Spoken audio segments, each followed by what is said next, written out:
Click the link below to download this as a podcast.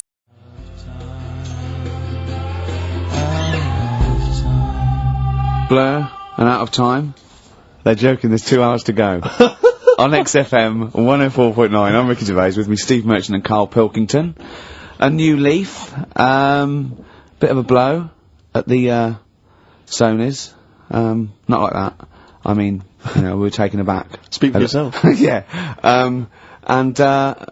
We've got guests. Jonathan Ross won, and he has guests, so we're going to have guests in. One of which is sort of a tie-in. He's going to explain himself. It's Dr. Fox, Dr. Neil Fox, popped in for a chat. It's a pre-record, we've got that. Although live, in the second hour, we're going to have a chat to the girls from Tattoo, who are upstairs at the moment in Capital, and they're going to pop down and have a little chat with us. So we're really trying to, you know, make this more of an interactive show.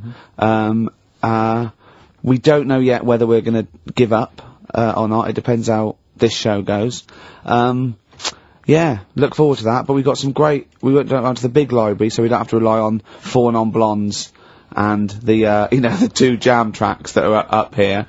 We went down to the big library. And, we've got some great tracks, Steve, haven't we? We've got some classics. Should we play one now? Well, before that, I just remember that some of the criticism we received, I think, was that we're perhaps not taking into consideration the listeners. A lot of radio shows, they cater very much to the community, to the area which they're broadcasting. They interact with the listenership. Where's the fun in that? I agree. Well, for me, really.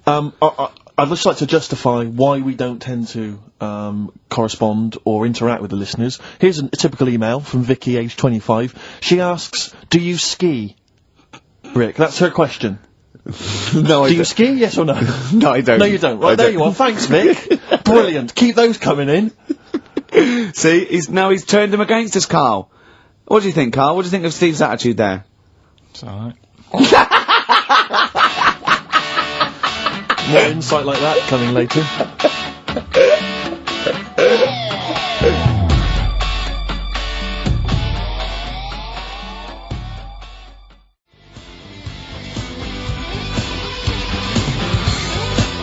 Black Grape, Kelly's Heroes, and XFM 104.9. I'm Ricky Gervais, with me Steve Merchant and Karl Pilkington. Okay?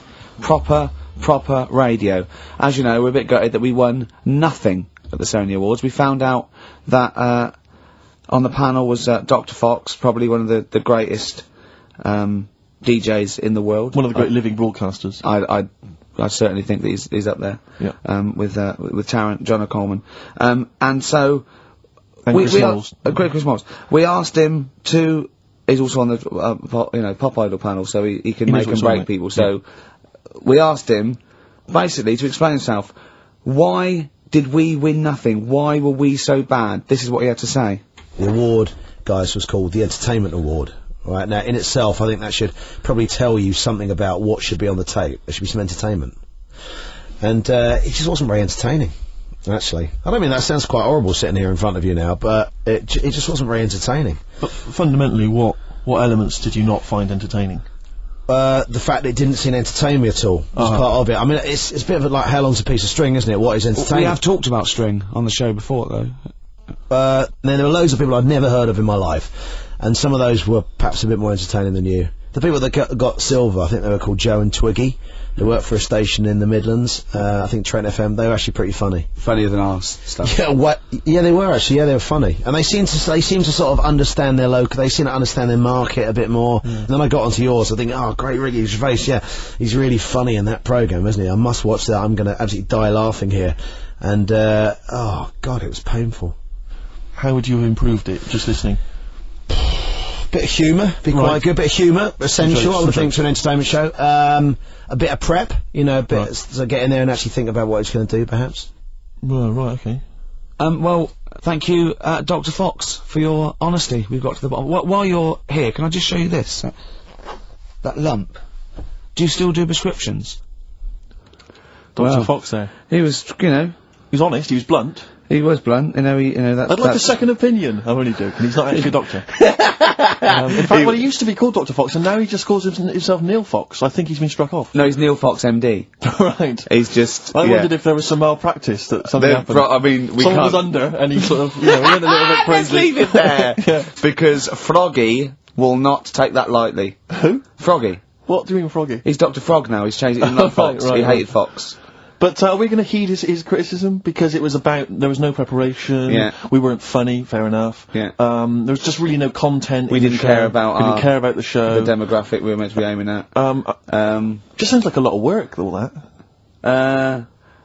Well, I think what we can do is we can take it all on board and immediately forget it and carry on, because it's easier. What about that? Brilliant. I'll tell you what we could do, though. Play some bloody great tunes. Well, thanks very much.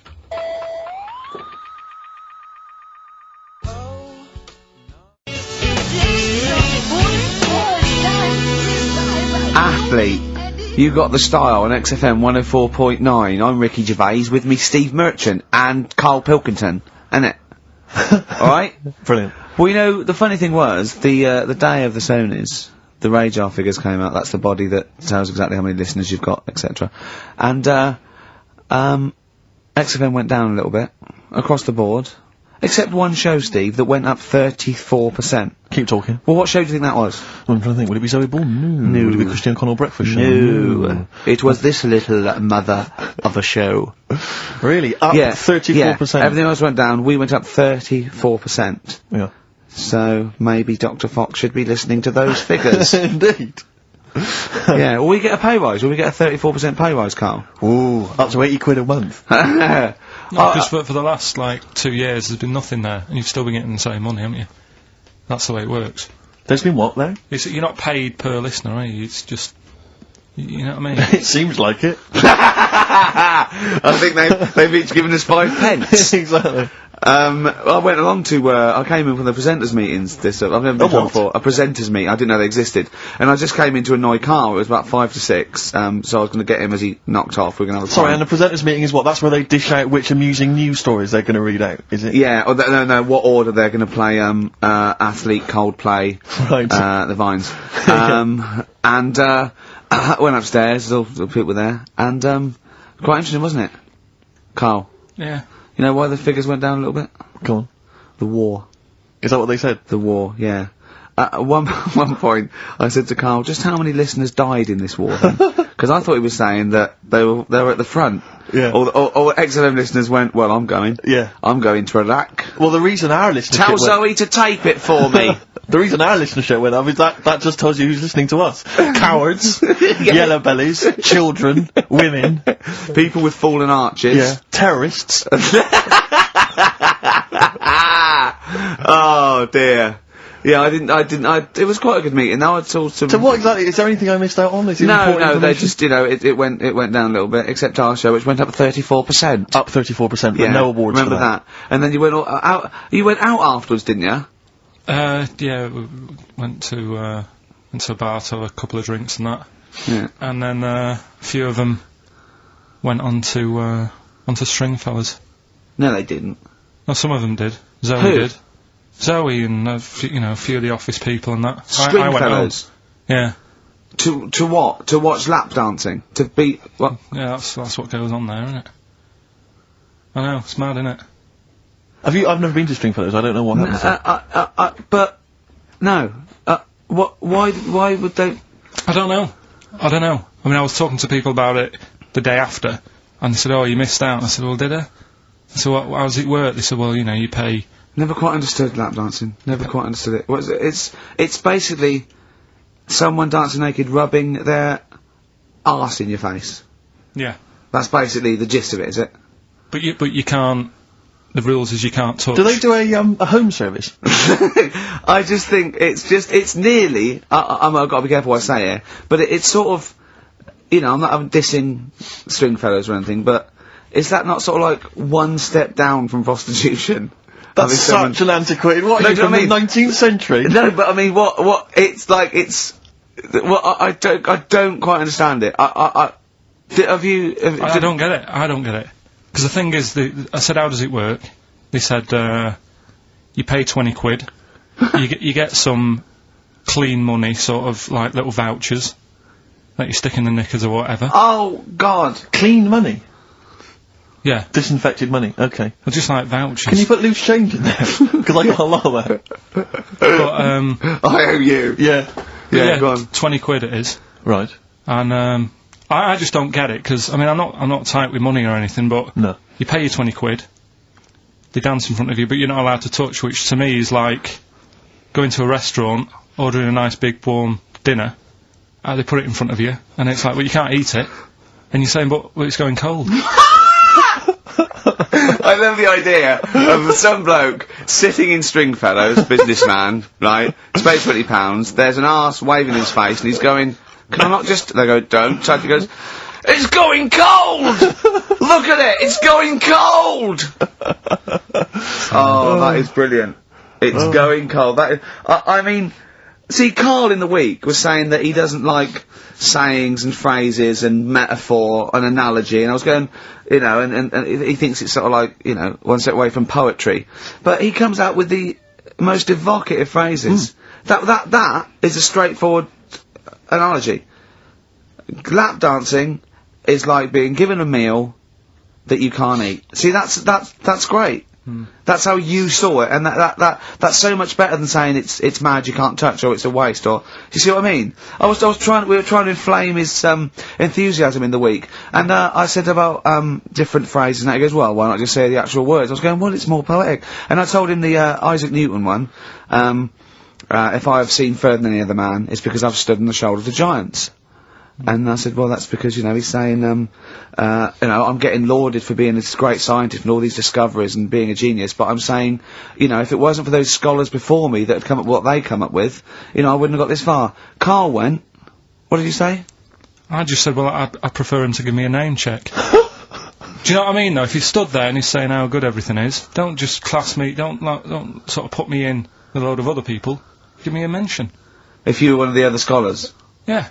Yeah, I think there were probably people that died sort of years before him. I think he's saying more that he's thanking the body of work these scientists and these great men had handed down, you know, through either books, material, teachings. He's not giving a big shout out to the collective science posse. Yeah, yeah. You know, thank you. Actually, I copied Nigel's. He's not saying that. I was like, earwigging. I heard what Nigel said about it, about the third law. Do you know what I mean? Yeah. I mean, I look into sayings and stuff Go a lot on. more and see if they work. Well, one that happened a couple of weeks ago, right? You were talking about the you can't have your cake and eat it. Is that what you said? Well, I never understood that, because I thought, well, what's the point of having your cake and not eating it, rather like your lap dancing analogy? But it actually means you can't have eaten your cake and still have it there, Yes, obviously. Exactly. Well, the time that I saw that saying work, right? I was in Asda with Suzanne. Yeah. And you know those big binders you get with nice cakes in them? Yeah. For birthdays and that, you can get one with, like, David Beckham on the front of it. Yeah. You can have one with, you know, Thomas the Tank Engine, if you want. Ricky Gervais. Yeah, you can have one of them. And I saw one of those comedy ones where it is, like, a big pair of breasts. Yeah. And that is when, you know, you can have your cake and eat tit. Play record. No, but you see what I'm saying? Play record. I want to talk to you about it. About puns. Just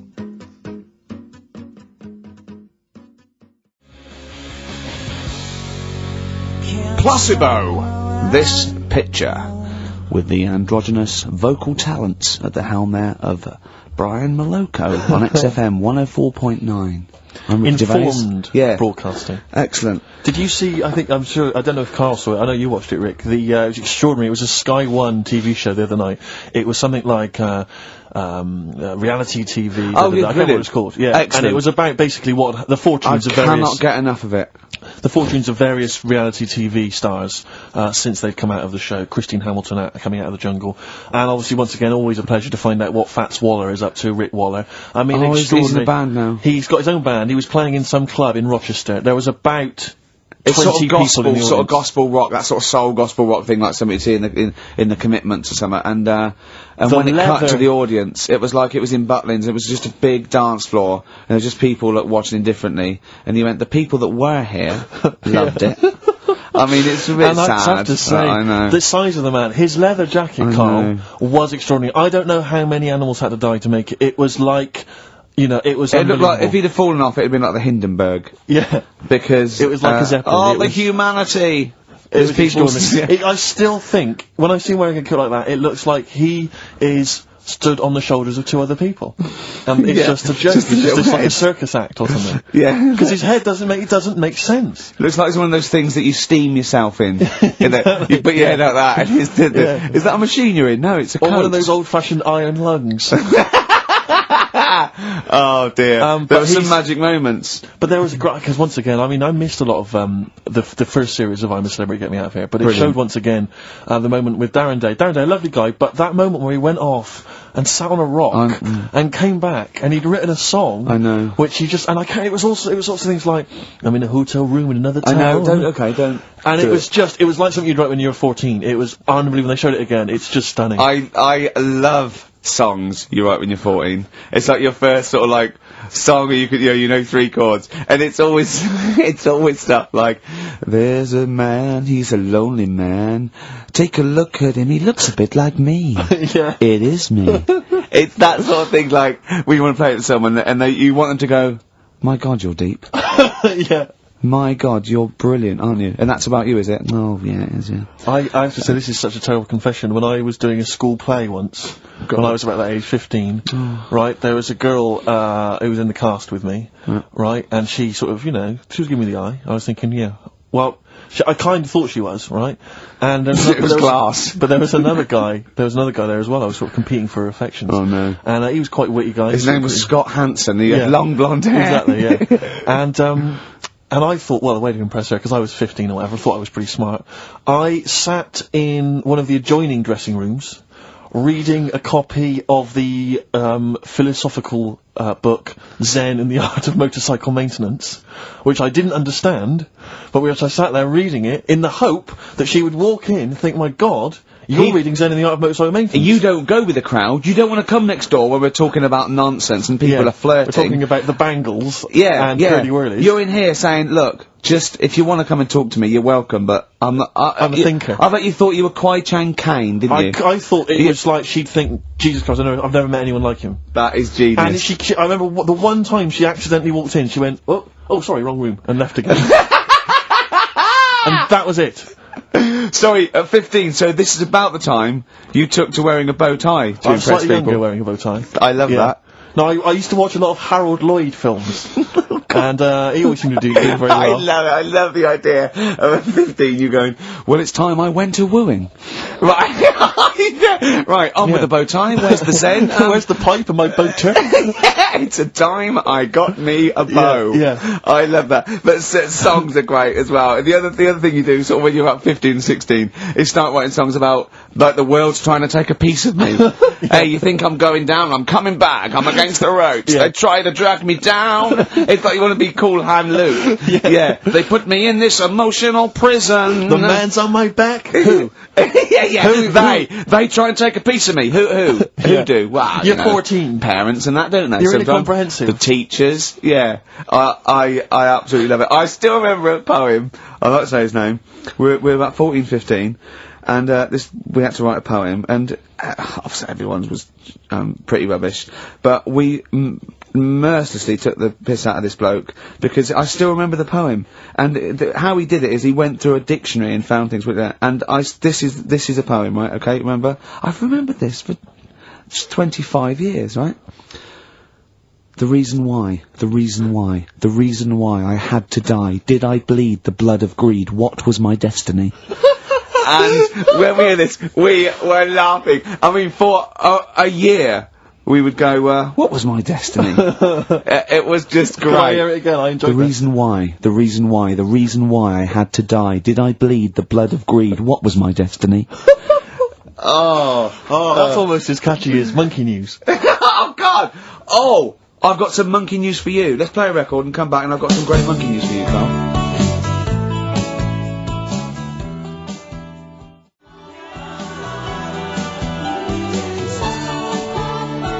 That's from the REM album that people tend to forget about now because it was so kind of poppy and such a massive hit out of time, but there are some good tunes on it. And there's one of them, Near Wild Heaven. Excellent, on XFM 104.9. Karl. Go on. Watching a programme yesterday.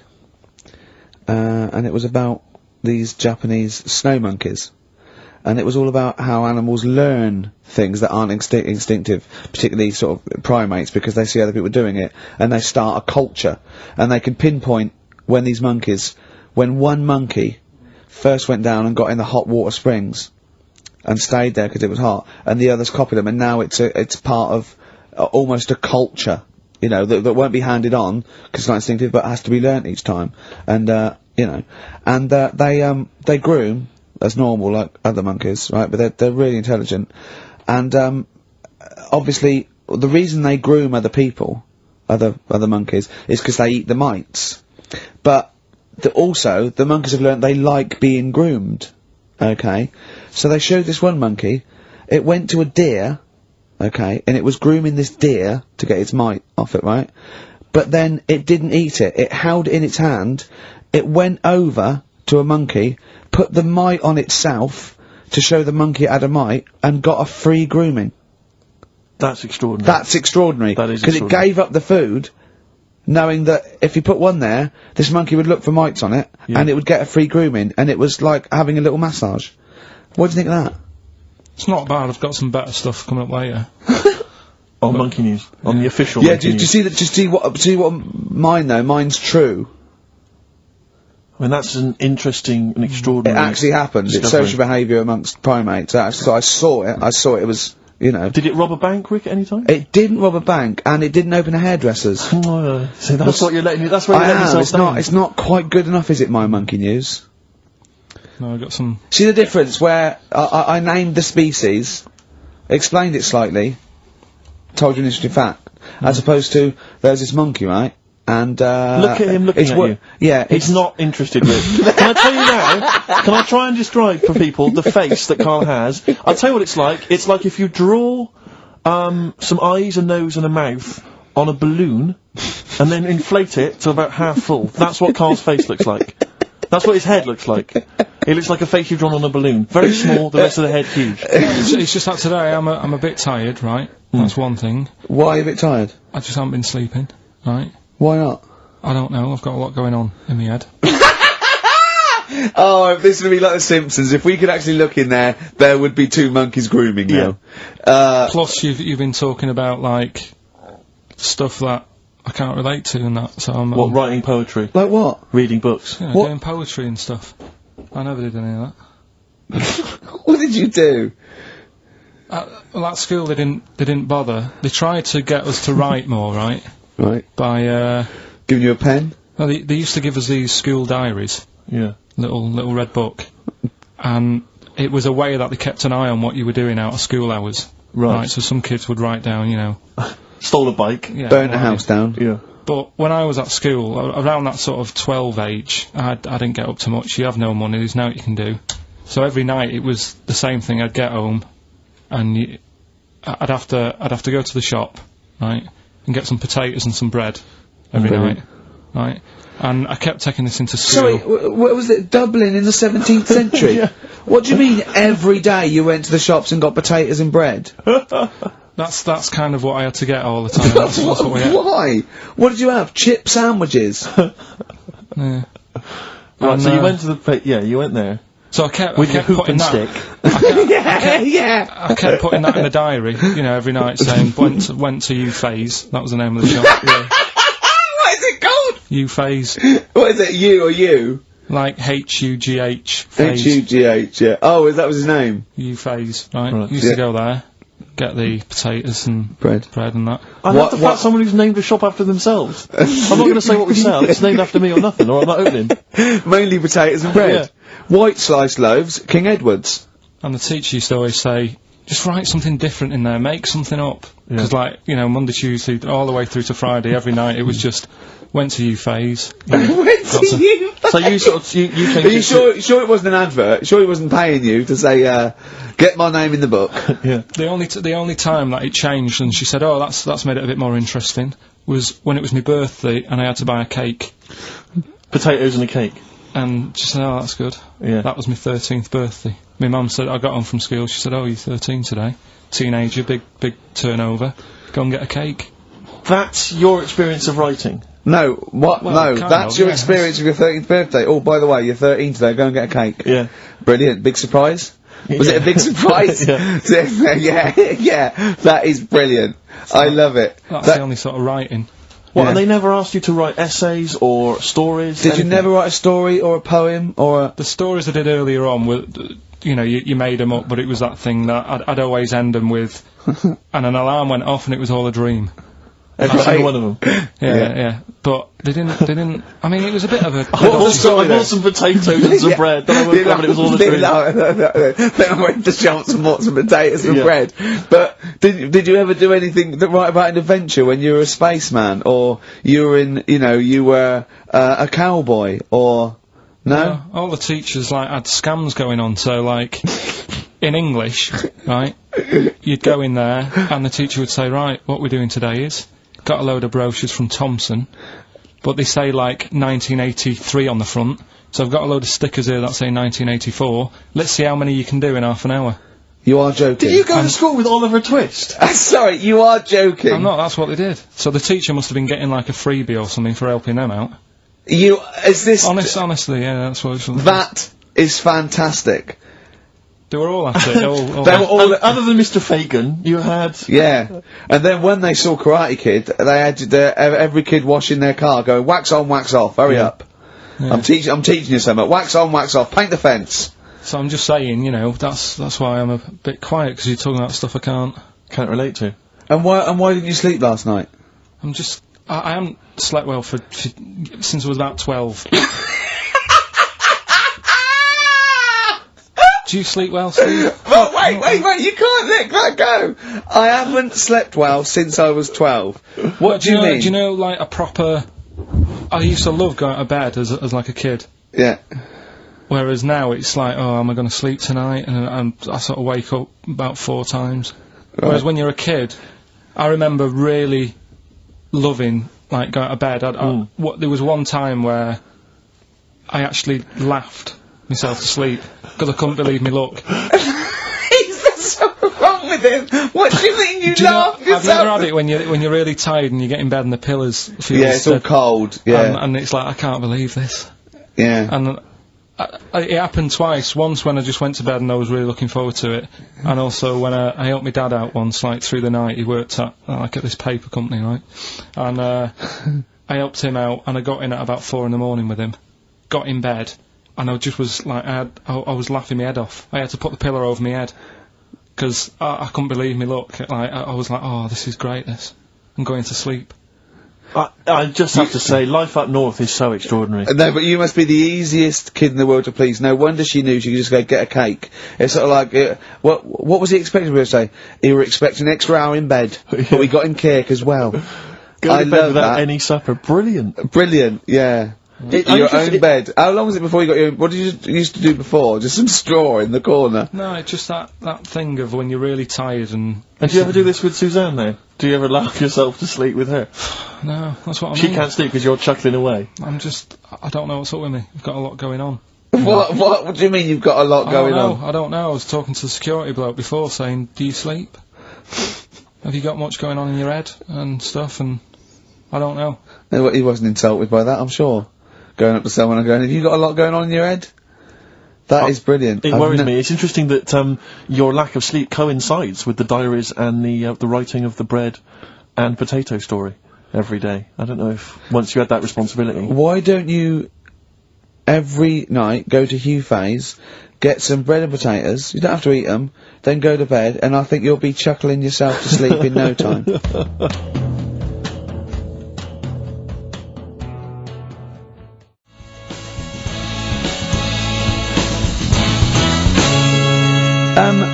I'm stunned at Karl's rudeness, okay? That's badly drawn boy, by the way, all possibilities. There's a lovely chap, just calls in, saying about, and Karl, because the record's ended, he doesn't say, oh, I've got to go to the record's end, he went, yeah, and so... He's probably still there. Well, I haven't cut him off. Well, just check if he's still there. He doesn't want to be on radio. He said he didn't want to be on the radio, but I think he should apologise. I'm still here, hello? Hello. Alright. I'm still here. I did ask not to be put live on radio because I get very embarrassed. Don't worry, all we wanted to do is we just wanted to apologise for Karl's curtness and his rudeness. Now, all I want to say is the station is good because you couldn't have a worse slot on a Saturday afternoon, right? Because the youngsters are in the boozers, the older fellas are doing the punting, the racing, the football and whatever. The thing is, the state you play, if you want to get number one... This is XFM, not Radio 2? If you want to be the top, all you got to do is start playing Natalia Umbraglia, this and that, and have your audience with one puke of hair between four legs, okay? Thank you. There you go. No, that's why I didn't want to go live on radio.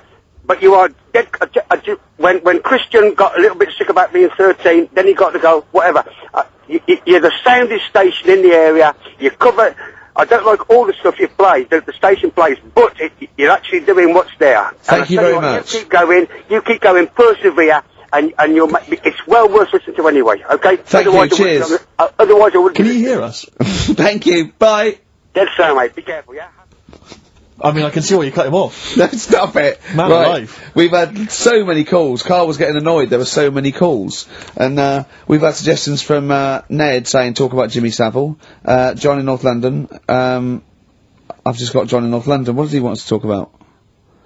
Oh, I've forgotten. Becca from Liverpool wants to talk about Tracy Emin and Damien Hirst. Art. Paul Andrews. Your mum called. Stop calling her. Tell her to listen to XFM. Yes, you, Paul Andrews, is about 38, at home with your wife and kids. Your mum just called in. I think someone wanted amazing monkey facts. I can't even do this right, can I? To be honest with you, last week we were slagging off Karl as being the weak link in this show. I think it's clear what the weak link is. Oh God, who's the bloke who wants Hayley to go with him to X-Men? See, I shouldn't make notes. What's wrong with you? If you didn't spend so much time squeezing his head and eating pies, we might get something done. Right, okay then, what should we talk about then? Right, play a record and we'll discuss this. Tracy Emin. Make your bed. Make your bed. Damien Hirst. Stop cutting up sharks and things. Picasso. Alright. Right, Rockbusters, what have you got for us, Karl? Right. There we go then. 3 clues, 3 cryptic clues, couple of initials. Email in, ricky.gervais@xfm.co.uk, win some stuff. Do you want to go through the stuff? Yeah, you get them. You're definitely improving yourself as weeks go on. We've got a 3 CD set of the best of Inspiral Carpets. How they've strangled it over 3 CDs, I've no idea. Yeah, I know. Extraordinary. A number of other CDs, all of which are okay, plus a T-shirt and a copy of Marion and Jeff Series 1 on DVD. Not bad at all in an XFM bag. Well, he's noticed X-Men 2 isn't there, because it's not out yet, but it is at the cinema, so I think Hayley should go with, what's his name? Shut up! Okay. Right, go on, Karl. Right, the clues are, clue 1. Oh, they're having problems. They this is right, brilliant. Rockbusters. This is what we're tuning I know. for. I tell you what. I think Foxy was really soft on us. I think he's. Oh, go on. This is what we're tuning for. Okay, so this clue 1 again. So go on. This is brilliant. Come on. This is like Who Wants to Be a Millionaire? Class. Come on, Karl. Don't worry about him. He doesn't understand radio, Karl. I heard his show before we had us. He was doing it. It sounded just like Dr. Fox. Yeah. Right, go on. Clue 1. They're having problems. They haven't got any rice. Say it again and say it like it's written down. Right. Say it like it's like you're reading it as opposed to making it up as you go along. I know you are, but say it again because all the ums and ahs people would think are integral. They're having problems. Do it again. They're having problems. They haven't got any rice left. Different. A cryptic clue every word. That's the matter. And what's the initial? CC. CC, and the clue again. They're having a few problems in that. Because they haven't got any rice left. Different every time. Go on, that's number 1. Second one, the Geordie fella doesn't know what he's been charged for.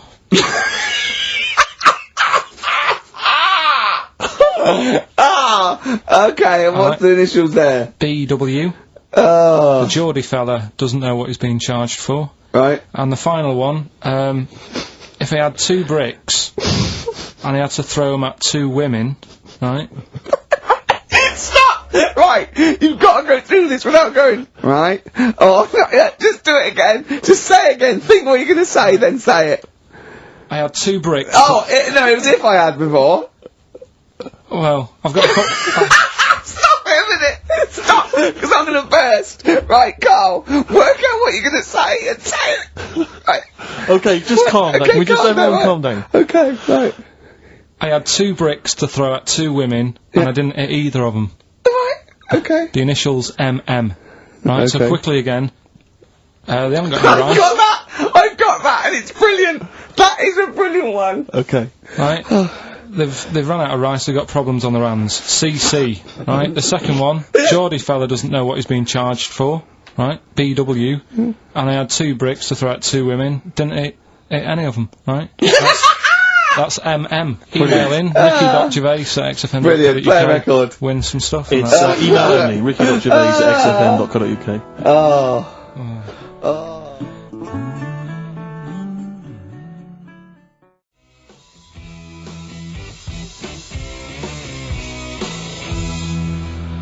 White Stripes, Seven Nation Army on XFM 104.9. Karl, are you thinking of starting a family? Only if, like, an accident happens or something. Yeah. Were you there, Rick, when we were chatting about this the other day?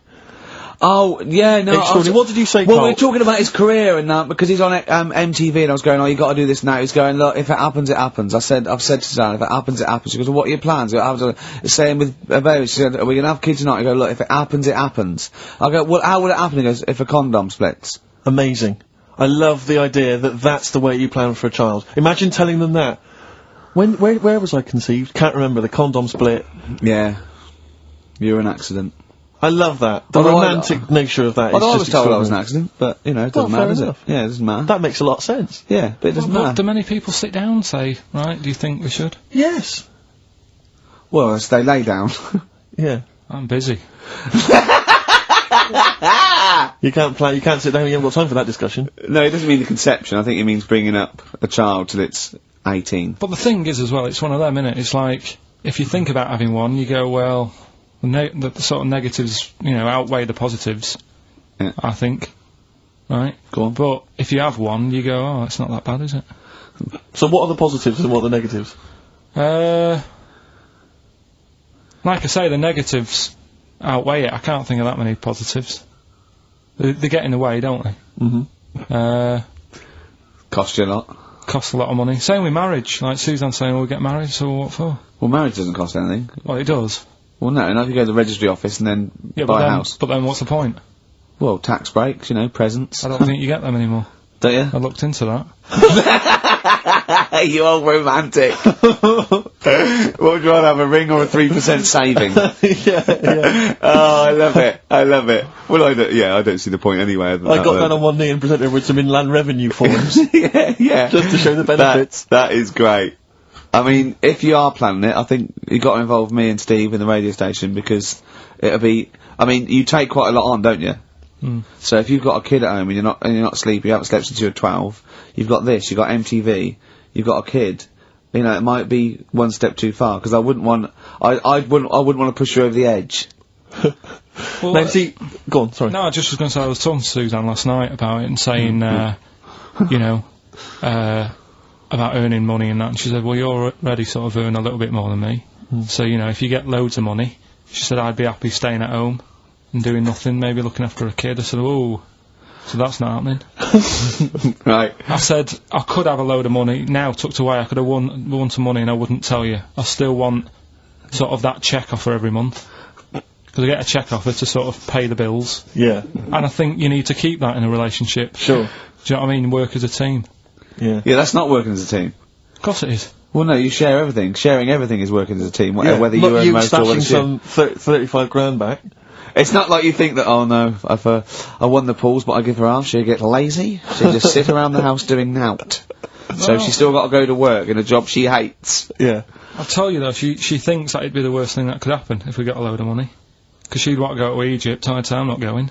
Why would she want to go to Egypt? I don't, that's what I said. No, why would she? Why does she want to go to Egypt? She wins a lot of money. She said it's meant to be pretty good. So the incredible wonders of the pyramids and the Sphinx and so on, that's not of any interest to you? I've seen it though on the telly and that. I don't want to go all that way just to see it. Exactly. Right. No, exactly. That's To experience other cultures, other lifestyles, travel broadens the mind. Well, you don't. No, not really. You've seen enough different ones here, haven't you? Yeah. There's parts of Wiven. Oh, you haven't seen yet. Yeah. Okay. Well, you don't want to make enough money. You don't want to make a lot of money because you're worried that Suzanne might want to go to Egypt. And then that'll be No. And that's I going to don't tell you want to tell apart. her that I'm making a lot of money. I can still tuck it away. Right. And what will you do with it? When you when are you going to spend it? When What you are spending turn it on? up in a big converted limo, it goes da da da da da da da da da da da da da. Come on, we're going to bingo. Where'd you get the car from? Never thee mind. Right? What? Won't you be suspicious? When you've got a pet chimp. You know what I mean? What are you? I mean, yeah. What would you spend it on? Is there nothing that you want for? No, I've never. No, there's now at the moment. Honestly, it's. I'm quite happy. Do you know what I mean? I don't ask for much. But you're not happy. You're always whinging and moaning. Always whinging. Clearly, there's something wrong. What if someone gave you? Okay, right. Let's be serious. We're not talking about billions, right? But if someone gave you a cash injection, just a one-off cash payment of £250,000, okay, what would you do with it? I mean, that's too easy, because that should obviously be a house. That should be the best house you can find in London. I'd probably want to go and see a tornado. Right. That's on your list. Okay. In many ways, he's so sweet, but I want to shake him. Can I just point out to you, Karl, I don't know if you know this, but if you get caught in a tornado, you do not whisk off into the magical land of Oz. And land somewhere nice. Yeah, and crush a witch. Still in your rocking chair. Yeah, it doesn't happen. It's quite dangerous. But you'd go into a tornado, number one, fair enough. Number two? What brochure is that in? That one? It's Texas, isn't it? Okay. Oh. Number two? Texas. So he's got tornado number one. What brochure is that in? Number it's two. Texas, isn't it? It's Kansas, I think, mainly. Well, I noticed someone's emailed here a link for, can you believe you luck, Karl? Monkeys for sale. Now, I don't endorse this in any way, but here you are, here's a monkey for sale here. Oh, that's terrible. $2,500. It says male, very smart little guy, loves to play and gives kisses, wears diapers and clothes, has been around lots of people and loves them, healthy and loves to eat. Sounds like Ricky. How much is that? Well, it wasn't Karl, because it says loves to be around people. Yeah. There's a gibbon there. A gibbon for... Too pricey though, it's like that Donald McIntyre programme he did, that Cheapest Chimps programme. He didn't do Cheapest Chimps. He didn't do a programme called Cheapest Chimps. You're saying that, but... Well, he didn't. There's at no point did Donald McIntyre do a programme called... Play a record a minute. Play a record. Oh. Cracking tune. Now, if you're down in Texas, chasing your tornado, this would be on your stereo, surely. Surely, if you're in Alabama, it'd be in... Well, he doesn't go to Alabama, it's Texas, that's where the tornadoes are. Do you not listen to what he says? It's Kansas. It's Kansas.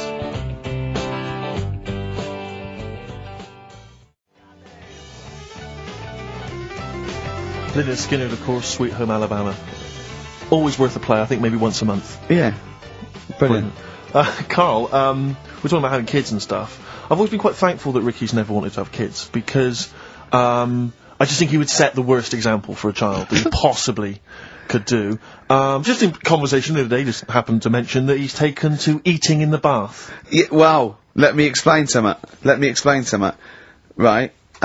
I've got busy schedules, yeah. I get up, I meet Steve at a certain time, then I go, I've got to go at 3:30 today, Steve, I'm working out at 4, I work out 4 till 5, I have to have something to eat before I go out, and I have to meet Johnny for a beer at 6 or something, or go somewhere. So, I thought, oh god, if I go around and have a bath straight after, then I have something to eat, I go, well, I've got, sometimes there's chicken legs, right, and they're greasy. So one day I thought, hold on, I'll go to the bath with the chicken legs, I'll eat them in the bath, and it's brilliant. So I'm sitting in the bath, I eat the chicken egg, it's really greasy, right? I just throw it in the bin, go under the water, come up, I'm clean. I've eaten, I'm clean, I get dressed, I go out and meet Johnny. I've lined my stomach, and the good thing about that is that when I come home, after 3 beers, and I've eaten the chicken, I go, there's only bread left, I just wipe it round the bath, I got a lovely bread and dripping sandwich. That's not true, that bit. But I do eat in the bath. I mean, the second week of doing it, I was just eating in the bath. I think I was in chicken legs again. I'm eating in the bath. Jane walked past, just looked in at me, and she went, Christ, Caligula. Well, just me, a fat Roman emperor, eating. Caligula, to be honest, is just too cool and impressive. Not Caligula, Old Man Steptoe. Have you seen the one where he's in the bath eating the pickled onions? No. He sat in the bath, he literally sat in the bath, eating some pickled onions, some of them slip under the water, he fishes them out, put them back in the jar. I'd never do that. No, you'd eat them. You would never know. You wouldn't let fruit fall by like that. But it's But it's the fat. It's chicken. It's big, greasy slabs of chicken. Yeah. You're throwing the bones on the floor. No, I'm putting for them the wolves to scavenge. I'm putting them in the... Stop biting your nails, Carl. Not only can you hear it, it's really rude. I don't know. What? Yeah, you're criticising him? Yeah. Criticising him for biting his nails? Yeah, you don't know where they've been. You eat chicken in the bath and then go under the water and come up clean while sat in some water swimming with grease and fat and chicken bones Yeah, and breadcrumbs. Well, I like to bath. I like to bath like 2 or 3 times a day. But do you not see why that's not cool and impressive? It's not like we're all going to go, why haven't we all thought of that? To be honest, though, Steve, that is the only time I eat oranges. I know what you mean. Yeah, that's, I've always thought that, an orange, I go, oh god, this is too annoying, and I don't bother eating oranges, unless they're tangerines, you can peel them in one and put them in one. I don't have big jaffas, there's just not, it's not worth it. What is wrong with you? Firstly, have you ever thought about cutting an orange into 4 quarters with a knife? Waste. What do you mean a waste? More washing up. Yeah, right, so this is what you got, this is why you can't sleep at night. Because you're thinking, I've got to run a bath and have an orange. I haven't got time. I'd love an orange now, I need the vitamin C, but I've got to run a bath for it, at least have a shower. I'm going to be in there with another man. Oh It's dear. like, the two of you are just, you are like children. You're infants. Your mentality is ludicrous. And you're embarrassing us in front of our special guests. Oh yeah. I can't believe it. Now, of course, last week we've had tattoo here. We've had a number of letters, Rick. I'm just reading them now. Saying, last week, loved your interview with Chris Martin from Coldplay. Yeah. Genius. Another one here. Great insight into the man who wrote Yellow and Clocks. Yeah. Fascinating. Steve Merchant's interview with Chris Martin was amazing. He should have his own TV show. Yeah. Just some of the letters we've received, Rick. Yeah. So this week, we're very lucky to have with us Russian pop act Tattoo. Round of applause for them. Hello. Lovely to have them here. Tattoo. Now then, of course, there's been much controversy that your kind of lesbian shtick is just something to try and whip up some press attention. We are proper lesbians. We love fanny more than cock. Okay, brilliant. And Tattoo, lovely to have you here. Thanks for coming. Yeah. Now then, you've got some live gigs, I understand, planned. Yeah. Duh. Okay. I can't help but notice that you sound, dare I say it, Tattoo, you don't sound so much Russian as German. No, we cannot do the accent properly. Okay. And, Tattoo, it's a joy to have you here. Thanks for coming down. Yeah. And finally, your lesbians would, for instance, either myself or Karl be able to convert you from your lesbian ways? We like the muff so much that the knob is no good for us. Alright, well, thanks very much, Tattoo. Yeah, thanks, Tattoo. Thanks very much. Cheers. Yeah. Extraordinary. Next week, share. Brilliant. So if you've got any guests, special guests you love us to interview, then let us know. Ricky.Gervais@xfm.co.uk. Carl's face. And we'll try and get there. Oh dear, play a record, Carl. Rockbusters answers next. I was going to say, well, do you want to do that? No, let's do it next. After the record. Just was going to say something. What were you going to say? About gays and that. What? In a bit. What were you going to say? Oh, we'll look forward to that.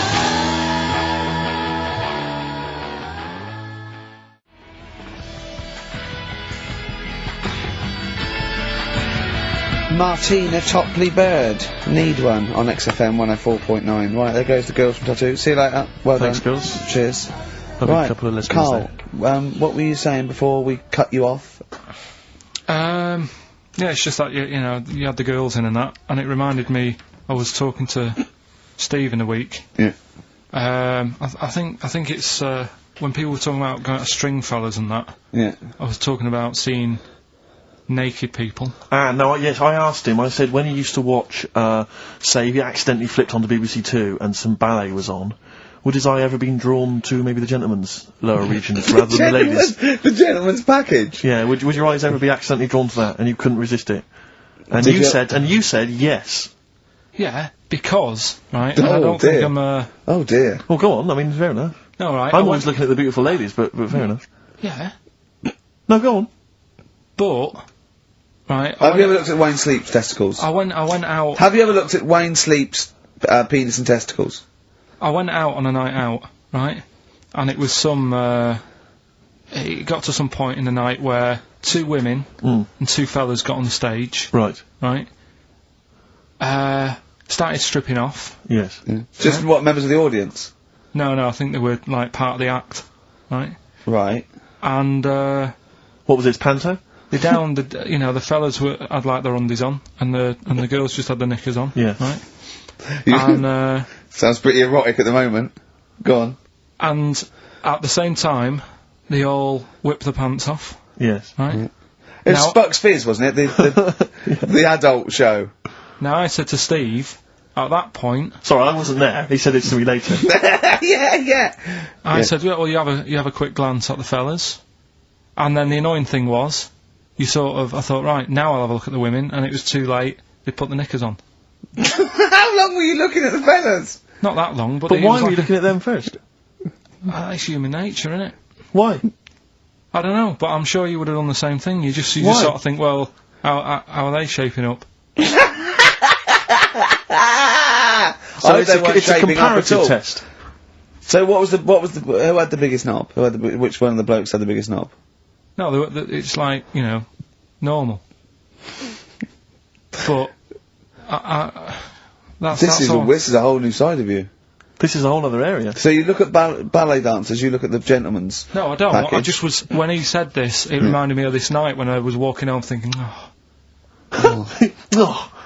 didn't get a look because I was messing Where out. was this? What event was this where people are stripping off? Carl, I tell you what, you are the most interesting man I have ever met. But are you comfortable being nude and that? We've done this. Well, I don't know what this is. We did this last week about, are you comfortable being nude? No, I know, I was talking you're about probably that. most comfortable being nude, it's just probably not in public. Well, Ricky's only really comfortable nude when he's eating. yeah, there's nothing to get, Yeah, you can just wipe yourself down. Yeah, you just sit in the bath, yeah. No, but I've talked about that, and then when I went home, I was talking to Suzanne about it, and she said, "What's all that about? You don't like being nude, right?" And I said, well, "It's not." It's like I'm part of an Alan Bennett play. It's just, I love the way you talk. Remember once, right? I don't know if I should talk about this really, but well, that means you should. So go on. Go on. Oh yeah, right. We went to Tenerife, right, one year. Okay. And I was still living in Manchester. I'm scared now. Yeah, I don't know said that. I'm actually scared. I'm thinking about Suzanne, but she's well, working. I don't want to know anything about Suzanne, to be honest. No, but it involves me more. Go on, the story. But I'm just explaining to you that I don't like being nude. Yes. Go on. So you're in Tenerife. In Tenerife, right? Didn't have much money. Stayed in this apartment that wasn't that nice, right? Had cockroaches in it and stuff, right? Yeah. Didn't have much money to go out at night. So we're in this sort of death trap of an apartment, right? Anyway, so when I was younger, right, had a bit more energy. So he's 30. 80, I know. So start having it away a bit. It's a joy. Beautiful. It's so good. Yeah. I've been here to a while. I love it. Go on. Right. So doing what I do, right? Yeah. Someone starts banging on the door. So Suzanne Everyone's says, at it. Right, so you mean knocking on the door? Right, okay. Yeah. knocking on the door, right? So Suzanne said, you better get it. So I said, I can't get it now, can I? I'll have to wait a bit. Right. I can't go to the door. Go on. So the banging's getting louder. Yeah. Someone at the door. Yeah. And she's like, hurry up, it must be important. I'm like, in a minute. So anyway. In a minute. I don't want to know anymore.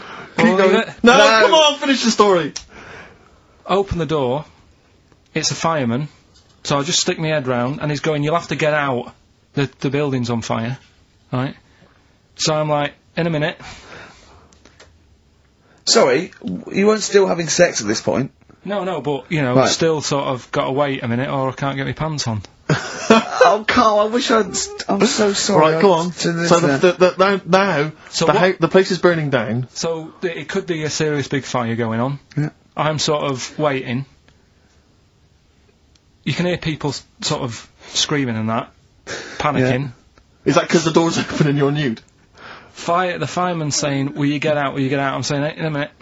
Right. And Suzanne was saying, think of something that's not sexy. Sure. So I was thinking of people, thinking maybe down in a fire might sort of calm you down. Yeah.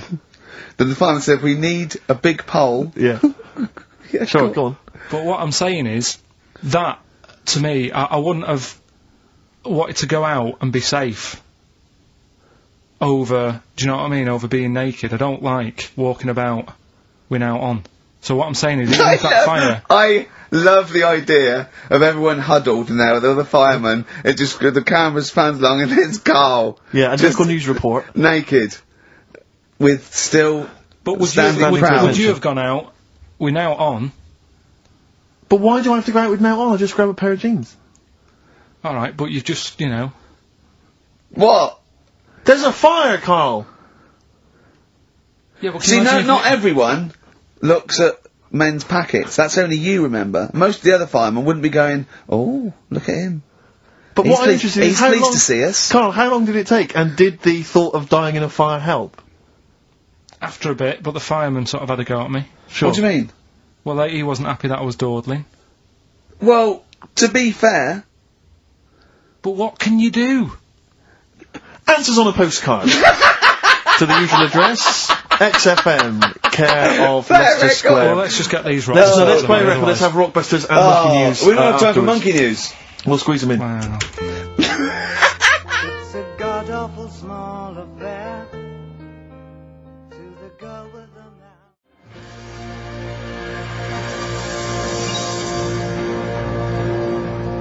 Life on Mars by David Bowie on XFM. Right, come on, we're running out of time. Blockbusters. The results in... Sorry. Oh, what a giveaway. Oh, no, embarrassing. I've given it away. Straight into Monkey News. Go on so, yeah, Rockbusters, what were the clues? The clues were, the first one was, they're running out of rice, so they've got problems. That was CC. That was China crisis. Right? Okay, yeah, if they ran out of rice in China, it would be a crisis, fair enough. Second one, the Geordie fella doesn't know what he's being charged for. Right? That was Bill Wyman. Brilliant. Yeah. Brilliant. And the third one, I had 2 bricks to throw at 2 women, and I didn't hit either of them. That was Mr. I let him up, those were alright, those. That's extraordinary. The winner, Gina. I think Gina Ferry. Well done, Gina. And the reason I gave it to Gina is because she's included, and this is a wonderful segue, some monkey fact information of her own. She says, apparently, that the group Chumbawamba got their name from one of those monkeys in a room with a typewriter experiments. Someone did it as a joke, and Chumbawamba was a word that was typed out, and that's where the group got their name. And apparently. their lyrics. Absolutely, yeah. Which is good. So let's have official Monkey News. Play the jingle. Oh, chimpanzee that! Monkey News. Alright, we've got to be quick. Go on, But this is something that was sent in to me ages ago, and I don't know why I haven't done it yet, because it's brilliant. We were talking about monkeys typing, the Shakespeare theory, and all that. Well, this is about a little monkey called Marty, right? Basically, it's in some science lab, right? It's in there. It was wandering about out of its cage, right? The lab fella was busy on the phone or something. Yeah. Right, and, typical. it's wandering about, it goes up to a PC that's in the corner, a little computer, types down, my name is Marty. Right? So, the fella got off the phone, saw this on the screen with the monkey sat there, says to his mate, have you done this? Right, hold on, Karl. Right. Let him finish. Before you question, always let him finish. I don't know what to do. Time's against us, come on. He said, have you done this? He says, done what? He said, this on the screen here saying, my name's Marty. Right? He goes, what are you talking about? As he's having an argument with his mate saying, you're lying, you did it. Monkey's sat there, typing, this isn't a practical joke, my name is Marty. Right, and that's the end of the story? I'm not coming in next week. I think we need a week off. I actually think we need a week off. It's doing a web chat or something. You can go online and have a chat with it. The monkey's doing a web chat? I don't know. Has he got his own website yet? His favourite Buffy the Vampire stuff here? Have a look at that, have a look at that. Right. Do you believe that, Karl? It's all there. No, but do you believe it? Do you believe that monkey could type that and then say, this is not a practical joke, when he's still arguing? Weird, isn't it? Oh. What do you reckon, Steve? Yeah, well, it's obviously a wind-up.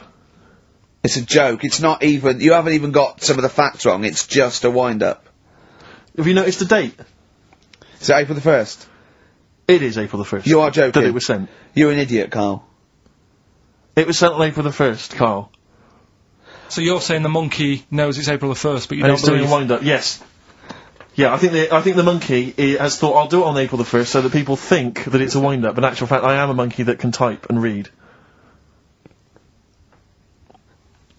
It's a shame you never went into investigative journalism. You could have brought down, you know, the Watergate scandal. Poor Karl. Well, I was thinking of a song that sums us 3 up. Yeah? What are we? What do you think? How would you sum us up? Tricky. Well, young, gifted and black. True enough. Apart from a couple of them. Yeah, well, we're not gifted. No. And we're not very young. No, I'm certainly not. Should we take a week off? Yeah. Should we maybe just knock it on the head altogether? We'll take a week off and see what happens. Okay. See you next... No, let's not see you next See you in week. a couple of weeks. Yeah. Cheers then, Karl.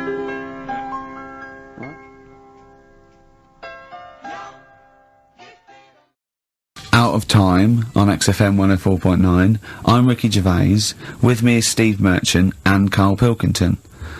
I really like that Blur track. I think it's the best thing they've ever done. Blimey. So strong words. They can quote me on that if they want. Yes. On their, I'm sure they'll rush to. On their, On you their know, one of their posters. albums. Yeah. If they wanted. Well, listen. You're lucky I'm here, Steve. Okay. Right? You can see, you know something's happened. I've done my back in again. Right. I've got a special chair in here. I'm in agony, Yeah. and I'm on the strongest painkillers I can get. Right? Okay. I feel a bit. Right. Karl, I had to call Karl up today and say, look, I don't know if I can make it in, can you come and get me? He came over to my house, we got in a cab and he got me here, right? While he was round my house, Jane showed him, sort of, camcorder footage of how I actually did it. Of how you hurt your back? And, I wanted Karl to tell you, because I was actually worried that if I didn't turn up, what you'd say to me. Yes. What was I doing, Karl? Right, so I get round to his place, right? Says, right, hit play on the video, right? Have you ever seen a gorilla having a fight? I think I have, yeah. Yeah. It was like that. Him and his mate round at his place last night decided to sort of have a bit of a wrestle. Yes. It went on. I mean, how much footage? Honestly, it was like a scene from Women in Love. Yeah. We'd had about 5 fights. We had to stop at one point because his arm was bleeding. You'd had about 5 fights? Yeah, well, we were wrestling. We were doing wrestling, right, in the... just What, behind in the cab. lounge? Yeah. Well, we were on our knees and then sort of like doing, you know, and I kept winning with an arm lock. Right? Yeah. And then the last time he sort of threw me and I went on my back and my back was done. And I was, you know, it was Ian Morris. Yes. It was, you know... Yeah, isn't he a commissioning isn't he the editor of commissioning editor of comedy at Channel 4? yeah, and the funny thing was that we'd had lots and lots of wine, and we went. You surprised me. Yeah, right. And we went, come on, I film this. The time we filmed, I said, film this, and she went, oh, right. And I took my shirt off. It's right there, and you can just hear slapping. Oh, why? God. Can I just ask though? I mean, it's a Friday night. You know, you have a couple of drinks, you know, some intellectual conversation. Yeah. How does it get round to? Do you fancy wrestling me? Well, and having it filmed. Well, it was on the couch, but I kept sticking my socks in his face to annoy him. Right. Yeah. And then he hit me on the shin, and I've got sharp shins, and it hurt. And I was going, I'm going to smack your face in these kickboxing. And it's that thing like you sort of joke and they go, come on then. Yeah. and you start. Have you ever seen the thing when Jack Osborne fights that skater dude? No. On the Osborne. I was very much the Jack Osborne figure. Right, yeah, the fat bloated guy just come out of rehab. I'll tell you what it was like, Steve. Have you ever seen, like, the David Attenborough stuff?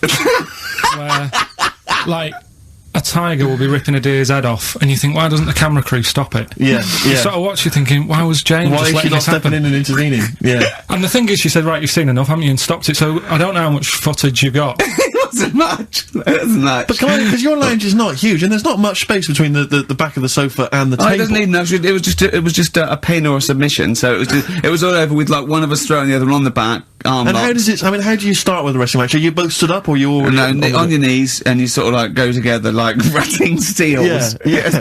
yeah. Yeah. Oh dear. like a giant walrus? It's not gay. Play a record. Could we put that online? Could we get that on the web? That I would love to see. Better Rod Stewart? Yeah. Stuart May. Indeed. You need to say no more. If people don't know what it is from that information, forget them. Gervais Merchant Pilk. Exactly. All right. Exactly. Rick, I was out last night. I was in the Crouch End area, and I passed. Things upset me like this. It was a restaurant. It was a little French restaurant, but you barely noticed it. You walk past. It was like a row of houses and a little French restaurant there, open. It was kind of summery. Bistro. No one in there, Rick. It was about 10 to 10. I'm thinking if no one's in there at 10 to 10 on a Friday evening, it's doomed. And it really upset me. It genuinely upset me because I always think about the little French guy in there. He's put all his money into that. He's convinced his wife to do it. Yeah. She's not convinced, but she's a great cook. Eve. Exactly. And it's already going down the pan. Do you know why? You don't want French food on a hot summer's night. You want Mexican food. Well, indeed, some kind of tapas. But, exactly. But then because we were just discussing other things that upset us, and I glimpsed war. Well, true, obviously war. I mean, obviously I started with war, famine, disease, SARS, that sort of thing. And then it came down the list to, worried about people who manufacture fax machines. Why? Because of technology. Well, moving on. I mean, if you want to, say you're making fax machines, you're a little company, you make fax machines. A little what? A little company. Oh, right. You're making fax machines. Are you allowed to use email? What, like, if you work for Coke, you're not allowed to drink Pepsi publicly? It just seems like I'm assuming that fax machine sales are plummeting. Now, the thing is, right, now I haven't got a fax machine, you're right, I've got email, but I much prefer a fax. Well, yeah, because you get it comes out the other side. Yeah, but... Do you know what I mean? It is what they've sent, that's what's great about a fax. But you can print off your email, can't you, and then you've got it in hard copy. Wow, it's sort of instant. But, I don't look at the emails, a fax comes out, it's there, it goes, it's like someone putting a little post-it note into your face, do you know what I mean? You go, oh yeah, I'll read that. Yeah. Whereas email, you got email, you know what I mean? Well, yeah, no, but what worries me is whether I'm assuming fax machines are just, I mean, I don't know if there's anyone listening who works maybe for a fax machine organisation. 08700 800 1234. If you're in the fax industry, give us a call, tell us, what sort of figures. Yeah. Exactly, yeah. We want to go down 17%, something like that. In the southwest. Exactly, those are the kind of stats. But, have you got fax machines yet in the north, Karl? Yeah. Yeah, I mean, you're loving it, aren't you? I like getting letters. Well, no one sends letters anymore, do they? You like getting a scroll from a man on a horse. Yeah. Saying you're... When do you get letters? My mum still sends me the odd letter. Sure. Even though I call, she'll still... She likes sitting down at a table and... Yeah. What, you call and ask the questions, there's no reply, and then you get a letter a day later going, question 1, yes, I am well. Question 2, yes, your father's well. Yeah. Oh, it's nice though, isn't it? Yeah, letter's nice. It's nice to receive a letter, yeah. It's always nice to receive a letter. Particularly if, you're on a sort of expedition. But, what does annoy me though, you were looking at them the other day, you were talking about the pictures on them, postcards.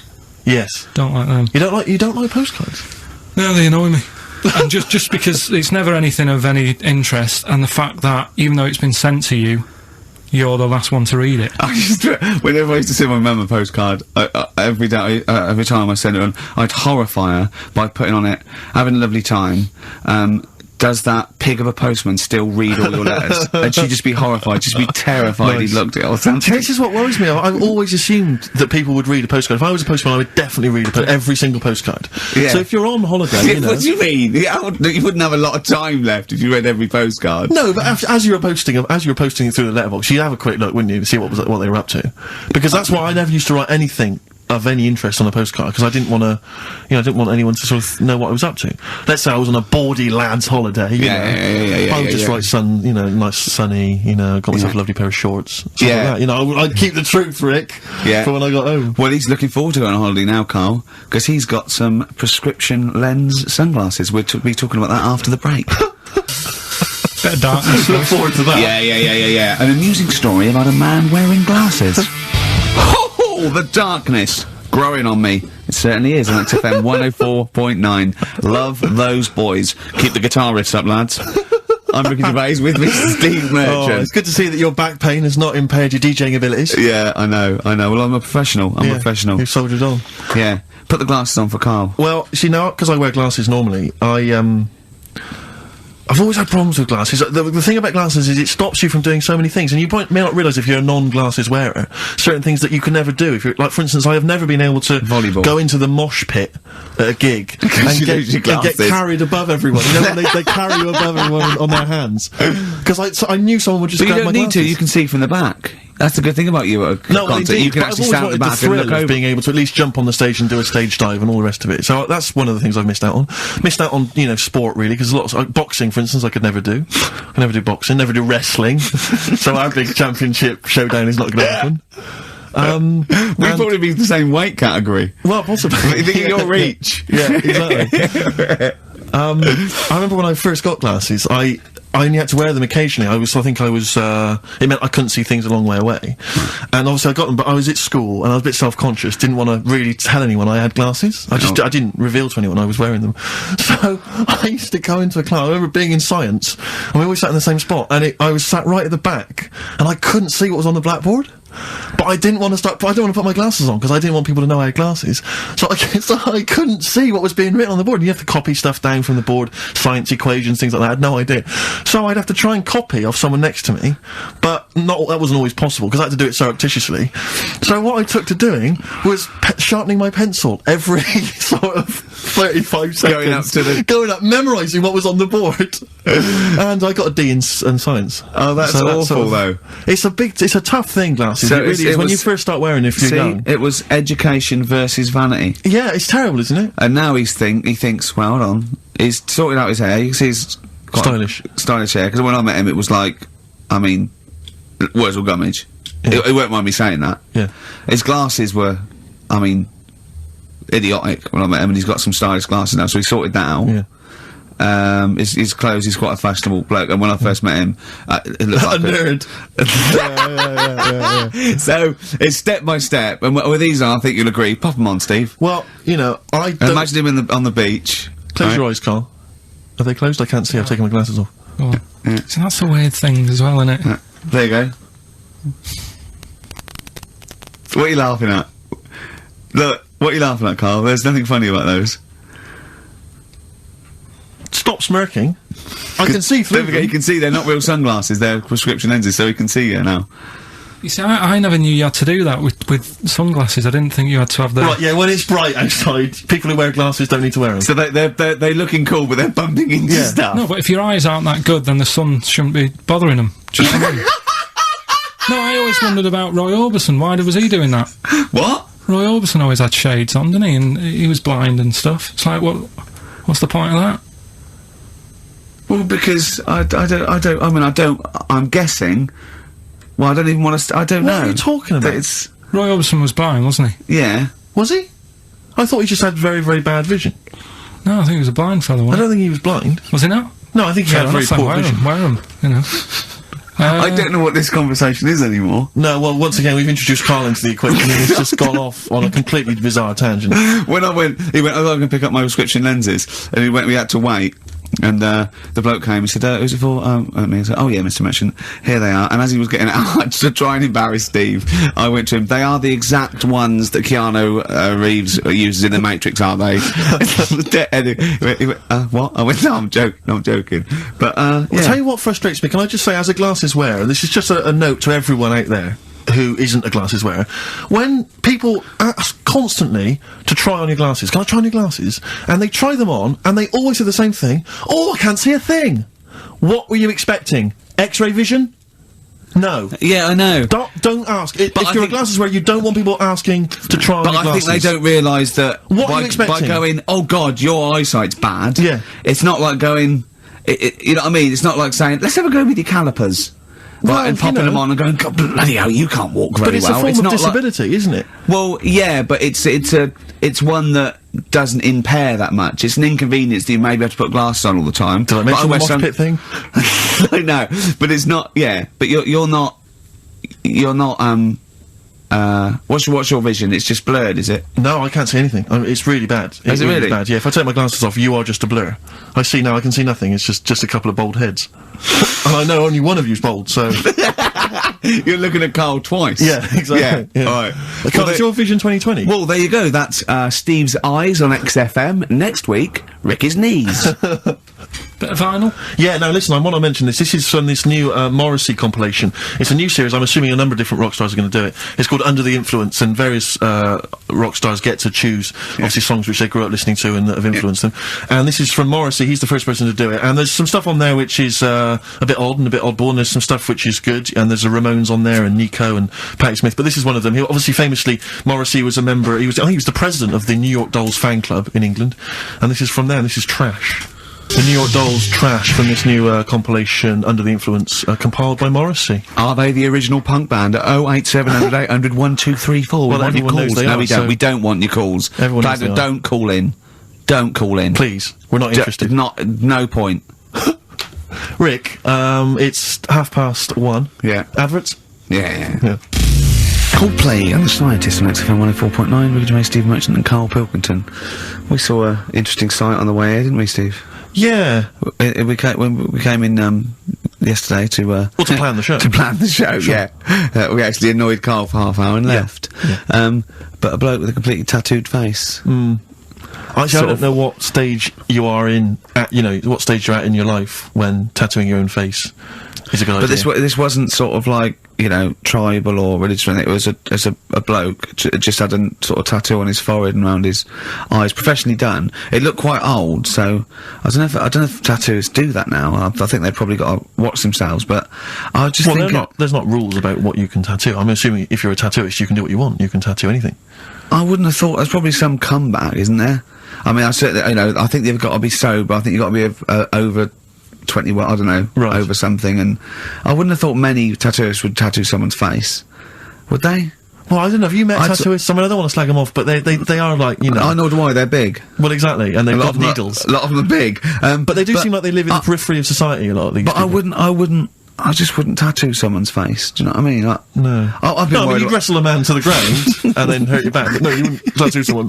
No, I know. Does everyone ever regret it? I mean, I'm sure some people regret a tattoo. Whenever someone shows me a tattoo, I go, that's brilliant. Because I can't bear to go, that's rubbish. Yeah. I just think that, because they can't change it, there's no point. Yeah. I mean, what do you think? I go, it's brilliant. Well, I read in the paper, was it a man or a woman who had, just had Beckham on their arm? Just, not a picture of him, but the word Beckham tattooed on their arm, spelt wrong. Oh, they'd missed out the K. Or maybe they missed out the C, so it was B-E-K-A-M. Oh, no.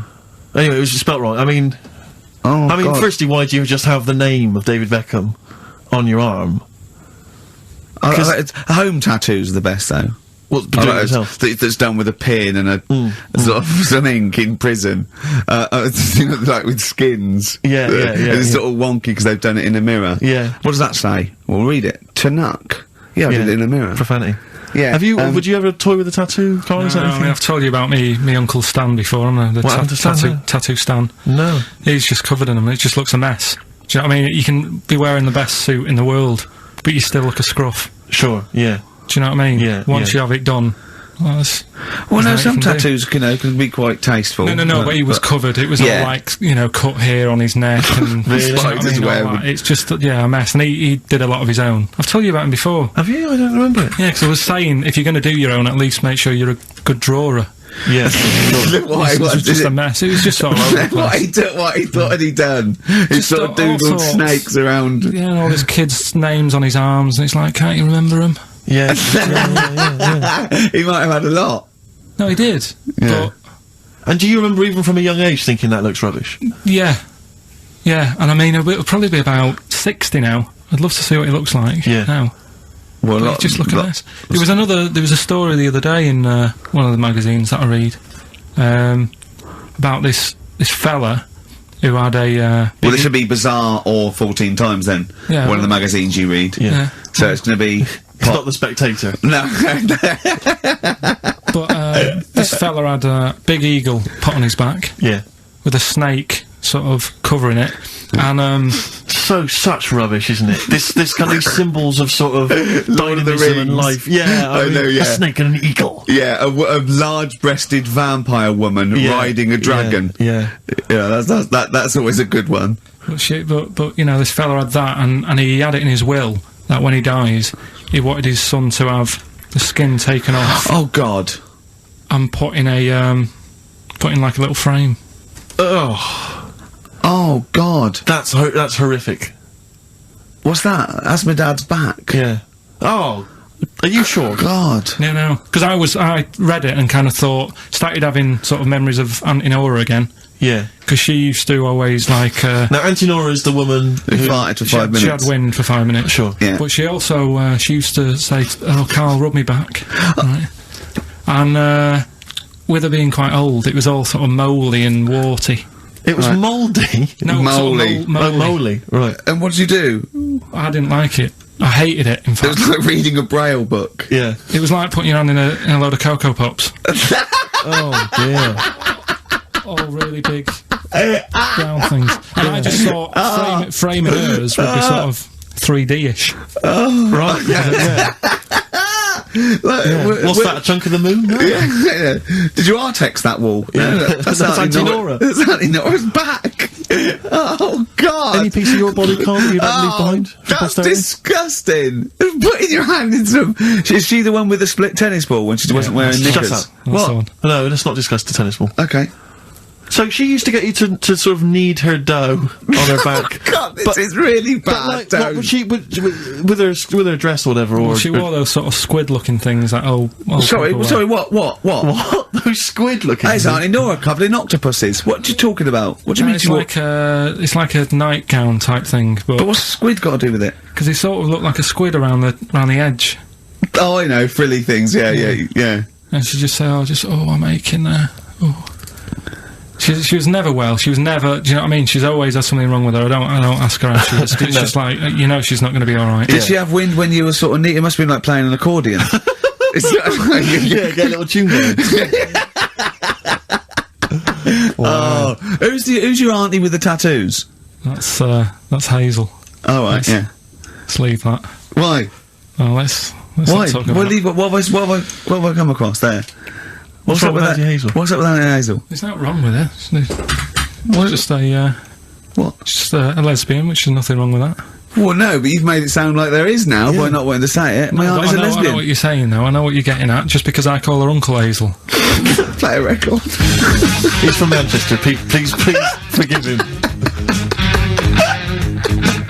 Lizzie, don't believe a word. XFM 104.9. I'm Ricky Gervais, with me, Steve Merchant and Karl Pilkington. Email here from Chris. He said he met a girl in Australia whose boyfriend tattooed her arm with the word psycho, except the spelling was wrong, and she ended up scarred for life with the word physco. Physco. P-H-Y-S-C-O. I mean, a word of warning, if you're going out today to get a tattoo, they're tattooists. Yeah. English is probably not their speciality. So be careful. Write it down for them You first. are walking on thin ice. I've seen some of these boys. They're big. Sure. They're big. No, and if they're willing to stick lumps of metal through their faces, True. what are they going to do to you? Well, yeah, indeed. So, Yeah. Steve, sorry to all The tattooers. piercing, you see, I have a weird problem with the piercing as well. Because, I mean, the earrings, that makes sense. I had earrings ages ago, but Did you? Yeah. Oh, But yeah. you're a man who when I was about notoriously 18. hates pain, and he's scared of everything. It hurt. I was about 18, and I had 2 in 1, and they did it right, and he just went, and I went, all right. I went, yeah. I just went, oh God. Did you have them in both earrings? It's just, it was like a staple gun. I just went, and it didn't really hurt. And I thought, well, I'm not doing that again. It hurts too much, and it just throbbed. Were you still living with your parents at the time? No. I mean, what do people... your kind of oiky Reading family, what would they have made of... Oh, well, they know I had them afterwards, yeah. And But did they take the mick? Oh, God, of course they did, yeah. Yeah. Rick, you ain't going to eat like that. Oh, you'll get followed. Oh, look at you. Look at that. Yeah. That's disgusting. And when I was new romantic, my mum said, bloody hell, I thought I only had one girl. Which is the earring... Because isn't it like one ear is for gay people and one is for straight people? Is that just a myth? Or I don't know, it might was be. something to do with which ear you had it in? Yeah, there probably was sort of like signs for that, yeah. It's like when you're growing up, I had loads, like, right, a white polo neck, right, and a ring on your little finger, that means you're gay. Yeah. Yeah. Like, you can see him coming. You're just consulting your little chart. Exactly. Hold on. White polo neck. Yeah. Those are the earrings in the left ear. I got it. I don't know where I am. Because wasn't there that thing that, the famous cover of Born Bruce to Run? Springsteen? Yeah. Well, you didn't know the handkerchief, yeah. It was There's a handkerchief in the right-hand pocket. Dominant and was, yeah, I don't know. But, you know, where is this information? I wouldn't have known that. I might have gone around, with, if it was hot weather, something to mop my brow, I wouldn't have known that. What, can't the gay people kind of notify us? Can't we have some kind of website or something we can check out? Do you still go to that pub with all those sort of like butch blokes? Lovely guys. With the moustaches and, yeah. Leather caps, great guys. A lot of them are firemen, a lot of them are like traffic cops. Great people. You know what I mean? Fascinating You know people. you're safe in there. Yeah, it also says no women to... no women kind of It's like you're just having a great time with the lads. You know, and there's yeah. nothing... It's Just playing pool, stripped to your waist. It's Yeah, I know, yeah. I can talk. Oh, my back still hurts. Okay, yeah, a little bit of hip-hop. It's nice to have occasional hip-hop tune, just keep it, you know, it's summer, you'll be cruising around in your open-top Chevy. Now, Steve, I see there, it's a track by Little Kim, but how are you pronouncing it? I'm pronouncing that correctly, Lil Kim. Oh, no T's involved. And it's the Jump Off, featuring Mr. Cheeks. I don't know why I find that funny, but Mr. Cheeks is involved. If you can spot him, good luck. I believe that's Mr. Cheeks there, just busted it on the mic, and that's called the Jump Off. Talking of cheeks, Carl, have we got another instalment of Cheeky Freak of the Week this week?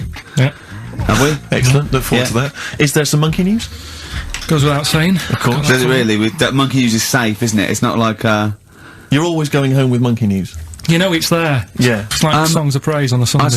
when I came back from holiday, I've been on holiday for a week, and, I sort of sat in by the pool and stuff, and I sort of wrote about 40-minute stand-up with my new show, and I was going to Karl, I said, it's great when you get away, it's sort of like, you're relaxing, you just think clearly. He went, Ian, I know. He said, I was away when I came up with Rockbusters. Yeah, indeed.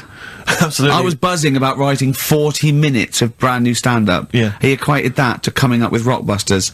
Should I be insulted, Steve, or is Rockbusters as good as everyone's saying it is? Is it the one good idea? Is it like E equals MC squared? Words to Einstein is to, you know, Rockbusters is to Karl. What if I do this, Rick? What if I played you some adverts right now? Yeah, and then we we came talk about back it. with some Rockbusters. Yeah. You could make the judgment yourself. Maybe I'll do Rockbusters and show people how easy it is to do it wrong. Adverts, then Rockbusters. And a cup of lovely coffee. Cup of coffee in the coffee cup. coffee. I want a cup of coffee. Placebo, this picture, XFM. What's Karl doing? What's he rooting I around don't know, at? but listen, while he's doing that, can I just say happy birthday from all of us to Shan. Her friend Terry said play some Placebo for Shan, so happy birthday to her. That's There done, it is. that's done. Cross that off the list. Yeah, that's another thing we've got through Ding today. Rockbusters, please. Do you want to, look at the prizes? I'll have a look at the prizes, see what people can win. It's an email-only competition, please remember that. Alright, we've got the Later with Jules Holland Louder DVD. There's stuff on there from the Cardigans, Rollins is on there, Mercury Rev, Sonic Youth, the Datsuns, Queens of the Stone Age. No, wait a minute, they're all great bands, but I think they need a boogie-woogie piano at the top of everything they do. Well, hopefully Jules Holland would have okay, helped. good, Yeah. because there was something missing there on most of those tunes. Yeah, current album from Goldfrat, that's there as well. What have we got this on DVD? The Life of Mammals, the complete series of that. A couple of, we've got the Inspiral Carpets, again, a 3 CD set of the best of the Inspiral Carpets. I don't know how they strung it over 3 CDs. The best one-hit wonders in the world ever. And, let me see. Oh dear. A 3 CD set. A 3 CD the set. best of Inspiral. I'm struggling. I'm assuming CD3 is just the Corals album. Anyway, there's some good treats there. You've sourced some good stuff this week. Alright, well, Alright, yeah. Here's your clues here's then. your Rockbusters, yeah, right. Cryptic clue, Wow. couple of initials, and you sort that out. Right, first What one. was Dr. Fox on about that we don't sound like proper presenters? Strange, isn't it? It's mad. Go on, Karl. Right, the first one. A customer wanted some paint to darken up a room. Shop assistant knew what to do. Right? Customer wanted some paint to darken up a room. The shop assistant knew what to do. The initials there, CB. Right? CB for the first one there. Right? Second one, it'd be alright if their heads weren't that big. Right? And again? It would be alright if their heads weren't that big. And that's SF. Right. SF? Yeah. And the last one... I know that. I know that one. Yeah, go on. And the last one, Chanel have got another perfume out. N-O. Right? Chanel have got another perfume out. N-O. You email in ricky.gervais@xfm.co.uk. That's that done. And those prizes can be yours. Yeah. More music, please. Bit of, Bob Marley. Any of these going to annoy me? Oh, I've got to stir it up. Yeah. Brilliant. Are any of these clues going to annoy me this week? No, they're all good. Are they really? Yeah. Right. Alright. Yeah, we'll be the judge of that. Alright. ricky.gervais@xfm.co.uk. Brilliant. Stir it up. Bob Marley on XFM 104.9. Ricky Gervais, Steve Merchant, Karl Pilkington. Wait, did you get up today and just see the great weather and think, do you know what, I'd love to hear some Stir It Up from Bob Marley? Yeah, I did actually. Well, I was going to play it the week before last, before I went away, and we didn't have time. So, Well, we were crammed full of features like this one. have we got a cheeky freak of the week? Do you want one? Yeah. Yeah. I think we should have a jingle for this. Okay, I've got a jingle. It's very similar to chimpanzee. Chimpanzee that? Yeah. Well, let's hear it. Okay. Oh, cheeky freak of the week. Brilliant. Yeah, no, I think that's excellent. So, cheeky Okay. freak of the week. You've spotted a freak This is where somewhat, I think, offensively, you pick on someone who's not like other people and say it's your favourite freak of that week. Yeah, I remember we had the woman whose legs looked like the hind legs of a dog. We've had the little fella with the aging disease with the little head playing the piano. That was your favourite. I think that's your probably freak of the year, isn't it? It's a pretty good one. So what's this? Is it a man with a horrendous injury, or is it a congenital birth defect, or what? Yeah, but you put it like that, and now it sounds like I'm being tight. Sounds like I'm being out of order. But I'm just giving him a mention. Just giving him a big shout out. Right. There's quite a lot going on in the freak world. There always is. You've been visiting hospitals the last week, have you, when we were away? No, there was a thing on a website. This isn't even the one that I've picked, so... So this is just a bonus? This is a bonus freak. Tease, yeah. Yeah, go on then. This is a free freak, right? It's a fella called the Lobster Man. The Lobster Man, of course. Again, good name, you know what you're gonna get. Yeah. What are you gonna get? Some succulent meat. I like the idea. That the vicar on the christening suggested that. I know you want to call him Mark. Can I make a suggestion? Yeah. Look at his hands. What's his name? Mark Michael Webster. Right. Right. Yeah. Have you thought about a nickname? Not really. No. Have you? No, Have you looked at his hands? Yeah. We don't want to talk about that because Do you know they look a little bit like lobsters? Well, yeah, but it's quite deformed. It's like, you know, we Can I can't. suggest Lobster Man? That's terrible, Vicar. That is terrible, Vicar. Pinchy. Go on then. We're gonna see. This is what the sort of feature you come up with, Karl. So Lobster Man. There's probably people listening now with, you know, lobster feet. Right. Lobster hands. So, Squid Boy. So Lobster Man, what does Lobster Man do? Does he fight crime? not that much. Okay. Apparently he got into a bit of trouble. He was in a restaurant, and this was years ago, by the way. And someone picked him to eat him. No, so apparently the waiter said, "Oh, you shouldn't be sat here. You should be in my pan," or something. Oh dear. And they had a fight, got out of hand. Yeah. Oh, got out of claw. And yeah. So that was. What do you mean they had a fight? What did he do? A waiter took the mickey out of someone with. No. Now, can I just make clear? I'm assuming it's his hands look a bit like those of a lobster. Yeah. Yeah, well, it's fused, so it's just like two big fingers. They're fused, I assume, probably in the womb, and they're just like, instead of like having five digits, they're fused, and it. But I mean, he can pick stuff up, can't he? Yeah. What does he pick up? He mainly eats crabs and jellyfish, doesn't he? Yeah. Yeah. So he was having a fight with the waiter. He snipped off his nose. Right, so anyway, he just held on to the waiter's bib. Yeah, and the waiter was screaming, "Go and get him off me!" Yeah. So anyway, does he eat other lobsters? Does he think he would eat lobster, or is it kind of? Would he feel bad about eating lobster? Right. The little cheek of the freak that we've gone for anyway. The what? The little freak of the week. Yeah. Cheeky freak of the week. We've gone for this Siamese lad. Okay. Right. Happened back in. You can't have a Siamese lad, can you? All right. Yeah. This Siamese twins happened back in 1693. Oh, he's got a date. Blimey, that's the first time ever. Yeah. And all it was, he was doing all right for himself. He used to go on like those circus things he used to do. They're two people you're talking about, Karl. Stop going to him. All right then. All right. They did this circus show, right? Yeah. And everything's going well. They're selling out the tents and stuff, people coming to see them. Yeah. He was doing alright for himself. Yeah. Right? Sorry, before I said that, did you think a Siamese twin was a man with two heads? Well, it can be, can't it? It depends.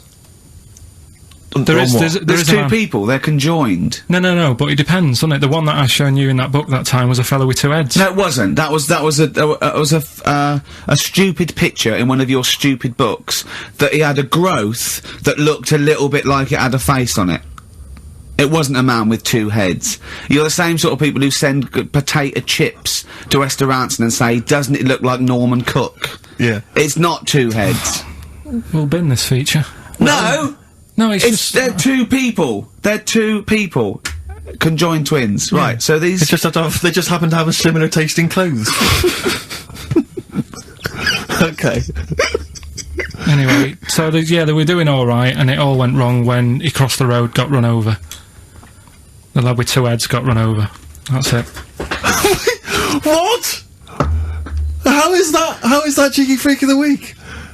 Just because he got my interest, and I kind of thought, why didn't he just look both ways?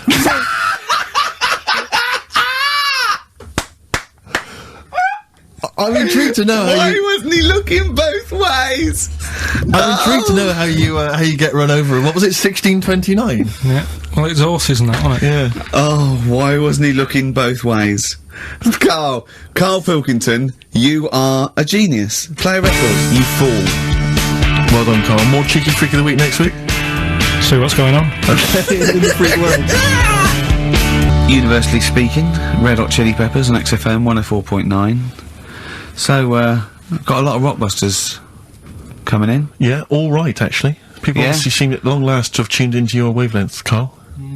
Which is, of course, 104.9. Yeah. Thanks very much. Exactly. Yeah. Should we give the clues again, briefly? We just had an email, Actually, to be honest with you, let's not, because we've already had a load of answers. I know, so, yeah. you know, Oh, yeah. if you didn't get it first time round, you don't deserve to win. We had an email saying, because I've got a bad back, am I squeezing Karl's head? Well, I've already had a little squeeze, didn't I, about half hour ago, didn't I? Yeah. You just got to be careful, because I don't want any strain, so I'd say keep still, whatever happens, and you're alright about there. Could I have a squeeze, you know, just to, while you're not really kind of capable? He's Could I have a allowed to quick squeeze it, isn't he? Because I've never squeezed it once. I've never Remember, done it. sideways, temples, go quite hard, but not too hard. Yeah. Front to back, go as hard as you like, because that's Alright, much... well, I'll just have a try now. No, you've got a bucket. He's sorted it out. He says every Saturday between Yeah, one but and I'm three. taking over from him Yeah, because no, he's let not him have one squeeze. Let him have one squeeze. Have a go then. So, at the front and the back... Yeah, it's no, not too hard. get round, so you got, that's it, right, now, use the thing like that. Not too hard at the front? No, really hard really at the front and back. There you go, yeah. You got the hang of it. Oh right. God, it's good fun. I see know. why you like it. No, we'll just give you a side. It's great fun. Yeah. It's great, and you know, there's a little bit of grip there with the short hair, but obviously not too much. 'Cause there's not much up there up top. Good, isn't it? Yeah, I'll be doing that again next week. Do you know, I got a form, right? Do you know I'm staff here, right? I'm like on the staff, I'm one of the staff. Got some internal mail the other day that you have to fill out about if you die at work, who gets your money. It says, do you put yourself at any danger through the What did you say? Well, I asked Suzanne, I said, does that, It's head squeezing, is that in but my leg lock round your ribs that time, and I had to, it was like a little alligator, like a python and an alligator, didn't I? You get quite some, you get a little bit of leverage, you can crush a man's ribs with with mighty legs. Oh, something I want to ask you, Karl. There's that programme on now, I forget what it's called. Is it something like Guess Who's Coming to Dinner? Does that... I did the non-broadcast pilot for that, because Right, my yeah. mate was the the Phil Belker was producing sure. it, and I did it, And the premise of it is that it's one of those things about, a conversation piece, the ultimate dinner party. I think you can have invite people, 6 guests. dead, alive, or fictional. Or fictional, yeah. You choose where you want it, and yeah. And anyway, I was just intrigued to know what Karl's ultimate dinner party. Who would pop round? Any of you cheeky freaks? So what's this? I'm putting on a... You're putting on an imaginary dinner party. Anne Robinson's there, she's got to be there. I said I didn't invite you, she said, well, I'm there anyway. Yeah. So it was actually me, Anne Robinson, and 6 people. Yeah. And I chose people like heroes, like Muhammad Ali, Homer Simpson, or stuff like that, James Randi, yeah. So, you could choose anyone. Living and or then you dead, say why. fictional or otherwise. Right. Would it look like a circus from the 18th century? I'll have like a few freaks in there. Like what? Who would you have? Well, the first person I'd have is probably have Elvis. I had Elvis. I chose Elvis. Why would you have Elvis? He's just good, wasn't he? He was good at what he did. Just have a... But once you'd said that to him, what would the rest of the I'd say conversation sing us a song. Right, so you make him sing a song? Yeah, Okay. he'd be like the entertainment for the night. When he's not on the stage performing, I'd probably have the Elephant Man there. Right. Well, so John Merrick, yeah? Yeah, John Merrick. Okay, have him I've got there. Just- Elvis, John Merrick. If anyone's out there and, you haven't got anything to do, can you write down everything Karl says from now to a year and send it to me and Steve, because we might want to put it in a book? Yes. Is that Would that be good? Just maybe someone keep a journal of everything Karl does and says, and we'll try and keep a scrapbook of pictures. Tell you who I would have. Who? Peter Kay. Right. He'd be good, he'd be brilliant. I'd want to be sat next to him, because he's... Well, I mean, you're friends with Ricky Gervais, why would you want to... No, but... Do you know what I mean? Yeah, Peter Kay. Alright, Peter Kay. Which one, would you do him as himself or one of his characters he does? Just as he is. Yeah. He's funny, he's a funny man. Yeah. Love him. What else? Probably, that fella who lost his arm when he was climbing that mountain. Remember? He had to cut off his own weeks arm. ago. Yeah. Right, why would you have him? I'd just like to have a chat with him and say, you know, what happened there then? Yeah. Well, we know what happened there. He cut his arm off. What would you say? Did it hurt? Yes, it hurt. But I don't think it would hurt. That's one of the questions. What are you talking about? I reckon the shock cancelled any pain out. If you're stuck there with a boulder on your arm, you've probably got bad pins and needles, right? Yeah. With a big rock on your arm. Yeah. And you'd say, right, so how long were you sat there before you said, well, I've got to cut this off? Did you read about it? It was amazing. What do you think the other people would be doing when you were talking about this bloke about cutting his own arm? John Merrick wouldn't mind. Elvis would probably be off his head on something. Elephant Man will be having a couple of buns. I hope Peter Kay didn't make a funny comment. I hope he doesn't make a funny comment. Yeah. Right? Can I just, a quick warning? I'll just put bloke with one arm, bloke with... Be careful, Karl, what you serve for dinner. Yeah. Because he's only got the one arm. Yeah. So, you know, certain things. I mean, maybe suggest, something you can eat with chopsticks. Or a hamburger. A hamburger. But don't go with something like lobster. Tricky, you need both hands for that. And there's him and John Merrick teamed up. I think they've got one good arm each. Yeah. Soup, maybe. What would you give John Merrick? Buns? Couple of buns. Mm-hmm. Have, that woman in the boat who went round the world. Why? So, you know, how she managed Pretty that. boring guests, really. Hey? But boring? What do you mean boring? What was she going to say? What she said, she was going, well, I didn't see a lot. I was in a cabin. Really? There's a lot of water. I was a bit scared. The main thing I'd want to ask her, right, because I remember when she did it, and there was an interview with her, and her parents were there or something, and her mum was saying how she's dead proud because she decided to, you know, go around the world in a boat as a kid, instead of just hanging around on street corners and stuff. She said she didn't want her daughter to, like, be messing about on the streets at night on her own and stuff. She was a responsible mother. Yeah. Yet she sent her off on a boat. Sure. In the middle of the Atlantic. On her own. Yeah. So I'd like to ask her about that. I think even Manchester's safer than that, innit? Yeah.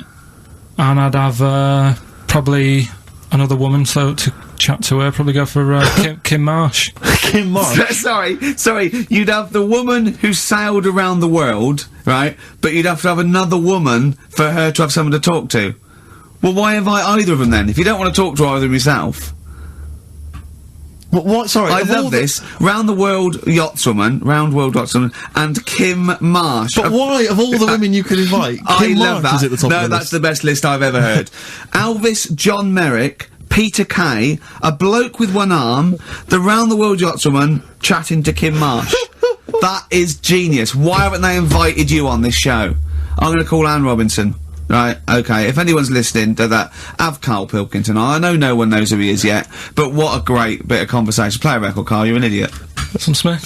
Oh, always a treat. Yeah, we played something from Morris's selection. Something that would be on my ultimate compilation is something from the Smiths. and it'll probably be this one. I started something I couldn't finish. I think that's one of their underrated albums, Rick. Strange Ways, Here We Come.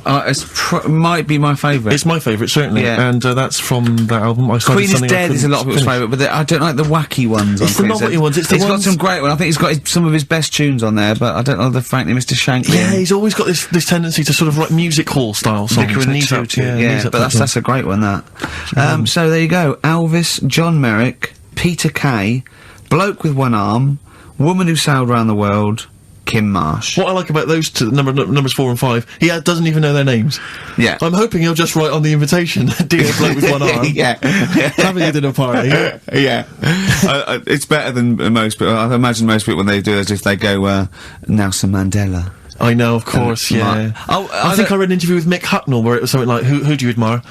Nelson Mandela. Brilliant. I don't read papers when I'm in this country. When I was on holiday, I read one, and there was an article in there about Beckham meeting him, and the article was about how many people have met him, and I was thinking, we are the only 3 people that haven't met him. Nelson Mandela, yeah. It's just like, does he rent himself out? Do you know what I mean? It's like the back of in the back of the stage when you can get a Caprice lookalike to wander around. They go, is that a lookalike? No, that's really him. Yeah. 40 quid, he'll come to your party. I think what it is that he was locked up for so long. Yeah, he's now just he's a party never home. home. He's just so short. It's like Salman Rushdie, he's running around. I've seen him twice. Yeah. His house must be a tip. He's never in. God. Well, I think it is if you stay indoors for a long time. Yeah. You've got to get out there. You've got to get out You get a in bit the world. stir crazy, I suppose. But he's met some of the great names in world events. Obviously, he's met the Spice Girls. Alan Titchmarsh.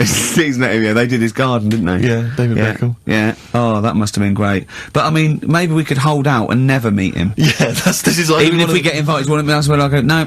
Yeah. Not really. We're the only 3 people who've never met Nelson Mandela. I'm not meeting him till I make sure he's definitely going straight. Exactly. You know what I mean? I don't really. Careful, I don't like to hang out with people who don't. No, well, I wouldn't invite him to my ultimate dinner party in case, the silverware went missing. Oh! Well, you don't know, he was inside for a long time. They pick up things in these places.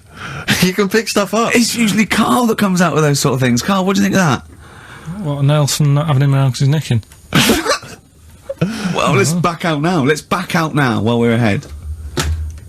Be good in Celebrity Big Brother. Yeah. Being used to being locked up and that. We could, wouldn't he? Yeah. I started something. I couldn't finish. Yeah. Should we play another record, or should we talk about some, on a lighter note, Muffy the hamster had a narrow escape with a... Play a song, let's have the Rockbusters answer. Oh, God. Martina Topley Bird, Need One. Alright, XFM 104.9. Well, it's that time. It's getting exciting, we've got Rockbusters results, but before that, a little bit of monkey news with... Oh! Chimpanzee that! Monkey news! Karl Pilkington. Brilliant. Nice to have read that for a couple of weeks. Go on then. Alright, so, is that this little monkey? Oh, yeah. Who lives in Morocco. Right, I'll just warn you now, you're on thin ice from last time, okay? So, make sure, is this real? It's been Don't say anything stupid, think about it. As you're saying it, think to yourself, oh, is that true? Do monkeys do that? Do they think like that? So, go on then. So anyway, yeah, so there's this magician in Morocco, right? He's got a little monkey working with him, right? The way it used to work, magician used to do his thing on stage, do a little bit of magic, people loved it. Then the monkey came out, had a little cap, walked around the crowd and stuff, got the money, had a good little team thing going on, right? Yeah. So anyway, the monkey's name was 86. Right. Because back then there was so many monkeys, it was like, oh, what names, do you know what I mean, what names do you use, what do you do, so they just named them, right? So this little monkey... What, he had 86 other monkeys? What? No, it's just that because a lot of monkeys were sort of working back then, helping magicians out, doing bits and pieces, busking, what have you. Well, Rick, you know how there's so many... Why would there be a confusion with that? If he only had one monkey, where's the confusion? People would go, oh, I'm not going to go and see that, I want to see 86, he's the better monkey. Do you know what I mean? What does it matter? I don't know what you mean. Well, why do they need... where was the confusion? With people going to the circus and going, what monkey can they see tonight? I don't know. It wasn't a billing, was it, with a monkey? But Rick, it's just the same with humans. There's so many humans now that we can't give them names anymore. Yeah, they all have to have numbers. Exactly, yeah, there's so many humans, with 5 billion people, we can't give them names, it's impossible. But, with a few monkeys anyway, number working... 122, go on. So, anyway, there he is. 86. 86. With his hat. With his hat, walking around, getting the money. Yeah. Anyway, the magician sort of, thinking about moving on. Because in Morocco, he'd sort of done all the tourist traps. Sure. So he had a word with the monkey, said, how about we, See? No, let him continue. Think. Let him continue. He didn't have a word with the monkey. Let him continue. So what do you think about going over to Spain? Yes. Sure. So, the monkey was in agreement? So he said, go on then. Right, so they get in the car, and, the magician knew he'd have a bit of a problem on his hands, because you're not meant to take monkeys out of the country. Yeah. Right? So he thought, right, what I'll do, I'll get a car, right? Right. Stick the monkey in a boot, right? Get on the boat, and hopefully sort of, stick it in some luggage and what have you. Yeah. We'll be over there, we'll be earning big money, everything's gonna be great. So the monkey was like, brilliant.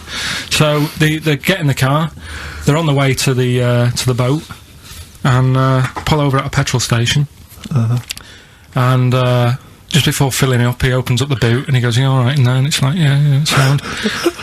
So he leaves the boot open so it can breathe and get a bit of fresh air whilst it's filling up. Goes in to pay the money. Yep. Pays the money, goes, I'm just paying for the... Right, this monkey is not going to drive away in that car, or we're never doing this feature again. Carl, what happens? What's number 86 up to? So... 86. So, That's the ending, isn't it? That's the story.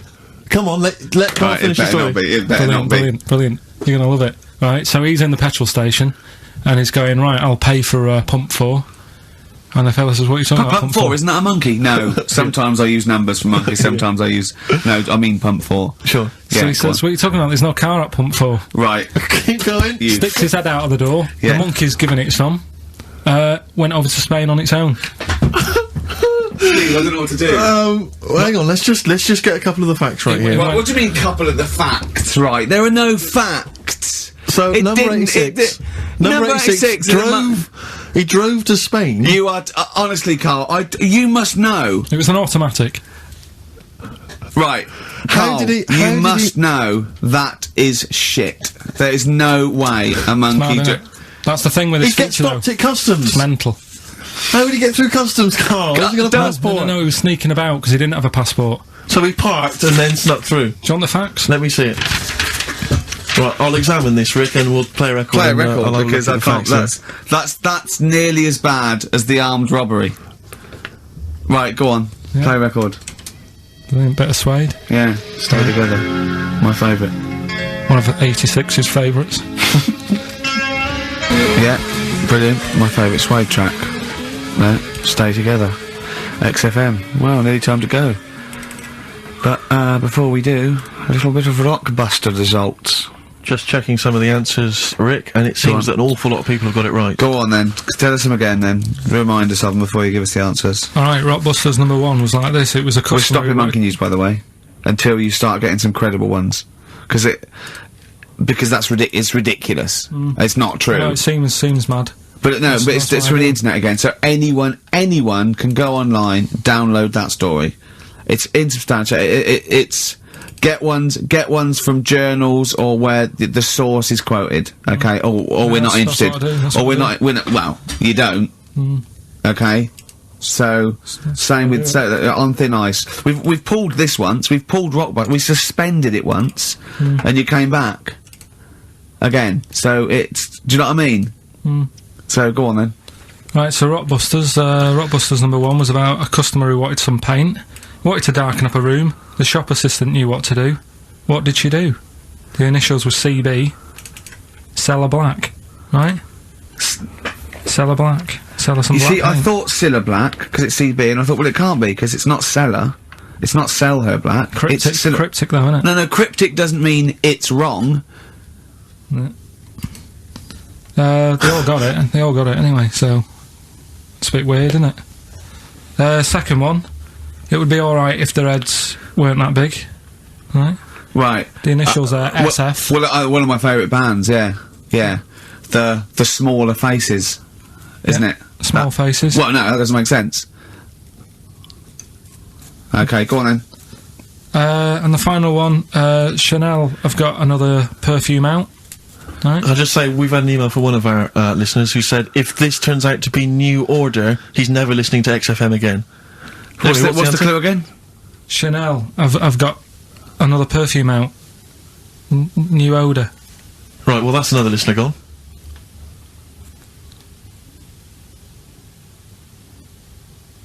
What do you mean? There's not a group called New Odour. No, it's cryptic. It's not, that doesn't mean cryptic! Wrong doesn't mean cryptic! It's like saying, what animal I'm thinking of? Frog. That doesn't mean cryptic. Sell Her Black. What artist is that? Small Faces works. Just about. If I say what animal I'm thinking of, what am I Monkey. thinking? Well, there you go then. So it does work. Play a record. Right? Play a record. So, who's a winner? Ah, yes. Now, I'm going to give it to, someone who emailed in with the correct answer, and his name is Steve Martin. Really? And I'm giving I don't know if you've noticed over the last few weeks, I've been giving the prize to people with just a kooky element to them, you know, if they've got people to an start amusing name. sending their name in, like, Barry Bumpfreud. Well, don't worry, because I can spot if it's a fake comedy name. Or What was that last one we laughed at? I For can't no remember what it was. I think it reason? was Gerald something.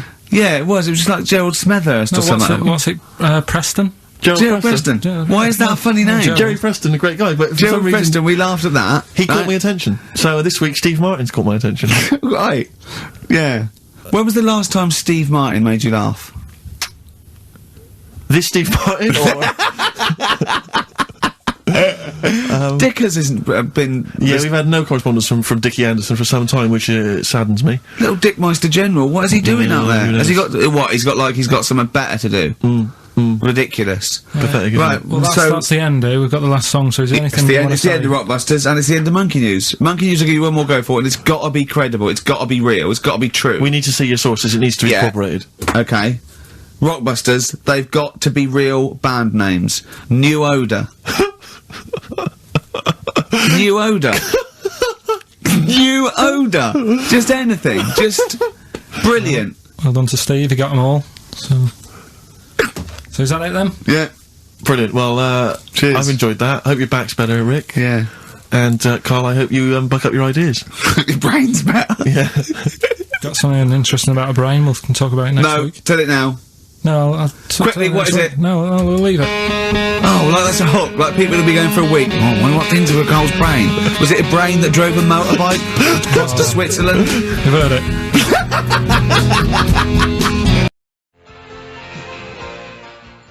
Well, I know that must be some people's favourite record, Steve. Well, it's certainly one of mine. Thunder Road, Bruce Springsteen. I won't hear a bad word said against the boss. A lot No. of people dismiss him, as you said in the past, as being some kind of stadium rocker, but you can't listen to a song like that and not be moved. Surely, Carl. It's alright, yeah. Brilliant. A passionate man. Yeah. What? So, Carl. No, it's right. So, there's certain songs like that was alright. It didn't sound anything... If it wasn't Bruce Springsteen, if someone new came out, something like that, I'd go, yeah, it's alright. Sure. Do you know what I mean? Yeah. you're a regular Simon Cowell, aren't you? I don't know if I like music as much as I used to now. That's what happens when you work in it, innit? Because Danny Minogue was on the telly in the Is week. it like when you work in a sweet factory and you don't nick the Mars bars after a couple of months? Yeah. Yeah. Danny Minogue was on the telly in the week, right? Yeah. And she was doing a medley. Yeah. Why do people do them? Well, to try and get all the hits. I know what you mean, yeah. But who's that busy that they haven't got time to listen to a full album or... But it was it's like a meal in pill form. Yeah. Well, I like most of Danny Minogue's hits, but I don't like the whole song. Yeah, exactly. So if you want to just like pop the best bits down, 30 seconds, put them all together, yeah. Well, I've got, a Stars on 45 record from the 70s. Do you remember those? Yeah. Stars on 45. But it's that, like you say, I mean, this one had it would be a snatch of Stevie Wonder, followed by the MASH theme, followed by Layla, just the intro. It was sort of, it's not music, it's just... Yeah. Well, we do a bit of that, don't we? That's what DJing is, isn't it? It's a bit of everything. But we play the whole song, don't we, often? Yeah, we're better, aren't we, Carl? Oh. So what do you want to talk about today? Do you want to look at the list? Yeah, well, it's got describe looks. That's our list we've put. So this is a very amusing sort of link about describing your look. I don't know, what's this? I don't remember this. No, I just was thinking like, everyone's got an idea in their head, right? Of what Well, they look like. Careful, Carl. Don't open yourself up to criticism. Go on, yeah. Everyone's got Do you know what I mean? Everyone's got an idea of what they look like and stuff. If someone wanted to know what I look like, or what Ricky looked like, or what you look like, Steve, if that... Yeah. What would you use to describe yourself? Do you know what I mean? Words. Not really. I don't understand. What do you mean? Well, like, Someone who doesn't know us, we've got to describe, and what's the game to hopefully get some sort of interpersonal language going, so you know they've got the same image as you, to a certain extent. I'm just thinking, if I was to meet Steve in a restaurant, Yeah. right, Nothing untoward going on, we're just hanging out. no, just having a chat, just having a normal night out. Yeah. Yeah. Who's paying? Because, I mean, is it expensive? Go Dutch. I mean, Right, so, I say to you, I'll see you at 8, right, in this restaurant. I turn up at the door, it's a bit of a posh place, right? So he's Steve Merchant in. Yeah. And the waiter sort of goes, I don't know. what does he look like, right? And Where's he from? Just a little French fella. Oh yeah. And what does he look like? So I'd the thing I'd pick up on first, tall lad. Tall, yeah. And then he goes, oh, you know, we got lots of tall people in, right? And I go, oh, big eyes. Big eyes. Yeah. And then he'd go, yeah, he's over there. I'll be honest with you. I mean, you can have dinner and you can buy me dinner. I'm not sure you're going to get anywhere with me. If you're slagging me off. No, I'm not slagging you off though. That's what I'm saying. Yeah. I'm just using what comes to mind when. Can I just tall and big eyes? Can I assume that they know? Like, could I say like easiest for me would I'd say looks like Reg Varney from On the Buses? Would they understand that? Can I use sort of like references? He's 30 odd this waiter, so he'll. Yeah, so I go, oh yes, it's Reg Varney. He's sitting over there. Yeah. So he went German towards the end.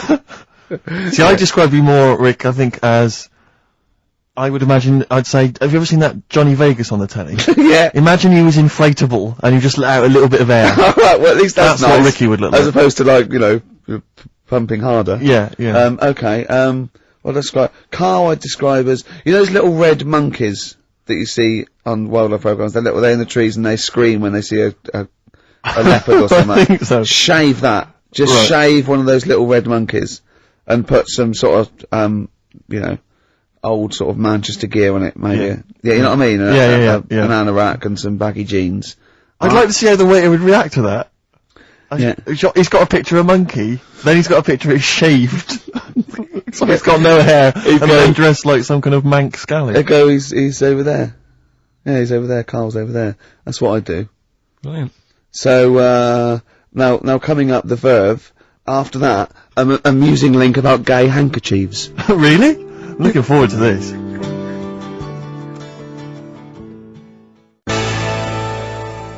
Lucky Man by The Verve on XFM 104.9. I'm Ricky Gervais, with me Steve Merchant and Karl Pilkington.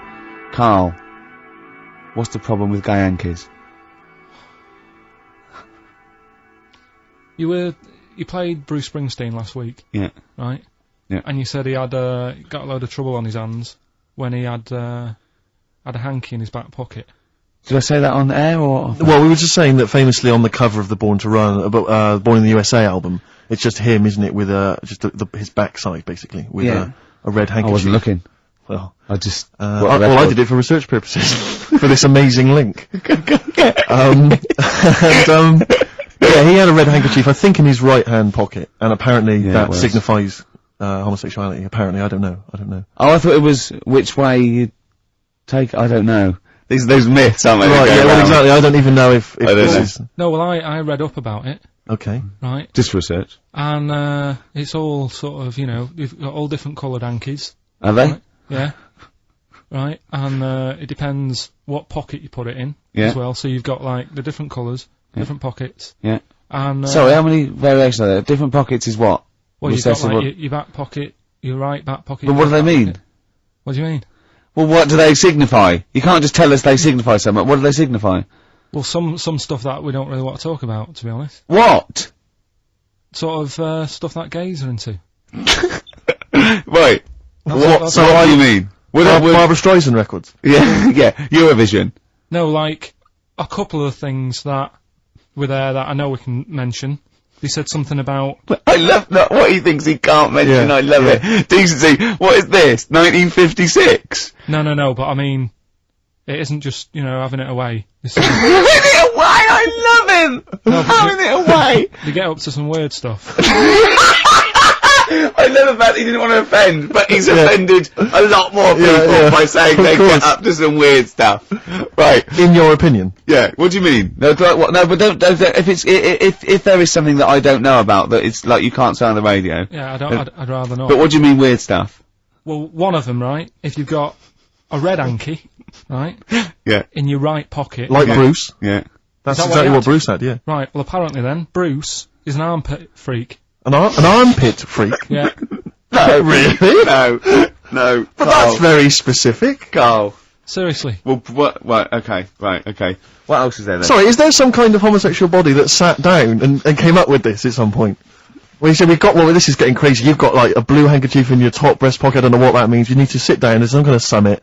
Figure out what it means. Yeah. It's just that you're not free from it either. So if you were to go in like a gay bar, which you might do if you're straight anyway, because they're good places, I think. Mm-hmm. Right.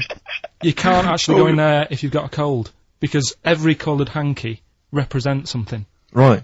So if I was to go in, had a bit of a sniffle, I could get into all sorts of trouble. Well, for that Marks and Spencer's white linen hanky, that means you like to be tied up and whipped. Yeah.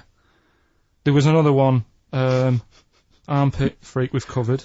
Armpit freak is done. We've covered. An armpit freak? I don't really know what that means. So, right, okay, yeah. But there was just one other thing, like a blue and white one, is if you're into sailors. To sailors? Yeah, if you have a little blue and white hanky, that's in your left pocket. Yeah. Right. Blue and white equals sailor. So I wanted to ask you something. But again, we've got to be careful here. You know when you wouldn't leave the building that was on fire because you were standing proud. Hang on, we need this. Some people now don't know what you're talking about. Karl, you were on holiday. Yeah. On holiday in Tenerife, right? Yeah. You'd had a moment of intimacy with your girlfriend. Yeah. A knock on the door. You had to stop and get up. And you peeked around the door. It was a fireman saying, "Get out." But you didn't want to leave because you had a. Yeah. It was a little. Yeah. But what I don't understand is you maintained that while looking at a Spanish man dressed as a fireman. Yeah. Is that true? Is that the fact? You maintained. I'm sorry to say you maintained arousal whilst looking at a gentleman dressed as a fireman. No. Is that these are the facts? And they are undisputed. What did you maintain? I'm not a machine though. Do you know what I mean? I can't turn it on, turn it off. Right? But you were talking. I just thought talking to a fireman, you'd have probably lost it. I don't know, but you didn't. No, but the other thing was, I mean, I was talking to Suzanne about it again, right? Yeah. She said, "What are you talking about that for?" Right? I said, "Oh, it just cropped up, right?" Yeah.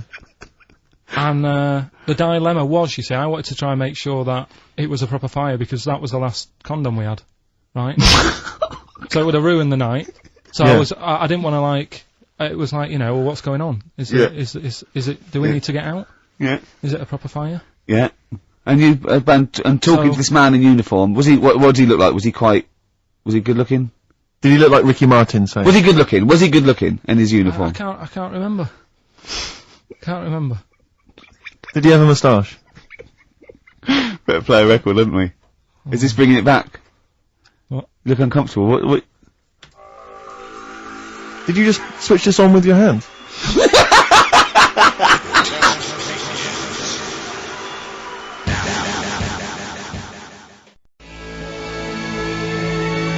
The Flaming Lips, and that's Fight Test. Lips and test. Lips Test. On M.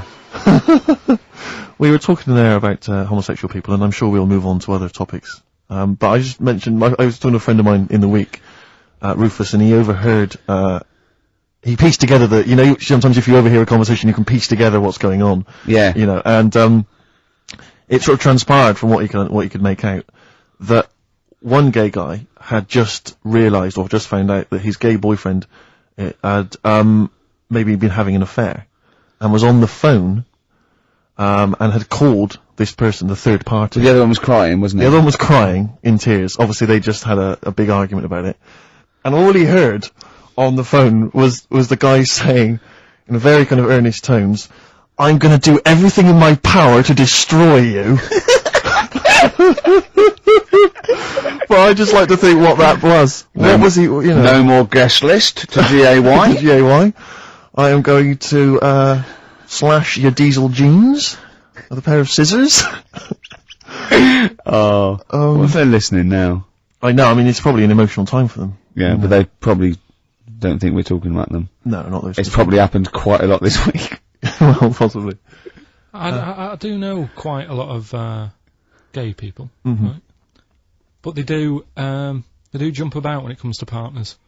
Right. Karl. No, freedom of speech. Yeah. Let the man speak. No, I'm not saying that's a bad thing. I mean, it's quite, they don't, if they get bored, they move on that. Which is fair enough, but they do, How do we piece this together? And they go out late, don't they? Well, we've covered that, haven't we?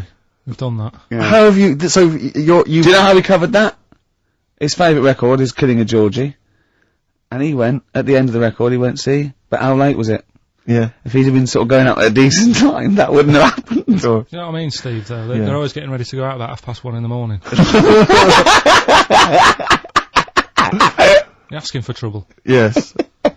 Incidentally, I should just point out that oh dear. That we've had an email. I've lost it here now. But anyway, it was one of our listeners saying that we've slightly embarrassed ourselves because, of course, Bruce Springsteen on the cover of Born in the USA doesn't actually have a handkerchief in his back pocket. It's actually a red baseball cap.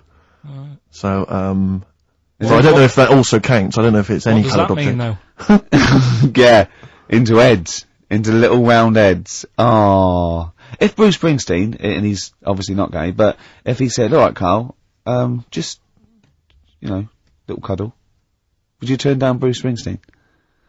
Yeah. Well, no, but why? Just like, alright mate, you hug your mates, don't you? If Bruce said, alright, Karl, I like your show, love your head, little cuddle, a mate's cuddle.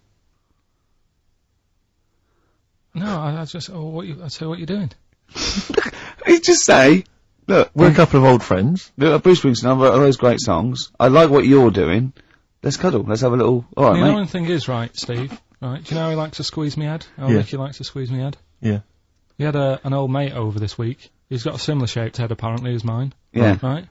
He's hardly gave me a call or anything because he was busy with this other fella's head. Oh, you feel quite bad about that. This is a better head to squeeze. I'll tell you why. Because he shaves his every day. Right, he's got the same sort of hair problem with him. Shaves every day, right? A problem. No, I know, and it's because he's had it several times. Like Karl's is sort of come through a bit long at the side sometimes. It looks a bit unkempt towards the end of the week. I've seen there's a couple of little pimples under there. Right, I really have to do it. Just like get there, slap my hands on it, squeeze it. With this one, I can sort of get my finger. Do you know what I mean? I get my really, you know. You're like a gay the way you jump about from head to head. That's my record. Do you like a gay? Just saying. Right, still coming up then. What have we got coming up? We got Rockbusters. Oh, has any monkey news this week? It's been a problem. Why? It's not much has been going on this week. What, in the monkey world? In the monkey world. I don't know if they've caught on to the fact that they're getting coverage. They're keeping their behaviour hush-hush. Being a bit careful, but I found something. Have you got Rockbusters? It's your last chance, don't forget. Is it good, these? Got Rockbusters, got some good prizes. Steve will look at them in a bit. Yeah. Cheeky Freak of the Week. Oh. Have you got a Cheeky Freak of the Week? Got that. Got yeah. that. So what deformity is it this week that you're ridiculing? Well, keep listening.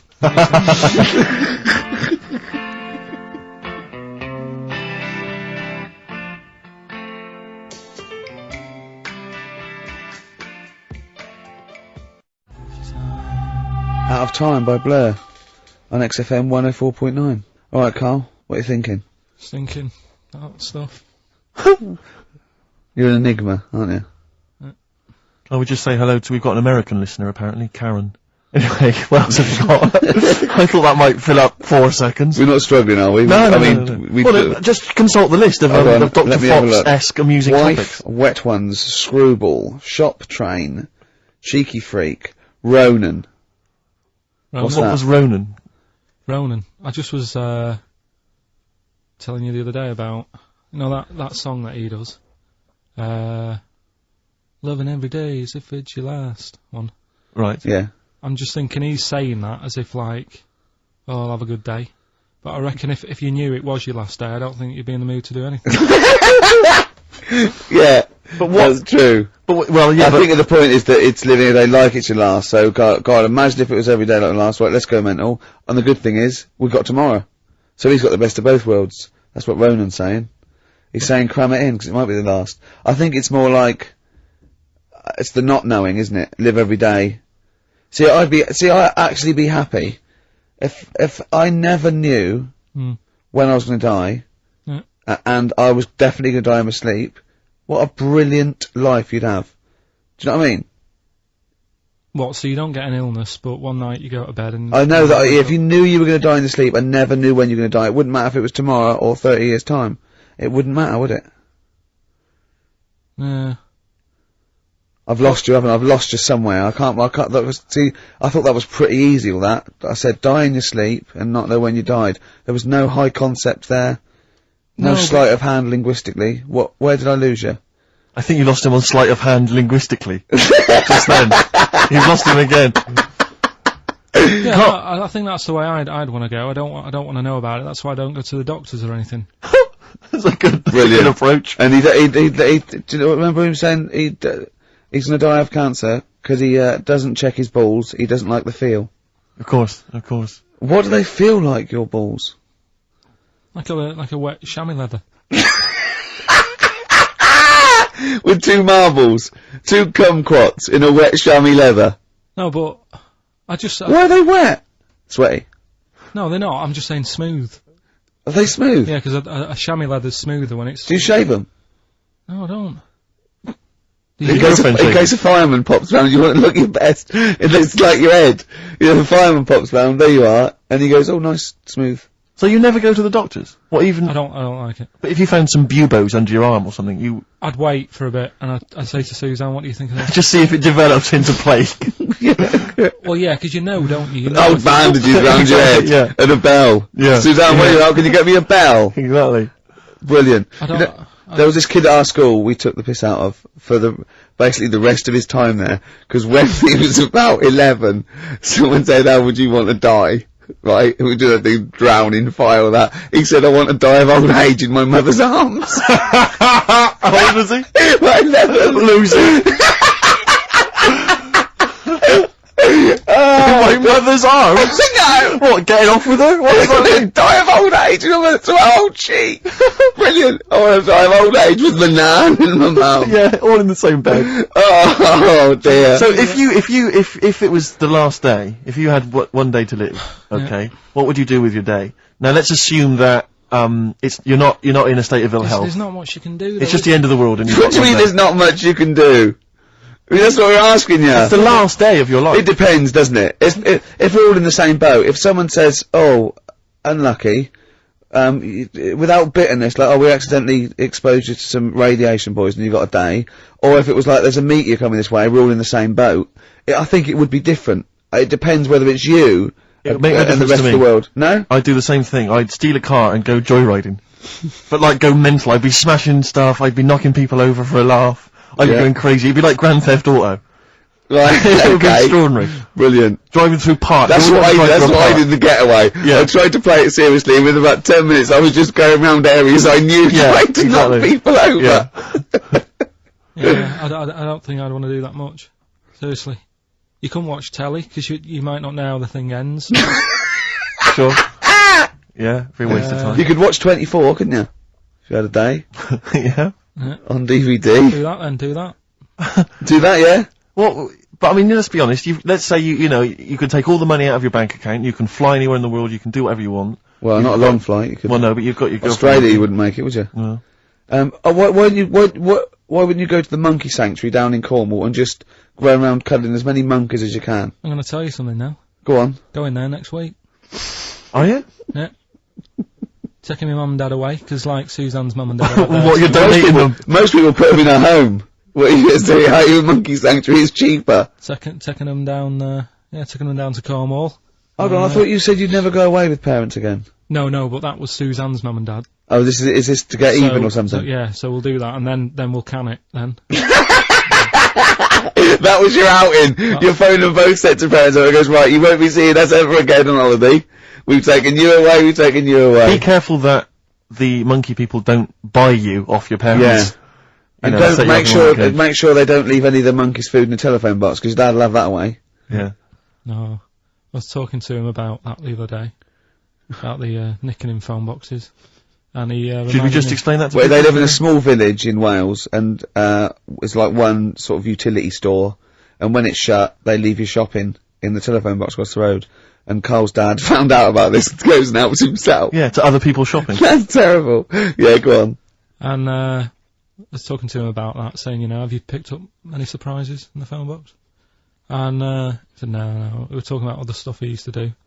One of them used to be going in this supermarket, right, in Manchester. Yeah. Needs a new pair of shoes. Yeah. Go in, take a new pair off the shelf, pop them on, leave his old ones there. Really? And walk out again. Yeah, brilliant. And then you go in after and buy his old ones back like an idiot. Yeah. Yeah. You'd go in the next day. They look nice. My dad's got a pair just like that. I've always wanted some. Can I have those? Incidentally, we don't advocate the stealing of shoes from shops. Or the joyriding and killing people. Unless you've got one day left. Okay. Or phone boxes.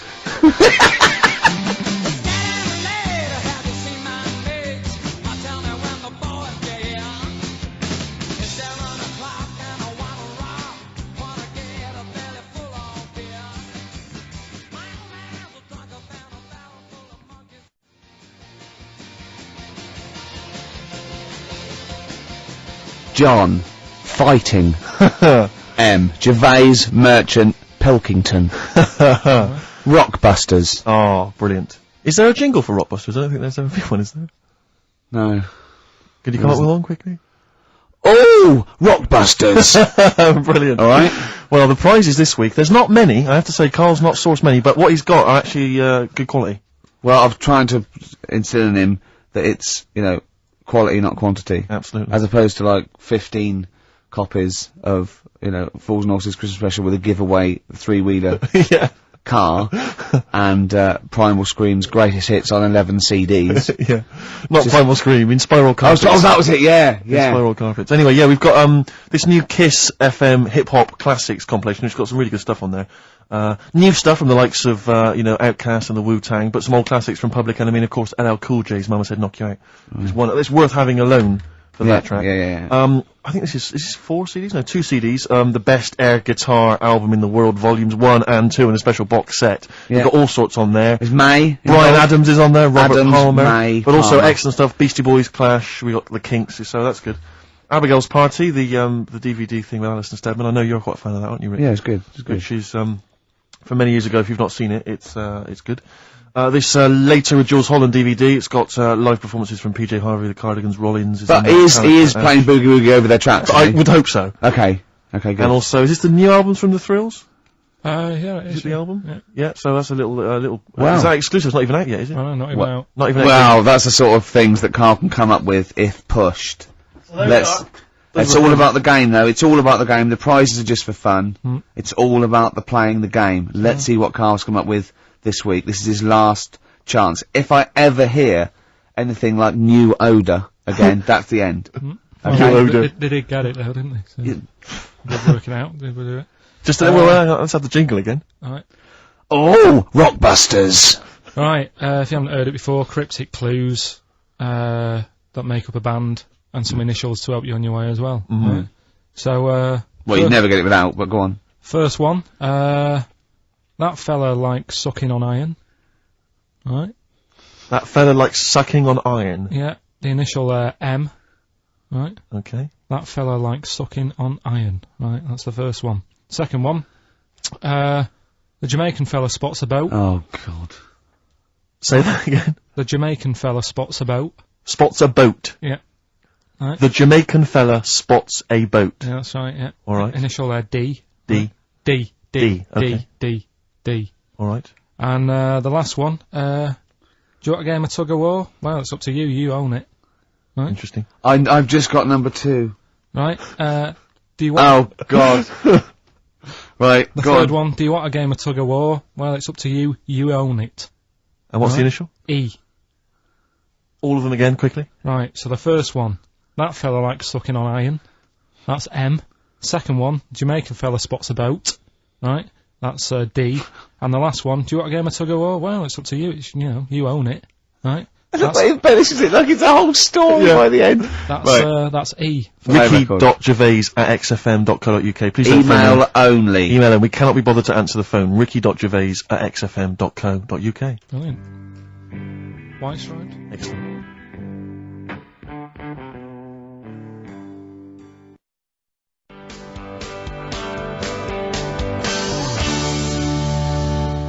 Red Hot Chili Peppers, Universally Speaking, on XFM 104.9. Well, halfway through, Steve.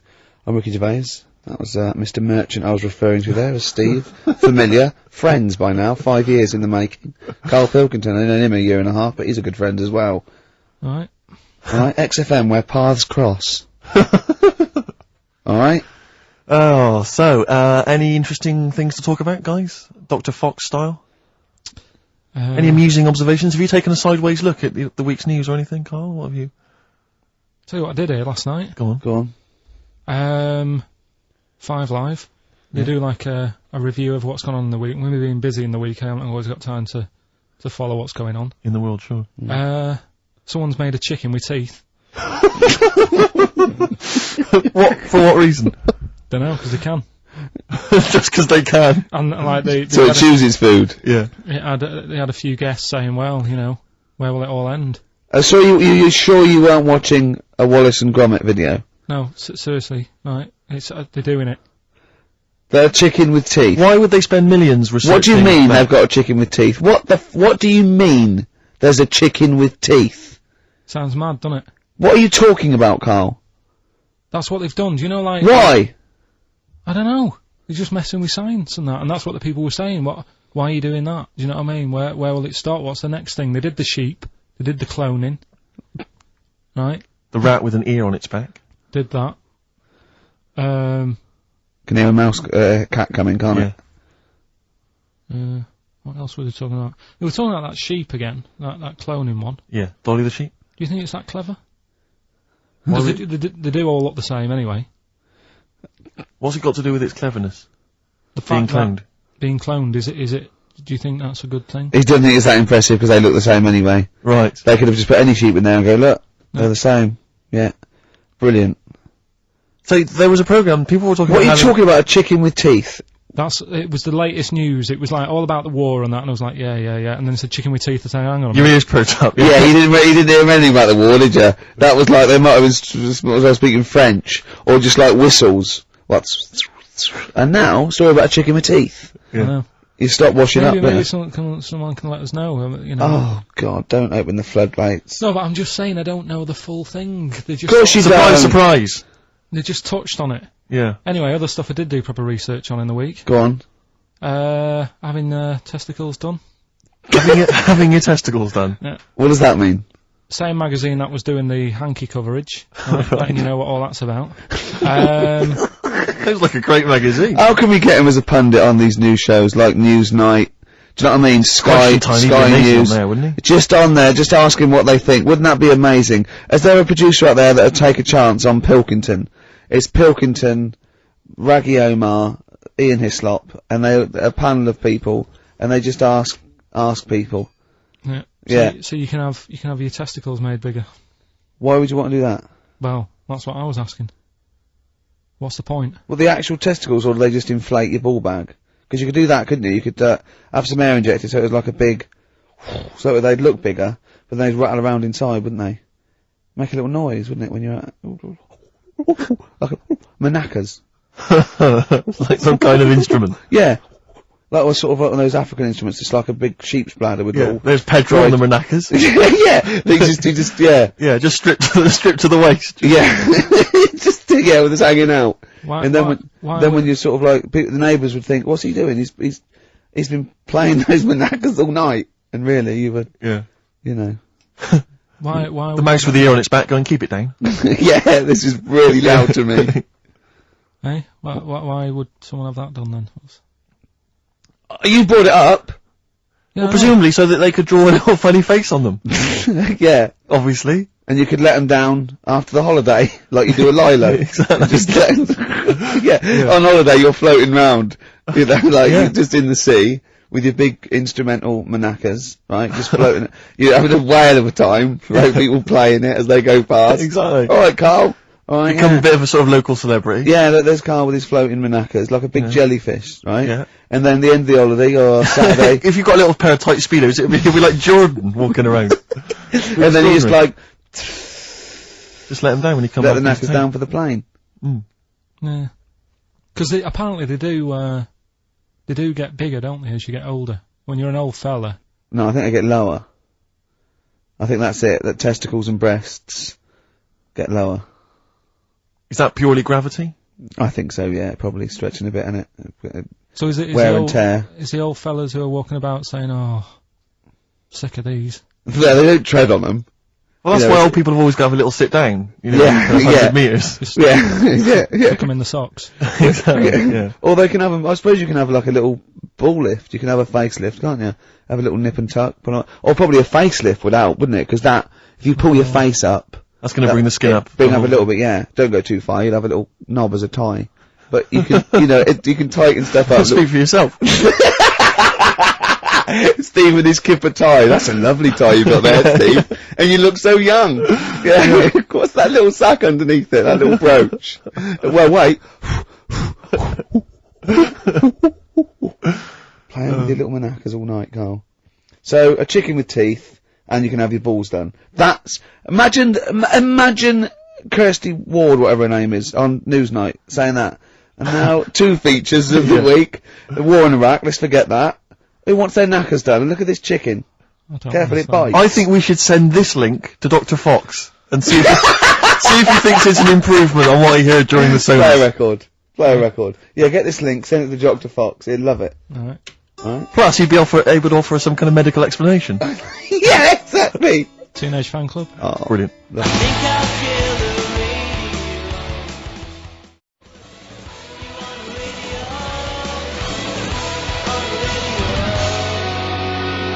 One of Kurt Cobain's favourite bands, apparently, Teenage Fan Club, and that was the song Radio. He loved them.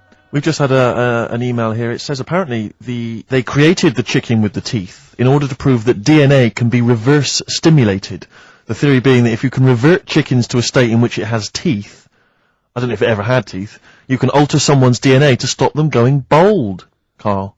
Did they mean that because birds came from reptiles that had teeth, outcrops, and then changed into a beak or whatever, that they revert? I don't understand. They revert DNA. I mean, there's not quite enough science here for me to be able to answer it in detail. Well, not for us maybe, but I think Karl's probably grasped it. What do you think that means, Karl? Yeah.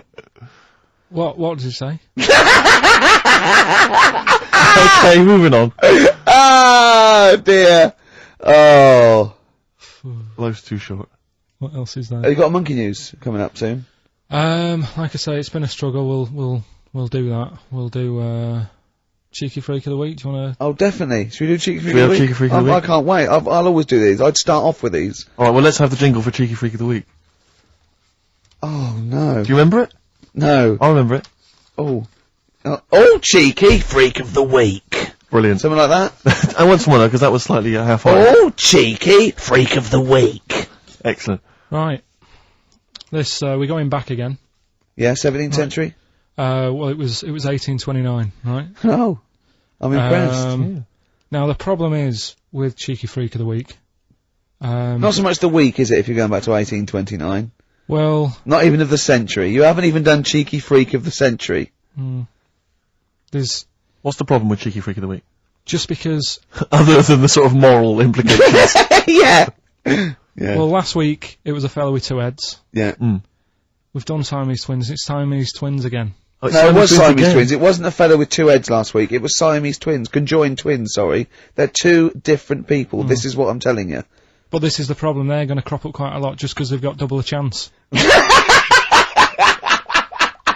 Alright? Oh, please don't write in and complain. He knows not what he does. You understand, don't you? Karl will actually feature one day in this section. Yeah. So, right, go on, Karl. We're going back to 1829. Yeah. All the way back there to 1829. This is a retro conjoined twin link. A couple of guys set up a business. They were called Chang and Ang. Oh, they're the first. That's why they were called Siamese twins, because they wasn't that what it was based on? Those 2, Chang and Ang. Was it? The original. Yeah, that's why they're called Siamese twins, because I think they were Siamese. So these are the first ones. Well, not the first ones, but they're the ones one. that got to fame, I think, and why people started calling them. People started calling conjoined twins Siamese twins. I think I'm right there. Anyway. Good. Well, the sort of set up business, sort of going round the US. Well, both of them. And Europe, yeah. Yeah. And what they used to do, people were amazed by it anyway. Yeah. People wanted to know how they get through life doing certain things that you think about. When you think about Siamese twins, you think about, how do you get through a day like that? Yeah. Right? And the thing that cropped up the most with people was how they take a bath. So they used to go on tour around the US and Europe and sit in a bath, have a wash and that. And did they ever wash each other by mistake? They go, oh, that ends there, like those things in supermarkets. They put one of those down. We go, oh. What do you mean? put that there. What do you mean? You know the things on the conveyor belt, the little dividers. yeah. They wind me up, those dividers.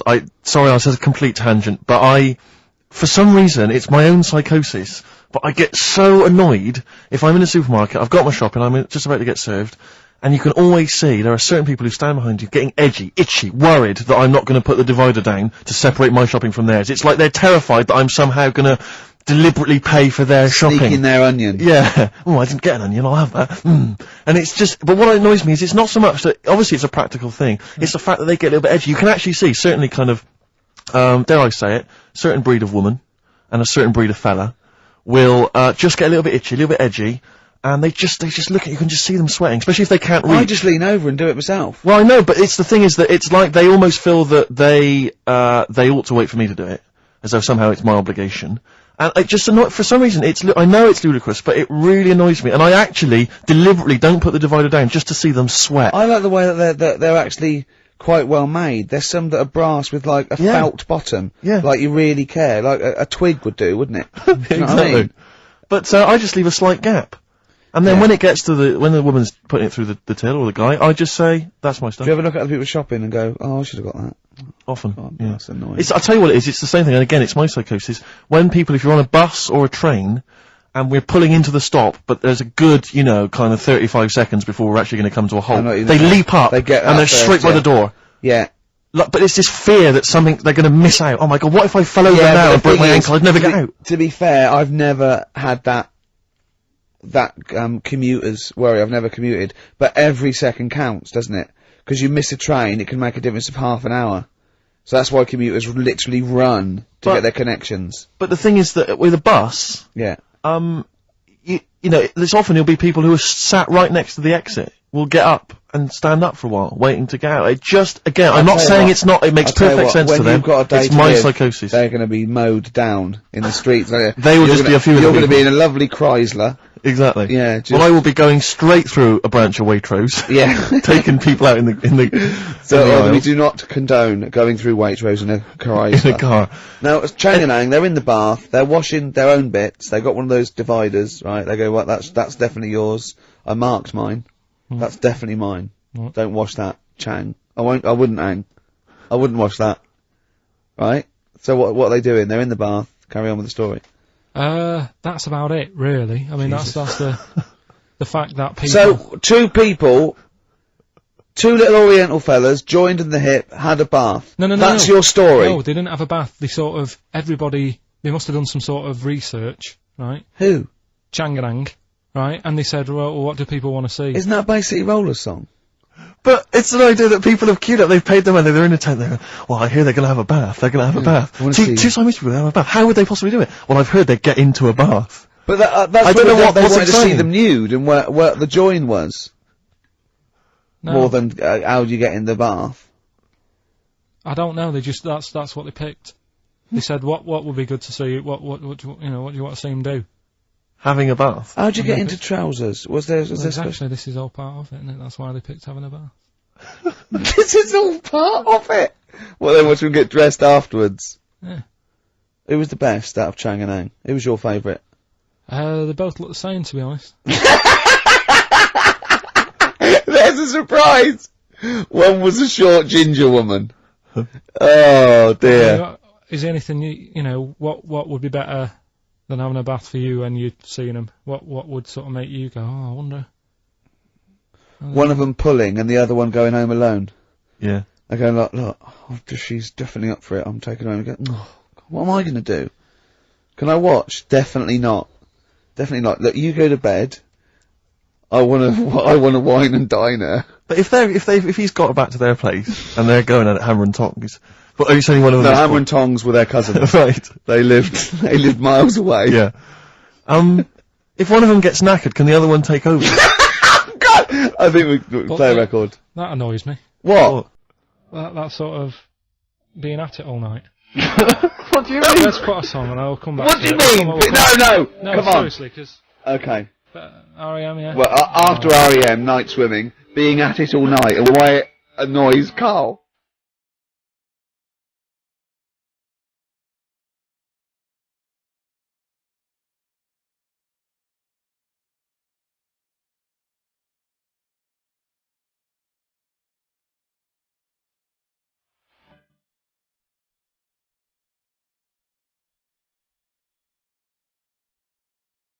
Eat the pots again.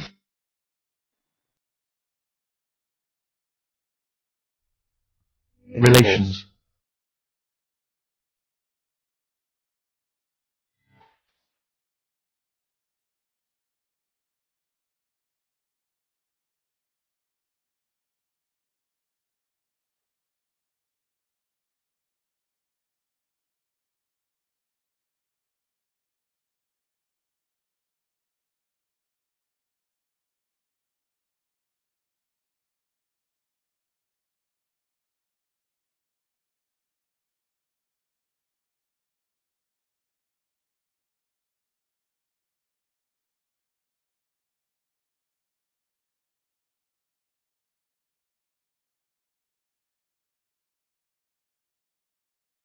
Night Swimming by R.E.M. Well, before we played that track, you remember Karl was on the, right, teetering on the cusp of telling us why he's annoyed at going all night. I assume you mean... Relations. Yeah. What do you mean? What annoys you about that? What? Sexual relations all night. The concept. Or people keep you up. Is it your next door neighbours or something? No, just that thing of people who say, oh, was that it all night last night? Who says that to you? You know, lads who think they're, think they're a bit of a lad and think that means it's good. What, like Sting in his tantric sex? Sting. Yeah. Well, to be fair, it goes for 8 hours, but only 3 minutes of that is going for it. The other sort of, 7 and a bit is sort of laying next to each other, isn't it? Right. Or sometimes in a different room. Yeah. Yeah. Is that why it's called Sting? Hey? Well, if you're at it all night, bet it. It's gonna sting. Yeah. So what's your problem with this notion of going at it all night? It's just that thing of, get it done right the first time. Do you know what I mean? Get it done. Yeah, get in, get out like the SAS. Once you've done it, you've done. You know what I mean? Yeah, no fanning around. No messing about. So, it's just that, isn't it? It's like, do it right the first time. Once you've washed up, right, you put the pots away, you don't dirty them again. What a lovely analogy. That's one of the great Is that what you metaphors. say to Suzanne? Come on, love. Once you've washed up. I've already washed up. You don't dirty the pots again. God. What a romantic Ding dong. song. Hello, is there a fire? Oh. Hello. Did he have a moustache, the fireman? Oh.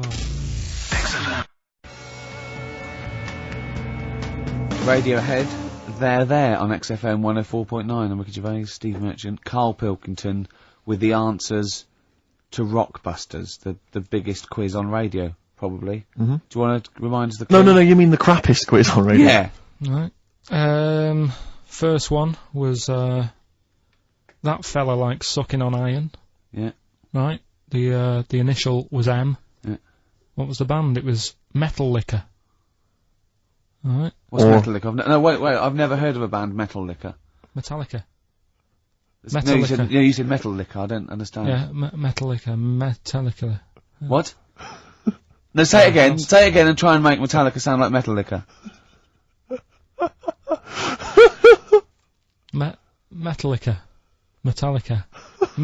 Metallica. Is he having a fit? Say it again, make Metallica sound like Metal Liquor. Metallica. Metallica. Okay, next one. Right. Yeah. Second one, the Jamaican fella spots a boat. That was easy. That was D. That was Divage. You got that? Make it sound like the band. Divage. Make it sound like a Jamaican fella saying spotting a boat. Divage. Right. So you got that one. Okay. And the last one. Do you want a game of tug of war? Well, it's up to you. You own it. Yeah. Right. That was E. That was your rope. Right. Europe. Europe? Right. Who did the final countdown? Yeah. So that's the... No, what? We've let that go. That's the 3 answers for this week. Who's the winner, Steve? Well, again, I mean, there are lots and lots of people who got it right, Rick. So I don't know if it's just us that think this is rubbish. Right. But, Who's the winner? Well, I'm always a fan of people with just something, a name, I don't know, that maybe tickles me. Yeah. And sadly, I did want to give it to, I wanted to give it to Daniel Jowett. because I just, for some reason, Danny We're Jowett. going to stop. But sadly, I just realised he got it wrong, so I'm going to give it to a different Dan. So not only did you ridicule his name, He's not even getting the prizes. But better luck next time, Danny Jowett. Instead, I'm giving it to Dan Mason of Ilford. So he got them right, and he wins those prizes. All right. Well. okay. More of that next week. I mean, what do we think? We'll do it next week then. Do Yeah. it again. Okay. What are you doing now? Got a record or what's that? Hoople. But not the Hoople. Oh, it's a Hoople. Yeah. The Hoopsters. Monkey news? Next. All right.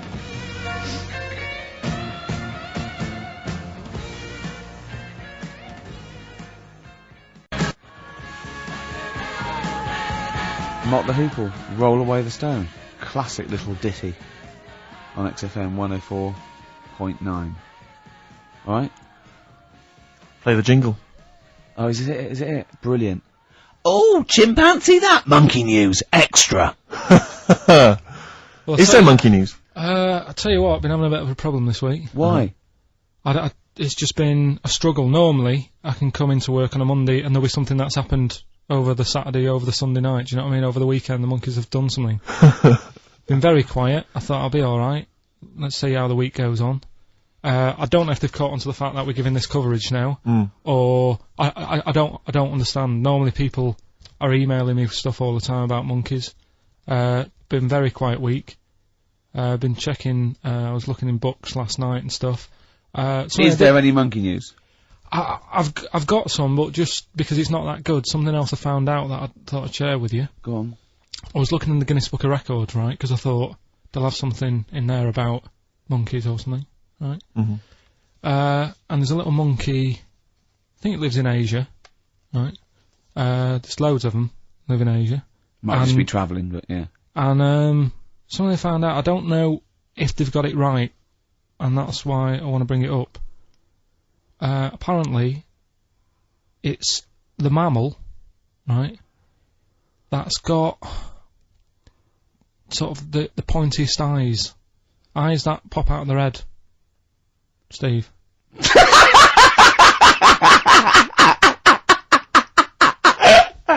Now, the thing is, right? I thought that's interesting. Yeah. Apparently, it's the biggest with the sort of goggle eye type thing. Right, yeah, go on. Apparently, they come out of their head 1.6 centimetres. 1.6 centimetres? What, you mean they protrude? Yeah. They protrude from the head at 1.6. Okay. What? How long? Have you got a ruler, Rick? 1.6. He's having a go. I'd say I'd be a little bit annoyed if the monkeys beat me. Well, I don't think it has. That's what I'm hoping. Is there anything we can... I mean, what's 1.6? Oh, can you... It's about... Drop your trousers. It's, about 3/4 of an inch. What do you think? I don't know. Have they got it right, or what? Maybe I should come down to Monkey World with you next week. So anyway, so that's not the monkey news, that's just something that cropped up, and... Sure. I do know once, when we were playing pool in the office, I think Lucy was your partner. Yeah. It was me and Ash versus you and Lucy, and you were having trouble because his glasses kept slipping down. So Lucy pushed his glasses up his nose, but the glasses touched his eye. Do you remember that? Yeah.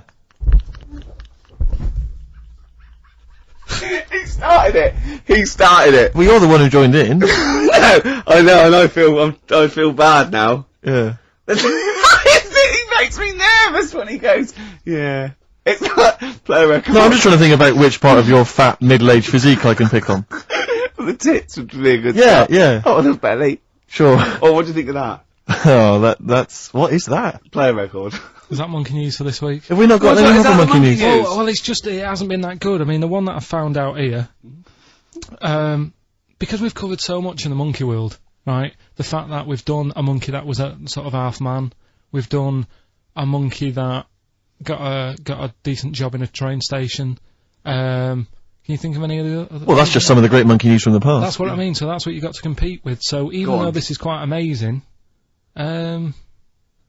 just tell us. Another monkey's got married.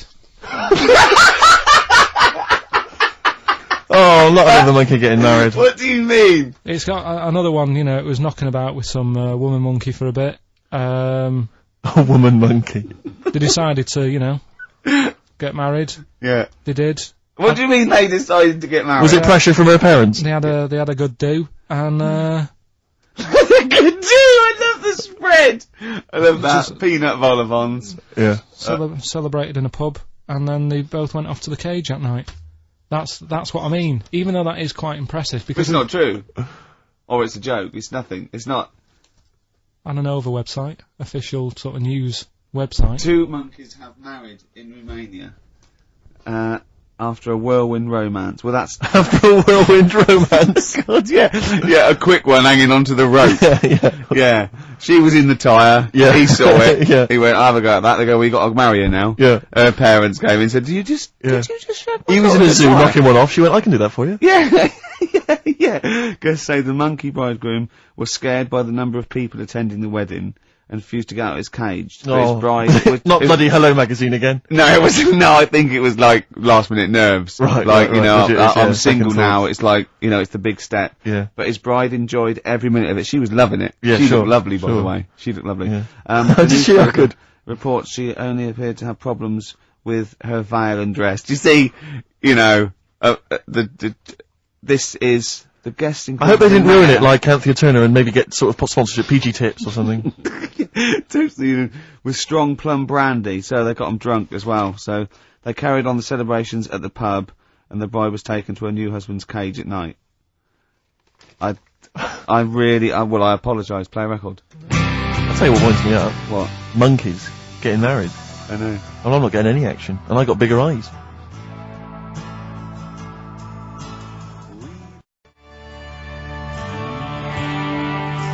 Little by little, Oasis on XFM 104.9. Well, that's the show.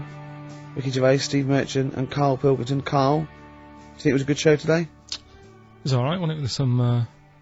What do you think the loyal listener has gotten from today's show? What do you think that we've added to the world? Well, I think they know what they've got, right? But if someone's just tuned in, I can tell them they've missed out on some good stuff. They've missed out on Chang and Ang. Yeah. They're the two who are the one who invented. They're the ones who invented, the Siamese twin thing. Yeah, that's it. They invented it. Yeah. You've got you've had like How We'd Spend Our Last Day, right? Running people over. Chicken with teeth. Oh, he says it like there's no other show that could give you all this. Yeah, go on. Gay Yankees, we've done that. Yeah. No one will be having a problem there tonight. Yeah. Another monkey marriage. Another monkey. Another it one. sounds like the end of the news. Yeah. You know what I mean? The headlines on Sky News, and headlines on, and another monkey marriage in Romania. If you've thought about having your testicles bigger. Yeah. We've sort of covered that. Yeah. And the monkey that had big eyes. Yeah. If it's listening, its position might not be safe in the Guinness Book of Records. Oh. And of course, Karl stays hard by looking at firemen. Indeed, we've also learnt that. Well, that's not true. Well, you did. Yeah. All we know is that you saw a fireman and it didn't seem to affect your erection. We avoided saying erection in fact, for 2 hours. If anything, it prolonged it, from what we can tell. We've avoided saying erection for 2 hours, and then he just healthy young man. Yeah. So. Yeah, no, I'm sure he was. I'm sure he was, but... Firemen keep Karl hard. Right. You asked me to dinner, you brought me stuff. Amy Mann to end with. What do I make See you next week. Bye. You made me The darkness growing on me on XFM 104.9. Oh, it's all going well already, isn't it? The microphones fell apart. Carl's shouting because he got headphones on. His music's turned up too loud. Canfield level. God, it got pre-out. Look at him giggling. Look at him. Look at him laughing. That's so funny because I got a letter here from who was it from? Mike Heel, who sent me a little picture of a little Japanese fella from a film who said looks like me, and he does a little bit. But he says, please can you make Karl laugh? I've never heard him utter as much as a snigger, and I'm worried he may have a genetic disorder. Well, I mean, he has got a genetic disorder, obviously, but, he was giggling then. I hope, people heard you then. Look at his little face. It was a joy. Oh, I love the things that make him happy. But I love the fact just before the microphone came up and just before the record finished, he had his headphones on, the music was too loud and he was just shouting, Bauhaus is not working! Bauhaus is not working! I have to play something else! I went and found Ziggy Stardust by Bauhaus and he said, why isn't it working? Look at him giggling! Look, he's lost it! Is he going away? Are you on drugs, Karl? What have you done? He's tickled. Look at his little... he looks like one of those shaved monkeys. Look at his little... Oh my god, I've never seen a forehead glow. I know, it's extraordinary. Oh. And he's got that red shirt on as well, so the whole of him is just a big glowing... Karl, what are you trying? What are you putting in? I'm gonna see if I can get this to work. Go on then. Hang on. Brilliant radio. I hope Dr. Fox is listening, because I think he's eating his words right now, Steve. Right, I think I've done it. Right. Well done. That's excellent. Right, what Let's play Bauhaus now, and let's try and compose ourselves. This is Ziggy Stardust by Bauhaus. Well, it worked. That worked, didn't it? So you panic over. Calm now. You're on holiday soon, aren't you? Yeah. You got to go off early. Well, about... How many holidays have you had? Because I only ever have time off when I'm working, like doing another job, like, you know, filming or something. But you seem to have a lot of holidays, just like... And you were sick as well. You were just like... Because you had wet trousers, which is a little bit... Do you not care about the job? I mean, I've got to ask, because... You know what I mean? If I was in charge, I'd worry about your motivation or... Because yesterday we were trying to work out what you enjoyed doing. And we got to... Manchester United and moaning. And that is the two we came up with. I don't know where you get the moaning thing You're from. always whinging. About what? Everything. When? When did I last have a moan? Just before we came on air. Right, and why was that? I don't know, I can't remember. Because we were in good mood, me and Rick. I'll tell you why. Go on. Because you brought a song in at 10 to 1. Yeah. With a load of effing and jeffing in it. Yeah. And saying, can you edit this? Yeah. Yeah. But that's your job. You could have brought it in yesterday. No, I couldn't. Why not? I hadn't thought of it. But why are you whinging? That's your job. And I didn't come in 10 minutes before, it was a good 20 minutes before. It just took you ages because you were whinging and moaning to even get started. I'm not being dragged into this. You are always... I'm on my holiday now. Well, not yet. No, you're not on yet. You're still working. Well, that's what's funny. This isn't even work, right? And yet it should be. Compared to what I do in the week, this is a doddle. Well, it's because you're not putting any effort in, clearly. Where are you going anyway? Where are you heading? Cornwall. Yeah? What's happening down there? Well, there's a monkey world. You're excited about that? We're going to see that. Probably go twice to that. Yeah. Whilst I'm down there. How long are you in for? The whole week? Yeah. Yeah. So, this is with your parents, isn't it? Yeah. Taking them out. Your father, what do you think your father will be up to? What's he going to be nicking on this holiday? Well, There's a lot of tin in Cornwall. Since they've shut the mines. He's just called Suzanne, said they've got there, said it's a nice little place. There'll be no towels when you get there. So what are you gonna do? What are you gonna do? Just gonna chill out and sort of like go to the pub and stuff? Yeah, like I say, I mean, all I've got planned is probably probably Tuesday and Thursday at Monkey World. What about Wednesday? What are you thinking of Wednesday? Just wandering around? Just sort of think about, you know... King Arthur and that. Where he was down there, wasn't he? I don't know, but I'll tell Where you going? something. What town? I don't know where it is. Suzanne sorted it out. Yeah, she sorted it out. I heard you on the phone to her saying, well, pack 2 pairs. Poor woman, she's packing your bags for you. Yeah. Right. But, you'd spend more time at home if Steve didn't come in at 10-2 with a rap record with, like, obscenities all over it. Yeah, well, we'll play that next week. Well, you didn't even get the job done, that's the thing. We can't even play it because you didn't get finishing time. I'll tell you what, that method man, if he doesn't stop effing and jeffing, it's the end of his career. In my opinion. All this F that and, yo Jeff, I'm a Jeff myself. Yeah. Or I'm hanging out with my Jeffs. Yeah. It's terrible. Jeff, and we know you can't put out the J word on XFM. Oh, Mother Jeffer. Well, so we haven't got that, but what we have got... Go on. Monkey News. You've still got Monkey News, have we? That's sorted out, that's coming up. Yeah. Rockbusters. Yeah. Well, last chance. Definitely your last chance this time. You actually improved a little bit last week. You did a couple of good ones. Yeah. Same again this week. And, Cheeky Freak? The controversial Cheeky Freak of the Week, where Karl, finds, a human being with, some sort of, congenital or, imposed deformity, or, so, and we talk about that in a wry way. Do you think that's big and clever? no, but that's just it. It's never about taking the mickey out of someone, right? It's to make you think. I'll tell you what isn't big and clever. How lucky you are. A dwarf with learning difficulties. Nice. Yeah. Well, We'll explain it to you. That's the forthcoming single from British Sea Power. That's called Carrion. That's nice and retro. That's like end of the 70s Bowie. That's great. On XFM 104.9. That's just some of the records that we've played so far. Do you know what I mean? You've had The Darkness, you've had Bauhaus. It's like, can it get any better, Karl, do you think? like I say, we've got Monkey News coming up. So. Guess what? I lost 400 quid cash this week. Gambling?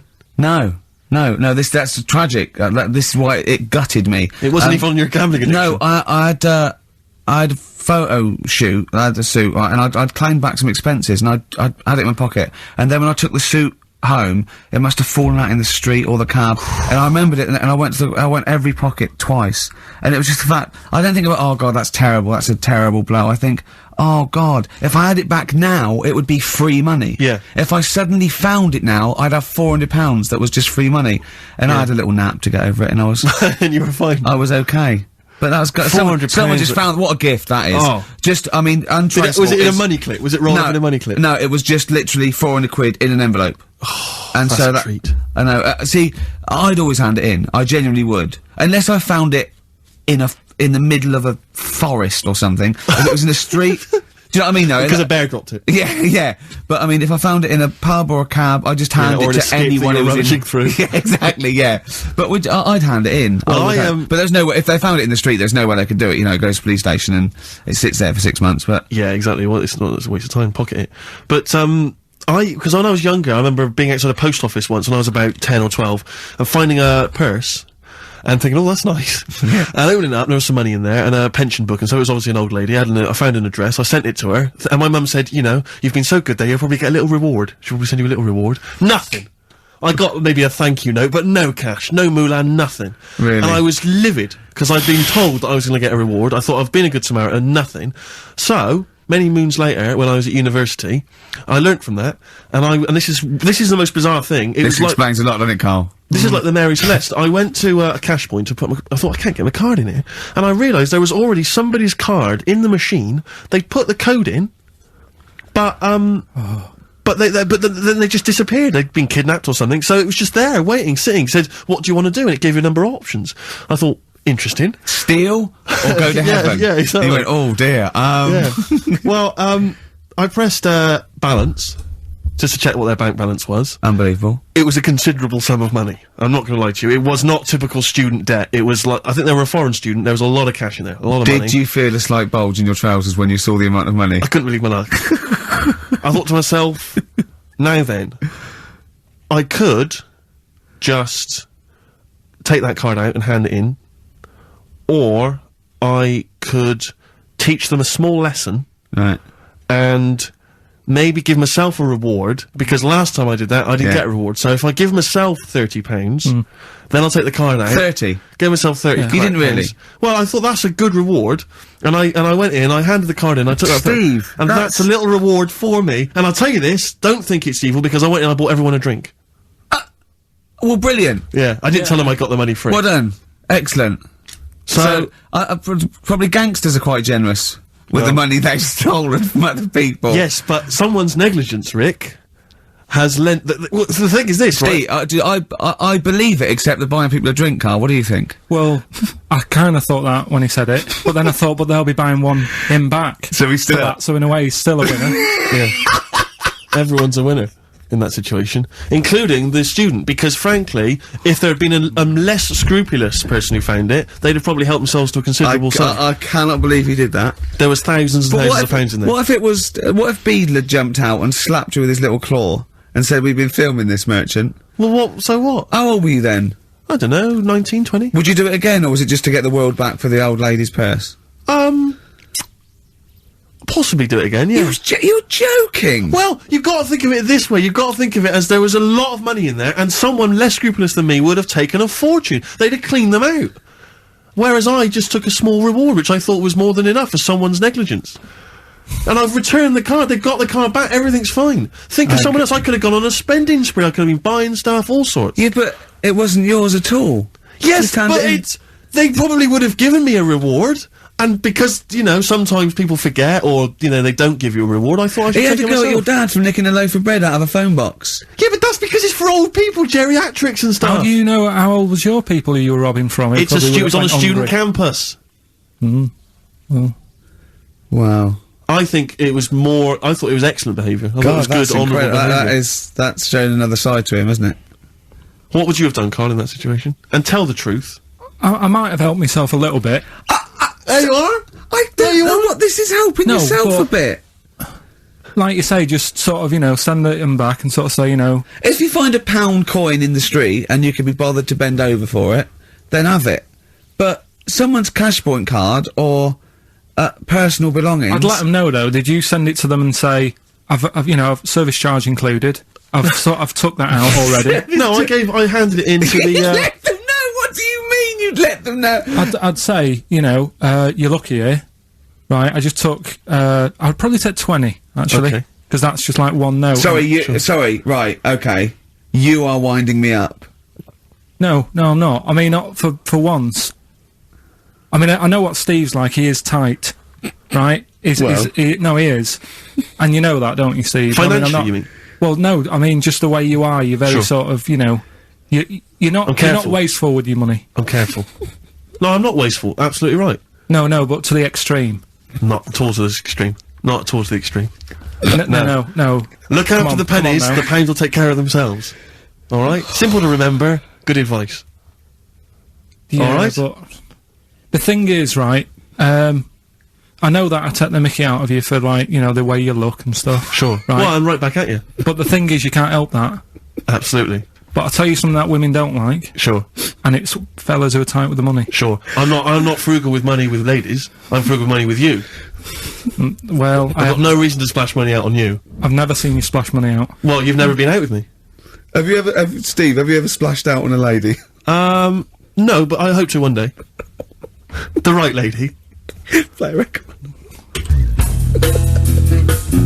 Blur. Out of Time on XFM 104.9. Ricky Gervais, Steve Merchant, Karl Pilkington. Talking of money, Steve. Look at this, right? It's in the paper.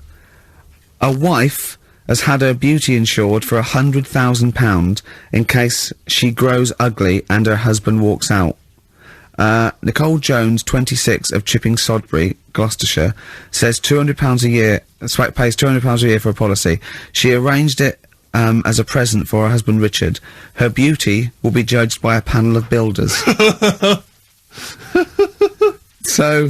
Have they been selected beforehand, do you think? Do the insurance company know who they are? I assume they're complete strangers. So suppose, like, in 30 years' time, he looks at her and goes, "Oh, you've lost your looks." She goes, "Well, have I?" Yeah. He goes, "Well, yeah." "Well, have I?" Calling the panel. Some bills going, yeah. Alright, get him out for that. Well, never mind that. It's yeah, she's lost it. Right, Well, 100 grand. well, 100 grand coming your way. They stand on some scaffolding. Yeah. She walks by. Yeah. And if they will whistle. That is amazing. Do you think they'd give her a quote first? Yeah, what if they say, "Actually, love, you've got nothing to lose. You're not oil painting anyway." Yeah. We can't come round and judge your beauty for at least 2 I mean, weeks. that is just open to abuse, isn't it? £100,000. Because I remember, in Japan, they're mad on golf, right? And if you get a hole in one, you buy everyone, you throw a party. And it was costing them, like, thousands and thousands of pounds. So they were insuring themselves against getting a hole in one. And so, miraculously, everyone was going, "I got a hole in one." "Did he?" "Yep." Yeah, yeah. Paying out insurance. I mean, they could be in that together, couldn't they? They're bizarre. not. I'm sure they're not. Well, They're probably more honest than you two that would take 20 quid out of a cash point. But, you know... No, 30. 30. Yeah, 30. I like the wording, though. A wife. Yeah, a wife. The word wife. The word wife. It's a. I don't know why I just find it's just an odd word. This is my wife. Hello, the wife. Yeah, the wife. My wife. It just seems a word that you have to say if you're 60. You Yeah, go, I know. Have you met the wife? And even then, ironically, unless someone you don't know exactly, are you married? Yeah, my wife is from. You know what I mean? that makes sense. But it's the wife. People go, oh, better get back. I'm meeting the wife for dinner. But especially when you know them. I remember bumping into friends of mine somewhere at a party, a couple that I knew, and I'd known both of them before they got married.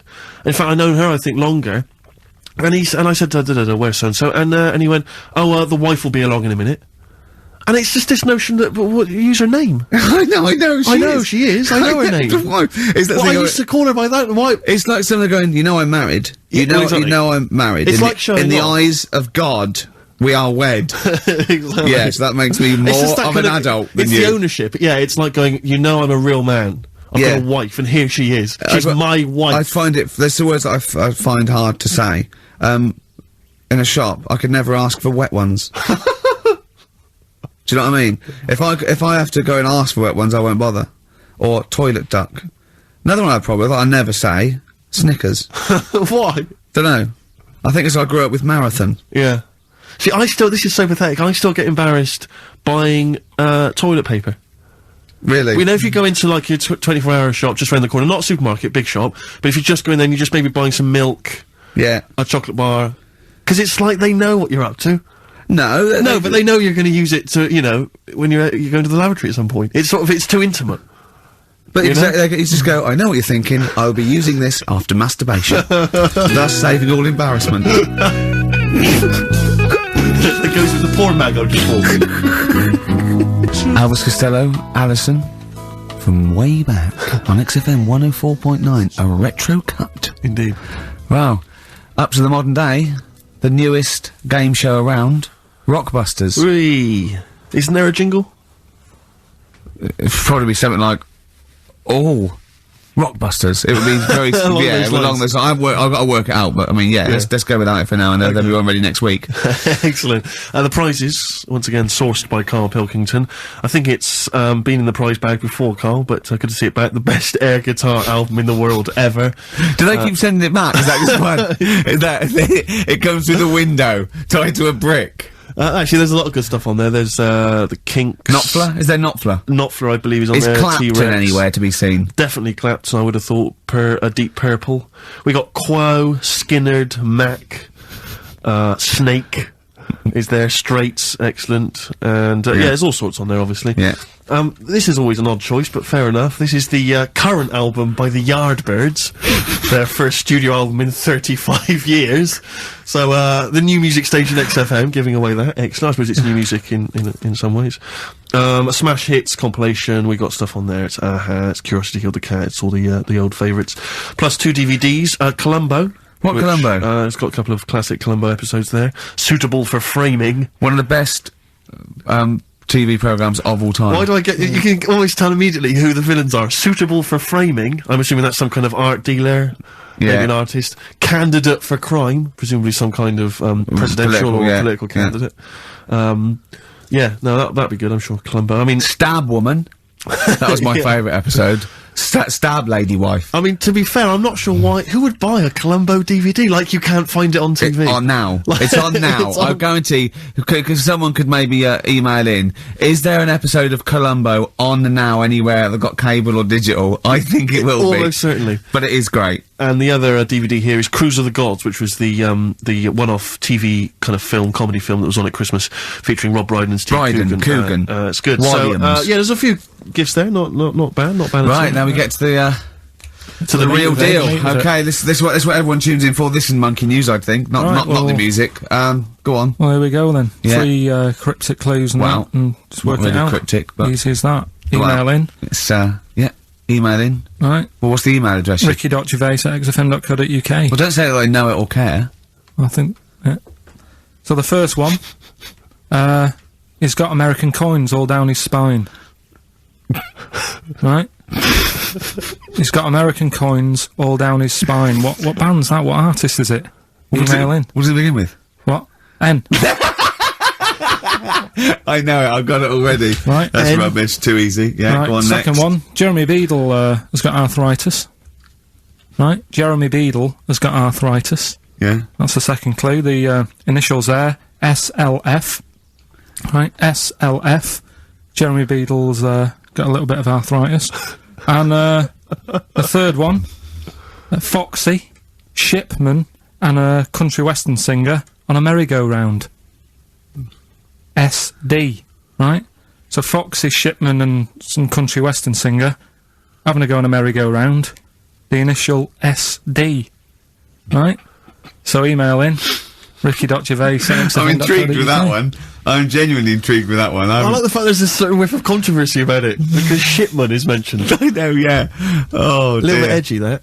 So that's the three. He's from your neck of the woods, isn't he, as well, Shipman? Yeah. Yeah. I think my mum's mum used to use him. Okay, let's play a record. Well, you want to play a record or play some adverts? Do you fancy some ads? Oh, I'd rather adverts, Well, yes. I've got some for you. Placebo, this picture on XFM 104.9. Steve, Yes. I think, Karl's gonna put most people to shame. We were talking about generosity earlier. Because Karl is a nice, generous bloke when it really comes to it.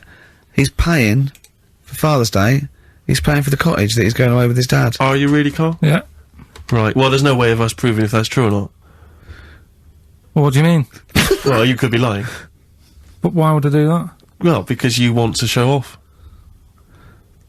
I didn't do it on air, you mentioned it.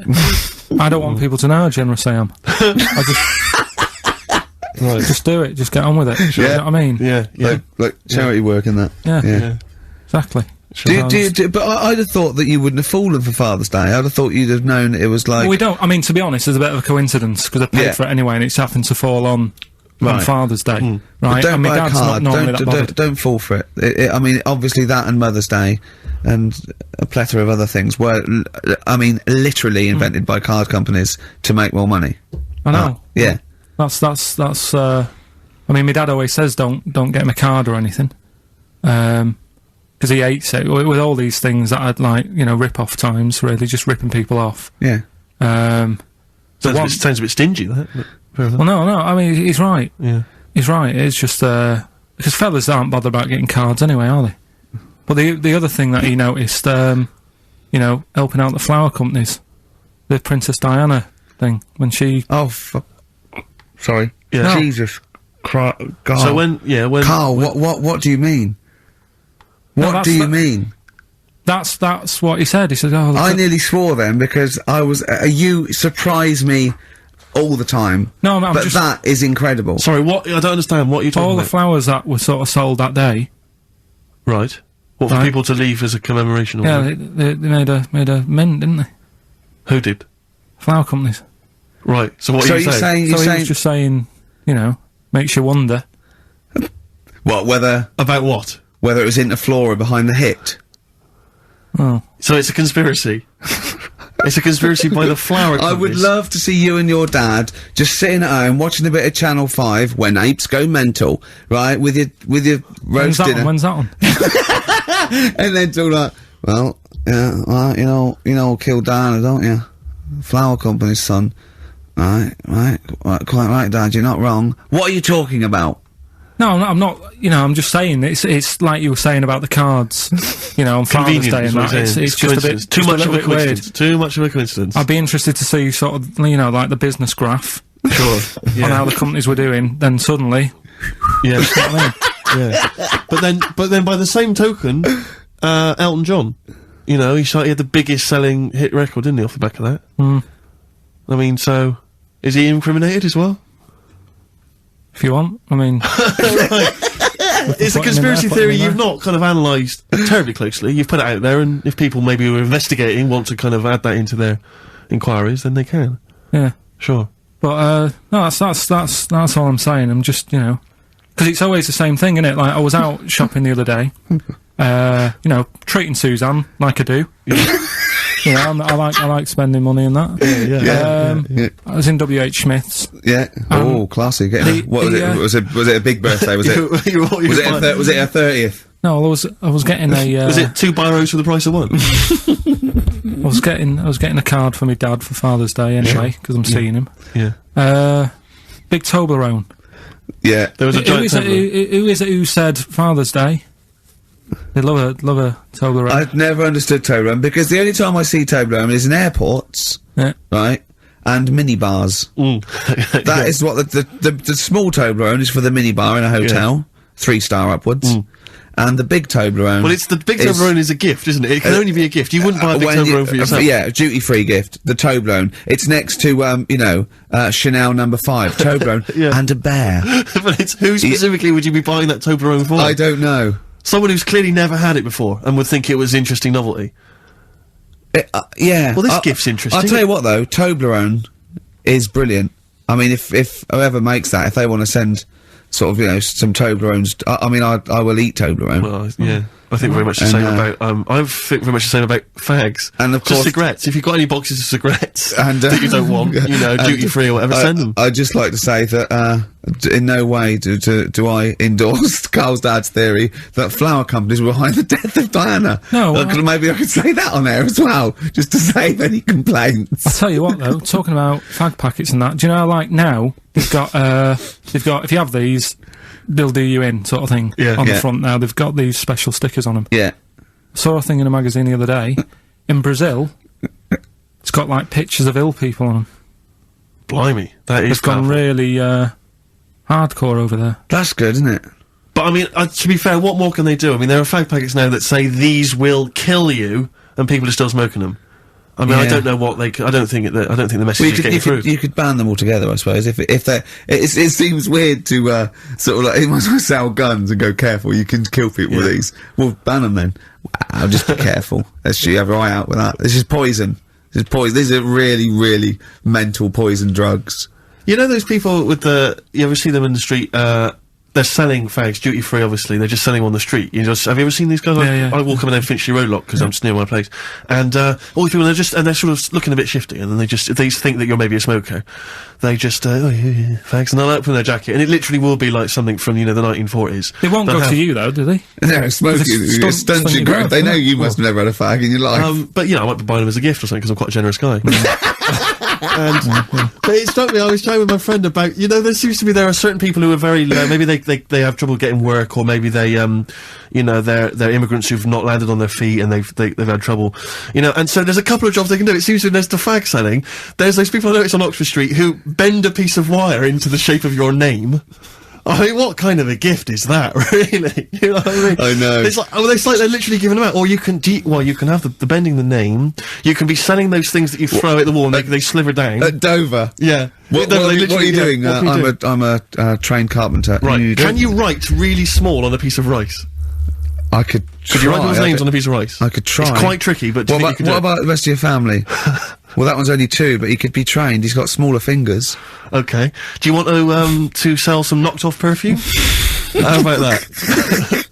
Again, we'd like to apologise for any inadvertent racism, suggestion that Lady Diana was killed by flower companies, or that Steve makes a habit of stealing from cash points. What about XFM 104.9? a picture of Rick Waller on the front of the bargain bucket?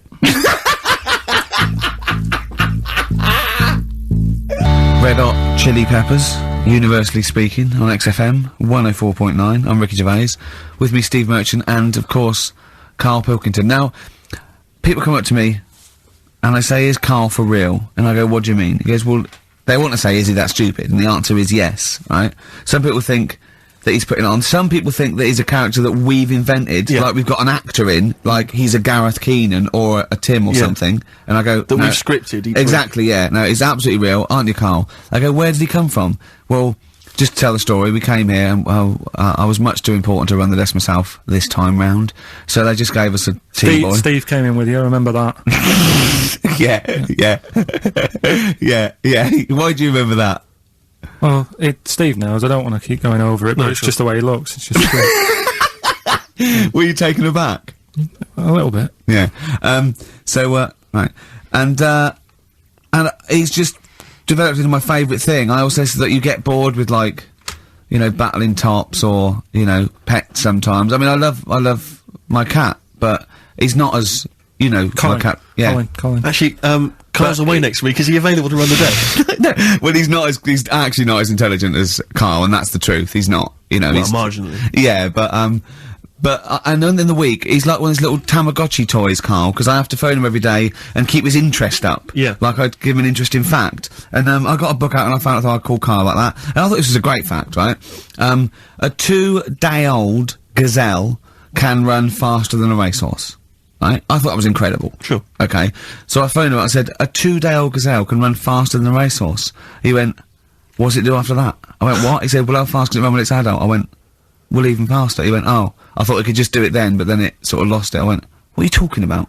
I went, you know, that's incredible. A 2-day-old gazelle can run. He went, well, no, that's what they do. I went, what? He went, that's what they do, isn't it? I went, what do you mean? It's 2 days old, right? He went, yeah, but a 1-day-old fly can fly. I'm 30 and I can't fly. It's not what I do, right? And I went, right. He went, a jellyfish can hold its breath underwater for hours. I went, it doesn't hold its breath, does it? It hasn't got lungs. So he went, what? I know I had him. He went, what do you mean? I said, well, they don't breathe, do they? He went, what do they do? I went, well, they get oxygen directly from the water via osmosis straight into their cells. And it just went quiet. And I went, a 2-day-old gazelle? And he went, yeah. Do you know what I mean? He was just thinking about the jellyfish. Yeah, yeah, Well, I know. he was looking up osmosis, and then he was thinking about the jellyfish. But I just think, I mean, if Bambi's anything to go by, this little gazelle spends a whole day trying to stand, and the next day it enters the derby. And you don't think amazing. you don't think that's incredible? Yeah. See, you know the sort of things I find incredible. Go on. Mirrors. Shiny objects. Kettles. Yeah. Oh, God. Well, listen, remember the time when I tell you about the baby that had a baby? The baby that had a baby. The baby that had a baby. Yeah. It's happened again.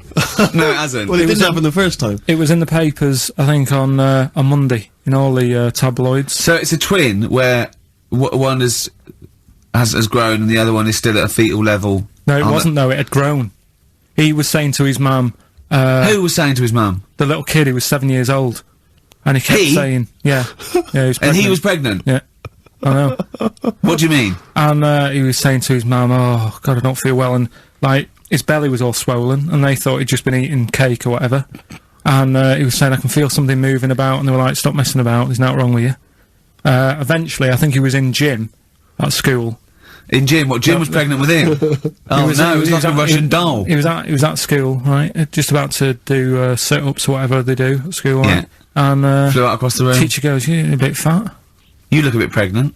And so best to the doctors, took him, said, you're 7 years pregnant, or something like that. What you What? Or something like that? You're 7 years pregnant! Or something like that. You say to the doctor, Karl! Why don't you think about what you say before you say it? See the reaction I get? Now, the gazelle, I didn't get excited like that. 7 years pregnant! Send it in. If someone's online at the moment, just having a look around, it happened on Monday or Tuesday. Because I told you at the pub quiz, didn't I, Steve? I said to you, I know the baby's had a baby. Yeah. And you were like, yeah, whatever. Well, I just thought you were talking nonsense as ever. Well, we'll find out. You're 7 years pregnant. Yeah. You're a fool. Play a record. Well, we've still got stuff coming up. Monkey News? Rockbusters answers. We'll have to get that out of the way soon, because we've got What to else get is out there? of it. Have we got a cheeky freak of the week? Yep. Brilliant. America by Simon and Garfunkel on XFM 104.9. I'm Ricky Gervais, and I understand I'm about to read my words, Steve. Well, once again, there's always someone, and it looks like it's Mike Lamb who has come to Karl's rescue. Lambo's let me down then. Doctors have removed a 4-pound baby boy from the stomach of his 7-year-old twin brother. Yeah. Alan Jan twin brother, was born with the freak fetus growing inside him. For 7 years, it lived like a parasite until a school doctor became alarmed about Alan Jan's bulging tummy and took him to hospital. Surgeons who gave him a scan operated immediately, unaware that the baby was attached to the boy's blood vessels and still alive. They saved Alan Jan from certain death, but knew the 8-inch fetus was doomed. So there we are. Boy pregnant with his own twin brother by Barbara Davis. That was in the Mirror, apparently. So, I've read on and all the facts are right. They took him to school, the parents didn't realise. And that isn't even this week's Freak of the Week. I mean, that's You still got to that for come. free. You got that. You can have that. That's the free freak of the week. Free freak of the That's, week. you know, that's giveaway. That's like 13.5% extra. Yeah. You know what I mean? That you might get with hairspray or something. So that, I mean, if that's just the throwaway freak of the week, there's 2 freaks of the weeks there. If those 2 freak, I can't wait to see what the actual freak of the week is that people are paying for. Is it incredible, Carl? I'll tell you what. Something else you can have for free. Go on. Another sort of freaky thing, right? I was watching this programme in the week. Right? What? I don't know what it was. But it was about, I just saw this little fella on it, right? What do you mean, little fella? He was doing this history thing, Oh. right? Yeah, I know what you mean. No. So, is this he's found out that a Viking was a bit like him? Yeah, that's it, yeah. He was boneless or something, or he's... Well, that's the weird thing. What do you think of that, Steve? He's what? He's boneless? No, he was called Harry the Boneless or something. Yeah, but you know what you're going to get there, don't you? That's what I mean. Always have a name, Elephant Man. You know, Harry the Boneless. Where is he? You know what I mean? I'm meeting someone, waiter, what's his name? He's called Harry the Boneless. He's over there flapping around. Yeah. Yeah. Having some He's over there blancmange. in the bucket, having noodles. That's what I mean. But do you reckon you could do that? Do you reckon you could have your bones taken out? I love talking to him! He's brilliant! It's like talking to a 5-year-old. I was asking Suzanne when she was watching it, and she was like, ask me later. Yeah, brilliant. She wanted to know about, What did you said? You were watching this programme about history, right? About Vikings. Something like that, You turned to your girlfriend and said, do you reckon you could have your bones taken out? I love that. What do I you mean, think? that is why you are my favourite What do you mean you think you can have your bones taken out? Firstly, why would you have your bones taken out? If you've only got a small flat or something, and there isn't much room, Yeah. right? And what I mean is, would all your organs still do the stuff? No, they wouldn't. You'd just be mush.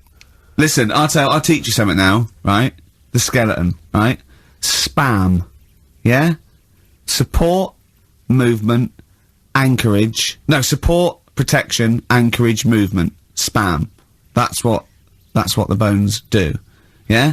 You couldn't stand up. You wouldn't be protected because they protect his rib cage, skull, of course. Anchorage, everything holds onto it. Every muscle is tethered to pull against something, like a crane, a pulley system, so you wouldn't be able to move at all. Do you know what I mean? So you'd be in a bucket. There'd be you'd die immediately, obviously. No, you can't have your bones taken out, Carl. I mean, why do you need to ask that question? Sorry, but Boneless Bob, or whatever his name was. Harry the Boneless. he presumably didn't have any bones. I mean, that's why he had that name, obviously. No, he did. No, He he's got the name. Yeah, exactly. No, he was just... he was... I've had an email here from Graham, Old Kent Road. He just says, I had a dream about Karl last night. Can I sue? I've no idea what he looks like, apart from the boldness, and yet he turns up in the middle of my dream. I don't need this, it's harassment. Yeah. But people are having dreams about you now, Karl. You actually, it's like you're one of something that was created by the Brothers Grimm. I had a dream. You know when people used to have anxiety dreams, they had like an exam or something, like you suddenly go to school and you realised, oh my god, you didn't have your trousers on, or I had an anxiety dream. I assume we started off an anxiety dream about The Office, about filming The Office, and we had to film in HMV, but someone hadn't cleared it, and so we had to find an R price. And I went, oh, okay, that'll do. And as I was walking there, right, I didn't have any shoes on, which is like an anxiety dream, but I looked down and I went, so what?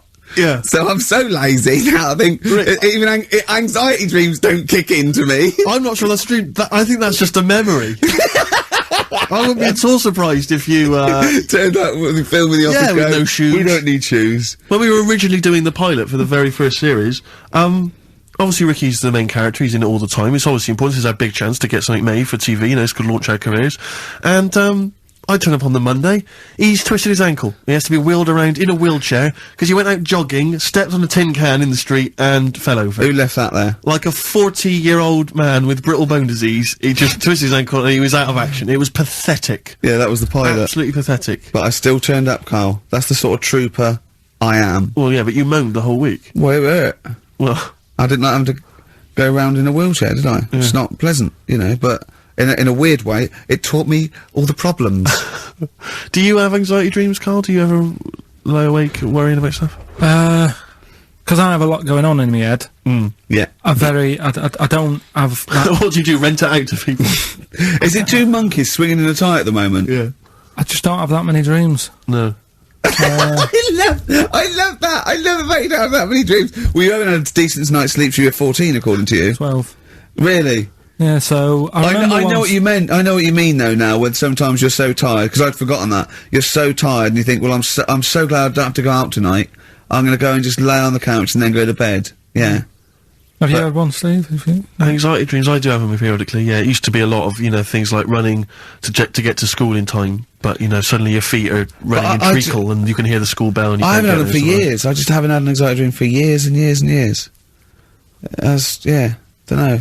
I don't care. No, you just genuinely don't care about anything. This is the problem. You've just got to a point now where nothing bothers you, really. It's like you're just too lazy and disinterested in anything. This show, your career, my career, Karl. No, I never give up on Karl. So, Karl, so this little Harry the Boneless, what was your point? Was that really your point? You wondered if you could live without bones? Yeah, I saw the little fella on this programme, and The presenter? Yeah, and he was a small fella, and he was talking about Harry the Boneless. And I thought, that's interesting little bit of science stuff. Yeah. Yeah. Well, yeah, that's about it on him, really. All right, well, that's just another bonus cheeky freak of the week, is And it? that's not even the freak of the week either. No. That's still to come. So you've had a pregnant Siamese twin. It's been mad in You've the had a freak week. boneless fella and another fella talking about him. They're not even involved in freak of the week. No. This is getting mad. Play a record. Let's play a record. Let's have cheeky freak of the week afterwards, shall we? Yeah. Current single from Nick Cave. Can we do monkey news first? I'd rather have a cheeky freak of the week. Nick Cave and the Bad Seeds, He Wants You. Brilliant. On XFM. Yeah. So, Karl, off you go. Well, we're not going to do freak of the week here, Okay. right? Because we've done quite a bit of that in the last 20 minutes. We've right, so OD'd we'll move on that. freaks, you think? Yeah. Sure. We'll just shift it a little bit. Okay.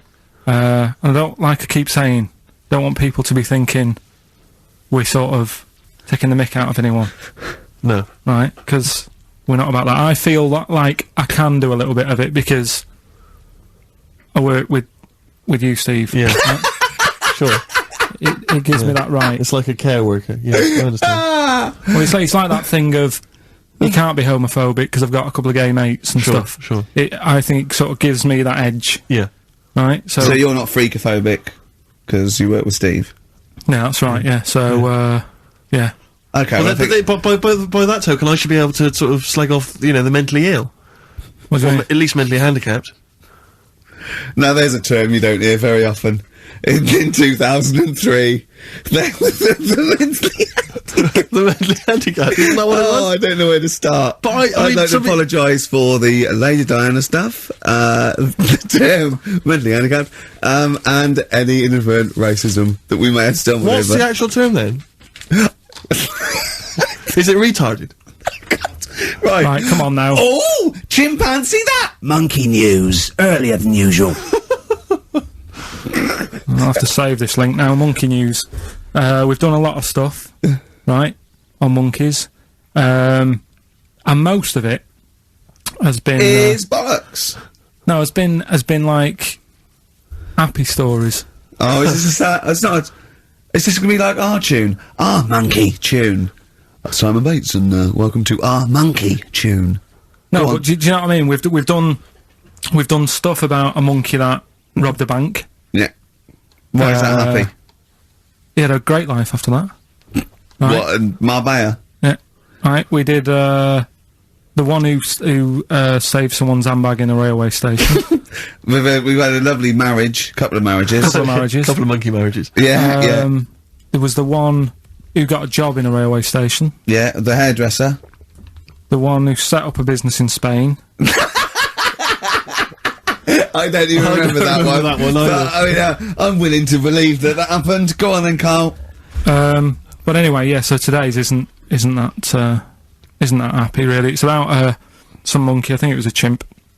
Who's an ape? Go on. It tried to. I mean, the story sets off at a sort of a weird thing. Yeah. It's something about he went to Russia to do some business. What are you talking about, Carl? It jumped past that bit though. It didn't start there. What? Do you know what I mean? It didn't tell you what he was doing. It just said, "There's this monkey went to Russia, to do some business, do some stuff. I don't know. Bit of monkey business." And anyway, didn't work out. So, they were furious. We wanted a surgeon. You send us a monkey. Anyway, ended up being homeless. Oh. No, joking. So it's taken a turn for the worst. What? Couldn't even get into like a tree hostel or anything like that. That's the problem. And God. ended up homeless. Got in with some tramps. I don't know where to start. Come on. So he's knocking about with some tramps and stuff. Sharing drink and what have you around a little fire. They broke into some home, not sort of squatted. Right, so I'm not homeless anymore. Problem was, he had a roof over his little area head. Yeah. And he goes, "Oh, this is good. This is, we're having a good time. This is sorting me out." Yeah. He had his He mate. said that in Russian, though. What was he eating? I don't know. Don't know. It didn't say. But they're in this house. Well, he could only be eating sort of like fruit, nuts, vegetables. They classically sort of don't eat pork pies and. But they've got drink McDonald's coffee. in Moscow now, so sure. you probably turned down on that. Yeah. Anyway, there was a bust. What? I knew this was There was a bust in the flat that they were squatting in. All the other tramps sort of knew what was going on, legged it, left little chimps out there, got arrested. And they thought it was a real fella at first. They were like, get him, he's obviously just a scruffy bloke who hasn't had a shave and stuff. Yeah. Hasn't shaved his back for a while. Or his face. Yeah. His head. Got him down the station, and the boss was like, "What's going on here? We've got a monkey here." He was like, "What?" So you arrested the monkey. Well, so the arresting officers hadn't noticed all the way to the station that he kept slipping out of the handcuffs and was going for the entire journey. They didn't notice till they got there. What, did they put a hood over his head maybe and just like, I don't know. I'll give you the story if you want. There's the headline. What is it? What's the headline, Steve? I don't want to see it, but... The headline, this is once again from supposedly reputable news organisation Ananova, homeless monkey arrested in Russia. Did you read on, or did you see the headline and make up that whole story? It's most of it is there. What isn't there? What bit isn't there then? No, I think Steve can have a look over it, check it out and stuff. Point out the embellishment for me, Steve, will you? Well, what it doesn't say is that the police didn't realise it was a monkey. That's what I was guessing. Really? That they got it back and said, "What are you doing? We've got a monkey here." And they go, "Yeah? Yeah. Oh, God." There's some more monkey problems in the week. Have you seen the Alfords advert with monkeys in? No. There's a new advert out for Alfords, selling bikes and stuff. Yeah. Got some monkeys in it. It's caused an uproar. Why? People are saying it's, dressing them up in tracksuits and that is, taking the mickey out of Manchester. it's not nice for the animals and that. So there's been loads of complaints Will they get a about free it. bike or something, do they, I imagine? I think they kept the tracksuits. Yeah. Shall I record that's the after thing this now. cheeky freak of the week? No, I'm just saying we're not doing this to sort of, again, take the mickey out of the animals and stuff. These are true stories and that. But yeah, coming next, Freak of the Week. Kings of Leon, Red Morning Light on XFM 104.9. I'm Ricky Gervais, with me, Steve Merchant and little Karl Pilkington. It's getting exciting because it's his special time of the week where he gets to talk about a cheeky freak of the week. Well, just get Rockbusters out of the way, right? Because I've got to put these prizes in the post bag now because I'm shooting off. Yeah, because you've got to go early. So, I don't know how you do your job. You went to Manchester, you went to Madeira, you had a day off because your trousers were wet and you had a cold, and now you're shooting down to Cornwall, you're leaving early. How do you get your work done? And you've got one job. Me and Steve have got loads of things to do. Because I'm fast, let me work. Like I said, the prize is ready and packed up. Here. No one's been affected by me shooting off early. Right? Okay. So, Rockbusters answers, got to get them out of the way a bit earlier. Right, so, here they are. First one. He's got American coins all the way down his spine. Yeah. Why would that be? Right? Initial was N. Nickelback. I got all these. I got all these this week. Right. Second one, Jeremy Beadle has got arthritis. What's going on there? Stiff little fingers. SLF, stiff little fingers. Yeah. And the third one, Foxy, Shipman, and No, and a country and western singer, you said.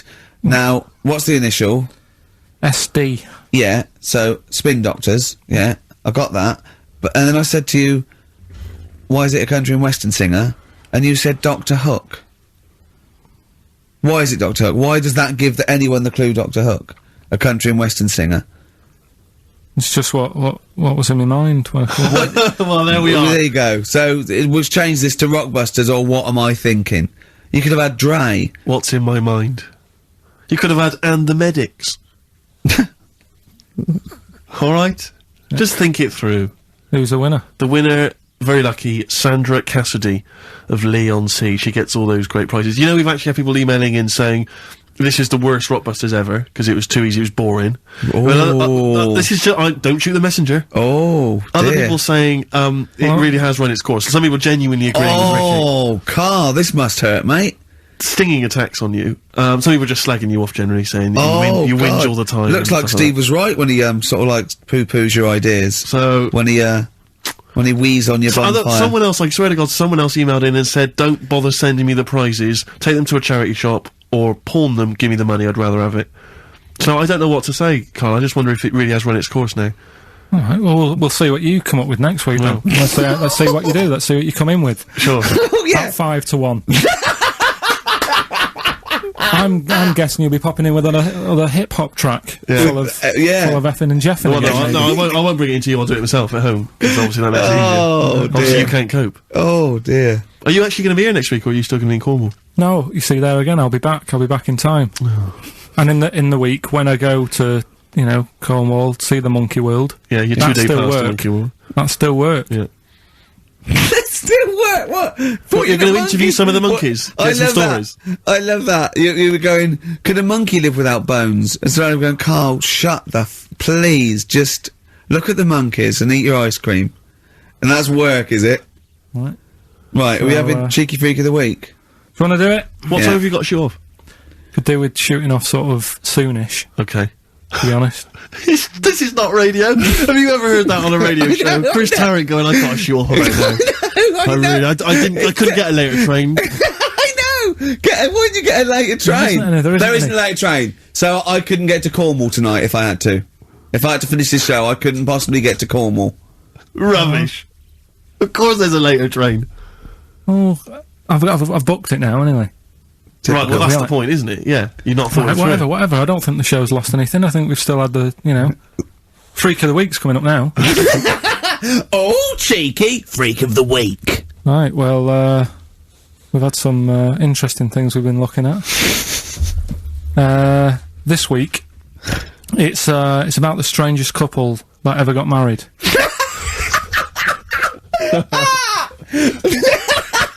and we've had 2 sets of chimps, so it's stranger than that.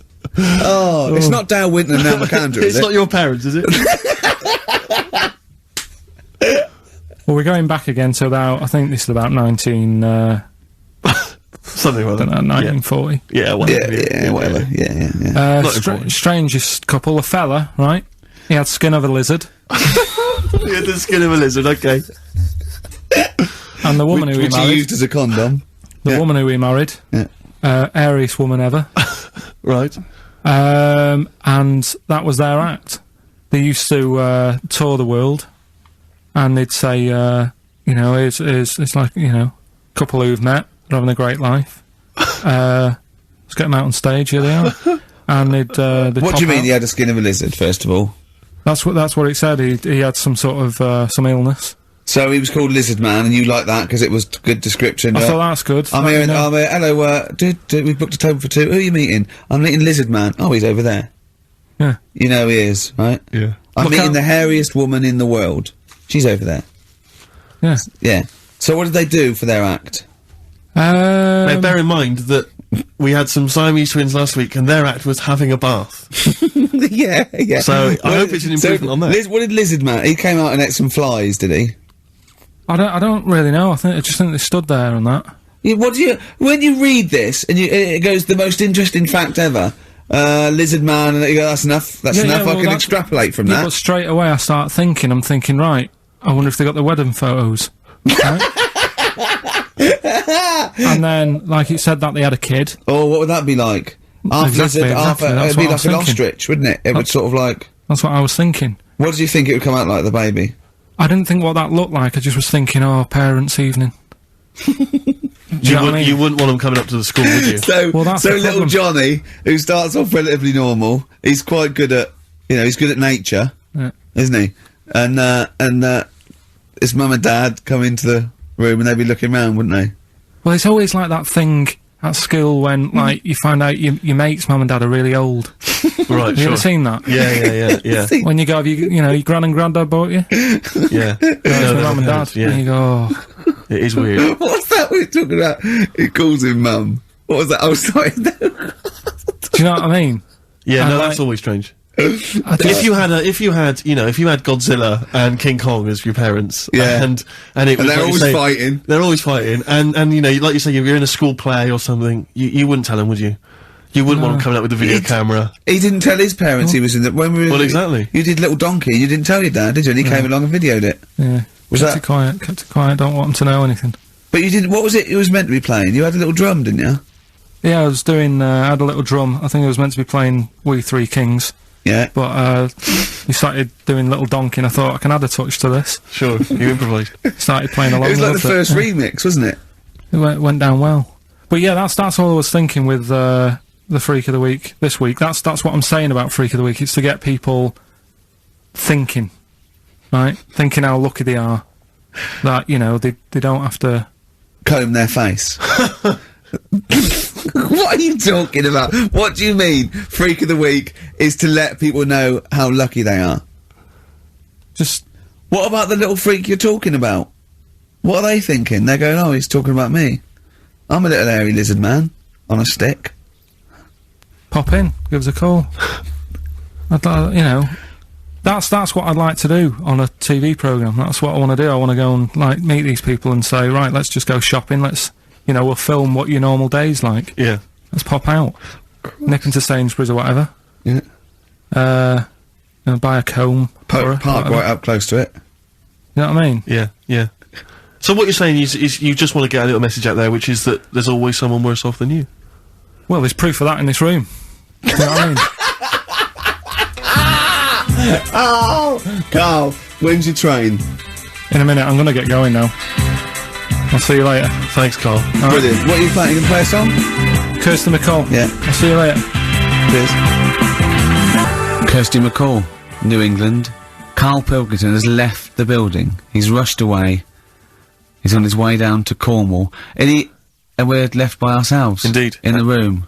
See, if we can do this... If we can press all the buttons and not make any mistakes, strictly speaking, there's no need for Karl. I don't mind if we make mistakes. Well, no, exactly. We never were in the old days, No, did we? sure. I think Karl is going to love Cornwall. Because I think, one, the mayor is probably an animal. Yes. And I imagine the townsfolk think like Karl. Yeah. Do you know what I mean? I imagine he'll stay there. He'll be made king. Have you ever seen Return of the Jedi? In Return of the Jedi, the Ewoks, the little furry creatures, they see C-3PO, and because he can talk and he can speak their language, they actually elevate him to godlike status. What are you doing here? Hooray! He's back. What are you doing? You could have stayed till the end. What are you doing? What are you doing? Right. Right, well there he is. He's on his way. Yeah, if you're listening online in Cornwall, I mean, I can't imagine that's ever going to happen. But you know, on a clothesline with a bean tin at one end and a big bean tin in London. Or if I'm cool in London. Yeah, or if the foil helmet you wear to fend off laser rays from aliens out of space are somehow picking up the show, then Karl's on his way. Look forward to meet the bold one. Because he's got a sort of like, the obligatory sort of red face that would go well down there now. Because I think he's been out in the sun, or he was pre-boiled when he came in. But he's rushing down to Cornwall now, going from Paddington Station. So, if you're in the Paddington Station area, you want to pop down there and sort of wave him off, then do. Yeah. Don't be afraid. That's not a dirty sexual act. Wave him off. Yeah, I'd love to wave him off. And, call in the week as well, carl.pilkington@xfm.co.uk. Send him anything. Just clog up his email. Yeah. I mean, 'cause he gets stressed at work. So if you can send him 3 or 4 emails each. Yeah. Over the next week, so he's got to read them all. But disguise them, don't make them look rubbish, so at least he's got to sort of open them and look at them. Or, some of them might be correspondence, so he will, just phone his, line as well, just ask for XFM, ask, Karl, and leave long messages on his voicemail. Yeah. So, if you can, just for us, just for me and Steve, remember, it is mine and Steve's show. Karl is merely like, the icing on the cake. Yeah. If Karl can come back, maybe next Friday or Saturday or Monday, whenever he comes back, to about 250 emails and 200 voicemail messages. If you put down, when it says, what's the name of the message, the title of the message, if you put monkey news or monkey information, he'll have to open it then, 'cause he'll be intrigued, even if it's not about monkeys. Yeah. Do that anyway. Yeah. Voicemail messages. Leave them long. I like this information. Disguise it, so it might be important. Yeah. Just so he has to listen through. I wish I'd give his own mobile out, but, that is just too cruel. But anyone can get him at XFM, and of course we've given out his email before, so, I mean, go mental. There are plenty of ways to torture Karl Pilkington. I mean, we're doing all we can on a Saturday. But we're only 2 people. But we're only 2 men. You know what I mean? So, so listen, go berserk. We'll be back next Saturday, and we'll leave with a song for the lovers, song for the ladies, whatever. It's a beautiful track. A song for the sunshine. Song for the Sunshine. It's Lily White by Cat Stevens. And we've done it. We don't need Karl. Definitely not. See you next week, Rick. Bye.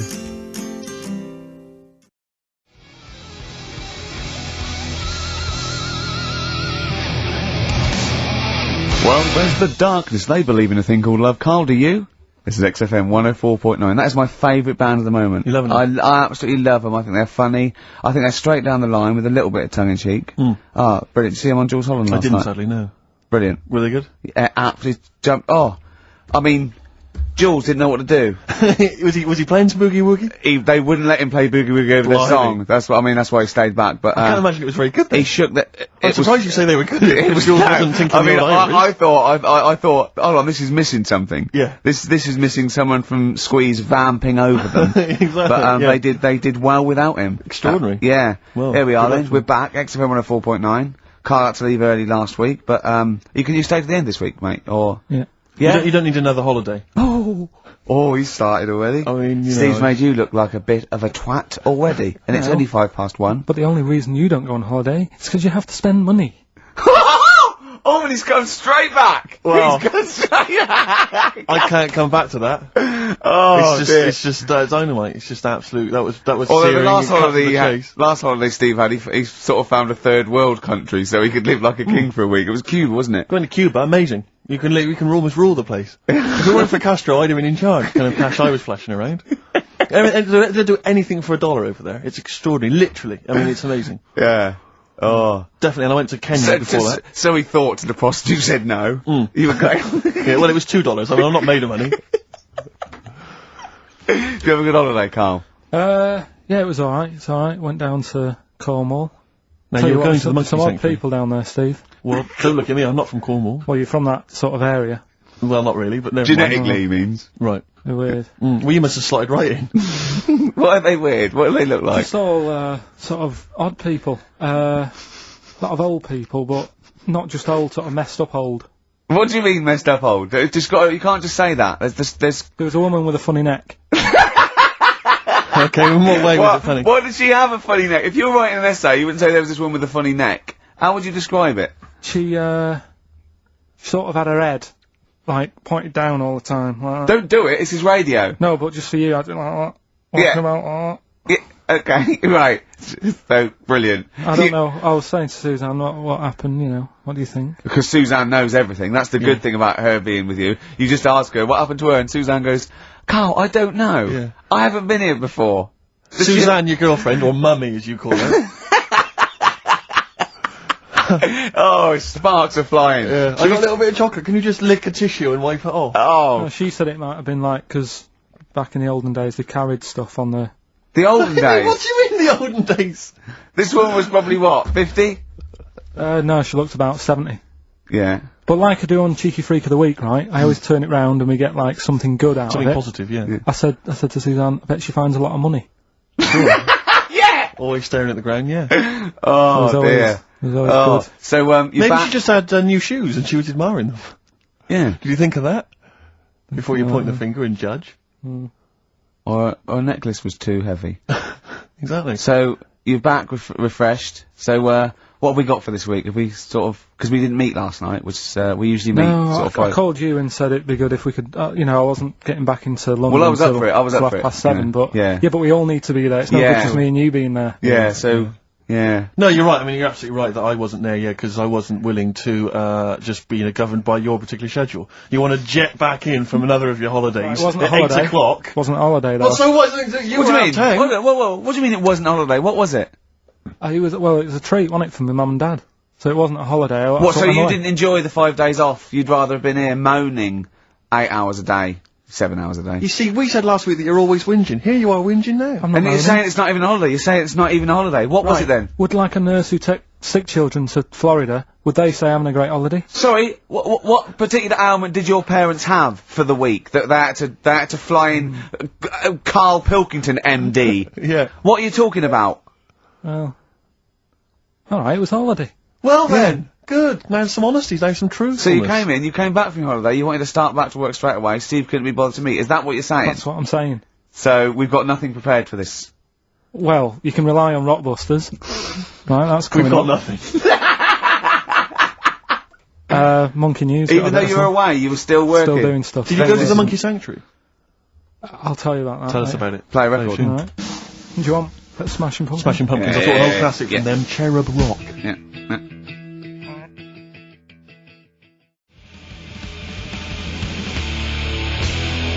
Smashing Pumpkins, Cherub Rock. That, of course, Rick, is available on their greatest hits. Brilliant. If you want. I mean, that's how I rock. So Yeah. I know they.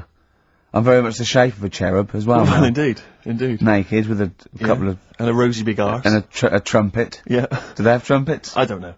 I've just had an email here. Monkey News Yeah. from a listener. Monkey spotted holidaying in Cornwall. A chimp was spotted holidaying in Cornwall last week after befriending a family of 3. One onlooker said, "It was incredible. He dressed and behaved exactly like a human being. He even settled the hotel bill at the end of their stay. The only telltale sign was his lack of table manners and the incoherent babble when he opened his mouth." There we are. So, Well, what do you think of that, Carl? that's the listeners, Carl. That's Joanne. Amusing, articulate, accurate. She remembered exactly who's there and everything, setting in the bill. It's all there. So, I mean, even though people think that you're slightly simian, slightly less than human on the evolutionary ladder, they do listen to you. So, I mean, I don't know who's more stupid in the end, you or the listeners. Well, you may recall, Rick, at the end of last week when Karl had to shoot off early, we issued a little request for listeners just to bombard Karl's email with just pointless emails that really weren't about anything, just to clog up his email for when he returned. Yeah. Rick, they sent them all to us. Brilliant. I mean, that's the kind of listeners that we've got. We've got reams here on our email of just junk. I mean, it's like a Marx Brothers plot, isn't it? I mean, It's just ludicrous. listen. Listen to what we say. I got one, about a shaved cat. Well, that's not pointless. I'll be reading that later. Oh, you're loving it, yeah. I'm happy. That'll keep you going for a couple of weeks. I'll be reading that later. Did you get to the Monkey Sanctuary? Because this was the big thing. You were going down to Cornwall, you were going to visit the Monkey Sanctuary. I've never seen someone more excited. You had 2 days put aside for the Monkey Sanctuary. I know. How did it go, Monkey World? We were on our way, right? I found like a little, in the little cottage that we had, right? It's like a little folder, with little leaflets in saying if you're into mountains, you want to go here. Yeah. If you're into castles and that. the Little castle monkey world. on the leaflet, right? So I thought I'll be needing that. Took that out, made sure that's safe and Yeah. that, right? We get in the car, getting ready to go. My dad says, "Where is it?" I look on the back. It's in a place called Low or something like that, right? Yeah. So, we're on our way. Can't believe me luck. It's going to be a great day and all that. Yeah. And then, start looking at the leaflet, right? And, noticed didn't have any chimps there. Yeah, it's not Monkey World. It wasn't a monkey world. Well, what was it called then? Something like, Monkey Town. Yeah, it was just, it had like woolly monkeys in it. That's what. It had what? Woolly monkeys. What are woolly monkeys? Those things, Johnny Vegas off the advert. Right. Loads of them. They're dumped now since ITV Digital Yeah. went under, so they just put them in a cage. I don't No, understand. They're woolly, they're like, they're sort of like little fluffy, little baboon type things, woolly monkeys. I mean, it's not your chimp. It's not your classic chimpanzee. So did the car screech to a halt? It was like, Yeah. it was like the mission in Armageddon. I just had a boat. We're on the way back. So how far had you got before you bothered to read the leaflet? Probably about 5 miles away Right. from where we were. So what did you do with yourself? You must have been distraught. we Well, went they to, broke down, and then they heard banjo music. Yeah. No, we went to a, sort of an amusement place. Arcade. I'd love to see you in that. What, with putting those coins in, so it has to roll down, and they go flat, and then an arm pushes There them. was one of them. Really? But I I'd worked spent out it was years a on that con. when I was little. Well, there's a new one. I can't be bothered explaining it, but it's a con. We went to this place, right? My mum and dad had been there before, and Yeah. they said, you'll love it. It's brilliant. It's got like a war bit in it. A war bit, right? Yeah, like, because they know I'm into tanks and stuff. Yeah. So you'll be loving that. So, sorry, I didn't know you were into tanks. No. Well, they're alright. Brilliant. It's gone from one of his childhood passions to, well, they're alright. I know, yeah. Go on. And, but it was awful. I mean, my mum and dad had been there before, and he said, no, you'll love it, but Yeah. it was like a really miserable day. Sure. Right? All the rides and that were broke. Yeah. Broke! It just reminds you of Manchester. My dad just ended up, he was more interested, there was a really fat family there. Well, presumably he was breaking into the machines, trying to scoop off the cash. I like the fact that those poor fat family were going, why are those people looking at us? Yeah. Oh, do you want to ride one? No, but they we're not a ride. They were massive, and he just like, look at that, look at the state of that. The whole family. Yeah. Just, fat. Bloaters, yeah. Alright. No, down. but because fat, there's no need for it, is there? And he was really like, oh god. And then he wanted to follow them into the House of Mirrors to see what they look like. But my mum had got bored. She went off to buy a little Snow White figure. She couldn't believe her luck. It was only $2.99. Yeah. She thought it was going to be really expensive. Sure, so she she's bought classy one of lady. them. Yeah. So she enjoyed that. And then my dad says, come on, we go in. It's rubbish, this. What, the fat family wouldn't let him play with them? So, he just said on the way home, he said, I can safely say that I never want to go there again before I die.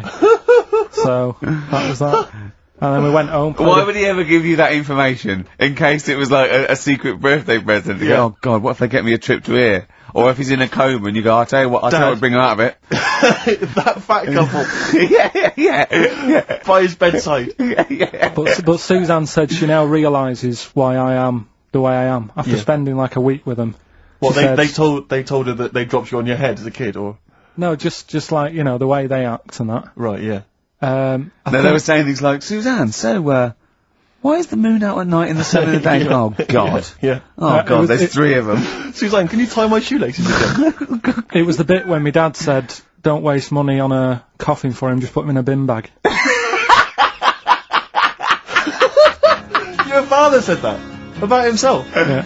Oh, that's a great idea. I'm glad you mentioned that, because That is great. that gives me an idea.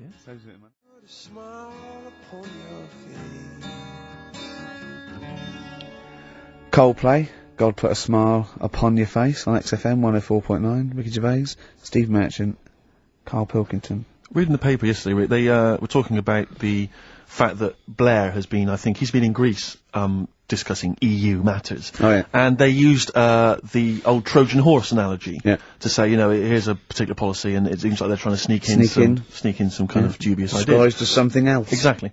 And it's always struck me, ever since I was first introduced to the Trojan horse theory, I never understood how it'd come about. Do you know what I mean? So, Karl has got a frown on him, like a thing I haven't seen. Yeah. Karl, do you know what Tony the Blair is the Prime Minister. you know what the Trojan horse was? Go on. Have you come it across was this the before? siege Have you of- heard of it before? Wasn't that Ascot or anything? Go on. Well, the Trojan horse, what happened was, it's a famous kind of Greek story, about the fact that, the Greeks... In olden times, Karl, Yeah. olden times Olden it is, times, the specifically. 70s. Yeah. The Greeks laid siege to Troy for 6 years, Waiting. Basically, things had got out of hand. I think the Trojans had done something with Helen, and someone else was annoyed. Anyway, it all got very complicated. It got out of hand, and the the Greeks- Helen, the one with the mashed up face, because they used to use it to launch ships. Anyway, the Greeks laid siege to Troy for 6 years, right? And they weren't getting anywhere. They were outside the gates. They were saying, "Let us in." They weren't. They were. Blah, blah, blah. So what they did was they all disappeared. They all They sort wanted to of- get in and kill everyone. Yeah, That's exactly. why they wouldn't be letting in. but they couldn't get inside the city walls. So what they did was they left as a gift for the Trojans. They left an enormous wooden horse, okay, as a gift, and then they all buggered off. Like 40 foot high, 50 foot long, I mean a big, Big wooden an horse. arc of a And horse. the Trojans wheeled it into the city. So that's nice. Thought, what a lovely gift. Yeah. And lo and behold, who was hiding inside? But the entire Greek army. They leapt out, killed everyone in their sleep. Yeah. Alright, and that's where that famous idea of a Trojan horse has come from, sneaking something in, disguised as something else. Alright? Okay? So if you ever... Yeah. He doesn't really understand, does he? No, but to be honest, nor do I. Well, this is the problem I've always had with this. It- Because I don't understand who comes up with the idea. I mean, But I can't think that was the best idea. well, no. There must be other ways. If they come up with that, how long did it take them to go? When they said... One fellow said, whoa, can I have a word? Go on, General, I've got an idea. Yeah. Build a big horse, right? Hide inside it. And then, I know what you're thinking, they won't let us in even in the horse. Yeah. Leave it as a gift. Brilliant. Right, who are you? That's the best idea. Are you the guy that came up with, why don't we get a giant bra and twing everyone over the walls? Yeah. Let's get a 100-foot ruler. And like at school, we used to like flick the teacher's ass with like right, I could flick you over one at a time. Right. On this giant Thanks ruler. for your idea. It's on the table. Yeah. We've got a couple of other suggestions on the way. What about 1,000,000 elastic bands tied together? Yeah, and you all hold it down, and then I just let you go. Right. And you all ping over, and then you kill him in their sleep. You're the best tactician we've got, are you? What? The other thing is, right? These people for some reason open the door. Well, I don't understand. Firstly, there's suddenly, the army that's laid siege to them for 6 years has disappeared. In Yeah. their place, an enormous gift of a giant wooden horse. Oh, they probably don't want to kill us now, but what they've done is they've built us a They a brought us a horse. great gift. Presumably there was a giant kind of card or something, Yeah. something for you, sorry about the laying siege and everything, forgive you. Yeah. Here's an enormous gift here's an enormous Trojan horse. We know it's what you've always wanted. We're not inside it. Why did Exactly. they write that? Yeah. That's suspicious. But it's- well, I mean- wheel it in anyway. But in terms of it as an idea initially, I mean, we're going to give him a gift. Well, what should we do? We could bake an enormous quiche, be inside that. We could have an enormous soap on a rope as a It's the fact that it's an enormous horse, an Yeah. enormous wooden horse as a gift anyway. I don't know if this was a popular gift at the time, but it's also the stupidity of the Trojans saying, brilliant, I've always wanted an enormous wooden horse. Well, what are we going to do with it? Where are we we'll going to wheel put it in anyway. Leave Just it. wheel it in Wheel anyway. it in. Let's go to sleep. Let's worry about it tomorrow. Exactly. Yeah. But it's this idea of someone going, right, is this definitely the best idea? And they go, yeah, and they look to the carpenter. Yeah. And he goes, well, it's gonna take a while. Yeah, we've got to get wood. We've got to get other with it. Well, you haven't put a door in. Yeah. How are we gonna get up Doesn't it there? look like a horse? It This is. is the worst horse I've ever seen. Why, it looks like a cow. Wow, yeah, the udder's where we hide. There's a horse. It's got no tail. That's the rope that you climb up. But I don't know if it's one of those things where, again, because we kind of learn these things at school, that somewhere along the line, the truth of it has disappeared, and we are... Well, I imagine it lost a bit in translation. Yeah. Because, in Eohippus in Greek means giant tank. Right, So that yeah. actually was a Sherman. Yeah. And it burst through and it shot them all. Yeah, But yeah. of course, down the years, they've tried. Look at Karl's face. Look at Karl's face. If everyone on webcam, Karl, just keep that face and look up to the camera. Right? Just, right, get a look at that now. Play a record, Karl. Educating Karl, we should bring that back. We should bring that back. Yeah? What do you want to learn about next week? We've told you about the Trojan horse. Know anything about any freaks? Oh, that'll big tonight. Can't stop growing old. Placebo.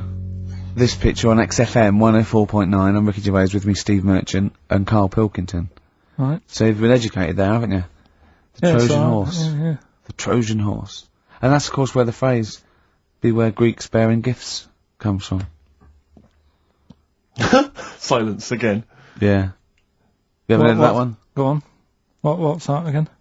Beware Greeks bearing gifts. Right. What do you think that means? I don't know. I mean, what is that? Is that used worldwide or what? Will he say that in Greece as well, or? Because I imagine Christmas Day is rubbish. No, it doesn't actually mean beware of Greeks bearing gifts. It's more to do with, like, maybe it's too good to be true, or, you know. It's the opposite to don't look a gift horse in the mouth. Well, probably where it came from as well. Justin from Southend emailed in, he just said, for the Trojans not to have spotted that it was a trick, they must have been the biggest bunch of moronic, ever to have walked the earth. Does Karl have any Trojan in him by any chance? Cheeky, innit? Eh? What? Never mind. I think that probably proves it. I thought of another one I like as well. I was saying, you may as well be hung for a sheep as a lamb. I've never heard, I don't think I've heard that. I have heard it, but I don't think I've ever used it in common parlance. Well, it's like, if you're going to do something, you know, you might as well go the whole hog, depending on the outcome. Because it's based on reality. That's why I like it, because obviously the poor people used to poach, and if they were caught stealing, you know, a sheep or anything, they would be hung. So if you're going to get caught, don't steal a lamb, you know, at least feed your family for a few weeks. Right, sure. Kill a sheep. Yeah. Actually hung for killing a sheep. Oh. Your dad would be in trouble, down in Wales, stealing stuff from that, from that phone box. Well, he has a couple of sayings, right? Your father? Yeah, I've never asked him what they mean. Why would you? Ask Suzanne. One is, don't try and teach your granny to suck eggs. Yeah. What does that mean? That means, it's patronising of course I know that. You're talking to someone who knows more about this subject than you. But how did that happen then? How did that saying come about? Well, it's not. It's a totally made up thing. It's like, your granny sucks eggs, doesn't she? Because she's older than you, and it's probably a lost art or something. Right. And the other one, Sucks eggs? Sucks eggs, yeah. Sucks eggs, sorry, I thought you said something else. Don't nudge your granny when she's shaving. What? Sorry? Don't nudge your granny while she's shaving. Don't nudge your... Sorry, say Well, that that's slower, I can't... Don't nudge your granny when she's having a shave.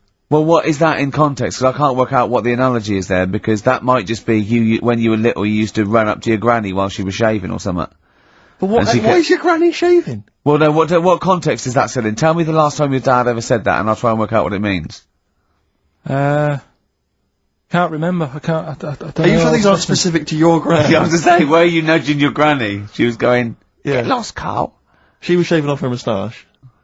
Or giving herself a Brazilian. Oh, God. That's grotesque. Suck an egg. Try and get that instead. Oh, God. That's made it worse. Karl's granny sucking eggs. Whilst that is herself a Brazilian. We've no idea. I don't know what that means. Don't nudge your granny while she's shaving. What, Parmesan? I don't know. Maybe someone knows. You might be right. Maybe. Well, email in. Tell us. Yeah. Anyway, Rockbusters, Karl. Go on. Should we get the ball rolling? Let me just find the gifts here, the little treats. We've got the album from the Coral. You know what I think about that. We've got Comfort in Sound Feeder. Well, it's just a novelty record, isn't it? Yeah. We've got, on DVD, more great comedy moments, favourite clips from the best of contemporary BBC comedy. We've got Partridge on the front there. We've got one of the guys from Red Dwarf, and, brilliant. No, there's good stuff on there. Smash Hits, the reunion, more great 80s tunes. Kajagoogoo's on there, plus some stuff. Too Shy? It is Too Shy. Yeah. Actually, let me see if you can guess which one's from Tiffany. Well, yeah, I know it, the only one. I think we're alone now. Yeah, I think we're alone, yeah. Mel and Kim? Respectable? Mm-hmm. Human League? That'd be, oh wow, what would they have got, Don't You Want Me? Of course. Yeah. Yeah. Lions Take On Me? Yep, yeah. Well done. Madness? Baggy Trousers. Of course. Kim Wilde? Kids in America? Yeah, so there's just all those treats. If you like a song from an 80s band, it's probably on there. Yeah, okay. Plus we've also got on VHS, Graham Norton, some kind of best of compilation from his TV show. So, there are the, Hold on, is it the one where he talks to sort of female gay icons and looks at the internet? Because that's my favourite one. Right, there you go, let's do Rockbusters.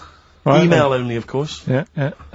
You email in ricky.gervais@xfm.co.uk if you know the answer. Right, first one, bit of a cryptic clue if you haven't heard it before. Well, not cryptic, we're wrong. What is Karl thinking? If you go into France by boat, I'd get your fags on there because it's a lot cheaper. Imagine Bob Holness. Sorry, we're out of time. Sorry, your minute's up. You've won nothing. I was reading that question out. Sorry, Right. so what's the... Right, let's do it again, and I want it to be exactly the same, word perfect. I bet you it will change all over the place. It'll be he's lost it. Go to France, buy yourself a boat Yeah. with fags of cheaper. Okay, fingers on the buzzers. You've only got 10 seconds to win the gold run. Okay, first up. Here, I'll tell you what, no, seriously, if you're thinking of going to France, well don't, because go on the ferry, get the fags there, because it's cheaper. Go on. Right, so that one again. If you want to buy some fags, you're going over to France on the boat, get them on there, because you'll save a few quid. BF. BF. Right? BF. Okay. Right, the second one. This little foreign cafe's growing its own steak. This little foreign cafe is growing its own steak. Yeah. This little foreign cafe's growing its own steak. Go on. D. Alright. Right? Okay. And the last one, Is that part of it? hang on. He's the best, isn't he? He's the best. The Jamaican fella might have screamed this on the Titanic. What? The Jamaican fella might have screamed this on the Titanic. Yeah. What's it start with? It's CD, that one. Jamaican fellow might have screamed this on the Titanic. Ricky.gervais@xfm.co.uk. Please don't phone in.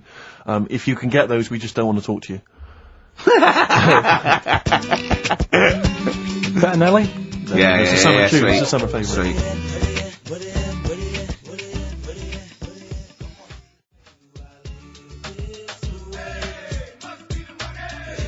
Nelly, Ride With Me.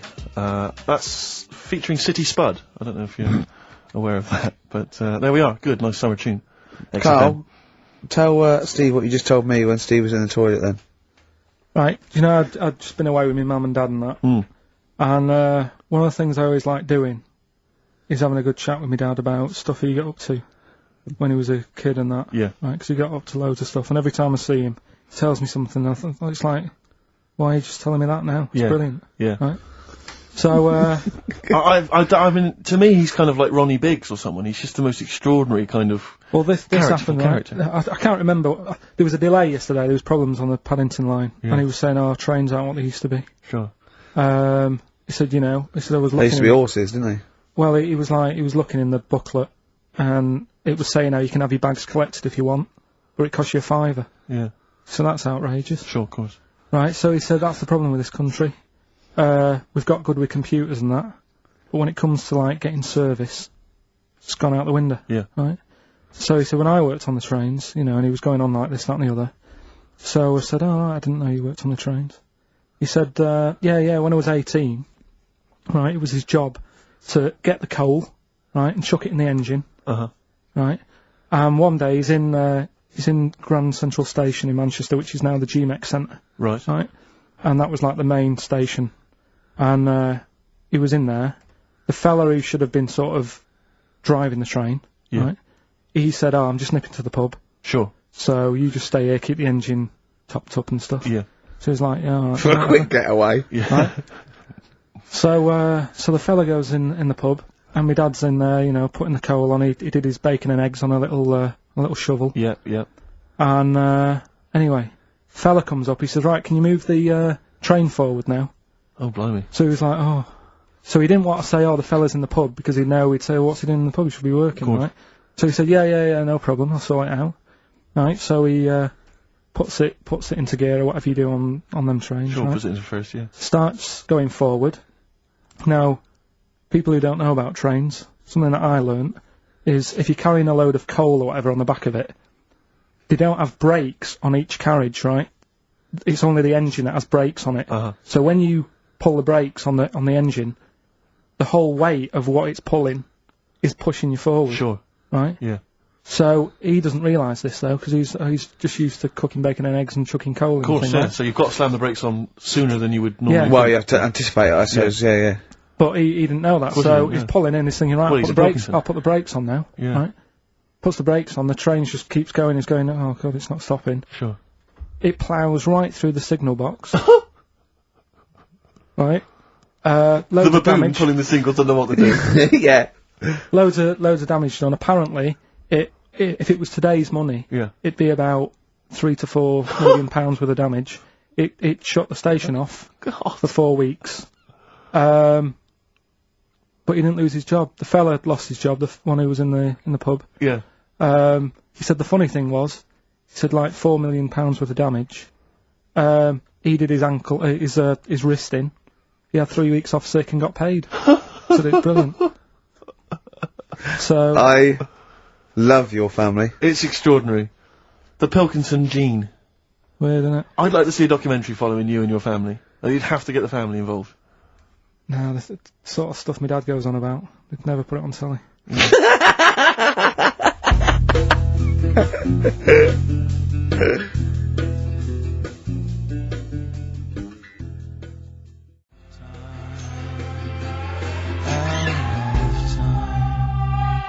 Blur.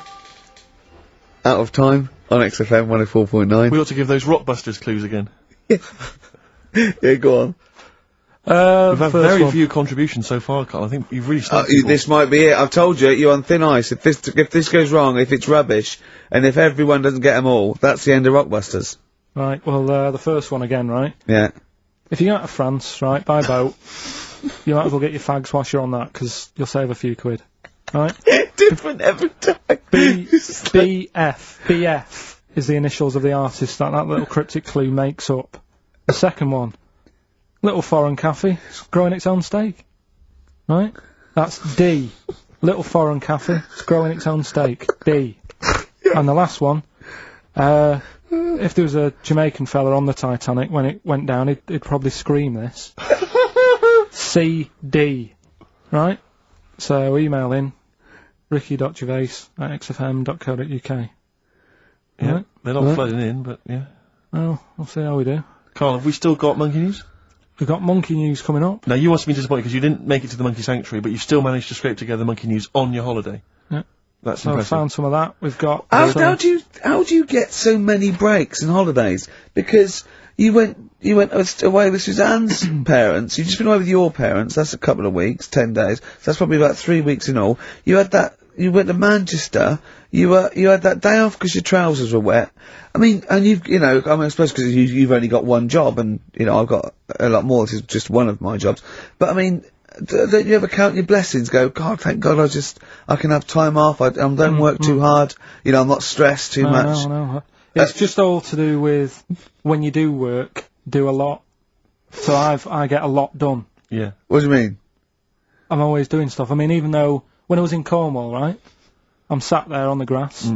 I'd love to just sit on the grass. You're too busy. Chill out a little bit. I know, yeah, well, you know. Me dad and Suzanne are playing crib, right?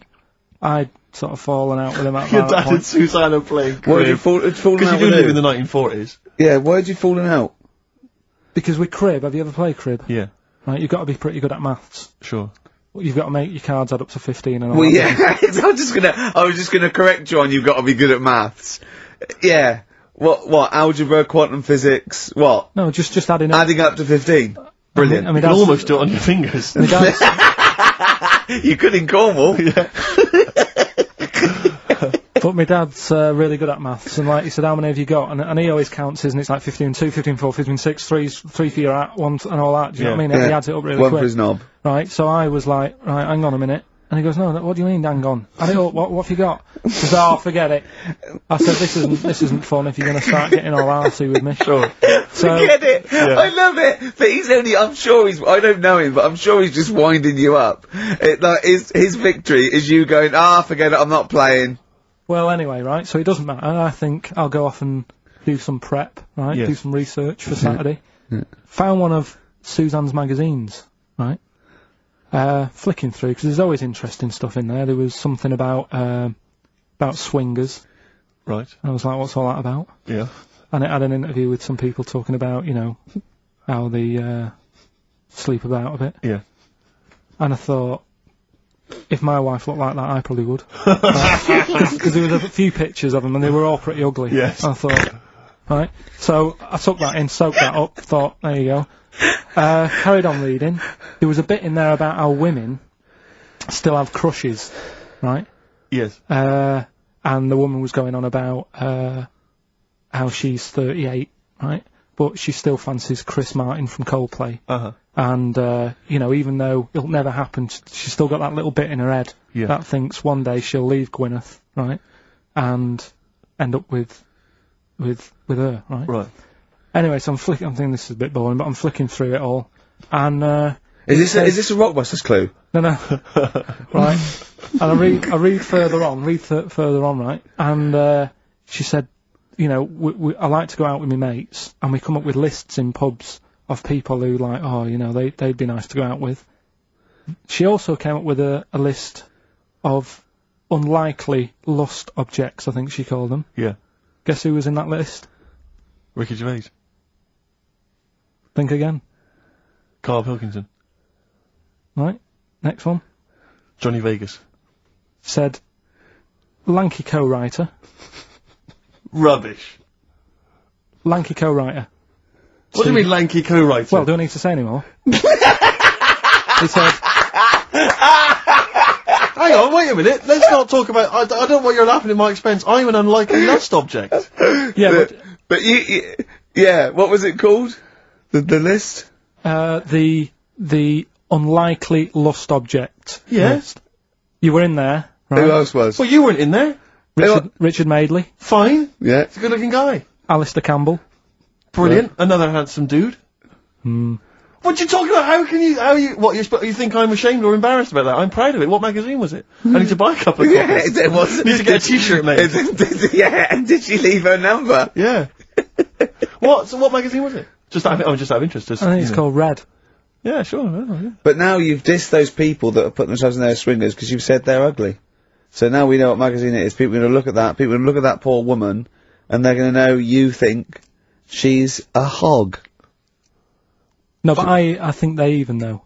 Was there a picture of the woman who's drawn up the list of unlikely lust objects? Mm-hmm. What was she like? I wouldn't waste my time. Thanks, mate. I know you're on my side.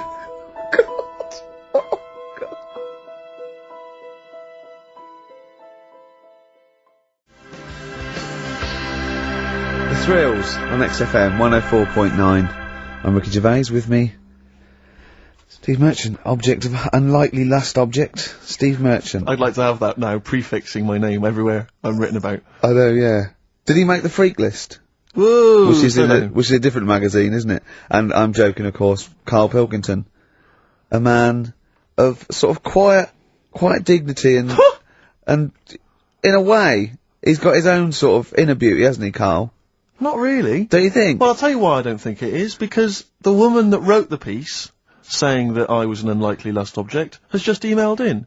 And Karl, you've offended her quite considerably. What did he say? Why? I wouldn't waste my time, is what you said. She's repeated that. Yeah. I wouldn't waste my time, the flaming cheek. Although it's a horrible picture, I am, of course, in real life, a vision of loveliness. I'm not 38, I'm 25. I don't think Stephen's that unlikely lust object. A sense of humour is important, and he's welcome to my phone number if he wants it. That sense of humour's important, that's a down, Is she a swinger? Stop it! Don't have a go at the woman, for goodness sake. I'm messing about. She knows I'm messing about. Well, how are you messing about? I've told you this, though. I've told you that anyone could be listening, haven't I? I've told you that before, things you say. But we encourage him. We say, what does she look like? But it's meant to be rhetorical. That was a joke. That was Stephen's joke, what does she look like? I.e., him joking, like, I'll call her up because I'm on a list. And then you have to say that. I mean, that's what I mean. So chances are, if she likes Stephen, she hasn't seen him, she listens to the radio. So, the likelihood is that, she was listening to this show. Yeah. So, think. Will I drop the thing I was going to do about Lisa Riley? Well, she's not listening. Some people deserve it. She's still at lunch. What, from Tuesday? There's an all-you-can-eat place going out of business as we speak. Oh, bloody hell, she's back, you killed me, I gotta do Bambino, please leave now! Please leave! So, No, but she knows I was only messing. This everyone knows you're only messing, we're all only messing. I hope we don't offend anyone of, any kind out there. We're only joking, aren't we, Karl? Yeah. Say something nice about her. What can you remember of the picture that you could say was good? Maybe she was wearing some nice wasn't clothes. anything, to be honest. I'll have another look and have a look. I think she had a nice shirt on or something. Yeah.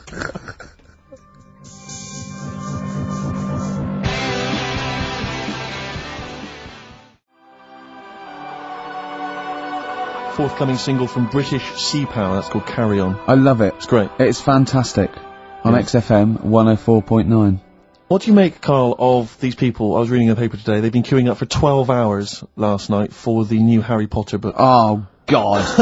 Oh, God, it really annoys me. Everything, oh, God, it really annoys me. But who has to... I mean, I know it's just a kind of willful sort of stubbornness. I see adults reading it, you know. Well, I was up in Hampstead last night, and there's a Waterstones branch of that, and there were a couple of people outside, queuing, waiting for it to open. What do they look like? Well, I mean... Things that they're like the ones that come out of Forbidden Planet on a Thursday. Yeah, I mean, what do you expect? There was one guy, I mean, I don't mean to disrespect him, but he was a big bloater, wearing shorts. I don't want to see his big fleshy legs. He looked like John O'Coleman, if I'm not... There's nothing wrong with John O'Coleman. He wore a knapsack. They always seem to have knapsacks for some reason. Well, they got old papers in there, haven't they? Exactly. Got a 9 years supply of there was the Mirror. about 4 of them. There was a couple of women, a couple of guys, all looked basically the same. They were interchangeable. And, they were there from them in a minute. Yeah, get an email. Yeah. I am the fat bloke with fleshy legs. Yeah. I recognise your description. I like to read these books whilst listening to XFM of a Saturday. Yeah. I was sort of watching them from where I was, and they must have been there for about an hour and a half. They were obviously strangers. Their common interest was Harry Potter. They were sort of chatting to each other for about an hour and a half. So as I'm leaving, I wander past them. An hour and a half in to them having met each other, the conversation is, all I heard was, well, of course, apparently she cried when she finished the last one. And I thought, they've not moved on. The conversation had not moved on. No, they might have been talking about Dawn French, you know, her chocolate orange. By then. Yeah. I know she cried when she finished the last one once. Yeah. But I got no time for them. Pop into Woolworths now. Yeah, I'll tell you what, get it tomorrow, read it. You're gonna get home at 1:30 and start reading it. Exactly. Brilliant. So you can put it on the internet. Oh, God. Your opinions. Oh, it annoys me. It is extraordinary. The whole kind of Harry Potter phenomenon has passed me by. I know. Well, people, good luck to her, you know. But you meet adults who are, you say, what are you doing? They go, I'm just rereading Harry Potter. What, you couldn't follow it the first time? Yeah. I mean, it's not her fault, you know, she made £300 million by writing a few books for her kids. Well done. But, I'm sure I'm not sure they're very good, but, I haven't read them, and I'm sure they're not. But no, I don't know. No, I'm joking. But I've no idea. A book about a little wizard. With glasses. Yeah, and make millions. You think it's so easy. If you think it's so easy, you do it. You like him, because you look a bit like him. Well. Wow. You know. I wonder if he's on that wish list, that woman who emailed in, why was she making a list of unlikely... Can we leave this now? No, but I mean, what was it? What was context was it? It was like, here's my top 10 weird-looking fellas that I do. What was it? No, but what was, she was talking about what? She started talking about, what? Body waxing, and went, and by the way, while I'm here, here's 10 blokes that I would if I had to, and they're a bit weird, you'll be surprised. What was the context? I forgot. He's scared to say anything now! He's scared to say anything! Oh, bless him. I just was looking at a picture because I was attracted to it because she was good looking and that, didn't read on. Is that alright? Well done. That's got you out of that little mess. Yeah. Well but, Harry Potter. Yeah. You can't be honest with it. Have you read them? No, because the first time it came out, I was a bit confused, wasn't I? Because I thought it was about Of course you were. Yeah. Of course what? This is a what? It's a book. No, I got confused with the little rabbit. I thought it was her, didn't I? You talked about it when Beatrix Potter. Yeah, I got mixed up with that, so I sort of missed out on the first one anyway. You were just running around confused. So it was it was sort of too late to get into it, I think, after... Yeah, it's too late now, yeah. It's impossible. Same with Shakespeare, if you weren't around, you know, the day he wrote the first ones, there's no point in going back. But it's all the fuss that she's getting as well, like, Well, I think it's because she's a British industry now, isn't she? I mean, it must have made... What, billions? Well, it's the perfect success story. She writes a story for her children, and it becomes a worldwide phenomenon. You know, it's not cynical. It's just a great story. Didn't your dad ever pop anything down in writing? I'll tell you what, my mum wanted to do it. Yeah. There's been loads of things, little inventions she's come up with and that, but she's been too busy doing other stuff. But she used to come up with stories for me as a kid that I'm sure, if they came out, they'd be a success. Yeah. Go on. Do you remember any of them? There was one about a little red car. I can't remember how that ended. But the one that was really good was about a kid who gets a dog, right? But it's quite an old dog. This is going to be an episode of the Waltons, isn't it? Oh, no, Right. Go on. And he's playing with the dog and that, but it starts getting a bit old. It's about 15 or whatever. Yeah. And he goes, "Oh, it's rubbish, this dog." I would love that book for kids. I would love that. Tommy went, "Oh, Mummy, my dad's... Oh, no, kill it then. Kill it then." She's like, "Yeah, just throw it in the lake. I'll get you another one. Do you want a Nintendo? Yeah. Kick the rabbit to death then. Or no food for you." Oh, brilliant. No, Come on.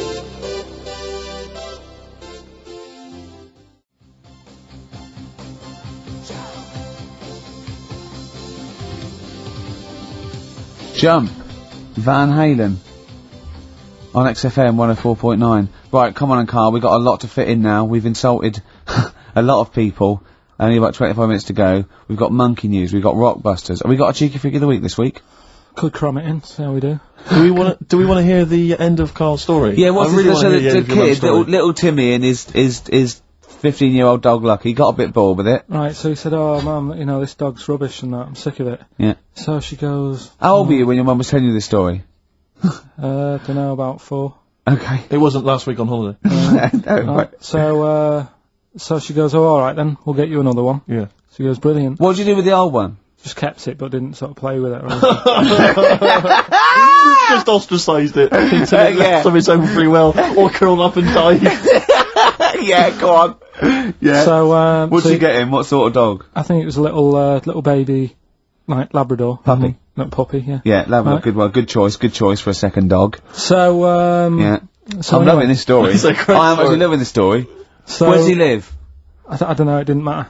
Didn't matter, it was near a lake. Well, that's where they were getting rid of all the Yeah. dogs. Sure. Yeah. We're getting, that'll make sense in a minute, right? So, so, he's got the little dog, he's playing around with it, he's playing with its belly and stuff, he's thinking this is brilliant, best dog I've ever had, right? And the other dog sat in the corner looking all fed up, right? So, I like this story. so he says to his mum, "Right, I'm taking, little puppy down the park." Yeah. And she goes, "Well, take the old one with you." And he goes, "Oh, do we have to?" It's a moral, isn't it? I bet the old one saves him. So he goes, "Oh, do we have to?" She goes, "Yeah, it still needs a walk and that. Scrapping all over the house." Right? Yeah. So takes it down the park, right? And he's playing around and he's playing near the lake, right? Is the puppy near the lake, Karl? Because this is what's worrying me. Yeah. Puppy's near the lake, Yeah. right? That jumps in. Yeah. The kid goes, "Oh God," he jumps in, remembers he can't swim, Yeah. Idiot. right? This kid is based on you, isn't it? Almost certainly. Flapping about. Water's going everywhere. He's going, "I can't." Oh God! And he wants the puppy to help him, but the puppy's just like drowning as well. Yeah. The old dog comes up, drags them both out. He goes, "I can't believe it. You know, I said I was fed up with you. Yeah. You saved me life." Yeah. He gets home, and he says to his mum, Kill the "Get little rid of one. the puppy." Kill the puppy. So it's good little. Good What little does he story. say when he gets home? He said, "I don't need the puppy now. I'm Brilliant. Brilliant. Genius. It's good, isn't it? Yeah. So the moral of that story is Well, they just show follow what- your whims. They just, yeah. If you get bored and just get another puppy. Get another dog. If you get bored with the old one again, just do it again. I mean, Yeah. just eventually, get something Yeah, that you they're only like for a dogs, little. who cares? Yeah. That's brilliant. That is a brilliant story, though. Right. So that's that. Rockbusters. Yes. I don't want you to have monkey news right now because Oh, we've just okay. had a little story there. Sure. You don't want to go too far. Yeah, go on. So we'll get Rockbusters out of the way. Have we got a winner? Yeah, well, come on then. See, it worries me that we've had very few entries. I think that even your mental fans aren't getting these, which is really worrying. They must be terrible clues this week. All right. Well. Has anyone got them right, Steve? I think there's just one guy, yeah, who I suspect has won in the past. but Well, there we are. so what? Right, the first one. If you go out of France by boat, you might as well buy your fags when you're on that, because you'll get them a lot cheaper. Brilliant. Right? Yeah. BF, Yeah. buy it ferry. Right? That's like, What? buy on ferry. What? Buy on What's ferry. Brian Ferry? What's that? Is that a band? What? What is it? I don't know what it is. Brian Ferry, Brian Ferry? What's that got to do with buying on a ferry, though? just because it's quite close to it. Buy on, buy on ferry. What? Buy on ferry. Sorry, what's your first language? The second one. That's rubbish, that doesn't count. No, Brian Ferry. Brian Ferry, Byron Ferry. There's this little foreign cafe. It's growing its own steak. That's Delamitri. The third one. What? Sorry, what? What is that? What is that? Delamitri. Deli is a little foreign cafe. Yeah? A meat tree and that. A meat tree? A meat tree? What were the initials for that? Just D for that. Just D for that? Yeah. So not DA? So you didn't even give him a chance to get the group? Oh, they got it. Well, no. No, they didn't. Right, it's the end. Go on, right. Go on. Deli meat tree? Deli meat tree. One word. D. Or any letter. They're growing their own meat. M's in it. Go on. Okay, so Bayern, I love Bayern Ferry. And Oxymusic was brilliant. I love Oxymusic. Go on. Can I just point out, Rick, that, we've David Bowie? Deli meat tree. Yeah. I don't see why, necessarily, Aidan, who, emailed in, why he doesn't get to win, because he emailed in dire steaks. Seems to be just as valid, as far as I can tell, but Deli meat tree it is. And the last one, if there was a Jamaican fella on the Titanic... I'm looking forward to this. With a little bit of fear. Jamaican fella, if he was on the Titanic, he probably would have screamed this. Yeah. That's Christ de Burgh.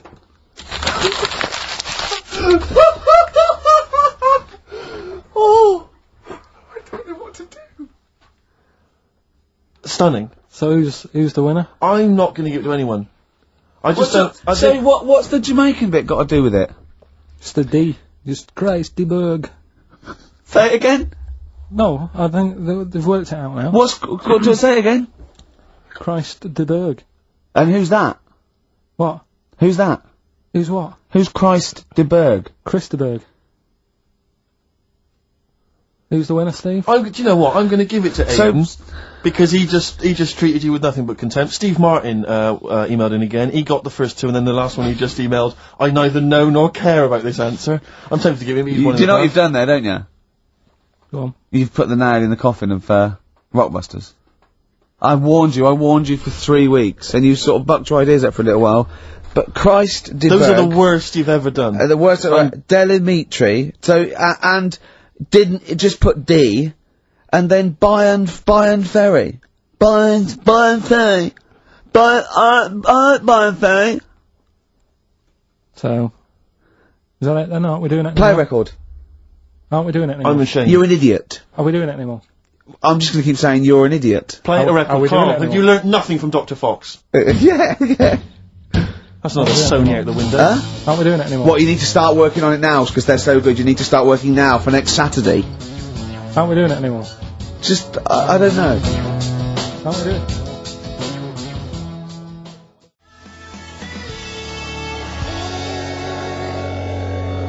Cardigans. You're the Storm on XFM 104.9. Well, nearly the end of the show, but we wouldn't let them down, would we? You know what it is now, don't you? Oh, chimpanzee that monkey news. Right. Now, whilst I was in Cornwall, I wasn't online. I didn't have the internet, so it was like, oh, what am I going to do? And I didn't come back till yesterday. And I thought there's loads going on that I don't know about in the monkey world and stuff. I was hoping to get some from the zoo that I was meant to be going to. Of course, that didn't happen. So I said to my dad, do you know anything about monkeys, or have you got any stories with monkeys? Brilliant. This is what Trevor McDonald does. Turned out... 9:45, he goes, oh, got nothing. Dad, anything happened? You got anything politics? Anything politics, Dad? This isn't monkey news, I'm just giving you this free. Yeah, brilliant. Turned out one of his mates used to have a chimp. Right. What do you mean one of his mates used to have a chimp? Well, two of his mates. Mind you, Oh, one sorry, wasn't yeah, his mate, I was thinking it sounded a bit far-fetched living in Manchester, like. But if there was two of them... He had a chimp, had to thump it in the head. For doing what? Answering back? Oh, God! Tried it on with his wife. Had to thump it in the head for trying it on with his wife. I love it. It's a proper fist fight in a pub in Manchester.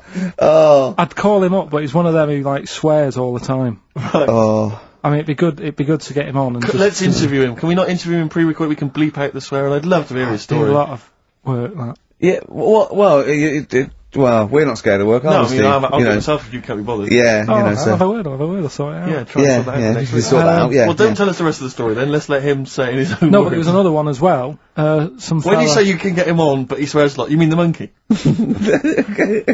I'm assuming he's more coherent than your dad's mate. But there's him, and there's some other fella he knows who had a funny name. I'll have to find out, because you'll love his name. But he was a drag artist. Yeah. And, I think he said my dad went round one day, I don't know why, right? Went round there, knocked on the door, chimpanzeed. Carl, I don't know what you're doing, mate. I don't know where this place you live. Next door, there's an horse in the front room. There's chimps running round. Mad. Anyway, chimpanzees. Is that it? Is that the end of the story? There's a chimpanzee in the door, and that's the end. You sure it wasn't a drag artist before he shaved? No. Sure, it wasn't your gran? Because I like the really airy ones that decide they can be female impersonators. Yeah, your gran. Anyway. Go on then. This is the monkey news. So you got that for free. What's this going to be like, Well, Steve? let's have more jingles. Okay. Oh, chimpanzee that! Monkey news extra. Okay. Right, another phrase. We've been talking about phrases today. Yeah, we have, Don't touch your granny when she's shaving. Yeah. Don't touch your granny to suck eggs. Yeah. Don't look a horse in the mouth. Yeah.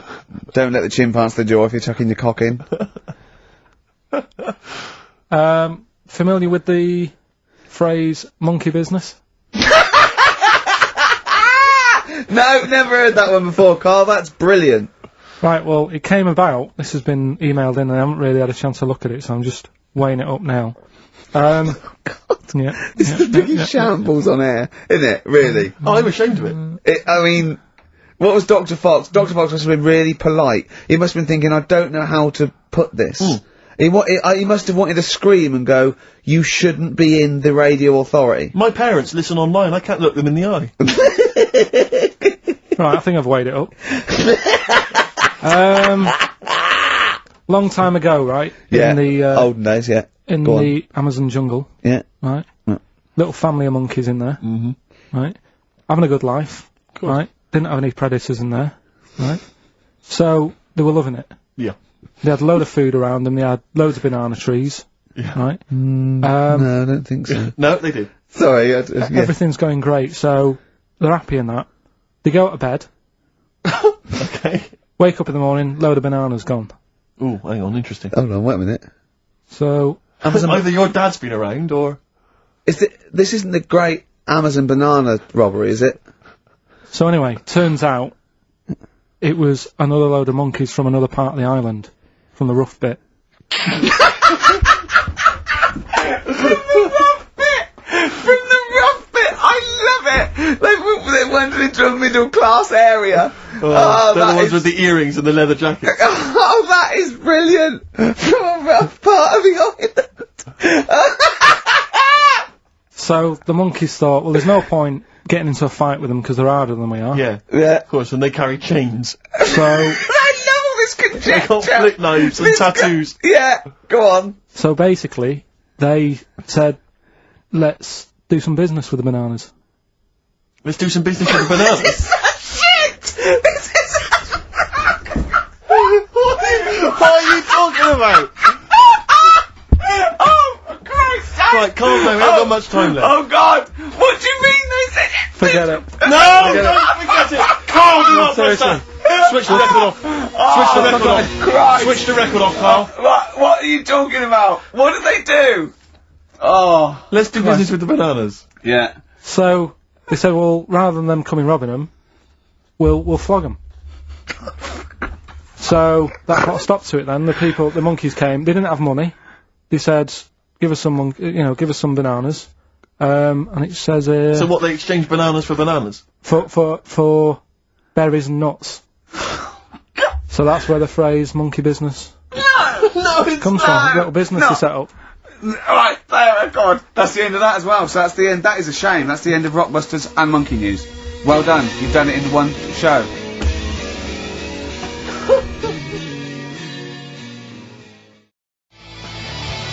Well, there's the best band in Britain, in my opinion. Big words. The Darkness, Growing on Me, on XFM 104.9. I'm Ricky Gervais with me, Steve Merchant, and Karl Pilkington. Have you got the album? And already, they've had an argument.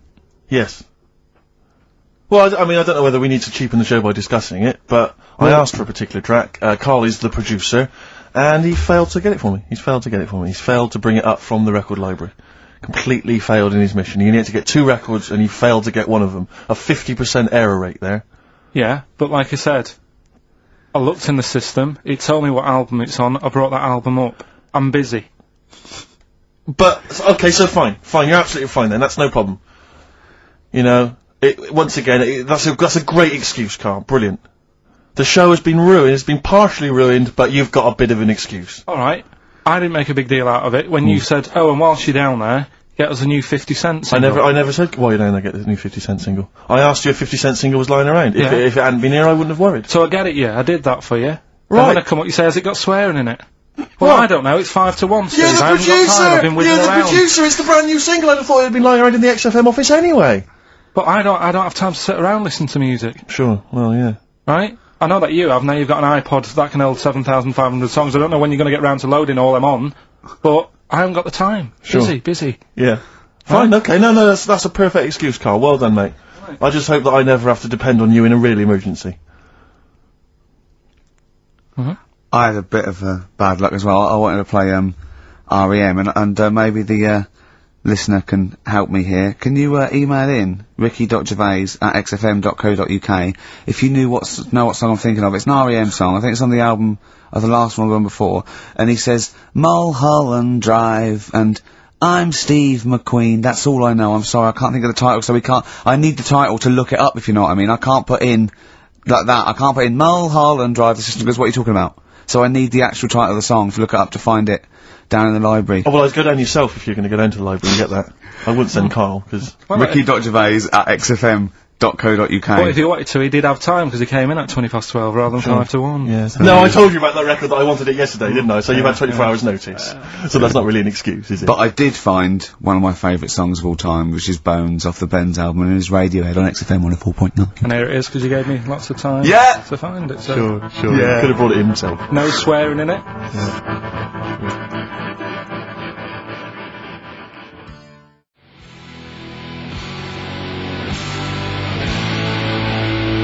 Bones. Radiohead. The Bends on XFM 104.9. And thanks to Paul, who's emailed in. There's a whole bunch of other people. Oh, there's lots of people. We've got Davey, Steve, Ashley. It's Electrolyte. You know, it all comes flooding back now. We've got that. I've got it out of the library. We're going to play that. That's done. It's interactive. I've used the listener. I've shown the listener, right? I've helped them to help themselves. Sure. I've said, if you want to hear it, tell me what it is. They told me what it is. They're going to hear it. Yeah. Do you know what I mean? Perfect. Saves going down the library and, well, we don't... Yeah, well, we know mistakes can happen if that, you know, if you have to go down the library. Yeah, and I mean, I checked it, though, to make sure it was the right one, you see. It's just a little bit of... Well, it's a good rule that, generally, if you pick something up, a CD, that's you know, right, we want to play on a radio show, a live radio show, you normally check it at the back. Oh, no, yeah, that's right, yeah, if you want a job done, do it yourself. You're absolutely right, Karl. Yeah, so... But anyway, look, let's all make friends, let's kiss and make up. Yeah, touch and make up. Yeah. Let's I'm up on Karl at the moment because it was my birthday in the week, and not only has he bought me a little vibrating thing to put on the chair, because I got a bad back, so that vibrates, that. Actually, we can hear it. Yeah, I'm gonna do it between records now.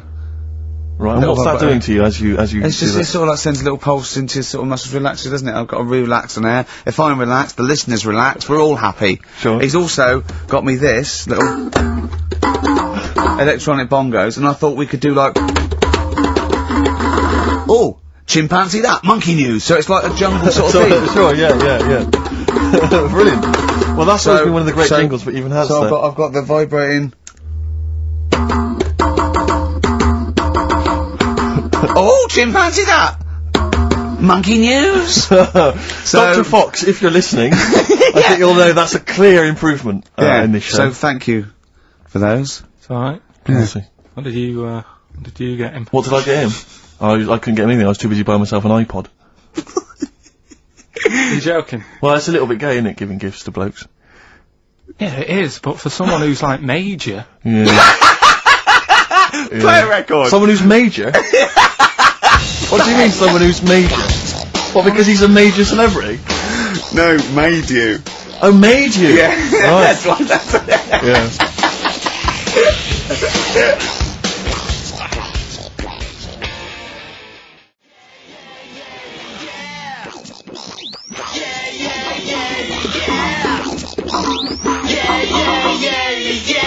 Crazy beat.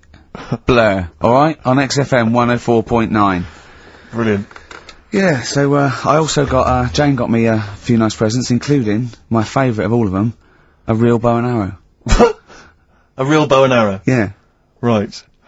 And what, you know, you're gonna rob from the rich, are you, and give to the poor? Yeah! I just gotta make the little outfit. You and your merry men. She's got me like 2 yards of green felt. Sure, yeah, And, yeah. I just gotta find And a tailor. treehouse. Yeah, someone who can make me a lovely little natty outfit. Yeah. Why is she what you're wearing? You live in central London, so where are you going to be using We've got a this? garden, I did it yesterday. I've hurt my Right. finger though, because I meant to put protector, so it's just, it goes so fast, isn't it? Sorry, I didn't understand that sentence. I'm here in the studio, I saw you point to your finger, so I'm guessing from that maybe you injured your finger. Yeah, but yeah. For the listener, again, what exactly were you talking about then? No, because when you pull it back, it... Okay. So... And do you have a target? What do you use as a I target? got a big cardboard box flat on it, down a tree. Right. I go, oh, it's brilliant. Sure. I'm getting a bit excited thinking about it. Yeah, no, indeed. Because when I make that outfit, I'm going to be running round. Yeah. Yeah. Yeah. So, And do you have a picture, like a face maybe on the target, like Osama bin Laden, something like that? Yeah. Sure. No, it just says, this way up, fragile. Right, okay. I forget what came in it. But, you know, it's good fun, isn't it, Karl? Bow and arrow, isn't it? Brilliant. Yeah? Would you like a little bow and arrow? Yeah, it's alright. Yeah. I first had a rifle as a kid. Did you? Yeah, A real one? yeah, just shooting cans and stuff. Yeah. It's alright. So, Well, a wonderful anecdote. Well, I went out with a drink with Karl in the week, and, we went to a restaurant, didn't we, Karl? it's a good night. And we sat there, and next to me, when Karl came, next to me was, what's his name? Ross Kemp. And, he was sitting there, and I saw Karl, and I tapped him on the shoulder, Ross Kemp on the shoulder, and I pointed to Karl and him, and I said, it's nice to see you two back together again. Nice. And Karl was horrified. But Karl didn't know that I'd already spoken to him before Karl arrived. Yeah, so I thought it was okay, I thought I could break the ice, because I'd met him before. Sure. So he just thought I was insulting him. And in the week we were talking about his little head, weren't we, Karl? And Karl suddenly stopped the conversation and said, if I had hair, what would we be talking about now? I think he'd had enough of everyone talking about it. And he looked good though, it's a special little do, he had it sort of, you know, cropped a little bit more. I like it when he's just freshly had it done. Mm. Do you like... Yeah. Has that ever happened to you, Steve? If you're somewhere, say if you sat somewhere, does someone sort of, you know, is he anyone else who you look like, or would you say you're a bit of a one-off? I love these two. But to be fair, to be fair, he seems to be having a go at me an awful lot more than I do at him now. I mean, he just starts it, you know, starts it out of nowhere. I think his is sort of a get back for the way you treat him as a producer, not, you know. But he's not a producer! If he produced the show, I wouldn't have a reason to criticise, but... I think this is it. But seriously, I mean, it really winds me up though, because, you know, it started as a joke, but now it's abuse. Yeah. He got annoyed at Heat, because it said, Karl, producer, well, not so much a producer, as just a bald mank. And he went, can they say that? Yeah. Can they say that? See, that's a magazine, an independent publication has identified what exactly it is you do. Yeah. Oh, here we go then, go on, bring it on, because here we go, he's looking at me, I know he's thinking, I can hear the cogs I'm not thinking anything. It's No, that is true. Never a true word. Play a record. Now then, I heard this on VH1 in the week, and I have not been able to get it out of my head, and I really kind of want to, I want to get it in everyone else's mind now, so they understand the pain I've been going through. Miss You, by the Rolling Stones. Yeah.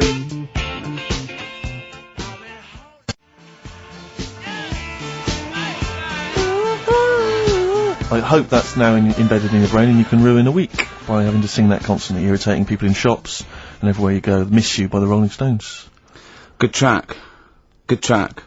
Karl, Jonathan, Ross came out of this, last week, and, we were talking about stuff, and Karl was mesmerised when Jonathan told a story that he was bored once in a hotel room and shaved his arse. He shaved his arse? Yeah. Sure. And Karl, you didn't stop questioning him, did you, for about... I just wondered, at what point do you sort of say, oh, this is getting on my nerves? Do you know what I mean? Yeah. It's way too long, tucking it in his socks or whatever. Yeah. But it's not, I mean, it is boring in hotel rooms, because I told you before about when I was in Edinburgh, and had nothing to do, there was nothing on the telly, and you sort of, you've eaten the shortbread biscuits, and that. Yeah. And, so that's when I read the phone book to see how many...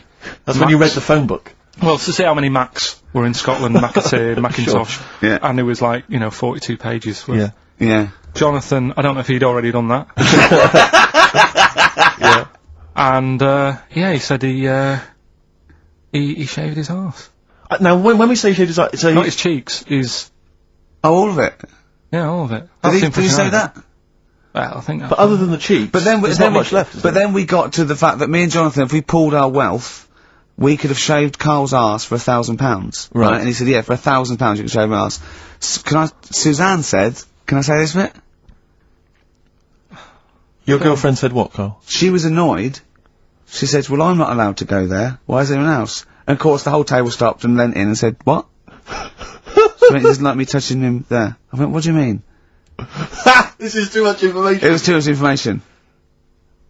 I like the fact that you've had this conversation with her. I like the idea that she touched your arse once and you went, whoa, hands off. Yeah. I love you, but keep your hands away from the arse. Do you know why he said he's talking about the most intimate part of the arse, the middle arse he's talking about, and he said, I said, why? He went, it's a bit gay, innit? I said, how can a girl touching it be a bit gay? If it stood behind you, it could be anyone, right?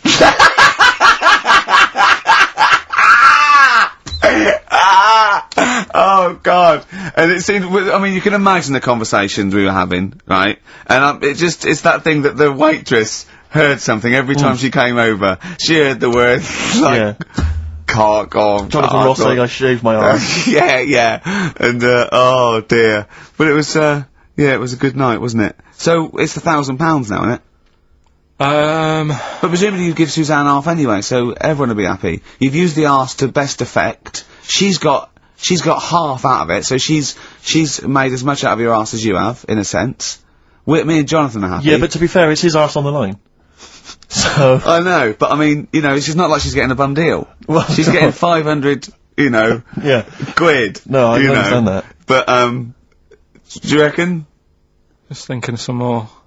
Can I just ask, before you play a record, if we were to shave your arse, let's say we did it for charity or something, got sponsorship, how would we do it? Would we use one of those big kind of old-fashioned razors? No, I'd use a Bic Safety. I'd just straight away. And would you use a gel or a foam? No, I first of all, yeah, I think I just, lather it up. Right, so you lather up his arse first? I do the outside bits, just go straight down, big broad strokes, clean, right? Then I'd have to go in the crevices, and I'd need an assistant, I'd pop it apart, and just very gently go in there. I might even use electronic equipment, just so there was no sort of, like, nicks. Okay. So an electric razor? Or, I might wax the internal middle arse. Okay. How did Jonathan do it? Because he did it on his own, didn't he? I just use mirrors. Why don't I'll ask him, we'll call him later. But, I don't know. Well, perhaps you listening have once shaved your arse, maybe during an exam or something. What I think, and this is conjecture, but I think he was probably there, he'd had a shower, he'd shaved his face, right, I thought, well, he was naked, looks down and goes, oh, what a hairy arse. Well, hold on, I've got the razor in this hand, I've got the mirror there, I'm not on stage for a good 10 minutes. Yeah. There's one thing I don't like going on stage with, is a hairy arse. Bang, swing, wallop, done. On stage, thanks, see you later. See you next week. Yeah? What are you thinking, Karl? No, it's just how hairy was it? Do you know what I mean? How hairy was it? Because I imagine, you say mirrors and stuff. Yeah. But how old is he now? He's 42. odd. And they say your testicles drop quite a bit once you start getting old, don't Yeah. they? So he's got to make sure they're out of the way. Yeah, but I don't think, I can speak for myself, as a similar age to Jonathan, that, if there's millimetres in it, it's not like we tuck them in our socks in the morning. They're still in the same place. You really wouldn't know the difference. It wouldn't, if we filmed it in, time-lapse camera, it wouldn't be like a bungee jump. Do you know what I mean? They wouldn't be moving a lot. Yeah. Alright? Do you think I told him he's a good-looking fella, Steve. Would you agree with that? Oh, I told Jonathan that he said that he just went for it as well. Yeah. So you've spent a lot of time picturing Jonathan's arse. naked arse. You'd let him give you money for arse touchery. Yeah, whereas your girlfriend's got no chance, access to that. and you're saying he's a good-looking man. Do you want to play a record and think about what you've done? Interesting. All like energetic people, they all sparkle as they're walking down the street. Can't see their faces. 50 Cent, 21 Questions, new single from him. Well, me and Karl got a joint favourite lyric now. I love you like a fat kid loves cake. Yeah. That's great, isn't it? I mean, I like it because it's funny and humorous and cheeky. You like it because it means something, don't you? You think that that's the absolute truth. If someone was to say that to you, that would be the most romantic thing they could say, innit? Because it's... No, I'm just thinking you know what he means. It's like the Elephant Man, right? The Elephant Man, that's what it's called. Again, you know what you're gonna get. The fat kid loves cake. You've said it all, you don't have to say any more. I can't believe it. I'll tell you what made his day the other day. I love it. Jonathan Ross said The Elephant Man is one of the best films ever made. Yeah. Endorsed by a celebrity. I know. Well, by a film buff, really. It is good though, isn't it? It is a very good film, yeah. We have got Cheeky Freak of the Week. Oh, right. There's been a lot of stuff going on this week. In the freak world? Yeah. Is it really? Yeah, there's loads. I mean, stuff that we can... The one that hasn't made it. God, this is one that hasn't made it, so we'll judge it on that. Go on. There's a woman, right? Do you know how, I mean, in a way I thought Elephant Man, it was a bit tight because, we sort of took him on a freak show, did a bit of a road show with him and stuff. Yeah. There's some woman, I think she's in India, like now, who, makes a lot of money, because she's got 3 legs, and like 7 toes, stuff. And she was saying, people pay quite a lot of money. Not Swiddy Patel. It's not that much money, like, compared to here, but over there, it's like, loads of money. Sure. And all you do is, you go around to her house, and you pay this lot of money, and people just go, oh, look at that. Extra leg. Extra leg. Right. It's quite a lot of money in that. So she hasn't even got to go out on the road anymore, like in the old days? No, that's what annoyed me. It's like, well, you could get to them faster. You go and see them if they're paying the money. Sure. Oh. But yeah, there's... What she could do is go in and buy a pair of shoes, right, and then nick one on the way out, because they only put one out, don't they? Good idea. So she could get, 2, 3 for the price of 2. Just one of the many perks of having 3 legs. Just one of the many perks of having 3 legs. The other one is, keepy uppy. But she'd be good at that, wouldn't she? That. She just stays at home and puts the feet up. But anyway, that's not even Cheeky Freak of the Week. That's coming up later. Oh, brilliant. Now, Rockbusters, dead in the water, isn't it? We've killed that off, have we officially? We killed off Monkey News and Rockbusters. Didn't I tell you that there was some sort of petition for Monkey News? Was there? What was the story? A lot of, loads of emails and that. You mean you've done Monkey News? You mean you want to do Monkey News? No, but seriously, there's uproar.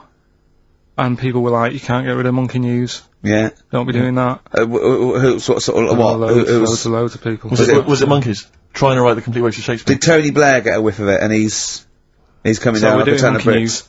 And Rockbusters, Steve, if you've got a better competition, then we'll do yours. That's fine. Do you know what I mean? If that's what you want to do, we'll do. What did you want to do? No, I was just wondering whether we should perhaps not do a quiz at all, rather than do that piece of rubbish. Might be better to have nothing. Might be better just to have silence during that part of the show than have Rockbusters. I don't know. If I give you the clues and that, and if you think they sound rubbish, we're not doing it. Well, I know that. I guarantee they're going to sound rubbish. Alright, let's make it the last Rockbusters then. This is the last Rockbusters. Well, it depends. This is it. Okay, this is just... If it's good, you get a reprieve. It's all about this. Okay. Okay. Go on then, let's do Rockbusters then. Oh, we're doing it now. Should we play a record and do it after that? Do it after. Well, I'll tell you what, I'll tell you the prizes and then we'll come back with the clues. Because I've dug up that REM track. Excellent. So it's an interactive show. Okay, we've got the best summer holiday album ever. What we got on there? It's got Elvis versus Junkie XL. That's brilliant. Holly Valance is on there. Yeah. Laz Ketchup. It's all the stuff that the XFM listener is craving. A tribute to the Ramones album. We got Red Hot Chili Peppers are on there, Metallica. Street Legal from Bob Dylan, that's nice. Brilliant. Did you just buy that in the 4 for £20 from HMV deal? Fair enough. Once That's again, a good album. The Talons of Weng Chiang, a Doctor Who classic. Yeah. And there's something for the XFM listener, 8 Mile on DVD. I thought that was nice, that film. That was the last bit was funny. It was it's a good film. Some good rap-offs in that as well. Yeah. So let's play a tune and then we'll come back with the Rockbusters clues. R.E.M. Go on, give it to him. Your eyes are burning, holes not scared. R.E.M. Electrolyte I'm out of on here. XFM 104.9. Ricky Gervais, Steve Merchant, Karl Pilkington. I walk down Oxford Street every day to go to the office, and it is like running the gauntlet in Gladiator. It's not only is it just like, you know, you have to dodge people and they're dawdling or rushing or keeping into the road to get past some people but avoiding taxis, but it's like hands everywhere, like leaflets. I don't know, there must be 1 million leaflets given out. It's all mobile phones, sandwich shops. Teach yourself English. Yeah. Teach other people English. I know, and those charity people, something for Alzheimer's, and I've been caught about 6 times where I couldn't say no. I've got about 8 standing orders now because I just couldn't say no when they confront you. Yeah. Which is, you know, it's amazing how often I'm on the way to a meeting. yeah, I'm always on the way to a meeting, and then I always feel guilty if I walk past them again 2 minutes later with a HMV bag. Yeah, full. Yeah, exactly, crammed with bargains. I know, yeah. No, But, it's absolutely weird. They're like zombies. It's like you're just fighting them off. You need a flaming torch to Yeah. get past them. Or if it's not them, it's tourists. Just constantly, excuse me, can you take my photo outside HMV? Or outside Topshop? that doesn't happen to me. Always seem to have tourists. Just I in think the I way, walk- just I- kind of dawdling, I looking up at walk the so buildings. fast. I walk so fast. I put my head down and I just try and walk so fast everywhere now because it's But Oxford Street is just it's unbelievable now, and I think it's age that I've started noticing it. Even if the window's open, and I hear just like cars and they're on the mobile phone. It's the loudest place in the world. Yeah. I don't know what we can do. Well, isn't it one of the busiest streets in? Is it either the world, The or universe? It is mental. I think if we carpeted it. That would And help, put some certainly. curtains up, it would just deaden. It's like pubs with those polished floors and metal tables, and everyone's having to talk like that to be heard. The jukebox is quite loud, and I want to go just turn everything down. Yeah. Let's put some carpet down. Just talk quietly like this. Yeah. Put the music down a little bit. We'll have a good time. I've never quite understood that impulse. I don't, again, if it's age, where you go in a club or a pub, as you say, and then it's just slightly too loud. So it just makes everything slightly tricky. It's slightly tricky to have a I know. conversation. But what annoys me is when it's for the amusement of the barman or barmaid. Yeah. If they're bored, they're in a pub, they've got the music up, their music up, Yeah. right, techno blaring, right, they've got a telly on, watching a soap opera, Yeah. and I want to go, choose one or the other! Yeah. I mean, what are you watching? I got a minicab last night. I imagine you don't travel in minicabs, but the guy driving, one of those guys, I know he's driving a cab on a Friday night. Okay, no one wants to be doing that. And he had one of those phone, the little earpieces that you put in, so it looks like they're talking to themselves. And he's there, and he goes, "Where you going?" I went, "Oh, Crouching." He went, "Yeah." Well, and he's chatting on his mobile phone the whole time. His voice was so loud. He had the radio on as well, and he wasn't concentrating on the road. I just thought, look, I'm paying you £10 here to take me somewhere. Please, just stop chatting or arranging your social life for 2 minutes. Yeah. Get me to my destination safely, and then you can resume your conversation. My favourite one is, I'm going to so-and-so terrace, please. Where's that? I want to go, right, you're not taking me then. Yeah. I mean, I don't know. I don't know. Exactly. I don't drive, I'm paying you. That's why I'm paying you. That's got to be part of the service. But, I mean, I know people who've been in many cabs, didn't know where it was, and didn't have an A to Z. No, I was in East London once. I said to him, I'm going to North London. He went, where specifically? I went, Swiss Cottage. He went, sure. I said, do you know the way? He went, yeah. Set off. Along the way, he went, do you know the way? I said, well, I thought you knew. I said, have you not got an A to Z? He went, no. He was one of those guys who'd just taken his car out middle of the night. That was all he had. All he had, all his credentials were he had a car. No map, no torch. The 2 other things I bring with me. And he said, so we're driving along. He went, I could probably get you to Camden. I was like, okay. He went, It's a start. I mean, that is the start. Exactly. He went, do you know the way to Camden? I thought, pull over. It's not worth it. I'd rather hitchhike. I'd rather walk. Ludicrous. Those people who just go out. Yeah, they just take a car out to earn a well, I bought a fiver. car. Oh, have you ever done that? No, well, I'm sick of living here. And you say know what people hassling you. When you say here, you mean the world, don't you? No, just in London, who's doing me head in now. The other week, actually, walking home from here, and like you say, there's always someone hassling you, saying, do you want to buy this, do you want one of these? Going down Carnaby Street, right? There's your first mistake. He said, "You into meditation?" So I was like, "Oh," and I had a bit of time to kill, so I thought I'll have a chat. Right? Have you got to? Oh, we've never got time. We're too busy. Yeah, I thought you were too busy, but Well, I said, "What's all that then? What do you do?" And he said, "We teach you how to breathe." I was like, "Well, I'm 30. I think that." Yeah. I've done alright. And he sort of said, "Oh, forget it." Forget it. I'm 30. And in Selfridges they do, like Evian or whatever, that water company there. And they've got like little glasses of water. And you walk past and go, "Have you ever tried this?" It's water. Yeah. Oh, here you go. We'll try it. You go, Jesus Christ, is that what water is? What have I been drinking then? You've been drinking piss and mud. Have I? I'll have a bottle. Anyway, listen, Rockbusters. Oh, come on then. Let's get it done. Really? Yeah. Come on then.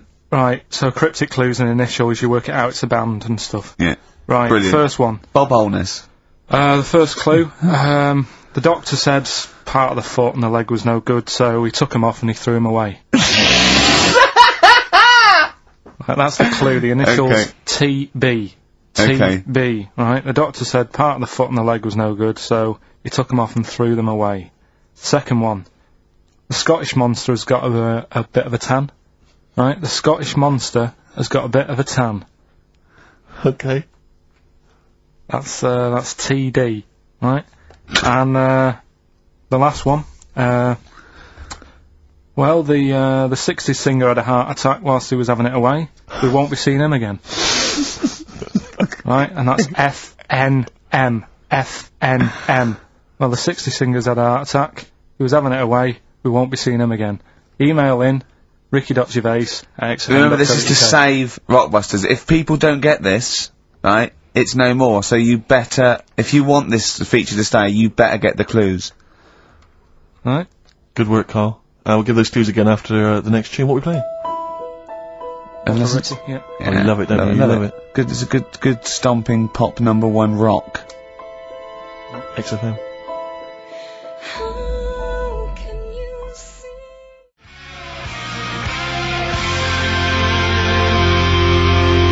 Jane's Addiction, just because I think things are rocking up. They are indeed. Rocking up in the land this year, Steve. Yes, that's good news, I think. Evanescence, them, The Darkness, rock-tastic. XFM 104.9, Ricky Gervais, Steve Merchant, and Karl Pilkington of a Saturday. Can I just say that the shaving your arse feature from earlier, if you missed that, that was 1:30. That was a discussion on shaving your arse. Yeah. It was great stuff. That seems to have caught the public imagination. Yeah. We've had so many emails. We've had someone telling us exactly how to shave your arse. Yeah. So if you need that information, I can probably forward it to you. Well, I think this will be the year of rock and arse. Exactly. But it's extraordinary how, you know, just a simple discussion like that you would think perhaps was crass, crude. Mind you, our listeners do like Karl talking about monkeys. Sure. Do you know what I mean? Yeah. It's not like it's something to be proud of.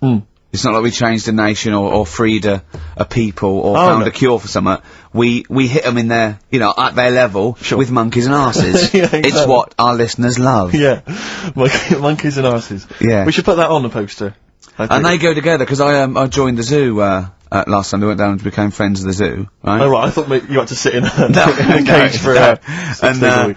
that thing happened. I went straight for the chimps. Of course. Right? And there was sort of like 3 sort of, big, sort of adult ones there.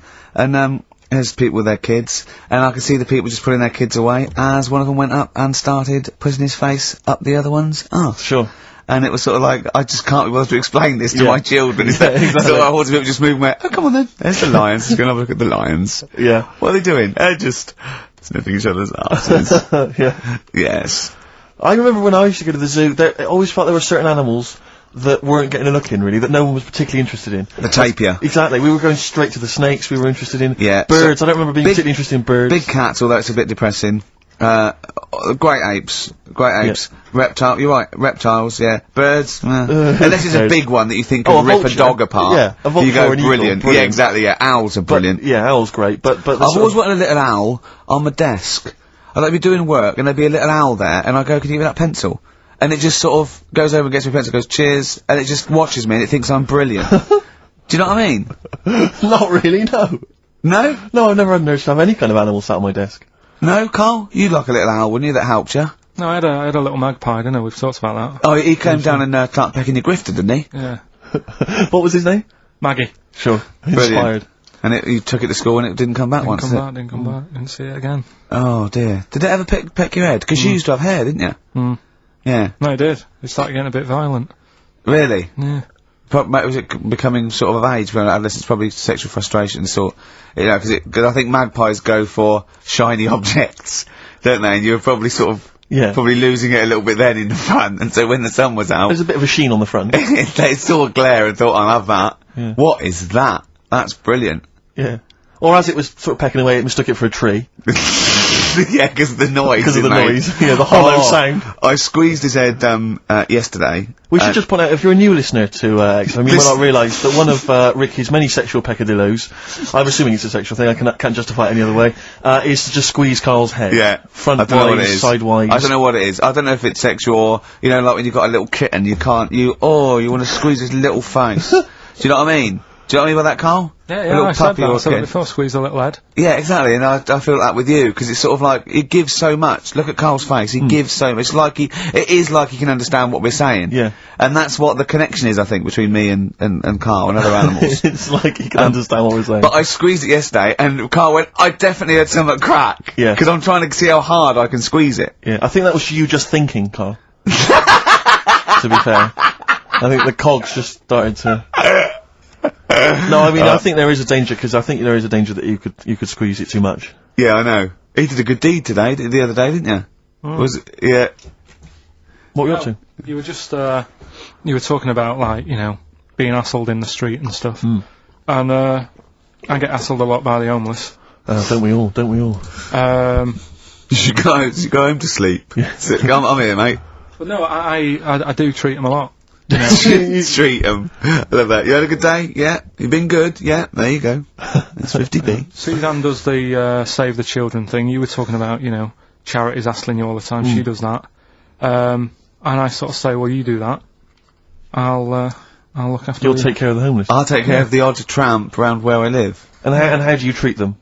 Loads of different ways. 50p I might give them. Yeah. Or I might, you know, they'll sort of say, oh, have you got any money? I'll say, what for? And they'll go, I'm really thirsty. So I'll go, well, hang on a minute, and I nip and get them a little Diet Coke.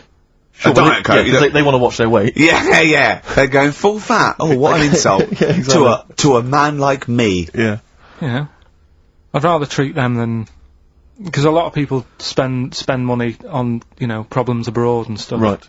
Oh, I just think, you know... Yeah, famine I'm just saying. Oh, God. Like what? What do you mean? Like, famine relief? Well, you do get sick of it, don't you? You know what I mean? It's that... You get sick of no, it. I'm just saying. Wait. No, I'm just... I know, just let whatever you do now, Steve, don't interrupt, because I'm scared, but I just think it's worth it. There's so many issues there. There's freedom of speech, there's we're not responsible, there's he'll get away with it because he's a buffoon, and it is entertaining. Exactly. So, go on. All I'm saying is you're saying, you know, who do I give me money to? Is it, you know, little, you know, sick kids or whatever, or is it old people or whatever? HMV. That's where he gives his money to. Usually they get a lot of it, Yeah. And for me, I just get sick of, you know, problems abroad. It's like, what do you do? What do you do with famine and that? What are you meant to do? How can you solve it? It's gone on for years. Yeah. And it just keeps going. We keep giving them money, they keep spending it. And you're not getting any return for your cash. Well, it's just how many times, you know, they've got to learn. What do you mean they've got to learn? What, you're going to teach them a lesson? What do you mean they've got to learn? What do you mean? Well, what are they doing with it? They must have, like, better interest accounts or something where, you know, look after, put the money in the right things. Sorry, do you think that Bob Geldof sort of writes him a cheque? He goes over and he's in the helicopter and there's millions of them, and they go, it's Geldof from Boomtown Rats. Brilliant. I If there's one man that can help us. Yeah, I hope he doesn't sing. He's not going to sing, he's got some money for us. And he comes down and he goes, do you want a cheque or do you take Switch? They go, we don't take Switch. He goes, there's a cheque. They get things doing like... it again though, isn't he, as well? I mean, alright, you know, he used to work here, Bob, he's a lovely fella and that, but... Yeah, he's a lovely man. But how many times can you save the world?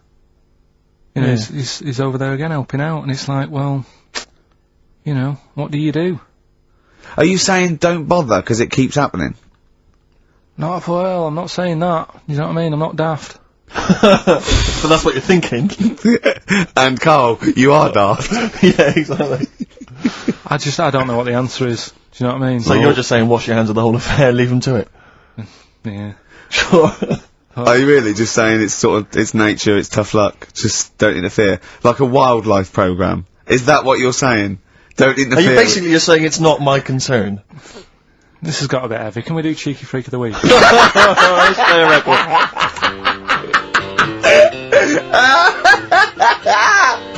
Oh, God! Oh.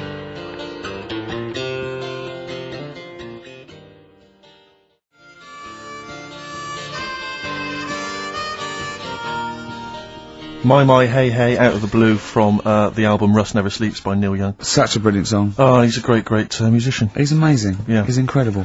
I think we're playing Neil Young track a week. Okay. From now until Christmas. Brilliant, okay. Alright? Excellent. On XFM 104.9, I'm Ricky Gervais with Steve Merchant and Karl Pilkington. We were talking about the homeless. I saw a homeless guy in the week as I was walking down Finchley Road, and he was peering in the window of one of the Dixons or something like that, just checking out the details on one of those cable TV packages. And I thought, one step at a time. I mean, firstly, I don't know, start eating your dinner off a plate. Yeah. And then work your way up to, a house, a home, a widescreen TV, a roof, digital television. But it's odd. Well, that might answer one of the questions, because I keep getting recognised by homeless people, and I never know what to say. I go, I think, well, either they're not really homeless, and they've got sort of digs or something, and they watch television, or the scariest one is that they've become homeless in the last few months since the office. And I think, oh God, that's really scary. Or they are watching it in Dixon's. They're going, the office is on tonight. Yeah. What are you doing? Yeah. Going down to Dixon's. Or they think you're one of them. Or that, well, I am. Because I mean, the way you dress. Well, no, some that are probably not quite, got their faculties, so maybe a bit worse for wear, think they recognise me. And they whole scenarios where they're going, remember we were chatting, I was going, yeah, how are you? And it's just they recognise someone. Right, yeah. But that's a bit weird. But I mean, I think that's the worst thing, homeless. On a serious note, it is outside health. We're talking about charity, and I don't know, I sort of, got this standard where I've been sort of like caught in the street. But the ones that I'd choose, I'd always think, charity is what touches you. You can't change the world, but you can change your bit. So cancer, obviously, because I'm mum, so I give to cancer. And I think outside health, the next one must be being homeless, because there's nothing you can do. It's got everything. You're scared, bewildered, you're cold. It's just everything. Even if you're healthy and homeless, eventually you're not going to be. But I do feel bad because I always feel that I want to give to the health charities. Like cancer, for instance, because there's that fear that I might get it. Well, yeah, it's not just that. It's just like, if you're not healthy, that's the first thing, isn't it? If your life's being threatened, there's nothing else you can really worry about. Yeah. But I don't know if that makes it wrong though. That I'm it's like I'm investing in a possible future. Yeah. Well, not really, because it's the same for everyone, isn't it? But Yeah. But, I saw a homeless guy as well, looking through the bins, but he wasn't pulling out food and scraps. He was pulling out newspapers. Just having a read. Yeah. I always found that odd. I see that a lot, homeless guys. I don't know if they're just checking out the TV listings. For when he finally gets his When's the office cable. on?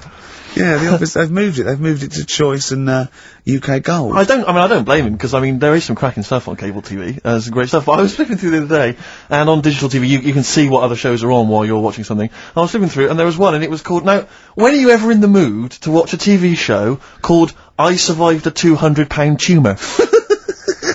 When was that on? Because it seems to me that if you've got a £200 tumour, you probably want to watch something else that'll take your mind off it, Big Brother or whatever. I'm not £200. Well, I can't imagine what this is. A £200 tumour? It must have been an error. £200 tumour? It must have been a £200 tuna. It was probably someone fell in the water, and it came I survived a £200 tuna. Yeah, and it was just a spelling mistake. Sure. A £200 tumour? That's like, isn't that like kind of having That's Mr. another T person. That is another person. Yeah. Oh my God, maybe it was all his life they told him it was a Siamese twin. But someone had just painted a little face on it when he was at school. Just drawn a little face Exactly, on it. And they go, it's not your twin brother. I goes, isn't it? I goes, no, it's a tumour. We better take it off. It's £200. £200. That can't be right. You sure it wasn't £20 tumour? I'm assuming that's what it probably would have been. But it was certainly £200 on the digital thing. Maybe that's a mistake. That's great, isn't it? They're trying to make it more interesting. Yeah. It's someone at Karl got there. £20 tumour. Let's make it 200. At least they're watched. Exactly. That's what I'd be like, though. I wouldn't want to go to the doctors. You know what I'm like? I'd sort of... £200 tumour. I know. It's just that thing, I mean, you know what I'm like. I don't like... it depends where it is as well, taking your clothes off and all that. There's the pressure in it. You don't like anything being touched, do you? I remember when he said like he doesn't check his balls, he doesn't like the feel. That's live with me. He doesn't like the feel. I think, do you mean that you don't like what it feels like in your balls when you're fiddling with them? Because I imagined it that you meant you don't like the feel, in your fingertips, you don't like the feel of your balls.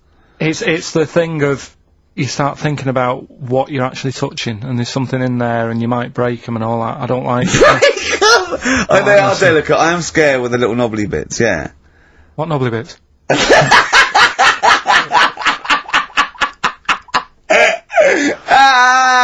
But I'll tell you what, it's that thought at the doctor's. It's that thing of, it's not taking your clothes off in front of him, right? It's the way you've got to take your clothes off, but he asks you to go behind that curtain to do it first. Yeah. So there's more pressure because then you come walking out with nothing on. Right. So it's like, why do you ask me to go behind there? Yeah. Rather than if I just sat there having a chat and he's going, so how have you been? It's like, all right, and just taking the pants off. And then exactly. Yeah. It's the pressure. What was it? Don't take your clothes off. And you came out and he lit a candle and there was some soft music on. The lights were down. Nice. Or he said, if it'll make you feel more relaxed, I'll take my clothes off. Yeah, exactly. Yeah. But I'll do it in the form of a striptease. Now, Karl, I'm going to ask you the question, knowing the answer. What do you think of maybe a gay doctor just checking his testicles out? He's a professional. He just happens to be gay. That would never happen, would it? What are you talking about? Why not? Oh, speaking of go on, doctors. No, gay people and that. Do you know when we discussed gay-only toilets? Yeah. It's only it looks like it's coming into action. No, it doesn't. Right. No way. It was mentioned again. Where? On your head. No, I think. Do you think that people in positions of power are listening to this show, getting ideas from you? Tony Blair. Makes you wonder, doesn't it? No, it really does. And the funny thing is, why are they getting upset? Why are gay people getting upset that they might have to have their own toilets? Carl, you don't know what you're talking about anymore. You're having a sly look. You don't know what you're talking about. Okay, can we have Cheeky Freak after this? If you want.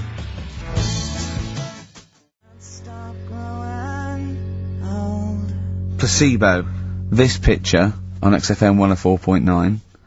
Steve, you're thinking of taking over as producer, aren't you? Well, I just think it's a shambles. I've asked for Cheeky Freak of the Week, and it appears that Carl's not ready. He's not prepared. No, I can sort of remember it. It's just that I like to have all the information. Contempt for but the listener. You've just had a whole bunch of adverts and placebo in order to get you ready. We're chatting, we're having a chat and that. Right, do you want to sort yourself out in future? Yeah, someone this is what we were chatting about. Someone emailed in about they watched the £200 tumour thing and, when it was removed, it was carried away in a wheelbarrow, right? Karl said, what, even when she had it removed, she still carried it round in a wheelbarrow? And he went, I thought it's sort of like she'd become attached to it. I mean, you definitely are my favourite thing in the world. It's great. Look at the way he's looking back. But I think they're all the same. The people, I mean, I have had more emails about people saying I watched the £200 tumour and I shaved me arse than anything else. When we ask questions we come about up with science, we talk, nothing, science. concept, we talk about political issues. One person emailed in, they said, I tuned into the £200 tumour documentary, it looked disgusting, I couldn't watch for long. What were you expecting? Yeah. That it might sing and dance? Do a little show for you? Anyway, so these are really your listeners, Karl, now. I think you know what I mean? You find your niche, you attract your... I think me and Steve are pretty much just here. I think the people that we had in the early days, Rick, they've long since abandoned us. They jumped ship. They've got jobs. Yeah. They've got jobs. They're out now. They've been released. Exactly. Yeah, they're getting their life back together. Carl, so what's the situation with Cheeky Freak? I've got like a couple of bits. Like I say, I haven't got the in-depth stuff that I know. Oh no, because usually it's it's pretty scientific. Exactly. Yeah. Do the jingle. We've come up with a new one, haven't we? The Freak! Say chic! Cheeky Freak of the Week. Right, well, couple of bits. I don't know which one to use as the main feature for this week. It's that good, is it? Well, there's been another one born. What? Little kid. You go on. 4 eyes. Insult? Just a guy who wears glasses, come on. 4 eyes, 2 noses, 2 mouths. That's weird, isn't it? This bloke, did he also have 2 heads, 2 bodies? Sort of born sort of slightly separately? He wasn't stood next to a mirror. No, it's weird that, isn't it? That's all you've got, is it? I love that. That's weird. That. Imagine if the doctor said that. Well, Mrs. Parks, kid's got 4 eyes and 2 noses. Weird, isn't it? Any clues? Any clues? So, well, that's it. That's all the one. information Well, I'll you've tell you got. what, that should be the main one. Okay, I've answered but it. like I say, what's the idea of this feature? What do I say all the time? Dunno. I always say, think about it. Think about what that would be like. Okay. What? Giving birth to him? No. Being, I think it's a girl. Being like her. 2 mouths. 4 eyes. What would that be like? Mad, innit?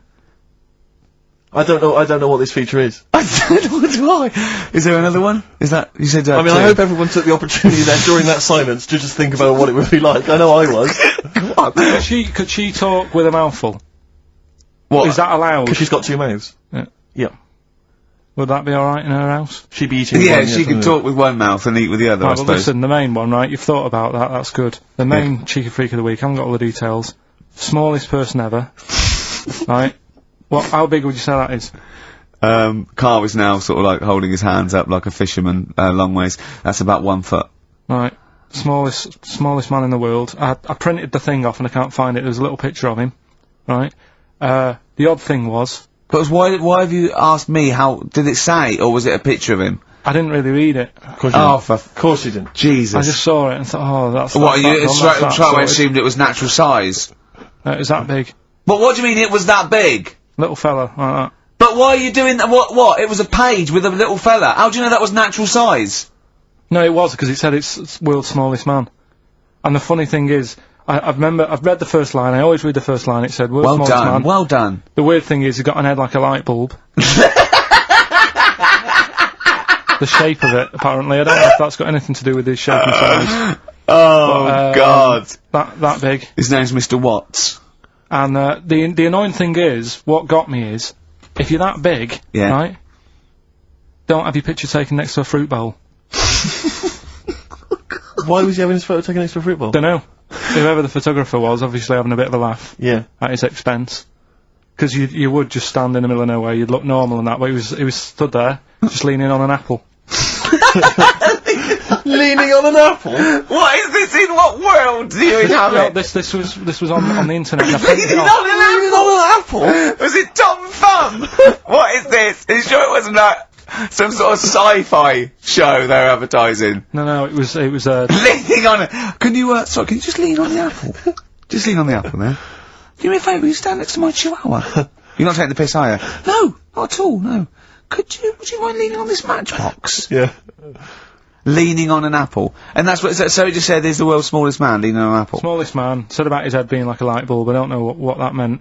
And I just thought, right, that'll do, that's that sorted, cheeky freak of the week done. I think that was on like Monday. Right? I found that, I thought that's done. Printed it off, forgot to get it off the photocopier. Someone's nicked it. Play a record. You got to... You know, it's just, Steve. No, can I just say, no Carl, point. please, if I say, let's have Cheeky Freak of the Week, and you haven't done your research, you haven't got the information, just tell us you can't do it. But don't lead us on. Don't say this in on charade. radio, hold your hand up to me and go, how tall is that? It's nothing, That's this is radio. nothing. It's nothing. I think it was that big because he was leaning on an apple. It's not enough information. But, imagine Trevor McDonald coming on, going, some news, some stuff, how big's that? How big do you think that is? Yeah. Because there was a fella, coming up after Chris Tarrant. Play a record. I'm angry. I'm actually angry. And if Monkey News is in any way similar, you've really pulled your finger out with that, have you? Mm-hmm. Good. Let's have Rockbusters answers next.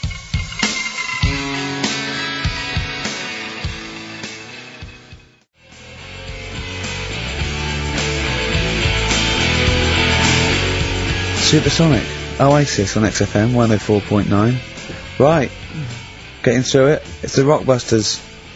Right. It's the Rockbusters results, really, because this is a very important result. It's whether they stay in the Premiership or are relegated. This is the playoffs for Karl. Okay, You need 3 points. You need 3 points to stay up, Carl.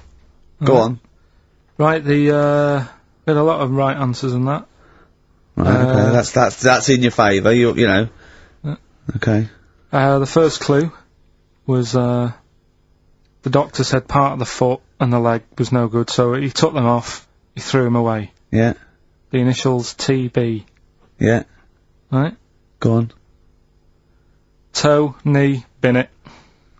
Right, that's Tony Bennett. Tony Bennett. Tony Bennett. Yeah. Okay, that's a warning, that's a yellow card. That is a yellow card, but you can still get the points. Right. Because his name's not Bennett. Tony, brilliant. Tony, perfect. A pun. Knee, his name's Tony. Perfect. Bennett, no, his name's Bennett. See? Well, he's in London this week as well, so I don't know if it's sold out. I wouldn't mind. Are you on drugs, or did I actually crack your head? Did I actually give you some brain damage? 'Cause you're worse than usual now, it's like, go on. Right, the second one. That Scottish fella. We've got to speed this show No, up. hang on a minute, hang on, I've just got to make sure it's right, we don't want to look stupid. Right? That Scottish monster has got a bit of a tan. I don't think we can look stupid with material like this. TD, that Scottish monster's got a bit of a tan, the answer there, the Darkness. I'll give you that. Right? Well done. And the last one. Goal. The 60s singer, he had a heart attack the other way whilst having it away, you won't be seeing him again. The initials FNM, that's Faith No More. Adam Faith. Right? No! Doesn't count! Why not? Adam Faith No More. Right. Adam Faith No More. So, sorry, what is the clue? Is the clue Adam Faith, or is it Faith No More? Just Faith, I suppose. Just Faith No More. As a 60s singer. So we got that, that's that. Safe for next week. Who's the winner? What do you make of it? You've got the deciding vote, Rick. Well, come on. I mean, you know my feelings. I mean, it works Faith No More, but he's mixed up what cryptic is and that, because the fella, I mean, Adam Faith did actually die having it away, didn't he? Yeah. So it's all about him. It's all right. All the facts are right. Anyway. Okay, I think he's got a reprieve. I think I'll give it to him. I think I've got to give it to him, Steve. I think I have. He actually pulled that out of the bag, that one. There's no Jamaican fellas seeing icebergs or, you know, Whitney Houston. The closest he came to is Bennett, and I'll let him off that. I've got to be a fair ref here. Well, fair enough, and well done to, you know, I'm always a fan of names that for some reason just strike me or tickle me. Yeah. And this week the lucky winner is, Dave Suckling. There's nothing amusing about that. Oh dear. So well done to Dave Suckling. Okay. Suckling wins it. Suckling takes the prize. He takes the prizes, and well done to him. I guess there's more of that next week, and we're fast approaching the end of the show, Rick. I know you are excited about that, as am I. Well, no, but the best to come, because we've still got Bruce Springsteen coming up now, followed by Monkey News. All right, Monkey News. It's amazing. What an amazing show this is.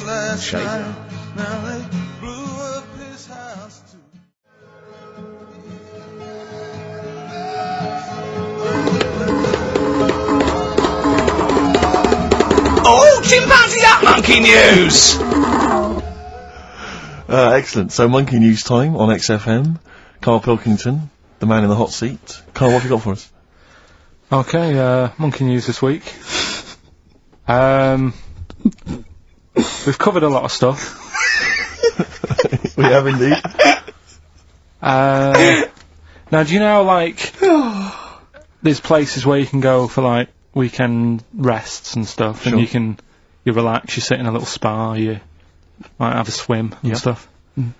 Well, they've got a place done for monkeys. Of course they have. Right? They can go there, they relax, forget about all the stuff they've got going on in their head. They can have a manicure. Right. Got nice meals. It's not called a manicure though, it's called a chimpacure.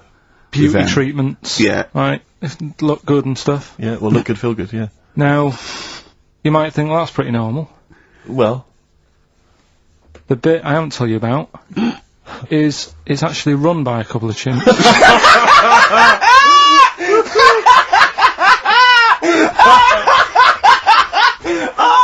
Oh God! Oh God! Oh God! You're a Right. Oh, for Christ! Oh. Let's just... That's like a couple of chimps! Let's just... Of course it's not! No, it is, because think about it, right? No, not think about it. What do you mean, yes it is? Of course it's not run by a couple of chimps. What do they do, get a loan? Right, if a chimp wants to have a rest, Yeah. where would you go to? A place that's run by humans that don't know what chimps' needs are? No! My point is this, how did they get it together? How did the two chimps, Mr. and Mrs. Chimp, went for a loan and said, I'll tell you what we need, a spa. I think it started off quite simple, right? Just you know, basic stuff. But they've expanded over time because it's become so popular. It's gone mental down there. Sure. Go! They've all heard about it. Now, the thing is, the problem is this, right? That isn't even the top and bottom of it, right? Christ. The problem is, it's been going on and on and on, right? It's been earning a lot of money and stuff. The monkeys are happy. The monkeys that go there are loving it. They're telling friends and stuff. They're all coming to it. Now, the problem is, it's this little monkey, little man monkey and a little woman monkey, right? Yeah. They were sort of girlfriend and boyfriend. Sort of. It's an open relationship, they can play around if they want. Well, the problem is they're not married, right? Now, trouble brewing. the lad monkey, fella monkey, he's getting quite old. Mm. And the problem is, because it's his name that's down on all the Carl, stuff. all the forms. Let him finish. I'm getting scared now. Let him finish. It's his name on the business, and the problem is his missus is kind of like, what's going to happen? Sure. What If are he you getting this? passes Where are you away- getting this from? What? Internet. Carl, I don't know where to start. No. This is the. Can we this just is hear the end? This is ridiculous. So the problem is, the female girl- monkey is worried that the male monkey she's worried. is What's going to die. What's going to happen with the and business? What's going to happen? Of course. Right now, What do you mean the business? the health There isn't spa, a business. It's a joke. health Rick, spa. you're not listening. His name's on the form. The male monkey's name, it's in his name. Now the problem is, Oh. the woman monkey has got some kids, but because they're not blood relatives, it's not going to be handed down to them. And the What, courts, they're kids from a previous monkey marriage? yeah, Right. so that they're not going to get it. Let me just check this out. Yeah, otherwise you don't want to check the facts, otherwise Yeah. you could look like a twat spouting shit on the radio. Please check the facts for scientific And security. they're just a bit worried because they're saying that the people in Ohio, which is where they've got the little health thing going on. So that makes it more believable that it's Ohio. I thought you meant it was Berkshire, in which case it would be rubbish. It looks like the local people are trying to get in there. They've seen the success of it, Sure. and they're They want a trying piece to of go the in and action. take it over and stuff. Yeah. So Give me the piece of paper. Throw it away. Play a record. That's the worst one I've ever heard. And there's something wrong with you. You're educationally subnormal. Final tune from us. Tim Buckley. Lovely song called Wings. Back next week? Yeah. Yep.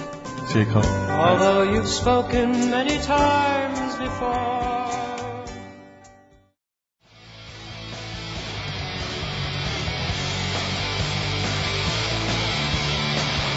Oh, proper rock band. Best band since Thin Lizzy. The Darkness. Oh, big words. Growing on me. XFM 104.9. Bit rash, I think. R. Gervais, S. Merchant, K. Pilkington. With a little bit of I know for a fact, that Steve is getting a little bit sick of Carl's attitude. Oh, his attitude's appalling. I quite like it though, because it's straight away friction, and he's sort of like, you know. To be fair, I genuinely don't think I'm the culprit in this. I think I come in and I just ask him a simple request. Yeah. And immediately on my back. Whinging, moaning, whining. I mean, I don't know if there's any evidence. Well, it's funny you sort say of that actually, because in a support any of my survey, complaints. it came up this week. It's quite extensive. Mancunians take more sick days than anyone else. Mancunians take more sick days than workers in any other city in Britain and Ireland, according to Manchester-based employment firm. Survey by Peninsula found employees in Manchester take 11 sick days per year, whereas closest rivals Edinburgh and Dublin take an average of 9. Liverpool, Newcastle, Birmingham, Cardiff only 8. Is Reading mentioned there, or No, Bristol? it's not even in there. They don't Sure. take days off. London is only 7. So the point is, I mean, I don't think you can take anything from it, but if you're an employer and you had a Mancunian and a Liverpudlian and they were equal on everything else, but you really couldn't afford them to be away, Liverpudlian's going to probably be away for 8 days. Sure. The Manc's going to be away for 11, phoning in sick. And so what can you? I mean, just analysing the data though. What would you extrapolate from that? I really don't know. I mean, call in if you've got any clues, or email us in if you've got any. I don't know why I think maybe. I don't know, Mancunians... I mean, I don't really know many people from Manchester. Well, I only know one, but I know he was off sick because he put on wet trousers and he got a cold, I think. Yeah, well, he just said he was... didn't come in for he left early as well once. But I don't know. I mean, that's the survey, I don't know. I mean, it's evidence because it's statistics, so... There you go. It's guaranteed evidence that that's proof. Any thoughts on that, Ricky.Gervais? At xfm.co.uk. I mean, oddly enough, you're from Manchester, Karl. Yeah, I am, yeah. What are your thoughts on that? On what, sorry? No, on the survey. Wasn't really listening. Sure. What, Mancunians take off more sick days, they call in sick. I mean, presumably spuriously. Yeah. I mean, because they've got the same body, they're biologically the same, so... so obviously making up their life. Yeah, some of the days, maybe just the 3 extra they're making up. Yeah, they're moaning. Probably because we work a lot harder than the others, so we're tired, so you're sick, so you need time off. Probably. Seems unlikely. I mean, the Scousers, to be honest, take them on, let them work in your office. But you know how many computers are going to go missing? Right, that... So offensive. Is offensive. Right. This is a survey that proved. You just made that up. You just carried on the myth that Liverpudlians thieve. Now that's not true. That is not true. Well, it's not. Well, some of them do. There's been no survey that you're more likely to thieve if you're from Liverpool than if you're in Manchester. So that hasn't been proven yet. So all I've got is the evidence from a survey of, I think, 3,500 people. It's proof that Mancunians take off more sick days. XFM 104.9. This is April Come She Will by Simon and Garfunkel.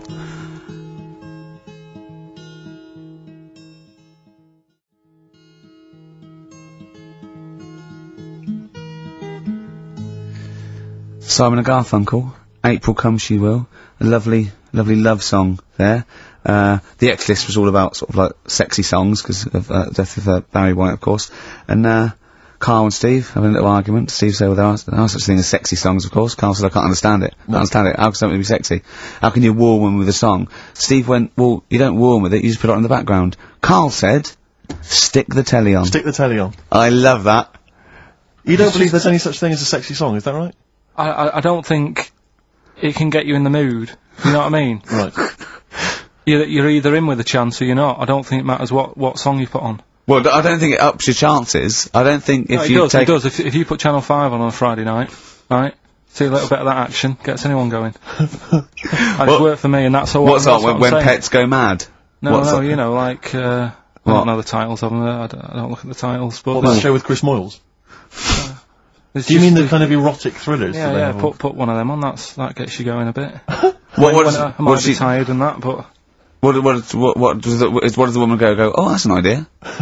Hey, that's an idea. They're normally called something like illegal briefs. And they're normally about some kind of, female solicitor who's defending a guy who may or may not be a killer, but maybe in a former life they were lovers. It's always some nonsense like that, and presumably there's normally some gruesome murders, so how is that getting you in the mood? It's plot development. Yes, the narrative. Oh, I love narrative. Yeah. I'll tell you what, that's a lovely twist. I've got the horn. Yeah.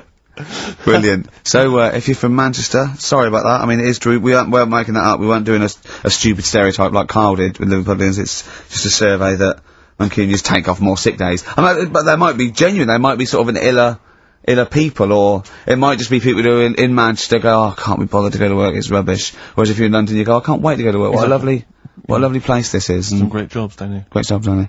Yeah. Rick, I know you're always looking, just to keep you abreast of, new developments in music, what's happening. Yeah. I don't know if you've got any plans this evening, but you might want to pop along to the Hope and Anchor in Islington. Why? Where, playing tonight, Restless Diesel.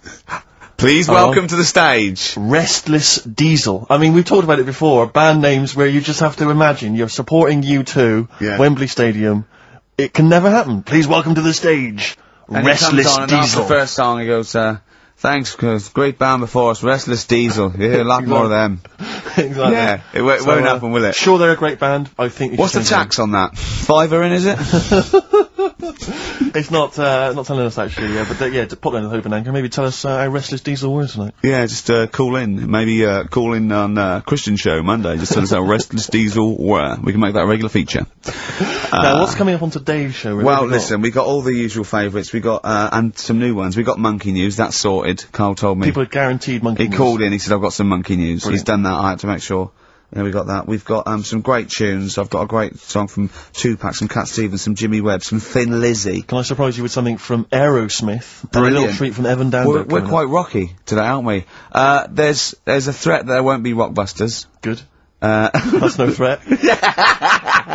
But we can Great bring news. back Educating Ricky. Oh. I mean, 'cause it's sort of like seasonal, isn't it, our show? We don't want it's not like Ant and Dec's takeaways on all through the year. Yeah. They go away for a few weeks and we get something else, like Ian Wright's, Friends Like These or something. Exactly. You know what I mean? And so maybe Rockbusters, maybe not. Rockbusters on hiatus, but Educating Ricky always fun. If That's you've not what's heard coming that up. before. And I'll tell you what, Jane's Addiction, just because they rock as well, don't they? Oh, brilliant. XFM 104.9. Excellent, Ricky Gervais.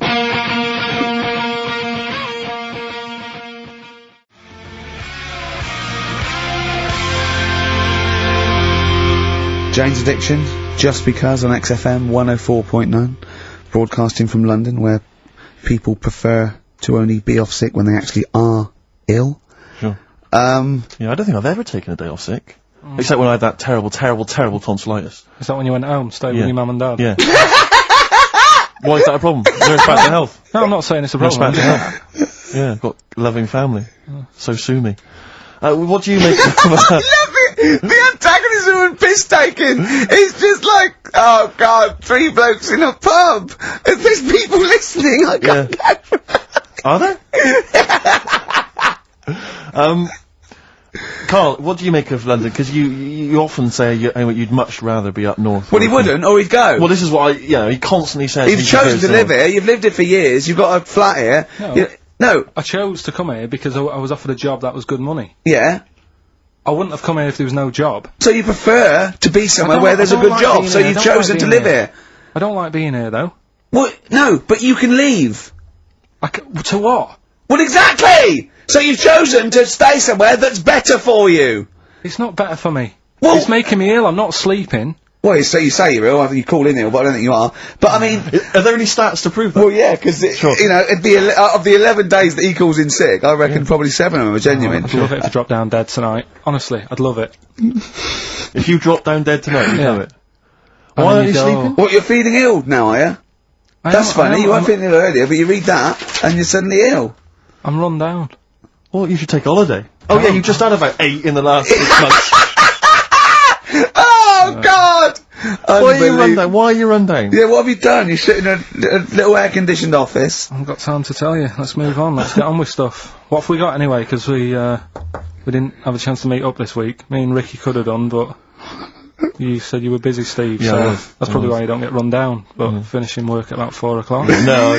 So I could have had the meeting, but we gave you a time and you suddenly decided with very little notice that you couldn't make it. So that was the meetings and that. Oh. So what have we got? What have we got? It's 1:20. What have we got? We're on till 3. Well, we've been talking, we've been doing well, we've been playing some great rock and roll, we've been playing some lovely songs, we've told them, we've explained a survey, just for employees, be careful. Yeah. We've, put that out there, we put a shout out there, people know I mean, would you say it was probably safest if you are an employer to never employ Mancunians? Well, I wouldn't go that far. I wouldn't go that far thumb? because, you see, that's only an average. So I imagine some Mancunians, like, Londoners, are nice, reliable people. It's probably just a few bad eggs that throw the stats up a little bit. People that would go, I'm not coming in today, I'll put on some wet trousers. Alright, stay in bed. Yeah. Stay in bed. Yeah. You still got them on? Yeah. Well, pop them off. Yeah. Put them on the radiator and go to bed with a little duvet. That'd be the best thing to do. Yeah. So, alright, Carl? Right. What's your attitude? Is it because you're tired? Yeah. Well, why are you tired, though? You weren't staying up watching those Channel 5 films again, were you? I'll tell you what, me and Steve were having a little meeting yesterday over lunch about, planning stuff for the show. And, Gary Kemp came up to me, started having a little chat about old times, and, I went, oh yeah. As he went away, Steve said, right, think of this. He said, Rick, don't take this the wrong way. Remember that sentence, don't take this the wrong way. So there's a right way and a wrong way I could have taken this comment. He nodded to sort of Gary Kemp and went, he's aged better than you. I went, well, how could I take that the wrong way? Yeah, it's not offensive. No. Well, the point is this. He didn't know me 20 years ago, so he's actually saying, Rick, don't take this the wrong way, he looks better than you do. Yeah, well, he does. But why say that, Karl? What? Did you really say that? Yeah, although, can I just backtracking for a second? I love the fact you said you bumped into Gary Kemp and you reminisced about old times. What old times did you share with Gary Well, no, Kemp? he came up and said, did we drop the pops together? And I went, no, I did Razzmatazz. I said, oh, we did Razzmatazz. I think he was thinking, had he ever met me before? But he hadn't, because we hadn't. That's what I meant. Yeah. Yeah. And, but if you had to make an objective analysis... I wouldn't. I think that's out of order. Sure. I mean, you're always slagging me off, but apparently you can't make a value judgment on something else. No. I wouldn't do that. Well, because you're morally all over the place. You don't know where you're coming and going. Believe it. Sure. You should hear what I say about you behind your back. So, would you say you're better looking now than you were? Or... Than I'm what? Would you say you're better looking now than you were? Than I was when? Well, have you aged well? Yes. You've aged well? Yeah, I've kept my looks. Bit of Dando? Bit Evan Dando, this would be lovely, yeah. Look for sunshine to be burning full time. Radiohead. Go to Sleep. That's good, isn't it? On XFM 104.9. Brilliant. No, great DJing there. Well, I haven't heard it before. Good, isn't it? Yeah. No, it was good. It was very good. It was very good. I was just watching cable TV. I do a lot of that, and there's an advert I've noticed. It reminded me of the sort of adverts you used to see when I was a kid. It's one of those attempts to kind of educate young people, but doing it in It's on MTV, but it's one of those things where it's clearly been made by people who are in their mid-40s. Who have never been cool. Yeah. Who've been working really hard to get into TV all their lives, and now are trying to appeal to, funky and possibly wayward young people. Yeah. And it's kind of... Nerdy wells. Yeah, exactly.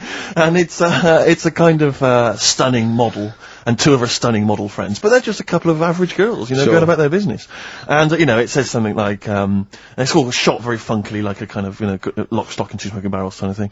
And, it's a girl, and she's just grooving along with her friends, and it's kind of like, the captions are things like, Isabella's 17. She's cool, she's quite funky, she's got these great friends, and they're sort of hanging out and laughing.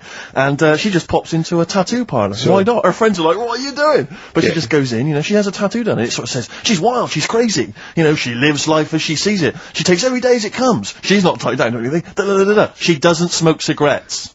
Yeah. So it just says don't smoke cigarettes. If you think she's cool. If you think all this is cool, then you probably won't want to smoke cigarettes. Exactly. If you want to be cool, then like don't. Isabella or whatever. Except the thing with that is that people watching that, the youth watching that will go, well, Bill at my school, he smokes and he's cool. Exactly. Yeah. Cool, this is the problem with it. Yeah. It's not that the impulse is wrong. The message is fine. It's just this thing I can't imagine those things ever working with young people. No. With youths. It's like when what was it? What it will do is that you'll get a lot of 13 and 14-year-olds sneaking out and getting a tattoo. Exactly. So the parents will be going, I'd rather she smoked. Exactly. She might give that up sometimes. That's her life. She's got a spider's web on her face now for the rest of her life. Yeah, exactly. Yeah. But it's like, you remember that thing when they tried to get young people to vote?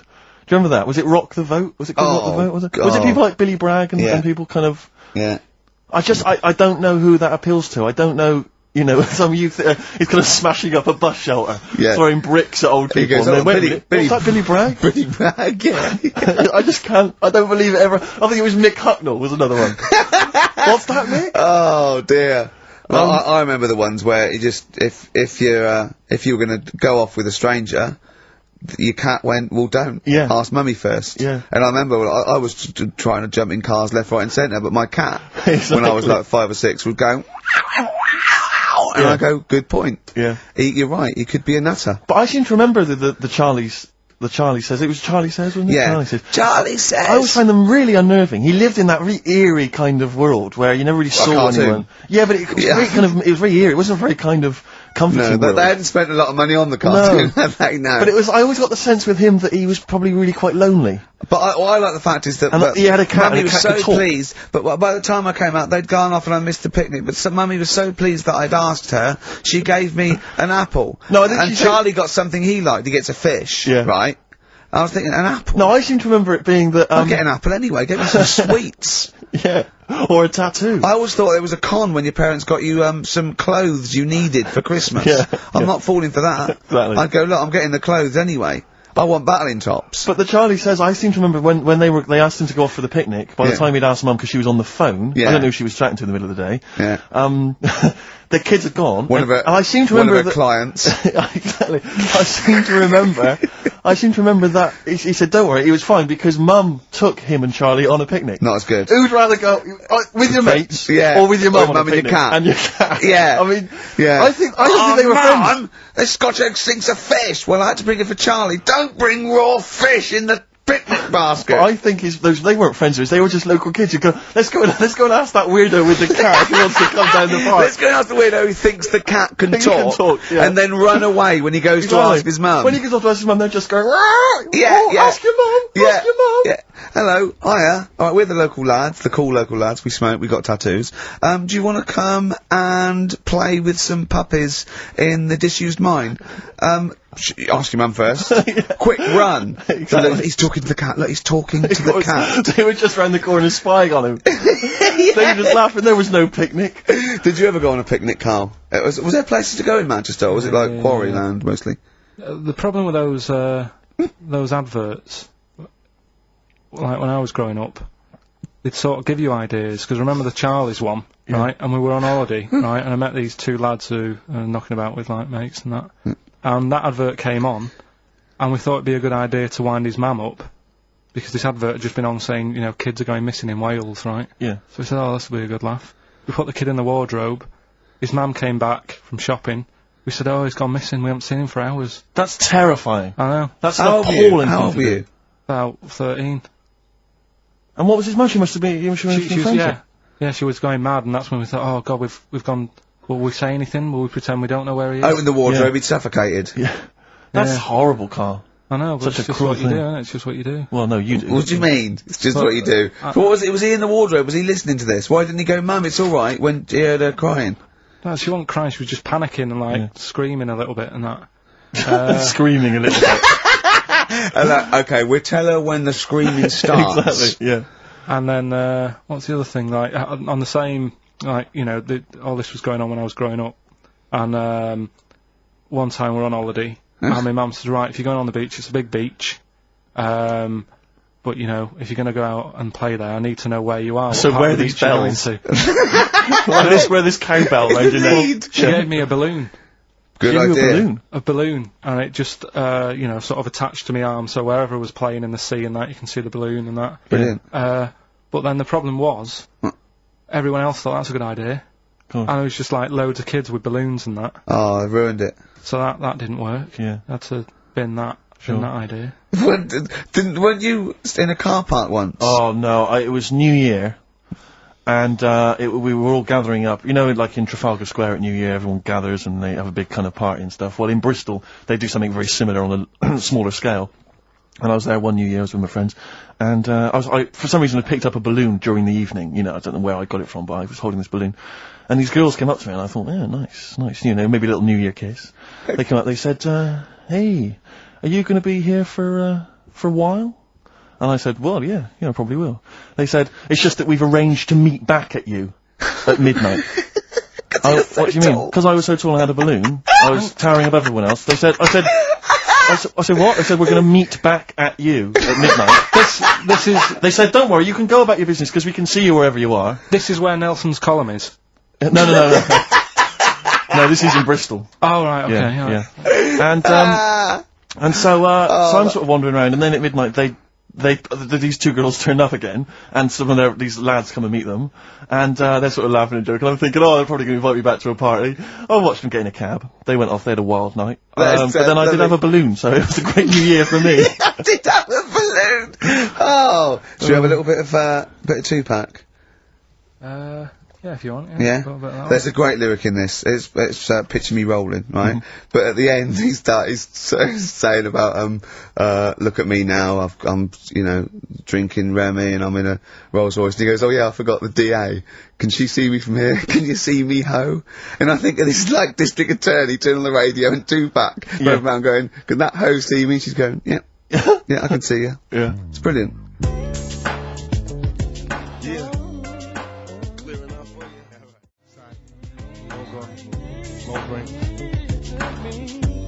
Sad dog. Sorry. Tupac.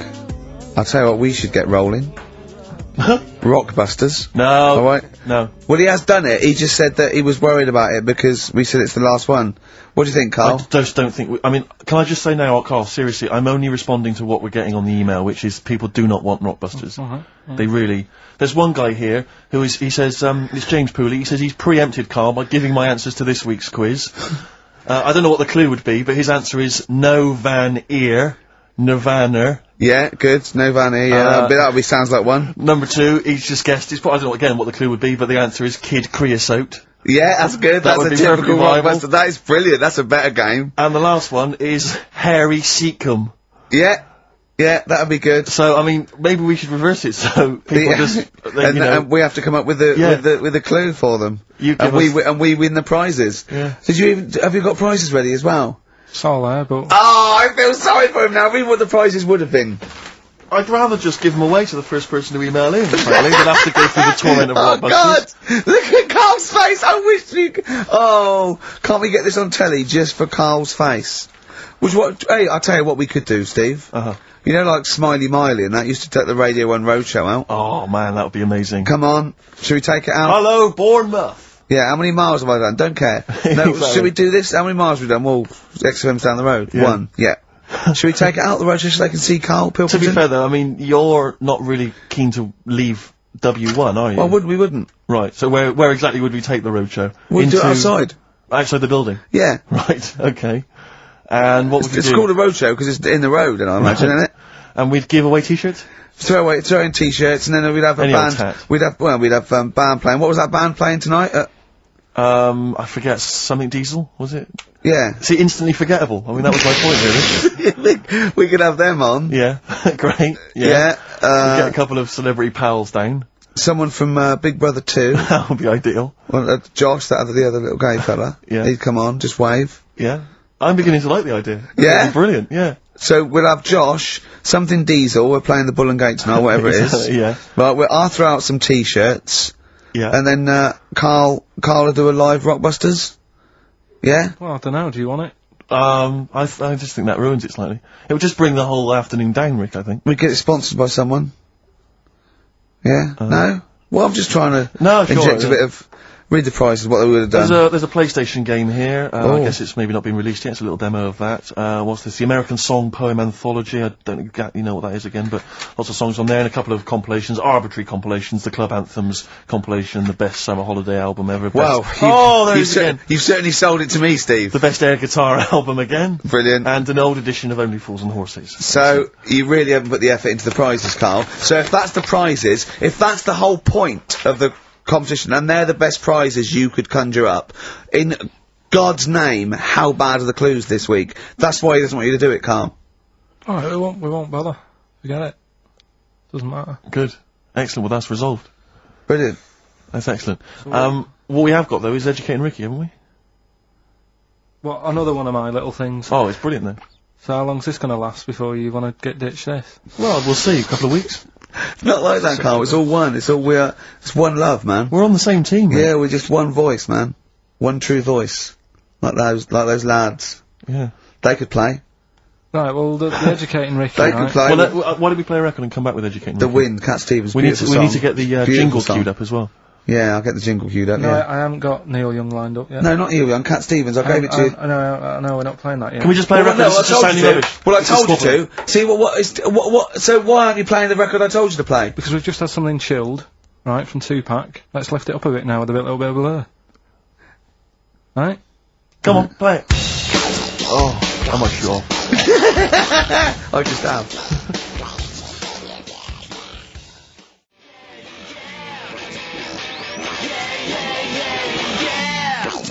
Crazy beat, Blur on XFM 104.9. Right, we're gonna do Educating Ricky instead of Rockbusters. Incidentally, on the subject of Rockbusters, we've just had an email from Phil. He says, I could do with this week's rather shoddy array of prizes, as I'm doing a car boot sale tomorrow, and need a bit more tact to fill the table. We'll probably send it we to might, him. we might as well do it anyway. Yeah. But Educating Ricky, it was a feature. Well, actually, about a year ago, I started a feature called Educating Karl, because we found out he had 1 E at O level at history. And I'd educate him on things like Rasputin, things that I thought he'd be interested in, you know, Winston Che Churchill, Guevara. some of the greats, some scientific facts, and then I said, it's your turn, and he started telling me about people born without legs, some people have got a funny eye, there's a woman whose tongue's longer than her arm, and really, you know, turning the screw on education. So, I don't know what he's got for me today, maybe a dog born a cat. Let's have a look. We've done that one, we've done that. And is there, because often we should point out there's sometimes a crossover between Educating Ricky and Cheeky Freak of the Week, just in terms of subject matter. Yeah, so we've done Cheeky Freak of the Week, we've done all the freaks. What have we done with the Freak of the Week? There's a dog. There was a woman that had the back legs of a dog. There was, last week, what was last week? It was the girl who was born with 4 eyes, 2 mouths and 3 legs. Sure. You weren't that impressed, I thought if we've got to that and it's not impressing you. We are a tough audience, I Let's admit. spin it, let's move on. Is there a jingle for Educating Ricky? Educating Ricky, oh god. You've told me Educating Ricky. Very similar to some of the other jingles I've done. Well, they're made by the same people. Yeah, yeah. Right, Okay, what have we got, it's just, I mean, Educating Ricky is just stuff that I learn in the week, and I think that's interesting. I keep it up here, and then I share it with you, right? And, some interesting stuff. One of them, right? Mount Everest. Go on. I need more. Right, well, there's a problem. Yeah. Because people are leaving rubbish up there and that. And, like, whoever owns it is saying, owns it! He's saying, forget this. They're leaving a mess and all that. But do you know why it's called Mount Everest? What was that? That's one, is it? That's one. There's rubbish on Mount Everest. No, How many people go up there? Are we talking about people dumping old tellies and washing machines? Who's fed up? The Yeti? What are you talking about? No, I mean, that isn't what I'm educating you. I'm just telling, this is part of the story, I'm just telling you. It's just a bit of context for you. That they're leaving loads of rubbish up there. Well, they're not leaving loads of rubbish up there, are they? No, they are, they're apparently. Not like prams and washing machines and seagulls flying everywhere. I don't know. Anyway. I don't know. But anyway, do you know why it's called that? You know why it's called Mount Everest? Why it's called Mount Everest? I know the mount bit. It's because it's a large mount, and if you climb it, by the time you get to the top, you need to have a rest. And that isn't the educating bit. I'm just telling you. It's not true. Well, we'll leave that. Well, no, Karl. In the name of everything holy, do you think that anyone named it because you have to have a rest when you've climbed it? Well, we'll see. We'll see what people say on email. But well, it's definitely not. But anyway, that's one thing that I kind of thought that's interesting. I'll remember that. I'll teach Ricky that, so you've learnt that. Right, now, are you familiar with this thing that they can do if you're dead, right? No, not if you're dead. It's like if you're ill and you know you're going to die, right? I don't know what this is anymore. Extraordinary. Have a rest. Extraordinary. Himalaya. What? Listen, this is an interesting fact. Come on. If you're ill but you know you're going to die. Yeah, you can have this thing done in Detroit where you get put in a fridge. Right. And if they work out, you know, what's wrong with you in 20 years' time, you go, right, that fella is in the fridge. He had that. We can sort it. Let's get him out. And they sort you out. Yeah. Is this the first time you've come across this idea? Yeah, I read it the other day. I didn't know You've about it. never heard of this before? It's called cryogenically preserved. It's good, isn't it? They put you at sort of like sub-zero temperatures, so they stop all cellular activity. So do you stop aging at that point? Yeah, it's suspended animation. So, well, what's the law on it, right? Because say if I had something, right? Yeah. And I said, put me in a fridge, and when you've got the cure and that, wheel me out and sort me out. Say if they did that. Yeah. And it was like 40 years. Yeah. And in 40 years' time they get a cure for me. Yeah. Would I have to stay with Suzanne? Because she'd be 70. Do you mean what are the rules? Should you be allowed to date a younger woman?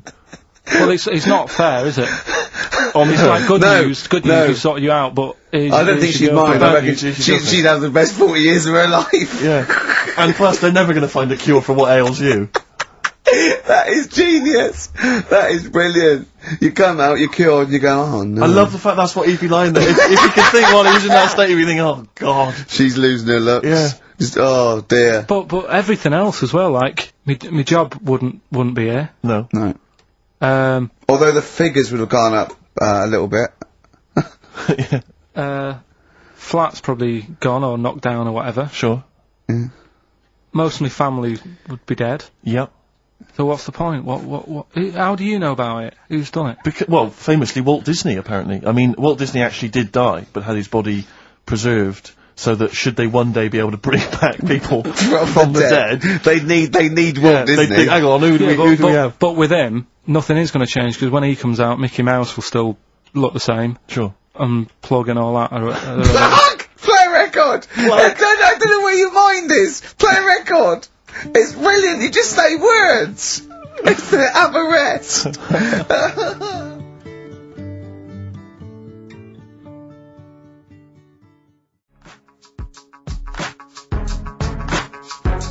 50 Cent in the club on XFM 104.9. So, Karl's a little bit fed up today, actually whinging, I mean properly whinging, fed up, reckons he's tired, reckons he's overworked here. But, do you know what I mean, Karl? Everyone gets tired. Everyone gets tired. Everyone does the same sort of hours to you. What do you do, sort of 9 till 6, 7? About 9 till 7:30, 8.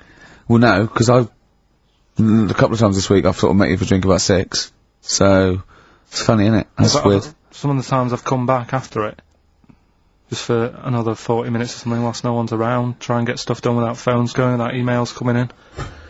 Yeah, we got to do it. Can I tell you what I think's a disappointment? You're in the department. You got to do it. I just think it's a disappointment that Karl hasn't been able to put that aside and rise to the occasion. He's only got to do this show once a week. It's I 2 know. hours. I mean, you and and I, we're tired. We've got busy lives. You've got one job. We've got about 6. And we're still doing it. Do you know what I mean? We still do it. We still. Well, you're a professional, Rick. I mean, that's why you've won multiple awards. Is because you're willing to get up there, even if you're feeling a little bit under the weather, even if you hurt yourself, you've got an injury of some kind. You're out there. You're doing it. You're entertaining. You're providing a service. Yeah. So it's disappointment. Yeah, but I've pressed all the right buttons at the right time. Indeed. Right. That's what I get paid for. Yeah. Done that. The adverts have gone out. Sure. You know what I mean? I've made you cups of tea. It's the negativity which is a problem. It's the vibe. You're bringing us down. down. Bringing us down. And therefore the listeners. Therefore the listeners. Bringing us down. If you don't like London, you know what to do. Well, I'm trying to get out of here, aren't I? We just bought a new flat. That's not the best way. Buy a flat in Manchester, live there. Doesn't matter. I can always rent it out and make a little bit of money. Why don't you sell the flat in London and buy a street in Manchester? Pilkington Avenue. You can literally be the lord, the king of that street. People could come to you like Solomon with their problems. Yeah. Well, he's come up from London.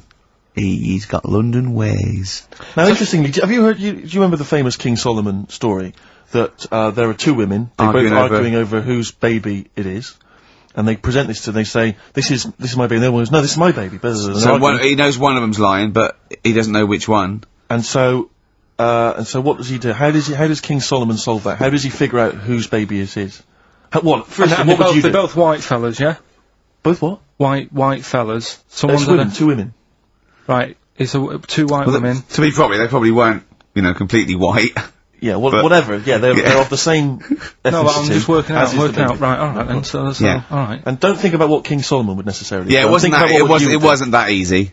No, there's not one tall, skinny white one with big ears and so's the baby, the other one's a little short Chinese bloke. It's 2 women for a start. Yeah. 2 women, okay. The baby to look at could be either. He doesn't know which, but he knows one of them's lying, obviously. And is the one lying saying it's hers or saying it's not hers? Right, okay, this isn't worth it, Steve. I'm going to tell you what he said, and you tell me if you think it was good or not. He says, then what we do is, as King said, what we do is, I'll take a sword, I'll cut the baby into 2, and you can have half each. and one of the women says, no, don't do that, and one of them says, yeah, that's fair. Right. Do you see? So which one was it? Sorry? Well, no, my guess is the one that didn't want it done probably was the mother of the child. The one that didn't mind having the baby cut in half probably wasn't a mother of the child. Why don't you think, you bald little mank twat? Play a record. Well, I'm just, alright. Although, it's not a very good solution.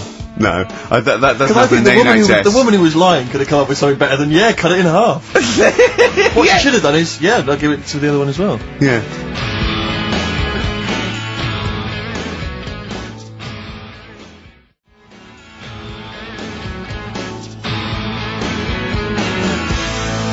Jaded from Aerosmith on XFM 104.9. Just trying to pep things up. See, I know you're up. You're up there. I mean, we've got lots of work to do. We're filming soon. We've got loads of things, admin, DVDs, everything like that. We come in here. This is poxy. This is not a drop in the ocean, the sort of work and money we earn.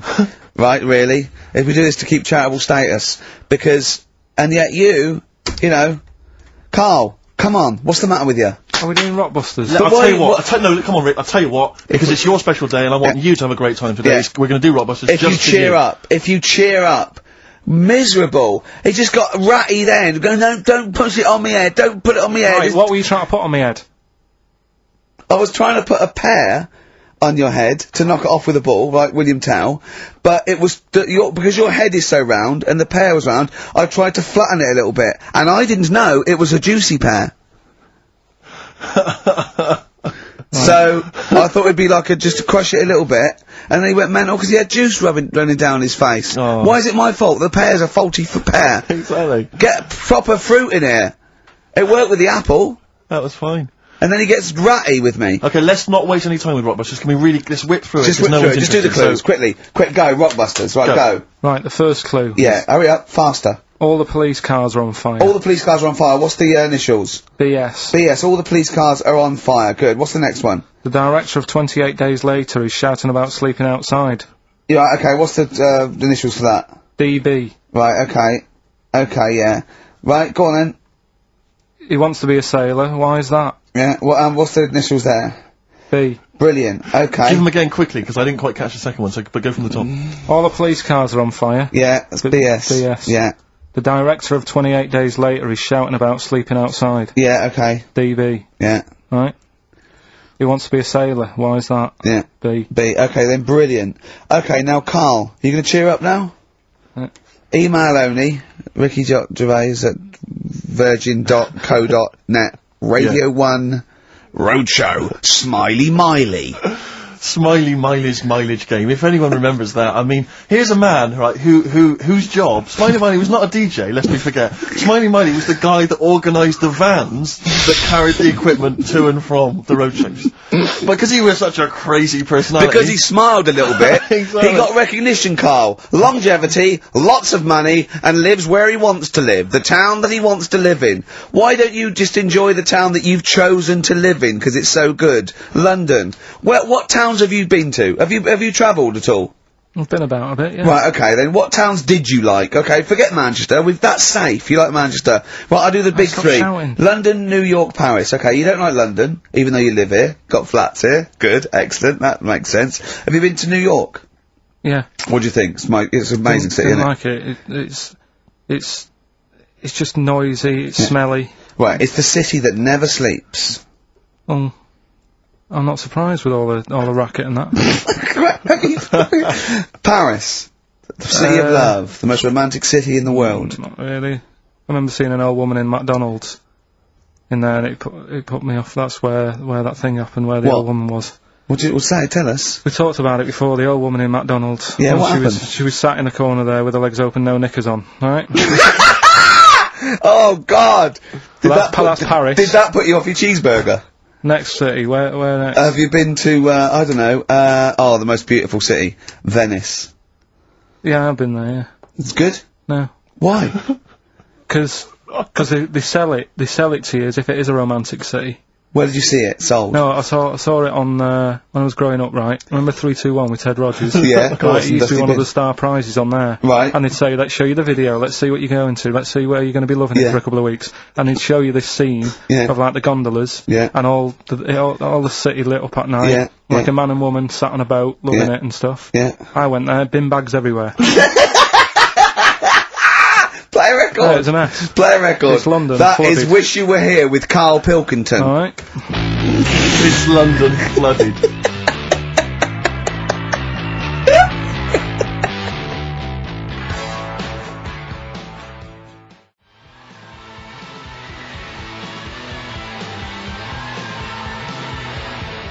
Black Rebel Motorcycle Club.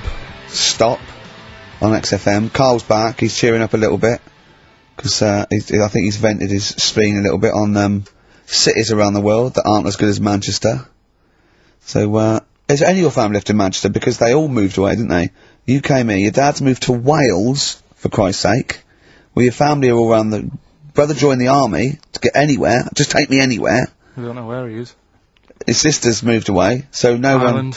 one... Yeah, there you go, you see? So, that's just one family. That's one family who love Manchester. Exactly. Alright? Tell you what, Steve. Go on. Look what I did find out in the week. Yeah. World record, right? Person with the longest trump. With the longest what? Wind. Fart. Right. Right? 2 minutes 42 is the world record. Okay. Right? Well, I'm immediately thinking about a relative of yours who I'm sure did longer than Who that. still lives in Manchester. Auntie Nora. Now, Auntie Nora did it for how long? 5 minutes, wasn't it? Starfighter for 5 minutes. But, unfortunately, she was the only person in the room. Whereas I think, which one's alive, Ross or Norris McWhirter? I don't know, actually. He has to be there. Yeah, I think he actually has to He'd be have present. to be there. Would you want to be there? Well, he'd have sort of equipment, and looking at his watch, going, finish, you go, yeah, he goes, well, that was 4 minutes, Could she 59 go from like a seconds. size 10 to a size 6? Could she show some old dresses? Like a hovercraft. Exactly. In a big dress. Yeah, Just slightly off. Yeah. So, it has to be invigilated. But again, you know, how was the Guinness Book of World Records one invigilated? I mean, who was supervising that? Who was He monitoring said that? I can fart for 2 minutes. They went, well, we've got to see this. Went round. And, he just probably let it rip. It's probably circular breathing. He's probably sort of sucking in air and swallowing it as he's going. And it's a continuous one, isn't it? It's not like... Yeah. I mean, you know, that's how Nora's happened, me Auntie Nora. She had a little bit of wind, it went on for like 2.5 minutes. Sure. That's when she called me mum. As it was still going on. And said, there's something not right here. I'm leaking. She said, oh, can you send your dad round? You know, my dad. Yeah. Sent to me mum. With a cork. And, with a lighter. I think this would be the best one I ever. want to show the kids something. He said, I'll be there in a bit, get the windows open. But what it was down to, because I was talking to Is my she mum the and one dad with the about split tennis ball? Yeah. Can we not talk about that again? I was talking to my mum and dad about it, saying, you know, why do you think it happened and that? And it's because she never chucks food away, right? And she'll sort of mash it all up. And she's got all these ice cream tubs in the fridge that are just full Cabbage of, like, water. old, mashed up food. Really? And she prepares everything. Right, she doesn't work, she's retired now, she's got nothing to do all day, but everything's got to be ready Still for calls her. in sick. Do you know what I mean? Everything's got to be done. Even though, if you're going round to her house, and you're going there for tea, it's like, what time are you coming? And it's like, well, I don't know, maybe 5, maybe 6. Yeah, you're Well, no, late, I need because to you're late know, when I you need have to to meet know. us at 5 or 6. Do you know what I mean? That's But what... sorry, when you say she mashes up food, she literally takes the remnants of a dinner, could be sort of some... Anything. And just smashes it all up into a... Yeah. And then what does she do with it? Put it in the fridge, and she's got in the fridge, it's like January, February, March, she's got all these ice cream boxes that are just full of... But she doesn't... She reheats it and eats it. Oh, then she, puts I it in thought a she was pan. just keeping it as a No, souvenir no. of each meal she'd had. No, put it in a pan, warm it up. Oh, And that's for a what it taste. is, it's just... A lot of vegetation, is it? Yeah. Why does it only happen once, or does she save it up once a year, just let it go? I don't know. Well, she is mad, she's... Yeah, she sounds potty. She doesn't answer the phone anymore in case there's a burglar. Checking if she's in. It's like, well, answer it and then they'll know you are in and they won't come round. Yeah. Mental. Well, Mental. they can't be sure then, can they? What do you mean? Well, if there's no, I go, well, maybe it's someone just... They are in, but they're hiding, whereas if Auntie Nora goes, it's Auntie Nora. We can nick. She'll be farting. We can sneak in when she does a loud one. Because we'll be aware of the telly. What's stopping it? It's got a valance round it. It's got caught on the cat. So, have we got a recap on Rockbusters? No, just do. Has anyone got the right answers? Has anyone got the right answers? Let me just check here. Here's one from someone who just says, he's given an answer, answer to number 1, I, number 2, don't, number 3, care. Right, okay, is he close? Has anyone got 3 answers? I can't find one with 3 answers. So, again, you've done something wrong, Karl. No, no. This isn't radio, play a record. There you go, someone's got it. Give it to them. Fine, okay, give us the clues again, we'll give the answers straight away. No fanning around. Yeah, right. It's really pointless. Number 1, all the police cars are on fire. BS. Yeah, what was that? I can think of something. Go on. Blazing Squad. Brilliant. Okay. Right. The director of 28 Days Later is shouting about sleeping outside. Yeah. That's Dan Yell Bedingfield. Right? Danielle Bedingfield. Right, we'll never let him do this again. I told you I washed my hands of it. I know, but I just thought... Why did you let him? Why do you... Because he was grumpy. But this is what happens. Look what's happened. Danielle Bedingfield. That's what happened. The director of... So Danny Boy, so Dan, right, all that for Dan, but shouting about being... Dan Yell Bedingfield. Right? What's the last one? He wants to be a sailor, why is that? Yeah? Beyonce. What does that mean? Beyonce. He wants to be on the sea. Play record. You're never doing it again. You've just signed your death warrant. What have we done? You're never doing Rockbusters again. And if Monkey News is back, they would ban that as well. We've and we're serious this time. So Joe in Catford, stuff off to you. Oh, I can't believe what we've done. You're doing the shout out. You won. Well done on that. What have we done, Rick? What have we done? Many years ago, hey, look,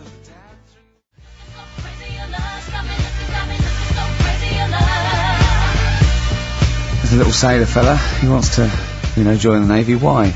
Beyonce. Knowles is his surname. Yeah.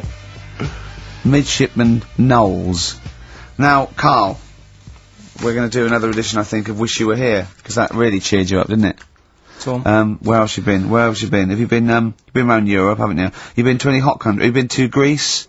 Turkey? Done Turkey, yeah. Yeah. Been to Turkey. Little fellas. Little midgets working in the canteen in the hotel I was in. Okay. Hassling Suzanne as well. Okay. Have you been to Scotland? Once for the Edinburgh Festival. Go on. That's where I looked out in my hotel room, saw a traffic warden putting a ticket on some bin bags. Brilliant. Because they'd gone into the road. So that's Turkey, Scotland. What about places here? Have you been to the West Country where we? Have you been to my neck of the woods, Bristol? I haven't been. What else is around there? Bath. Been to Bath. Yeah. Yeah. What do you make of it? Once you've been, well, they don't need to go again. Because it's sort of old and they don't change anything. Okay. Do you know what I mean? That'll be the Roman spa he's talking about, right, I think. What about Brighton? Not gay people. Right, okay, thank you. Next week on Wish You Were Here, we'll go to some other places where there are gay people. Fascinating. Brilliant. Another extraordinary insight there. Karl, could we have some monkey news?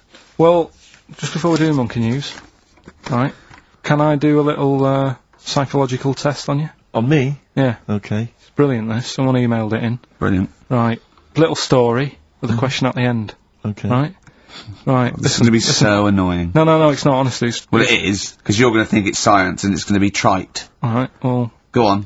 Right. Little story first, right? There's this funeral, right? And this girl was at a funeral. Same funeral? Yeah. Right. It was a mother's funeral. Oh, yeah. Right? She met this fella who she didn't know, right? But she thought this fella who she met was amazing. She didn't know him, right? But she thought he was brilliant, right? Like a dream fella. Right. And she fell in love with him, right? But never asked for his number, his phone number, right? And she couldn't find him. Now, a few days later, the girl killed her own sister. Right? Yes. Question is, Why did she do that? Okay, well, it's one of those stupid things then, isn't it? So, it's not logic, it's what am I thinking? No, it's not. Seriously, it's a proper, it's a proper real mental logic. test. It's a proper mental test. A mental test. It is a bit mental. So you understand the story, yeah? Kind of. Let me just get it right. So there's a funeral. A girl goes to the funeral of her mother. Yeah. She meets the guy, or she meets the guy at the funeral. She meets the bloke. He looks alright. I fancy a bit of that. Right. Has a chat with him. Yeah. But doesn't get his name, doesn't get a phone number or anything. So to cut a long story short, the things are asked, right, so the reason she kills her own sister, is this something to do with finding out something about the man she met? Well, just answer the thing. Just, why did Oh, okay then. I'll answer it then. She went mental. He was a spy called Derek. What do you mean, just answer it?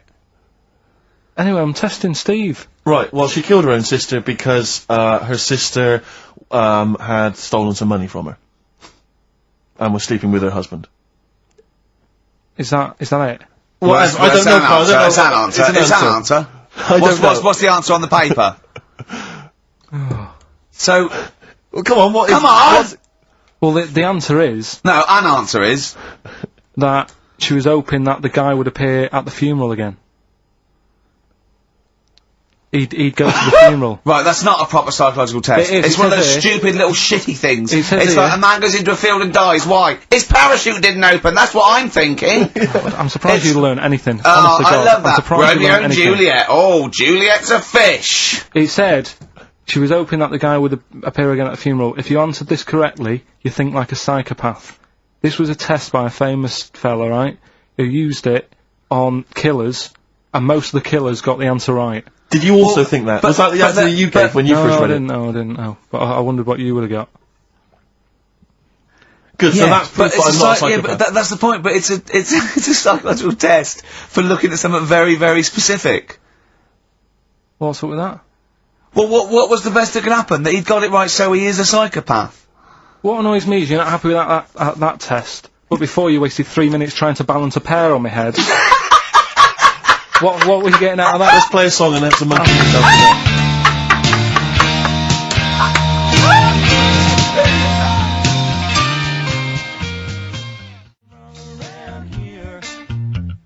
Something gone wrong around. Joe Jackson. Is she really going out with him on XFM? Right, it's the time that most people, I imagine, have been waiting for. Monkey news. Play the jingle. Okay. Oh, chimpanzee that monkey news. Right. Come on. Come on. Should be ready, Carl. It's amazing, isn't it? It's like, Nicholas Witchell. The bomb. No, that's not the first. Come on! No, it's always difficult, isn't it, to sort of find something that's good each week, right? Last week, we did the chimp. It is for us, yeah. We had the chimps who were running a health spa. Yeah. Right. We've covered the one who nicked a car to go on to Spain. To sort his future out. All shite. The hairdresser, I think we've done that one, the little monkey hairdresser. This week, we're looking at monkeys, that they're using... Do you know, like, monkeys, they know how, like... I've lost the will to live, Steve. Oh, well, I don't want to do it. Right? Well, come on, come on! What are monkeys good at?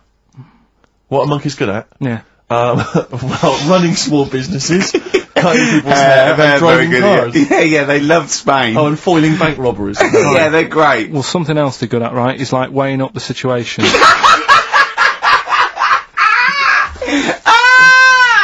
Oh, God! If you stick them in a field with loads of, like, obstacles on it, right, they're good at sort of, I can get over that, and I climb over that, I'll swing from there to there, that sort of thing, right? Okay.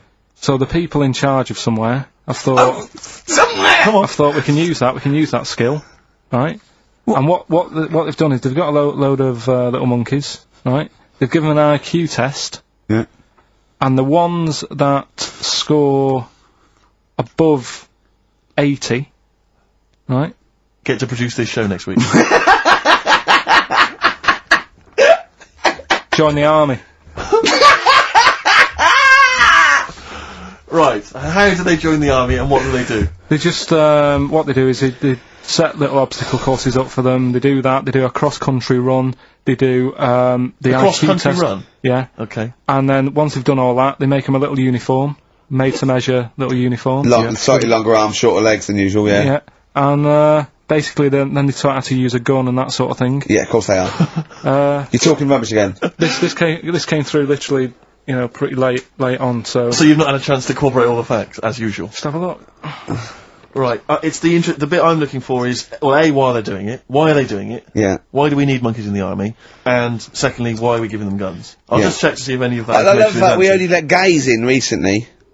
Yeah. Yep. Talk amongst yourselves. Yeah. Just have a look. I can't read it, there's too much pressure. But it's rubbish. But it's rubbish. They don't get, it's the way that there are things, there are animal cores, right? There are horses, there are dolphins, sea lions, there are lots and lots of animals in the army, but they don't have to pass an obstacle test as such, and they're not taught to fire guns. You've straight away assumed that there's going to be loads of squads of men, and then just one little monkey in the middle. Like, he came second on the test. He's in, boys. What do you think, Steve? You've read it? Well, as ever, Carl, this is an arbitrary email sent by one of our listeners. You know what Ricky and I think of them. and so we're not really basing this on hard evidence. We're basing it on the ramblings of one of our listeners. Rubbish. Once again, lazy, rubbish, uncorroborated, nonsense, the stupid test that you got wrong. Rick, that sounds like monkey news to me.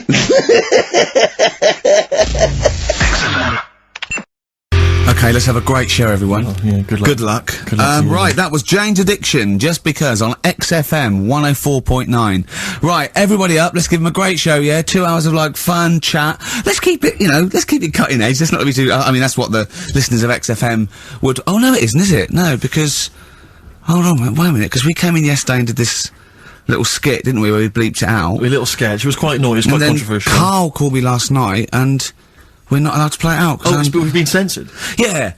Interesting. Yeah. So it's a cutting-edge alternative station, wants to push the boundaries, wants to be thought of as rock and roll, a bit punk rock. Yeah, because I said something about the radio authority. I bleeped it out, what I called them. Yeah. But, couldn't do it. Done it before. Censored. Couldn't do it. Censored. Karl agrees, though. What's your thoughts, Karl? You agree with that? Yeah, I agree, yeah. Why? Well, what's the point?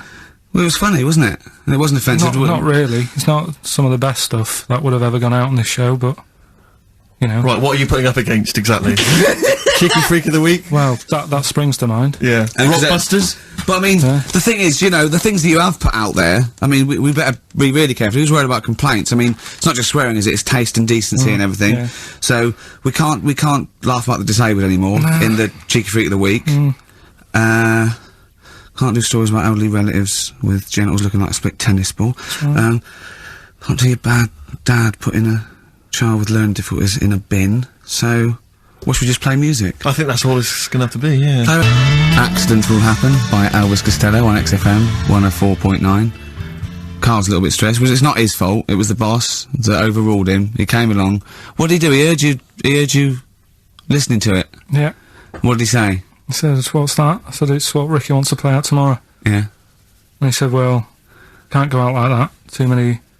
But they're all bleeped. We bleeped the swear words. Yeah, but he didn't want it to go out. You got to remember, right, you came in yesterday to have a chat about what we're going to do. Yeah. One of the topics that I said, let's talk about, which I came up with, was...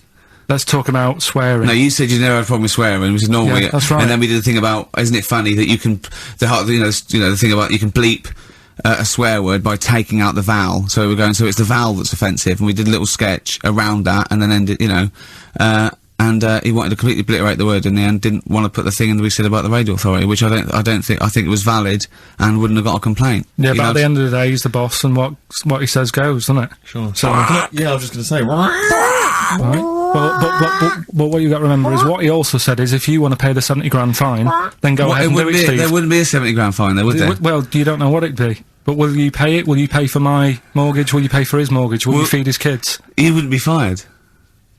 What do you mean? Well, I tell you what, if it's not a fine, we'd lose the licence, then we'd all be fired. Right. when you're Do sat you at home. seriously think you'd lose the licence for that sketch? Does he really seriously think well, I you'd don't know, lose the but- licence? But it is not the worst thing we've ever put out or done or ever will do. Yeah, but it's the fact that he said don't put it out, and you're like, you know, throwing your toys out the pram. I want to say it. I want to say it. How old are you? But you still want to put swearing out. It's a discussion about the radio authority and the way people are interested. Yeah, but leave it. Let's Don't move get on. annoyed. Yeah, but I'm annoyed because you've been at it since about 12:30. I know. Well, I like to get in early to plan the show. Yeah, but there's been no planning. So to be honest, I'd turn off today. Anyone listening, because there's nothing. Carl, there's never anything. There is. There's sometimes some good things, but today, seriously, What is there? I'd leave name it. us something half decent that's been on this show. Loads of little interesting topics. Go on, I can't remember any. Right, gays in toilets. Yeah. Not particularly interesting. Fascinating to you, perhaps. Right, well, I'd prefer to hear that than just a load of swear words. Well, a lot of people find that offensive. We wouldn't have heard any swear words. We'd have heard some bleeping. Right then, so that's entertaining, isn't it? Load of bleeps. It's just because you don't want to stand up to your boss or say anything. Don't get annoyed with I'd us. stand up to all, if I agree with what I'm arguing about, but I'm not falling out with him over some crappy thing you want to play out. Don't say crappy. slag it off. Well, it doesn't matter, because I'm not here Actually, next week, I tell you that. I've canned this in. Don't right? say So if crappy. Andrew is listening, Don't someone else say can be here next crappy. week. Play a record. We apologise for the word crap. That's out of order. We should read that. Big Sir, The Thrills on XFM 104.9. Starting off another nice atmosphere again in the studio. Don't blame me. It's not my fault. No, I know. Well, it's your fault mainly. Yeah. You are bad. You are quite bad. But come on. Come on, you are. Don't try and win him round just because he scared you. I don't know who's that against. Is it me or him? It's I you, don't yeah. know. No. It's you. Right. Well, I'm not a coward. No. I'm not a coward. Okay, I'm just thinking of the listeners, Rick, and I just want them to be entertained. Yeah. Luckily, that's not a big problem for us. What, you mean we're effortlessly entertaining, or there's no listeners? Well, yeah. Somewhere in between. Yeah. Karl, what's happened to you this week, mate? Now it's happened. Come on. What? Nothing's happened? Come on. I came in, and he had an hour lunch break. You know, he's sort of like he never gets a break. I came in one day. He was out for an hour. I had a nice little chat with Andrew Phillips about, you know, where we were going with the show and, you know. Where are we going with it? You come up with anything? Ah, dear. It's how far we can run it into the grave. Yeah, no, if we go off air, it certainly won't be through, being cutting edge or controversial, because people are just turned off because it's too boring to listen to. Brack. But he was out for an hour. Having a lunch break for an hour, and always saying he's too busy. I know, yeah. It's interesting. So, Actually, on the subject of that, I noticed Dan here has emailed in. He says, I was listening to last week's show, and I think Karl has taken his job for granted. I'd love to swap with him for a week. My qualifications are that I can press play on a CD player and stop. Karl, what do you think of that? And it can come in next week, seriously. Yeah. It says here... Don't get ratty, Karl. I'm We're not, just I'm not being entertaining. ratty. Dan, email me. You know my address. Email it. It'll be sorted out. You can be here next week. Dan suggested we could call it Karl Idol, where people audition each week, or perhaps Bone Idol. I like that. Bone Idol. Brilliant. Have we got a monkey news, Karl? Don't know if I can be bothered. Play a record. Pretenders. Good. Oh, dear. On XFM 104.9. That's professionalism, isn't it? Yeah, that is unbelievable. Ricky, I don't know if I can describe it really, the scene. You were going mental, you were shouting, you were really being quite an unpleasant character. But well, wait, the mic's come on, Rick, and you're you're a charmer. Funny how people get annoyed. Karl said that we don't have to be here next week if Andrew gets annoyed. I went, this is entertainment. He plays us to entertain. We haven't done anything against the law yet, have we? Or offensive, or against the radio authority. Karl said crap, but I think we'll get away with that. Yeah. So what is there to worry about? Exactly. Right, let's just draw a line under the beginning of the show. Yeah, let's start again. Seriously. Come on. Can we just hug and make up? Can we just have a big kiss? Yeah, come on. No, don't do that. Just, Karl, what have we got? What's on the list? We've done swearing. That's sorted out. Well, no, your point was more that weren't you interested in why swearing people find it offensive?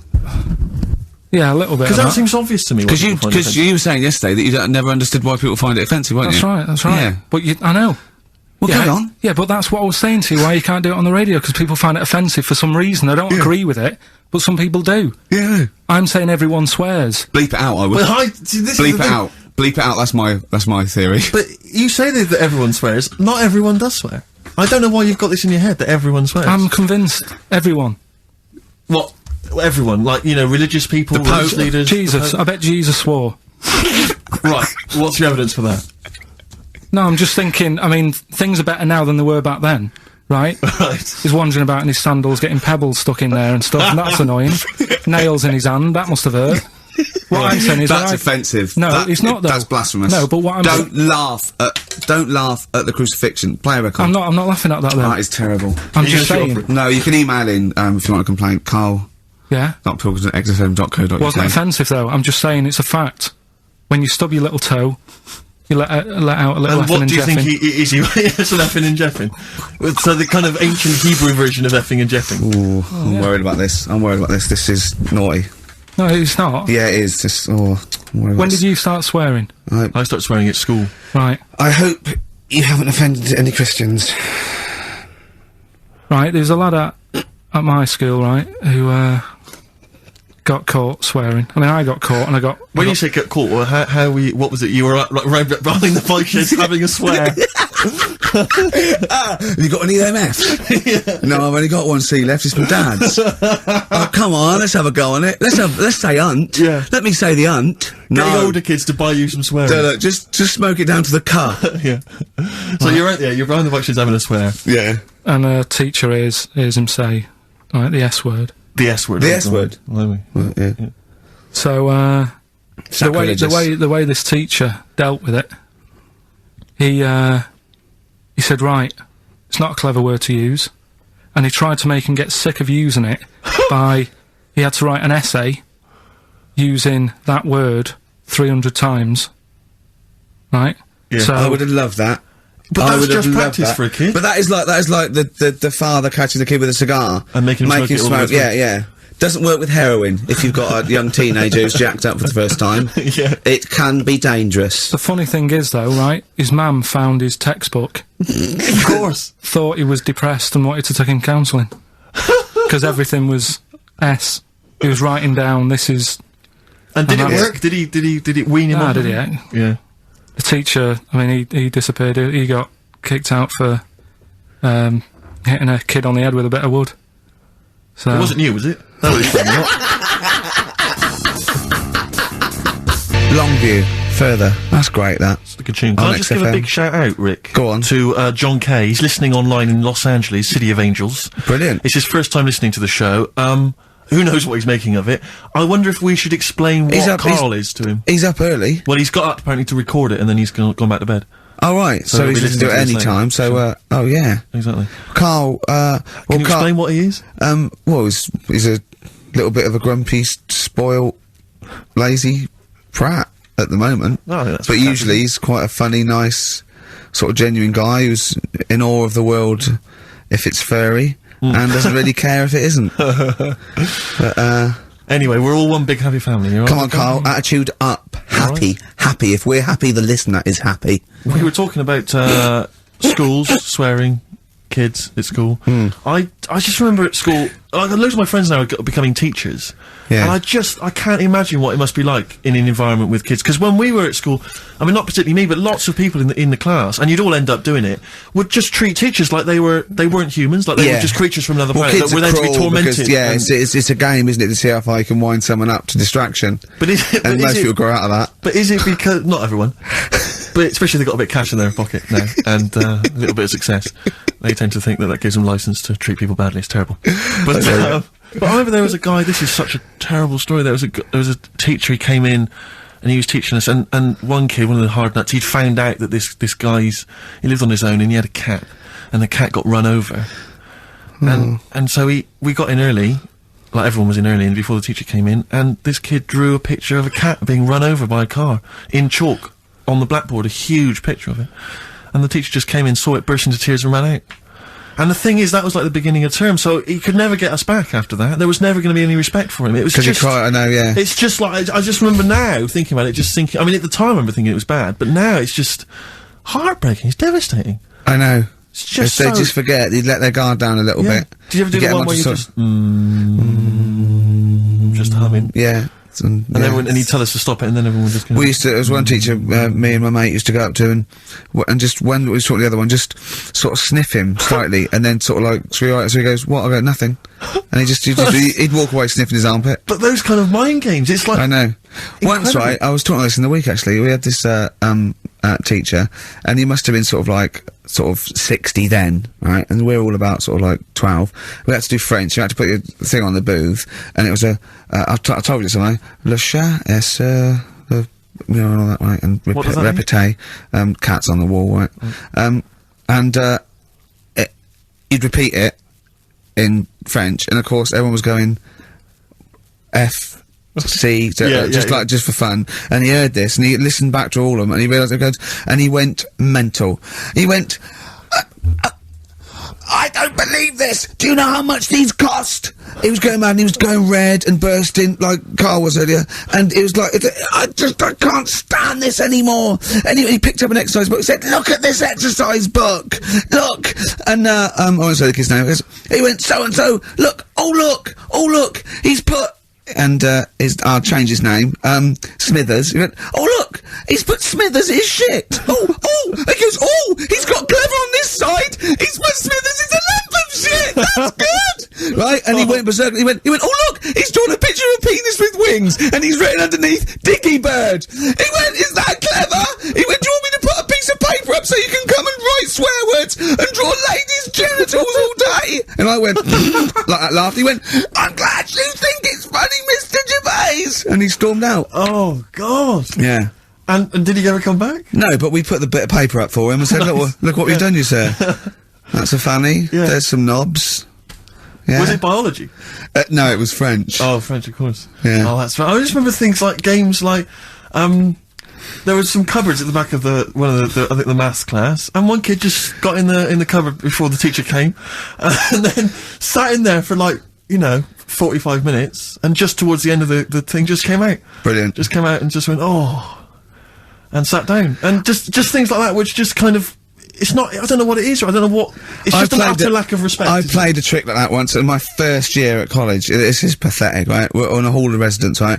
And there was this woman, sort of middle-aged woman come around in a twin set, and I think she was from a bank where she was doing students can do a bank account, and we knew she was coming up the corridor and she was not right, and so my mate got in my wardrobe in this little room, right, just sat there. She came and I said, have you banked? I said, yeah, I banked. I said, okay, can I just do it? And there was a knock on the wardrobe. I went, come in.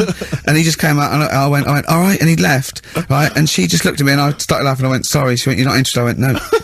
But it just fell flat. It fell flat. Yeah. Oh dear. Karl, a little bit happier now? Yeah, I'm happy.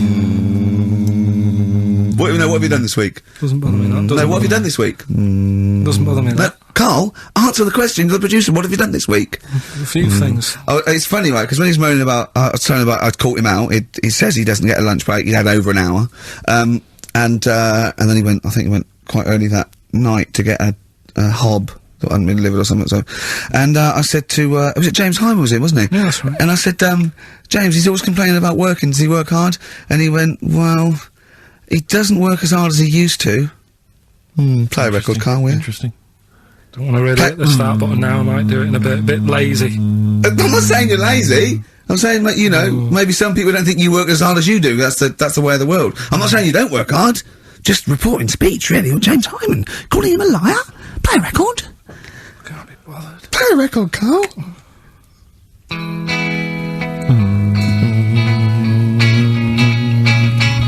I reckon we could do this all the way through, Billy Bragg.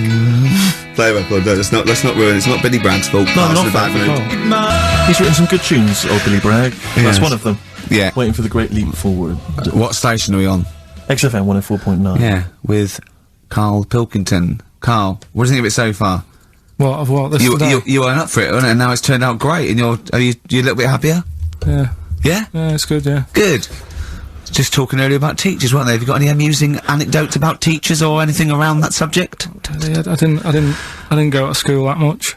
Go on. When I did, it was, I was talking to Suzanne about it the other day, how she goes out with me now and she thinks I'm great. She's lucky what she's got.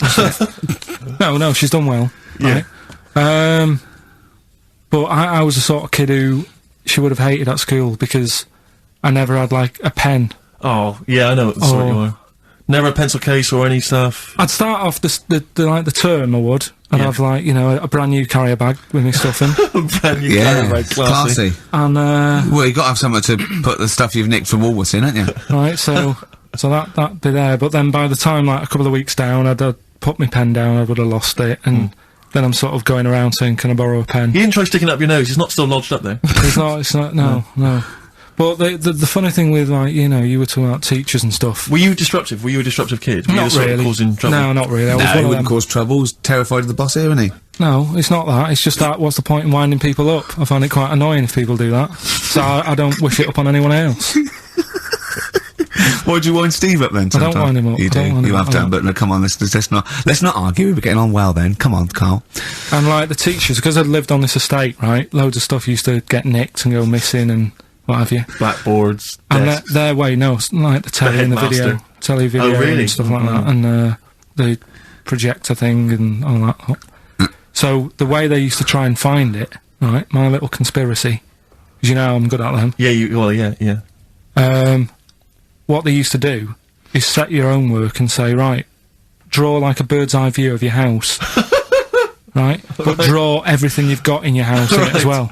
So if you've got, I don't know, if you've got anything in the loft, make sure you draw it. Right. So kids would come in with overhead projectors. Well, that was the idea, I think, behind guns. it. Yeah. They were amazing. And the aircraft guns in the shed. So the picture you did for your home, presumably... Got nothing from me. Nothing. I didn't do it. I'm not. He used to hand it in, empty house. I'm not a grass. yeah. And nor the illegal immigrants living in the kitchen. Just a picture of your Auntie Nora. Yeah. What's that? Is that? Have you been stealing tennis balls? Yeah. No, that's not a split tennis ball. That's my Auntie Nora's. But what about all the stuff? Didn't you have to draw all the stuff that your father had nicked? All this, you know. Listen, we're doing Songs of Phrase today, because Rockbusters has gone. What Songs of Phrase again? I can't remember, I think I've blanked it out. Yeah. When we do, something that's been said a few times on the show. Right. Right? It's been said a few times. I'm scared of Andrew Phillips. I need my job on it. Go on, sorry, you were speaking, Carl. So we take a phrase from the show, right, and just get songs, like, the words from the songs, edit them together so it says that phrase. Yeah, something like that. Yeah, okay. Yeah, no, just go on. Sorry, go on, Carl. Come on. So are we doing it? Sorry, so what's the phrase you've come up with? The phrase is no more Cheeky Freak of the Week. No more Cheeky Freak of the Week. Is there not? We're not having that anymore. Well, no, because it's offensive, and if we're worried about offending people, to talk about people with disabilities, well, like, that's like conjoined twins and women who are born with like deformed legs, and you call them dog woman. So you know, you've got to be careful. You've already insulted Christ. Let's not do disability. Let's do Songs of Phrase, shall we? Cheeky Freak of the Week was never out to offend anyone. No, it was to make you realise how lucky. We don't try and offend people. We try and entertain them. Right. Do you know the funny thing is? Right? You're saying about you know, being cruel about people and stuff. It goes on all the time. On the news the other night, do you know those Siamese twins that didn't make it through the operation? Yes. Yeah. Right? And this is why I'm stopping it, because I don't want people to think we're having a go at disabled people and stuff. Right? On the news, right? Yes. Before that operation, the doctors said, we're going to try and sort this out.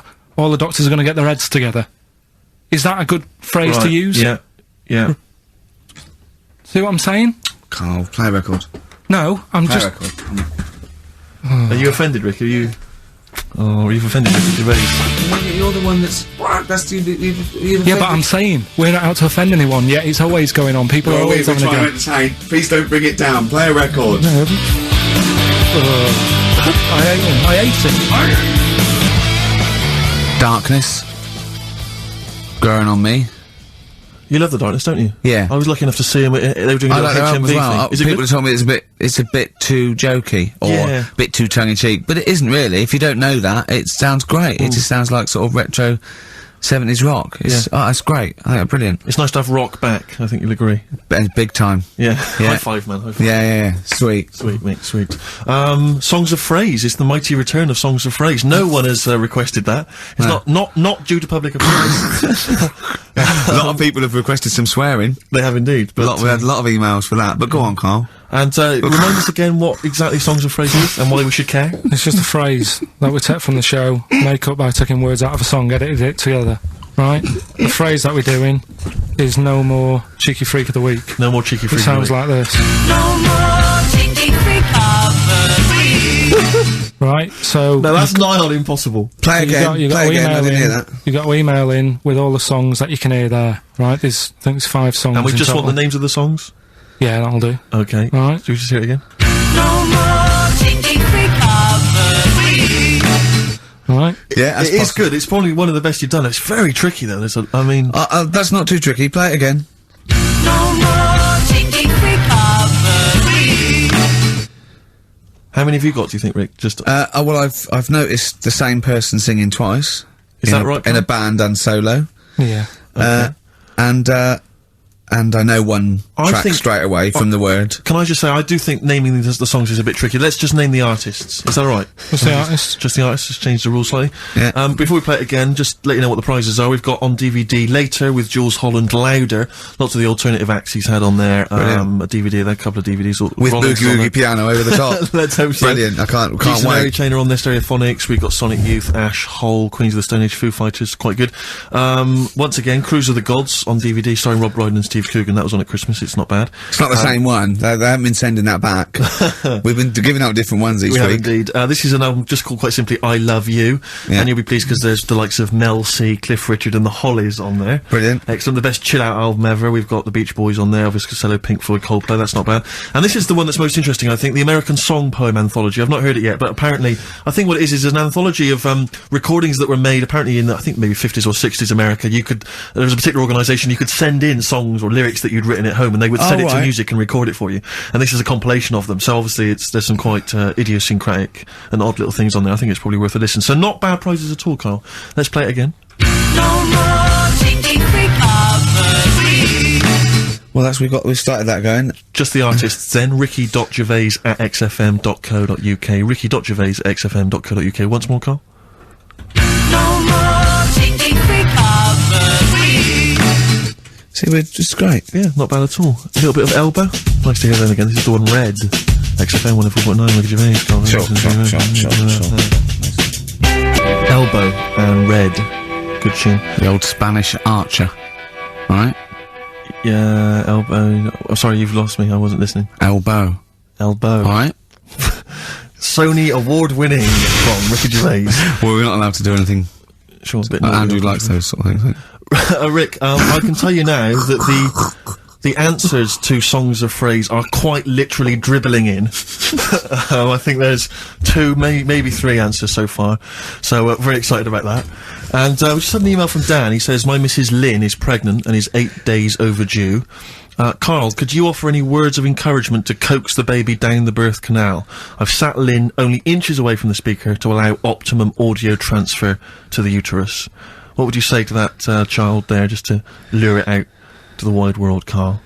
I wouldn't rush out, to be honest. Right. It's not good, is it? Out here. Sure. And I don't really want to talk about kids either, because Suzanne's mate's just had one and now she wants one. Oh, God.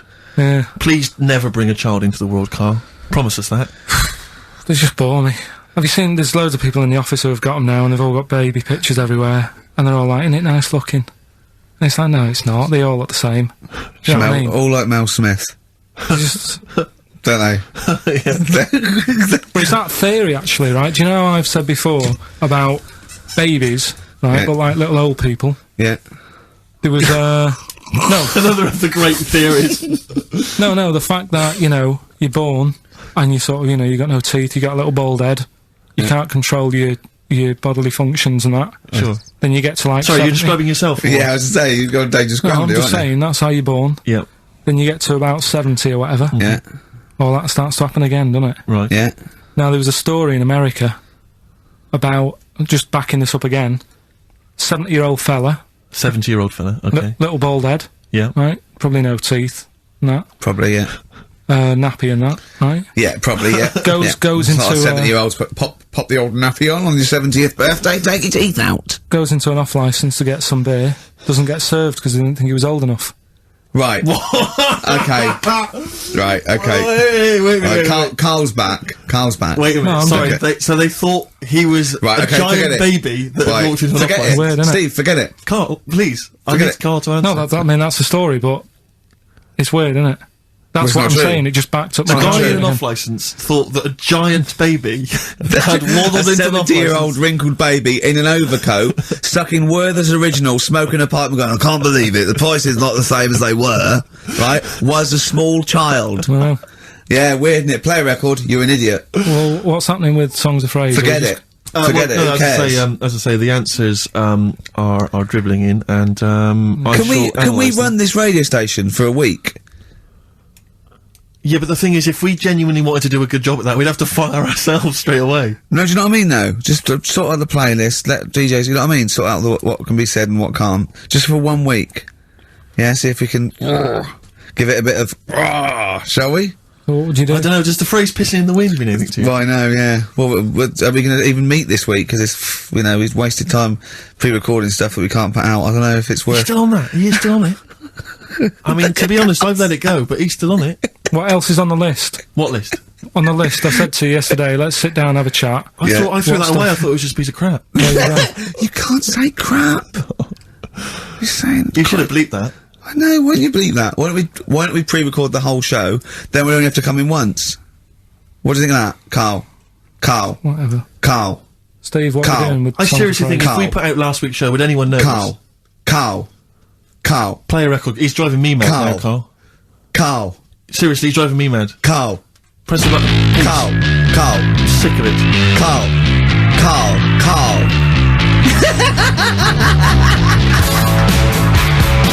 Black Rebel Motorcycle Club. Stop. On XFM. 104.9. I reckon we could run it for a week, just to do a few Would you little want to things. bother though? I mean, No, but I mean, just like, you know, have a look at the playlist a little bit, get us some... another phrase, polishing a turd. I mean, there's just no one that springs to mind. You allowed to say that, Carl? What, turd? Yeah. I think so, that's Well, you alright. said it, so you're the producer. No, that's alright. Alright? Yeah. I'll tell you, I got it together. Capital. Oh, now that's a classy station. I came in the week to just check Karl out if he was here. He wasn't. He was out for about an hour or so. And, I heard in the lift, I don't know what DJ it was on, he just went and, he was talking about that little girl, Summer, who, went missing, but then she was just found reading a book. And I swear, right, I swear, he went, and there's a lovely picture of her there, just reading a book. So, what a happy ending. It's a shame they don't all end like that. Oh, God. And he played a record. What's his point? Unbelievable. What's that? I don't know. It's those people who think that they're being a little bit philosophical, but Yeah, profound. and then just everyone goes, Thanks very much. yeah. I noticed in the story of Summer, the little girl that went missing, I don't know if you read that it mentioned her family. Now, it mentioned the father of the house. I don't know if it's her father or certainly the guy, the parent, the male parent. And it was something like, I figure, I don't want to, libel him, but it was something like Paul, 24, and he's a graphic designer, recently changed his name to Dragon. I just wonder what exactly is that? How is he, her family is that, really? Yeah. I don't want to... I'm always a little bit worried about people who change their name to adults, certainly. something really, really cool. Yeah. Because, Kevin Smethurst isn't, it's not sexy enough. Exactly. So I'll call myself Clint Iron. Yeah. What would you call yourself? Carl Pilkington, nothing wrong with that. It's quite a superhero's name. It's Pilkington. When I was about 7, I wanted to be called Brett. Yes. I Why can see Brett why. I don't know, I just had a mate who was called Brett, and I thought, that sounds good, it's different. Yeah. Yeah. But then, I'm quite happy with my name now. Because Karl, I have to say, Karl with a K. where does that come from, Karl? Because it's quite a rare name. Told you, don't didn't hear I? that My often. mum had a dream. I forget this. What? Your mother had a dream? She wasn't well, she had pneumonia or something, Oh right? dear. And, she had this dream while she was pregnant. That some doctor, sort of, she was going off to another place, she was going to die or something, and this doctor went, I can sort this out, I know what to do here. And, she remembers on his name badge, it said Karl. Really? So when she had me, she said, right, Call him Karl. Dr. Karl. Calling yeah. Dr. Pilkington. Calling Dr. Pilkington. She hoped, I imagine, that you'd grow up to be like him in every way. I've Saving done alright, I've lives. done alright for myself, I think. Sure. I'm alright. Yeah. This was what we were talking about, actually, weren't we? We were talking about the fact that, you're quite proud of the fact that you've got no formal education, really. And yet you've pulled yourself up from the bootstraps. Yeah, well, I know people who've got results and that, and don't do anything. Sure. Do you know what I mean? They're on the streets. So I've used all my energy as I've got older, rather than burning myself out as a kid. Right, yeah. Do you know what I mean? Sure.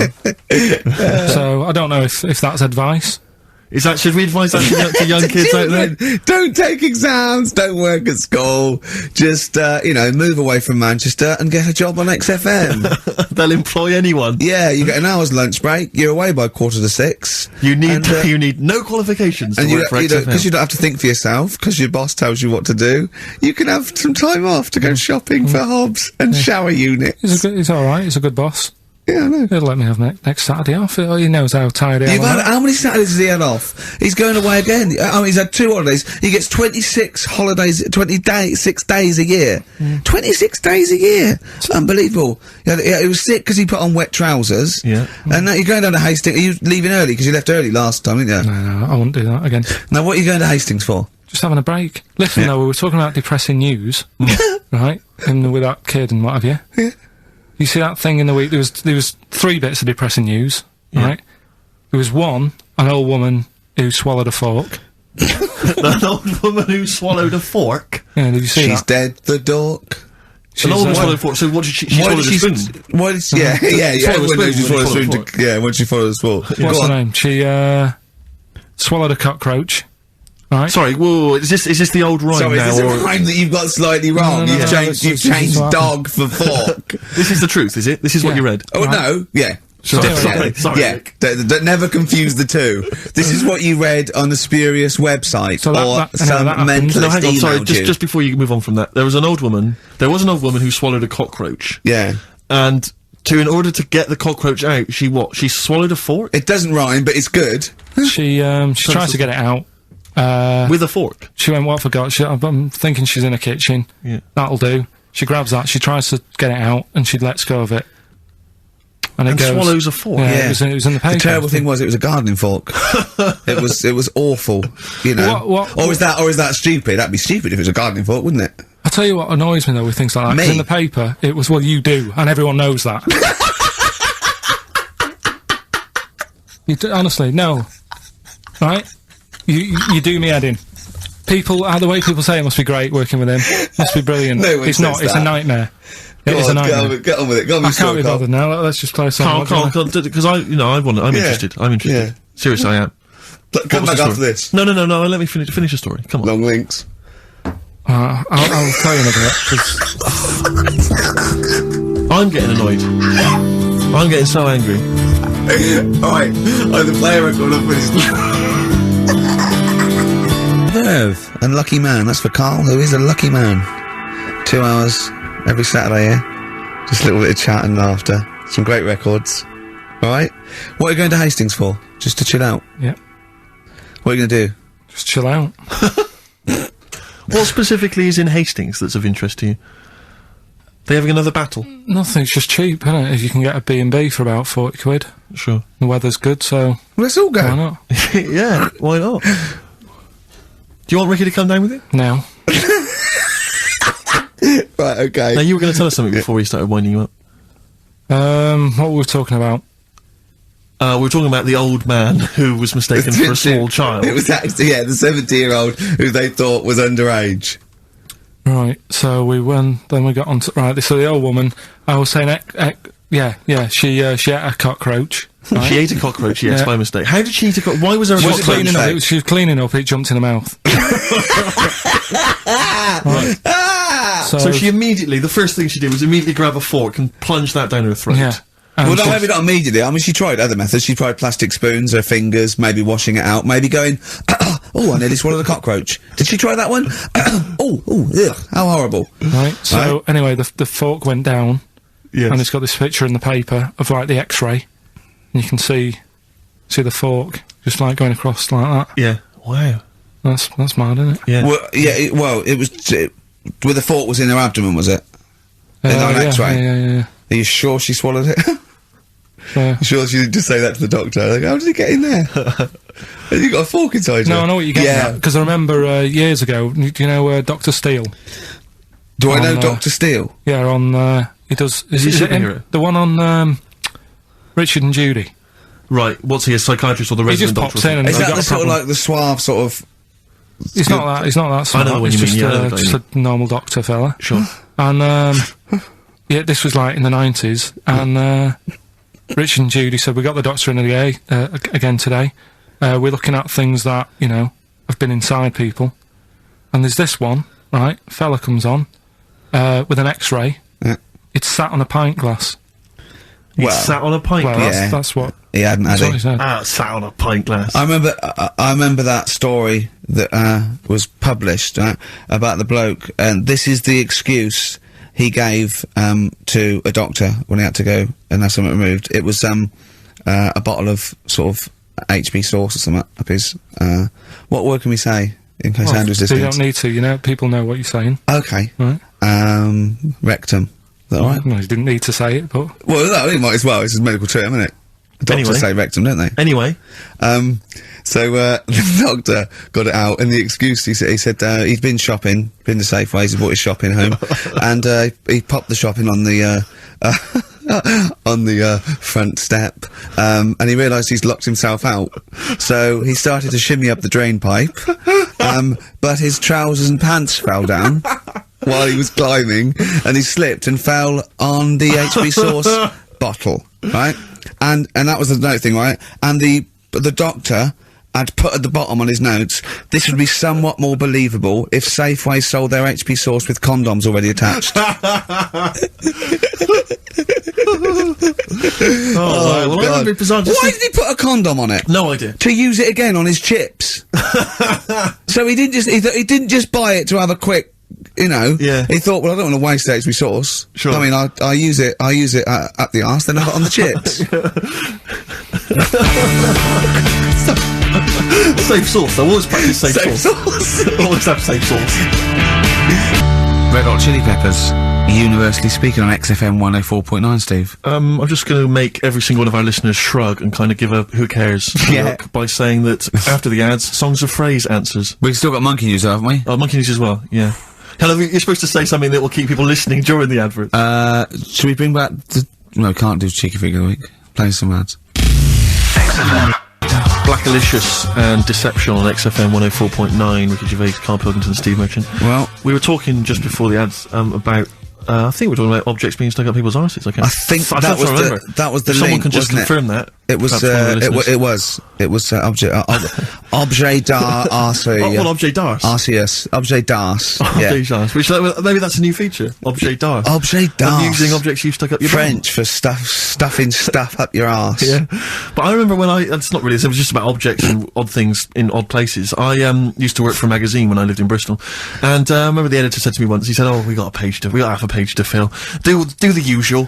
Phone up a hotel and ask them what the weirdest objects they've ever found left behind in a hotel room are." This was something they did every year. They just did they would phone up the local hotel, and I found out. I can only remember two of them, but they have stuck in my mind. These were found. I think it was the Marriott Hotel in Bristol. Yeah. They were found by cleaners. A chicken. A live chicken? Yeah, a live chicken in a hotel room, and that was just left behind. And a false leg. I mean, I don't know who leaves behind a false leg. I mean, presumably you'd notice if you didn't have your false leg, because you'd be lying on the floor. But I just remember, well, yeah, I don't know where else you'd find those two objects, except perhaps Paul McCartney's farm. But I've always thought to myself, who left behind a false leg? Maybe the chicken pecked it off. Yeah, well, possibly. The person with it just like went and goes, so much different, I keep falling over. Yeah. I don't know why, and where's my chicken? Yeah. She probably called later and said, did the cleaners find chicken and false leg? I'll check. Yeah. Hold on, have a look. We haven't had them handed in. Yeah. I don't know, we get a lot of chickens and false legs left behind. What was it like? Yeah. It was just a wooden thing with a foot. Has it got a foot on the end? Well, yeah. Yeah, we might have found it. It Do you might be remember yours. In pirate films, they always had the pirates would have the peg leg, which was just a piece of wood. There was no effort to make it look like a leg. I don't know why it didn't dawn on them then to make it look more like a leg. I mean, I don't know at what point. I quite like a big. Do you know I why? wouldn't really be that interested, but I'd be marginally interested to see the history of the It was peg fashion leg. because they didn't wear long trousers then, so they all stopped at the knee. So why are you wearing long trousers? No reason. Let's have a look at your legs. Yeah. Oh, it's more embarrassing, you see, if you hide it. Yeah. It's like they had a hook. Yeah. Why didn't they have a glove? A hook is never a glove. It's not a practical enough thing. It is if you're abseiling between two buildings in a hurry, because then you can just use it straight down the wire. But a hook, I mean, a hook is such a grotesque thing. I mean, because Alright, don't have a go at 'em. But I mean, there's no one except that weird guy who's up in North London who's still got a hook for a hand. Well, I think it is Such useful. an impractical 'Cause it's thing. good. Well, no, it's good for Carry carrying bags. Yeah, carrying shopping. Do you think that was the concern of pirates? Well, like what them Tesco. I mean, they didn't have like animatronic sort of stuff then, did they? I know, but it's just so. I mean, if it's just not very flattering, is it? A hook. I mean, Jane was at school with a kid who had lots of different things, like knife, fork, he could screw onto the end of it. That's brilliant. That is brilliant. That's good. That's almost as good as having a hand. Yeah. For the canteen. But at school, you'd be the coolest kid in school, surely. Bit more frightening in the swimming pool. Or on a bouncy castle. Yeah. But yeah, for chopping up a bit of, I imagine him being banned from the bouncy castle at the fate. You can't let him on. Oi, Hooky, get off. You're not welcome on here. Like to apologise for some of the things said in today's show. But what happened when he started asking girls out and stuff? I imagine he spent a lot of time with his hands behind his back. Oh God, with a sore spot on him one. Probably. That's so and I can get it out with this one. Yeah. Doctor said, that's handy. There's a fella in Ward 2 that's got a shopping We should bag put up you his two arse. together. Just pop it up there, pull it out. Shopping intact. Done. Anyway, Hastings answers soon. for Rockbusters. He's going to Hastings in 10 minutes, ain't you? Can't wait. He's looking forward to it. Lovely day. Lovely town. Nice little trip. Chill out, come back refreshed. Monday. Let's do some work. Ooh, you'll sleep tonight. What does the boss want me to do? He's done you there, Carl. I was letting it lie, and he comes back with that after we were getting on. So, who's the winner? Answers. Well, let's give us the answers first. Right, well, this was how it sounded. It's not Rockbusters. I'm calling it Rockbusters because it's all weird. they're all interchangeable at the moment. Right, Paul McCartney, Cheeky Girls, Sugar Babes, Space and Beatles. Okay. Brilliant. You've really, I mean, if you're not interested in it, Carl, seriously, mate. Anyway, we're going to give the prizes, which are pretty good this week, to James Waters from Colchester. Well done to him, he's got them pretty much right. Where's Dickie Anderson? Not heard from Dickie Anders for a long, long time. Because I wanted to, if there's one show I'd wanted to hear, it's this one. Because we've pulled out some of the stops now, haven't we? He's excited because he's going away, so he's putting an extra bit of, Come on, let's play a record. Let's play a tune, then let's come back with Monkey News. Can we have some Monkey News to end with? He's excited. Placebo in this picture on XFM 104.9. 8 minutes to go. Let's make it a good 8 minutes, and then we can all chill out. Yeah, enjoy the rest of the weekend. Play the jingle. Chimpanzee that Monkey News. Excellent. A particularly aggressive jingle this week. Wow. Yeah, looking forward to this Monkey News. Carl. Right. Come on. So, what's the name? What? We've done. Sorry, what? Brilliant. We've done a lot of monkeys who, like, got involved in crime and stuff. Yeah. Right? We had, the one on the train station, nicking a bag. Yep. We had the one who went into a bank. Who cares? Went into a bank. And walked out with the money and stuff. Yes. Right? Didn't happen either. Next. But the thing is, you never sort of found out what happened to them. If they sort of got worse, got more involved into crime this and Monkey stuff. News update. That would be amazing. Brilliant. What they found out in India is, Yeah. it's got a prison. It's just for monkeys. You mean wild animals? You mean a zoo? Yeah, a zoo or a kennel or something that where it's been gone mental or something. No, it's a prison. Yeah, It's a prison. does it have fraud cases? It's got. It's mainly sort of animals that are attacked things. It's mainly violence. I bet. That's my that and theft. Say it Making again. Stuff. Theft. Say it again. Theft. Say it again. Robbing. No, let's go back to that word. We're going to keep doing it. We've got 6 Robbing. minutes. You're going to say the word right before you go to Hastings. Well, you say it. No, you no, say because it then you know how to first. say it. Well, Alright, robbing then. It's been caught robbing. Say it again, though. Who's robbing? Who's robbing? So, they've got this prison, right? This is extraordinary. Say it again. No, you're not going to say it? Oh, go on then. So they got a prison for them, right? And, there's 11 of them in there, 11 monkeys. Right. That are in there for life. Because that's...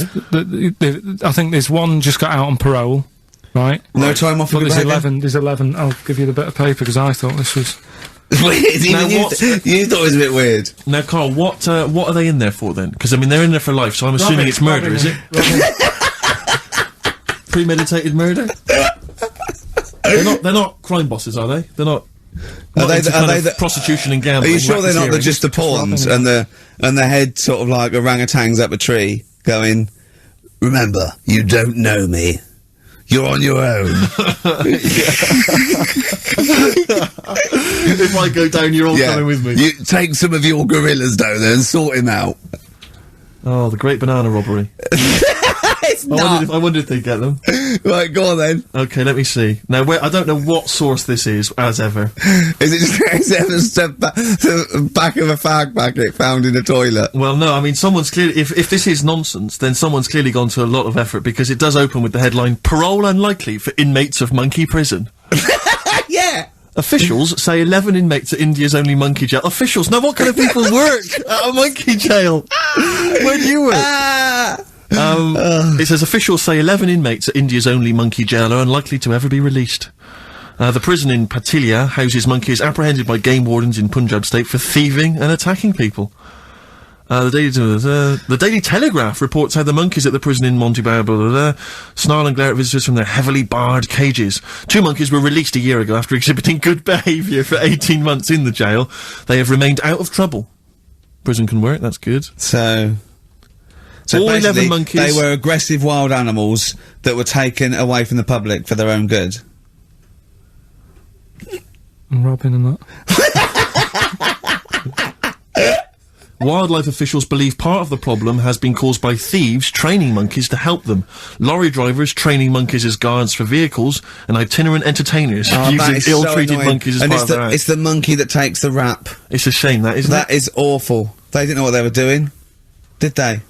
Oh, so there you go. What do you think of that, though, Karl? What would if you could visit them, like Lord Longford or something? What would you say to them? You go there and you get a visit a week or something. You know.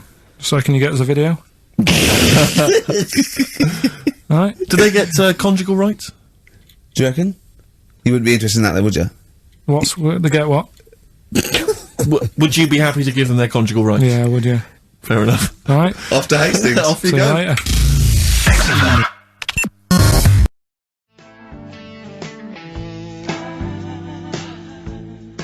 Tom Petty and the Heartbreakers, Breakdown, and that's for Karl's behaviour last week. Karl, you seem to be a little bit happier. Last week, I mean, we were worried about you. You sort of slipped into some sort of like weird depression. You played placebo twice, so you weren't concentrating. I know what you're going to say, that me and Steve were annoying you, but, you know, that's an easy excuse. I mean, I think the listener can make up their own minds. No. It's just like I say, though, it's like a murderer. Right? He might not have done that if it was a different day, if the sun was out or whatever, and everything just happened at once that wound me up. Right, so it was like a crime of passion. You'd be let off because those sort of you'd never put yourself, say, in a position again where we'd have 2 people trying to wind you up for, you know, the sake of fun and laughter for the public on a tin pot radio station between 1 and 3 every Saturday. Yeah, but you'd never do that again, would you? Last week it wasn't just for the listeners, it was for you as well, between 12 and 1. Before we were even on the air. Why? You were winding me up then, do you know what I mean? Having a discussion. It's alright, I'm used to it now, I'm used to it, so it doesn't matter. But I found out that I can't do this job anymore, I can't do these sort of jobs where you've got to be happy all the time. Well, you don't have to be happy all the time. Oh, you do, You really. forget that for the... Yeah, but I can't. Do you know what I mean? I've got things going on in my head. And do you think when Bobby Davros had a bad day, that he doesn't go on stage and give 100%? No, but that's... Do you think Les Dennis let all that stuff get in his way when he did that theatre tour to the people in front... Sometimes he had audiences of 7, 15 8 people. Yeah, and he just went, it's them. It's not a private life, forget that. bang. Yeah, but good on him. He can do that. But what I'm saying is I can't. He's a professional. So I was talking to Suzanne about it because, you know, it did get me down last week. Suzanne's your therapist?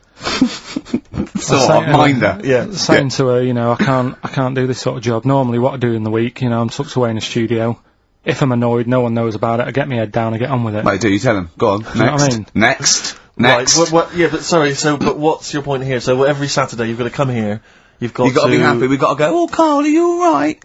Oh, you're right, your hair looks nice. No, but, you know what I mean? That's the first time, innit? Normally people listening go, he's a happy fella, do you know what I mean? They never think you're a happy fella, Karl. Well. They've never heard you laugh. No one has ever... seriously, we get emails all the time, no one's ever heard you laugh.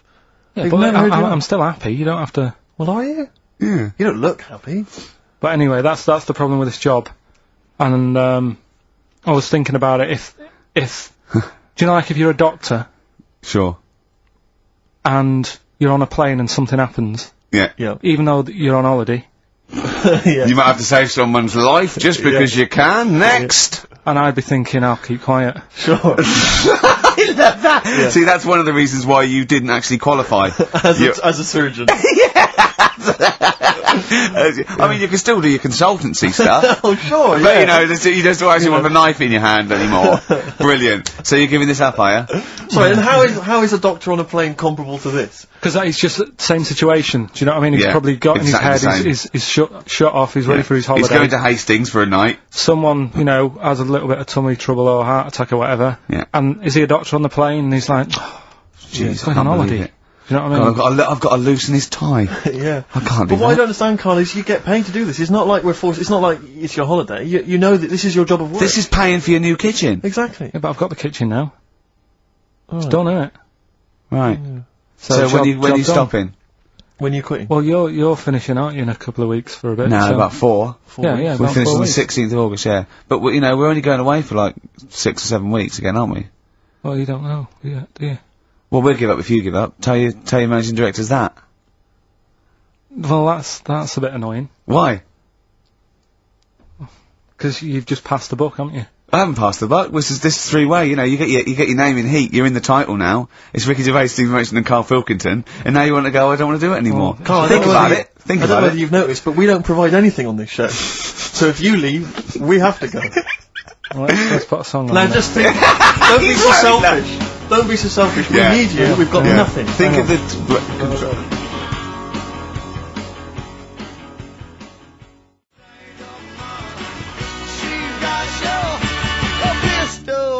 Molly's Chambers, Kings of Leon. Brilliant. On XFM 104.9. So, I'm not going to put pressure on you, Karl. I know you're scared to be saying this, right? But, I'll tell you what we do, right? We're stopping this show on the 16th of August. We're going to film the Office specials, okay? And we'd be coming back, I don't know, August, September, mid-October. Mm-hmm. If Karl does. Yeah. Now, I know that's pressure, but that's it. I think this is a 3-way show. So you don't have to do it. What should we do? Because I know we've been approached by a couple of others. What would you do? We've been approached by, obviously, better radio stations. I mean, if you're a listener, just think of any of the radio stations you prefer to listen to. That's some of the ones that have offered us gigs. So we could toy with those. Or we stay and we see this through and we get XFM on the map. We get a few songs next year. Rick, I know you've had a passion since you started working at XFM to get the listeners into double figures. I know that's been one of your ambitions, and I think it would be a shame to give up so soon because you've done so much hard work. Yeah. That's what we need to think about. I think so we've got 4 weeks left. And that might be 4 weeks forever and never coming back, or 4 weeks for like an 8-week period. And that's for you to think about. So think if you enjoy the next 4 weeks, Karl. Yeah, but like I said to you though, the reason I did this was to get that kitchen, right? Now, brilliant. As we speak now, right? Builder's in the flat. He's been annoying me. Of course he has. Of course he has. What's he been doing? Well, when he turned up on Monday, right? Yeah. Wanders in, and the first thing he says to me is, said the pub across the road, is it any good? I I said, well, it doesn't matter, does it? You're working on the kitchen. Think of saying that to a builder. Probably making conversation. Probably meant, do they do a toasted sandwich? Because I've got a half-hour lunch break, not an hour, like Karl Pilkington. So I'll pop over there and get a nice, you know, cheese and tomato sandwich. Is that genuinely what you said to him? Yeah. So Suzanne had a go at me saying, why have you said that? He hasn't even started on it yet. I cannot believe that. You're unbelievable, Karl. And you say it's us that are rude, crass, I wasn't being thoughtless. rude. I just was letting him know. Do you know what I mean? I know what He knows what he was there for. He had it down on his little docket. Do the kitchen this week. Yeah. He didn't come there and go, what did I come out for? Was it to go to the pub for a week? Why am I wearing these overalls? Yeah. Who's the little bald mate twat insulting me? Let me just check. Let me call the head office. I wasn't having a go though. I mean, they should have finished it yesterday, and they're there now, right, on their own. And what annoyed me is they turned up late today. Hold on, Karl. I've just realised something. They're probably listening to the radio. That's, I assume, tuned to XFM, isn't it, in your kitchen? Yeah, but they don't know it's me, do they? You know what I mean? No. They'd go, he's got a whiny mank voice as well. So's the bloke who owns this place. And the bloke who owns this place, when I said, what's that pub like across the road, said, well, you won't be bothering that, he's working on this. No, he won't be able to put two and two together, will he? You've suddenly, the penny's dropped, doesn't it? You've suddenly realised, look at his face! Yeah. He's suddenly realised they might know it's him! And they could be listening, and they're gonna clean you out, mate. Oh, if you are the builder, working in, where is it? I won't say the address, but it's... Central London, isn't it? Yeah. Go mental. Have whatever you want. Opposite that pub that you like, that you're... He'll probably be in there now, so he won't be listening. Oh, insulting a British workman. He should have been just in go today. mental. He should have been at 8 this morning, Just which annoyed me go anyway. mental. Why, I really don't understand why they've got to start so early, right? Yeah. But he said he'll be there for 8, turned up at 9:30, right?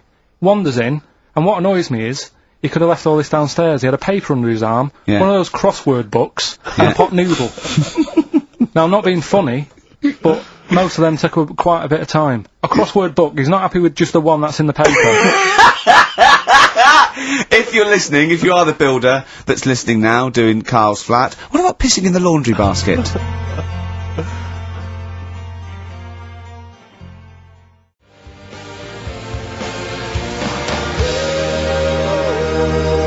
Lonesome Day, Bruce Springsteen, on XFM 104.9. So, you've realised now that the builder could well be listening, knowing exactly who you're talking about. There's a chance of it. Do you know what I mean? Yeah.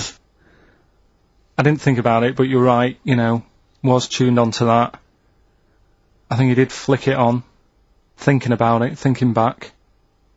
If so, yeah, he's probably listening now. No, he probably isn't. He probably listens to about half hour. If he's got any sense, he turned it to Heart or Virgin or Magic or something, but, you know, there is a chance. Good advice to the listeners. Yeah. If you've got any sense, if you finish your crossword puzzles. I think, you know, according to our figures, there's a 5% chance of him listening to it. Yeah. So, if we want to be accurate. Although he is in a house with it tuned to that, so I think it puts him right up to 50% straight away. But then again, Rick, he's got a job of work, so why would he be listening to this show? Well, he's doing a crossword at the moment. Yeah, well... You better hope he's not listening. Well, I mean, they do annoy me. I'm sticking by it. Yeah, anyway, come on, you might as well keep digging, yeah, go on. No, I'm just saying, they do annoy me, the way they wake you up at 8 and then... Well, that's when they start work. Because I told you, I mean... Oh, we'll leave that one then. Yeah. No, but it's like, the other day when they came in, I always like to test them, do you know what I mean? When I had some work done on the last flat that was in, right, that was renting, the builders were in, sorting the shower out and that. They woke me up about 7:30. Yeah. Right? Were you in the shower? No, Good thing about cleaning this shower, there's never any hair down the plug hole. Yeah. Right. So, I left early to come to work, right? Sure. And I thought, I wonder what they're doing. I wonder if they have started. So I walked back to go back in. They'd left the flat and they were outside having a Starbucks. And it just annoys me that they couldn't do that first. Do you know what I mean? Have your breakfast first, then come and wake me up. But don't wake me up to then get me out of the flat and then say, right, let's go and have breakfast. Well, they've probably got to get in, haven't they? What for? What for? They can put all the tools in the little lobby bit. Do you know what I mean? Yeah. Just winds me up. Sure. Now the thing is, the guy today who's doing the tiling, well, that's narrowed it down a bit more, right? When I knew he was in there, I went out for a bit, had a cup of tea and a bacon butty, right, at a cafe. And I went back and I was really quiet, put my key in the door and opened it really quick to see what he'd be doing. And he had actually started work, so fair play to him. What if he'd just been exfoliating himself naked on the kitchen floor? Yeah. I'd say, right, caught you. Don't use my what I mean. exfoliate. Yeah. So, yeah. Well, If you're listening, go through the wardrobes upstairs. Go through the wardrobe, get some stuff, yeah. They won't get anything. I've put everything in places where they wouldn't think of looking. For jewellery and stuff. So you're thinking that where have you put the jewellery? I'm not saying. Go on. So you're thinking that they're going to thieve from you as well? Okay, so if you're listening, don't think about the obvious places when you're looking for the jewellery. No. But I do things, I would do things like, you know, just pop a little bit of urine, maybe in the salt cellar or something. Yeah. Just do something. I'll tell you what I do is I take the toothbrushes in the bathroom, just pop them in the toilet, flush it, and then take them back again, just pop them back in there. Leave them nothing, leave them out. When they were coming last week, I brought the biscuits to work. Suzanne was like, no wonder you've got no mates. You brought your biscuits into work? No, it wasn't a tin, it was just a packet of good quality cookies. Good quality cookies! Yeah, you thought I'd be down if they're Oh, God. But that's what Suzanne always says, don't know, you know, why you like this, because, you know, it's not as if you've been sort of harmed as a kid or anything. But I like the fact that you once said to us that you don't need friends. You don't like friends because they're a bit of a pain. Because they call you up and they want to be with you. Yeah, but mates are a hassle. I woke up today, right, and I think it was might have been on 5 Live or something this morning in the bedroom, right, and they were talking about how it's Nelson Mandela's birthday, 80-odd, 20,000 people turning up at his party. I thought, I'm glad I'm not in. I couldn't be dealing with that. 20,000 people. Think of the carpet afterwards. I mean, a good percentage of them will putting out fag butts on his carpet. After Tommy Walsh and Charlie Dimmock, what's her name, did lovely patio and a water feature, he's gonna come back and he's gonna go, it's ruined. And what's he doing for his birthday? Karaoke? Chinese meal? Bit of karaoke? I wonder what Nelson Mandela's birthday party is like. Big cake. Bit of an enormous cake. Yeah. The Spice Girls jumping out. Yeah, the Spice Girls, isn't it? Well, everyone. I don't know. Yeah. We are the only 3 people that hasn't met him. I thought everyone's file would have been in the cake. Yeah, yeah. Just in case, you never know. And if Winnie calls, I'm not here. Have you not invited her? No, of course no, definitely not. Poor Nelson. Happy birthday. How old is he? 85. Oh, well done. Well done. No, God bless him. God bless him.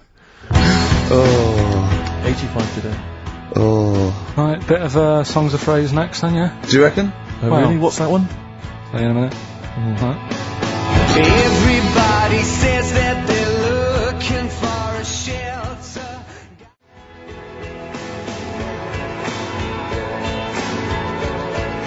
Silence is Easy by Star Sailor on XFM 104.9. Sorry, just suddenly struck me something. I don't know if I mentioned it before. You mentioned that you tried to catch your guy out when you came back once. You opened the door really quickly to see what he was up to.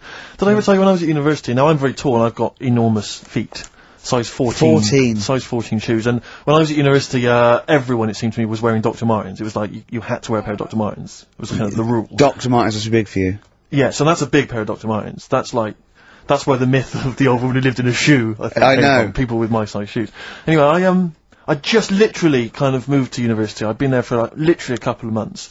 And obviously in that first period, you're quite keen to kind of, reinvent yourself, strike yourself, try and give an impression of perhaps being quite sophisticated, worldly, cool, all those things that, you've left behind all your childhood friends, so you're trying to, develop something. But you didn't bother, you didn't? What, sorry? You didn't bother? No, I was working hard in it, and I was kind of, I was doing alright, and I had my tie-dye shirt, I was looking good. And, so I was trying, working hard to try and seem kind of cool and not freakish. And I came back from studies once, and I came in, and there's a little old cleaning lady that kind of would always come in every day and clean up our halls of residence. And I came back, and my door of my room was open, and there was like a little huddle of people just peering in, right? And I thought, this is odd, that my door's open and I'm not in there, and there's people staring in the door. And I looked in, and the little cleaning lady had my Dr. Martens on and was clomping around, making them all laugh, doing an impression of me.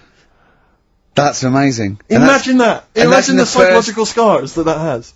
I know that she's more popular than you. Yeah, exactly. And they go, come on, Maud, let's go to the JCR. Exactly. And they carry her down. They go, drink. And she goes to you, Steve, you better have that spotless by the time I come back. And you go, alright, I will, alright. But what I like is the fact that I'm sure that that's not part of the cleaner's code. The cleaner's code is you don't have the keys to everyone's room so you can go through their belongings and play practical jokes. I mean, surely it's a kind of, There's a trust. She must have looked like a wall bracket with I went bowling with him once the first time, and we went bowling at this place. Where was it? I mean, Finsbury Park, and I'd never been before. And he goes, "You got to wear special shoes." I went, "All right." He went, "So and so." He goes, "Have you got size 14?" And she went, "Yeah, I've got one pair." And she put them on the table, and they look like crusty. Honestly, honestly, it looked like. It was. I just started laughing because they're so long and thin anyway, and they're multicoloured, aren't they? They're two colours, and it looked like Krusty's. It's Krusty the Clown's feet. And then this teacher just went, all right, 14. That is big, isn't it? It is a huge size shoe. You're right. Yeah. And it was just the one cleaner in them. Just the one, sadly. She did have loads of kids eventually and brought them up in there. Well, we got songs of phrase, haven't we? Songs of phrase then. Okay, let's just have a look at the prizes. Let's just remind us again what exactly songs of phrase is, because I know a lot of people put it out of their mind week by week. It's a phrase that's, been said on the show a few times, right? I mean, you remember classics, like, what was? We've had hairy Chinese kid. Yeah, there's this hairy Chinese kid. Stop squeezing my head. Karl, you're an idiot. Karl, you're an idiot. Some classic phrases. Classic phrases. And so you use various old-time songs and you put them all together, and that spells out the phrase. Before we play that, let me tell you now, you can win. Look forward to this. What's this? The new album from the Star Spangles. That's called Bazooka. Is that out, is it? Never heard. When's Bazooka out? Never heard of them. The best summer holiday album in the world ever. You've got the treats on there include the Fast Food Rockers and Laz Ketchup. Yeah, I'm waiting for their second single because I don't know what that's going to be about. Sure. Is it going to be a bit more fast food? Maybe like Pret a Manger? Yeah. Yeah, lovely. This is very good. Yeah, 2 disc set, the best of David Bowie. Inspiral Carpets, the best of them. Still don't know how they spring that over 3 seasons. No idea. Bowie's is one. Yeah. We mentioned it last week. The American Song Poem Anthology. That's kind of a kooky collection of songs. And we've also got a couple of DVDs here. Stephen King's Rose Red. I've never heard of it. Straight to video. Yeah, made for television. Yeah. Will never be seen at the cinema. And I'm sure there's a lot of nerdlingers listening, so they will be loving Richard Dean Anderson in Stargate SG-1. Free inside, there's a collector's card, plus you can win some exclusive memorabilia. Brilliant. So I think a pair of their right, all you've got to do is listen to these, 13 songs, probably, to write a well-known stupid phrase. It's only seven different songs, right? Well, just get the most you can, just be rough, artist or song, it'd do, right? And the phrase is, about me dad nicking from, telephone boxes, right? You got to give them a clue, because they've got to know what they're listening for. It's hard enough when you know. Daddy's never gonna stop robbing from telephone box. Is that it? Yeah. So what are these songs then? Go on in. It doesn't matter that some people don't know what that's about, do they? Doesn't matter. No, they know. Well, your father's a thief. Email only. ricky.gervais@xfm.co.uk. Let's hear it. All right. From.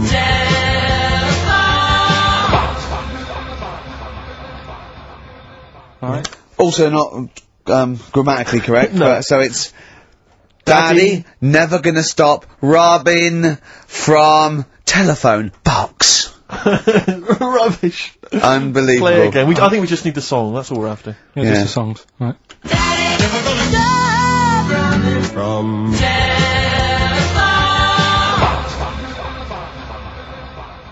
Just again.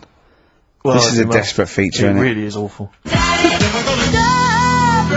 From. See, Rick, if we took more of an interest in this show, we'd have come in, listened to that, and said, we're not going to play it. We'd have said, no way. I don't care how long you spent on it. We've got a reputation. Yeah. We've won awards. We've won major awards. We're not putting that tat out. But yeah, no. You know, that's what. But we're just giving the listener what they're used to. Exactly. So, I think more fool them for listening. ricky.gervais@xfm.co.uk. Excellent.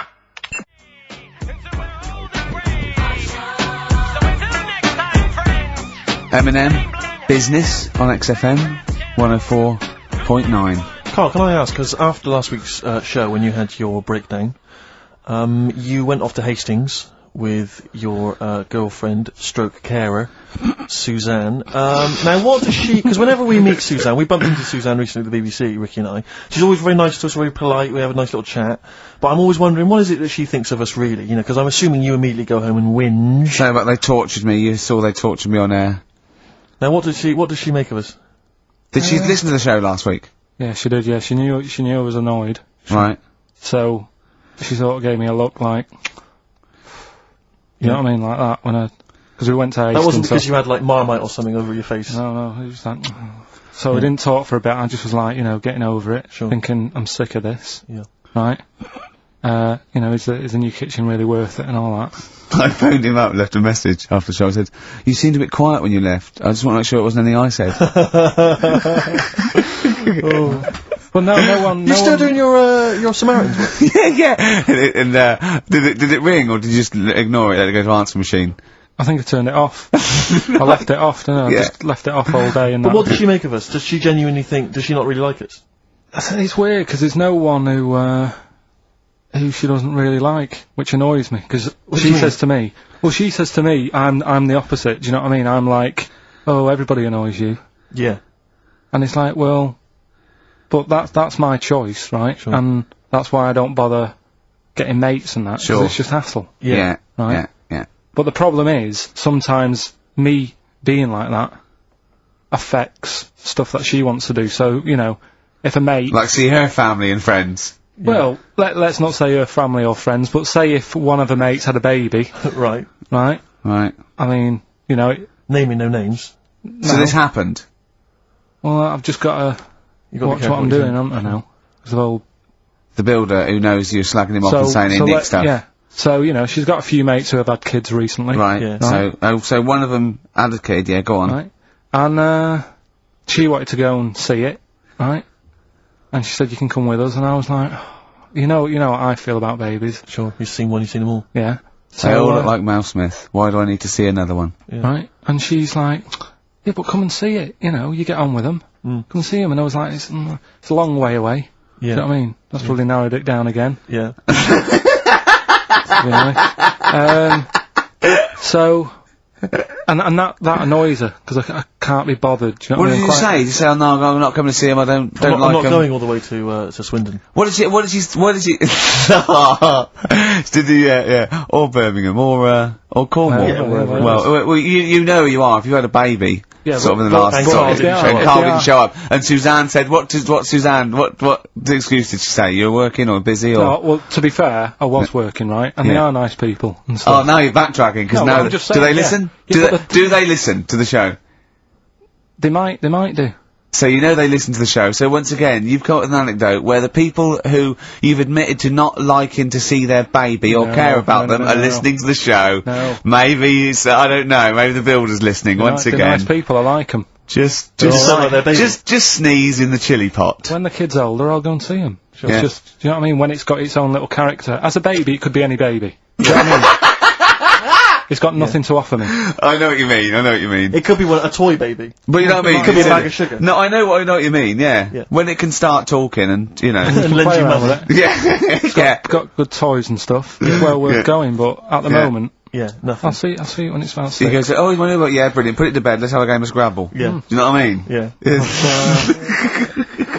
But yeah, that's what we were talking about on our way to Hastings last week. For me, that's where I went to chill after the... And that's where you decided you couldn't give 100% to the public if you weren't having a good day, like me and Steve do. Come rain or shine on a tin pot radio station that really doesn't, keep me in frappuccinos these days. But we'll say once again on air, this is official, and this is not to put pressure on you, that me and Steve are going away for a couple of months on the 16th of August to do the office special, and if Karl doesn't come back, nor will we, because I see it as a three-way thing, and that's the truth. Rick, you've said that a couple of times now, as though you're expecting a flood of emails and calls. Nothing. No, I'm just trying to get in pressure, There's been nothing. because I know for a fact that they want us to come back, and I know... I think maybe, not the listeners though. No, the listeners don't care. They don't care who stands in, do you know what I mean? Incidentally, what frequency is Magic? It's 105.4. Worth checking out, because I had a great... Heart is 106.2, I think, Virgin's 105. Bloody good station. What is that? 105.8. Yeah. which is Well, which check is press good. for details, but Yeah. or watch some cable TV. There's some good stuff on. Yeah, Kisses 100. That's easy to remember. There's a new Ride album out, gentlemen. I think you're probably quite excited. It's London's Hot 106.2. It's released on the 4th of August, and it's all the BBC sessions, all the stuff that Ride did over the years for Virgin 105.8 for BBC, and this is one of them. It's called Time Over Time. I think it was from the album Going Blank Again. It's very good. Play it, Karl.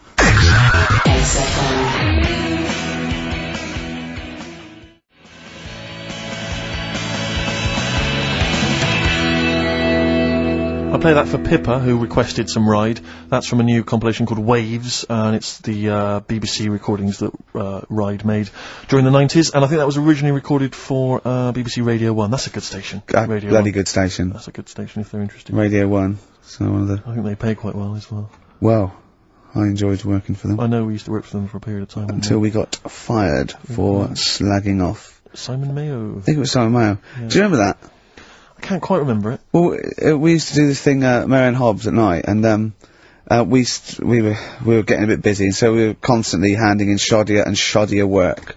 Right, we used to hand it like that and hand it to them. A theme there. A theme, I know, yeah. And to the point where they kept going, oh, like every other week they go, we couldn't put it out. Why? Well, because it was the most offensive, or it was inaudible, or it was twaddle, or you didn't record it. You know, there was things like that. Yeah.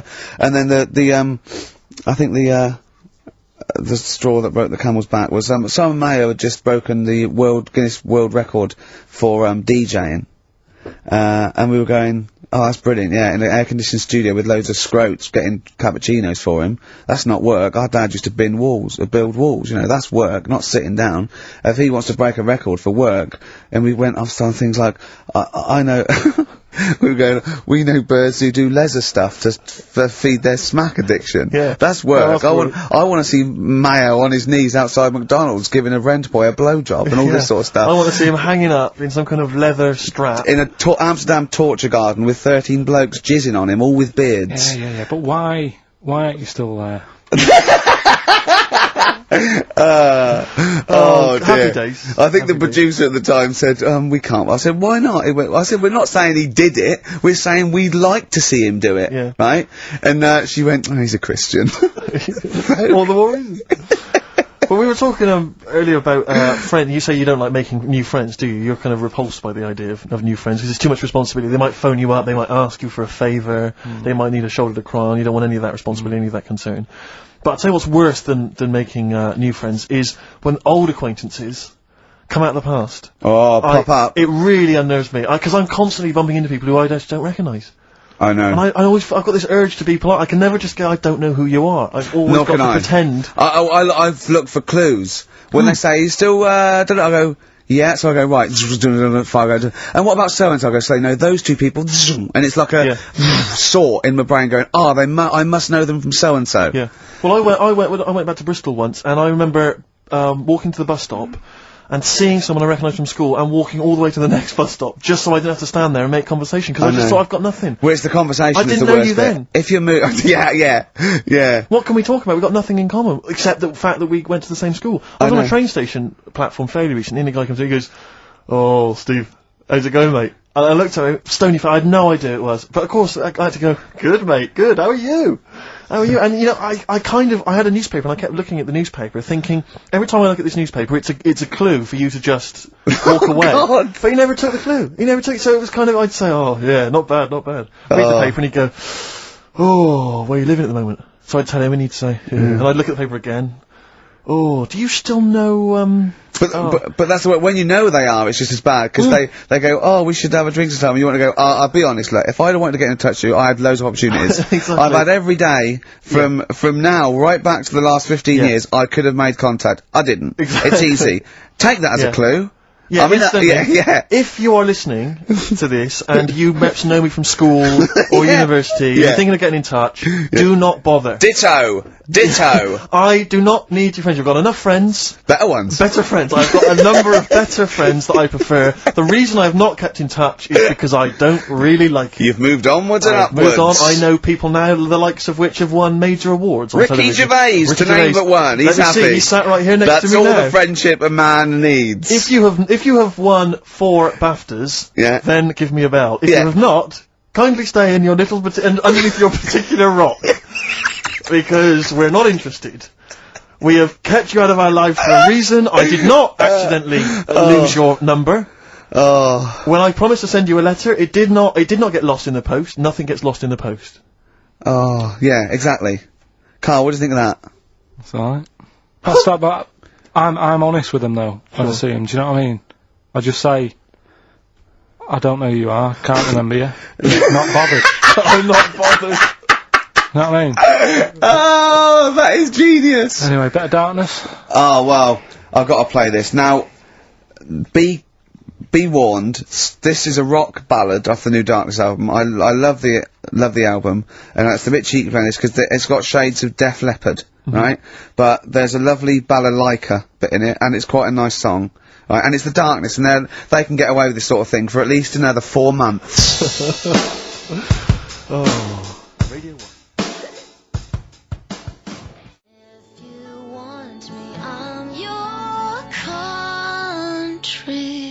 Cardigans, You're the Storm on XFM 104.9. If anyone from Heart or Magic or Radio 1 or Radio 2 is listening, could well be available come October. Yeah. Alright? Please get in touch. Yeah. I think that my new TV is too big, Rick. I said that I know, when you bought I know what it. I was thinking. But I can't believe it. He talked about this buying it. He's got a bit of cash now, of course. And what is it? 42 inches? 42-inch plasma screen. What did it cost you? $3 grand or something? Oh, don't tell me. That's wow, it's ridiculous. £3.5 grand. Big spender. Of course it's too big. Well, I can't get far enough back in my room, in my living room for it. You know, you're meant to be, I think, 4 times the screen size away from it. Really? To get out from the air. So that's 4 times 42 inches you're meant to be sitting away from it, which is impossible. Yeah. Well, I'll have to just get friendly with the neighbours. Yeah, watch it through a hat. Yeah. If that's the case, though, aren't you better off just getting a portable? What? I don't understand that rule. What are you saying? Well, you're meant to be 4 times the screen size away from the TV. But then what's the point in having a big telly if you've got to keep moving further back? Get a portable. and sit right next to it. Is that how they sell it? Is that what they say to you? Well, no, it's a rule, but I do see your point. Why do people go to the cinema then? Did you see films that aren't out yet? Fair enough, he's got you there. Done. I'd tell you this though, I had it delivered, and are you supposed to tip delivery men? Of course you are. I don't know. You see, well, if I've never had anything delivered before. I've never spent that much money. Not if it's a courier with an envelope, but if it's a bloke who's struggled up the stairs, two fat blokes with a fridge, then give him a £5 for a drink. But the problem was, I didn't realise, and I was thinking to myself, I wonder if I've got to tip him, and the guy was leaving, and my mobile phone went off in my pocket, and I reached in to get it, he put his hand out thinking it was a tip, I went, it's just my phone. And I felt terrible after he left. I didn't know. What was I going to do? Run down the street and offer him a £5? No. No, of course not. No. I'm not made of money. I just spent it on TV. Yeah, I've got no money, mate. I just spent it all on this. To clean out my jar, everything, the drawers. Yeah, I'd take some, bottles back. The problem was, it took me forever to wire it in. I thought, I'm not going to pay for someone to wire it up, you know. So it took me about 3 hours to wire it in, and it was huge, and I got it switched on, and the first programme that was on when I got it wired in was Bargain Hunt. I'll tell you this, David Dickinson's tan almost took me eyeballs out. It was incredible. It was like X-rays. So the glow. I know, a huge plasma screen with this orange thing coming out, and he keeps turning to the camera, doesn't he?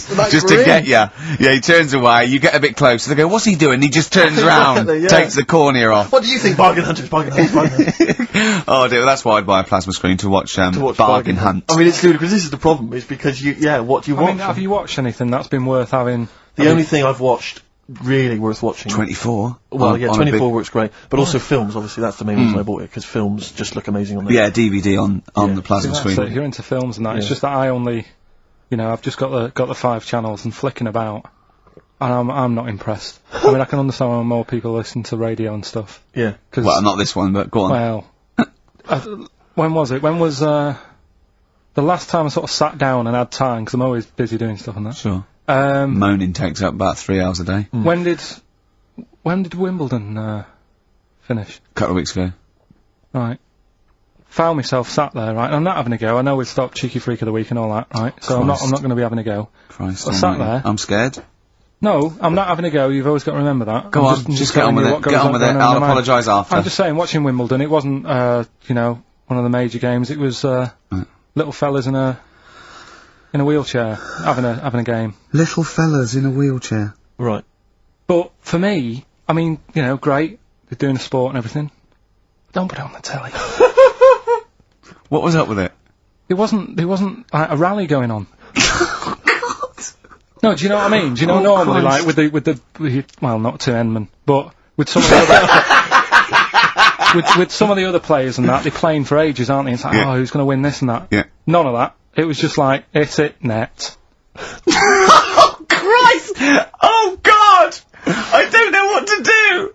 And people would, like, sat there watching it as well, when they've got other games going on in there. That's what I couldn't understand. If you've paid your money to get in... Yeah. I mean, like I say, good on them if they... Do you know what I mean? But it would have been... And they all start first in the marathon. I just thought it would have, you know, given a game of swing ball or something.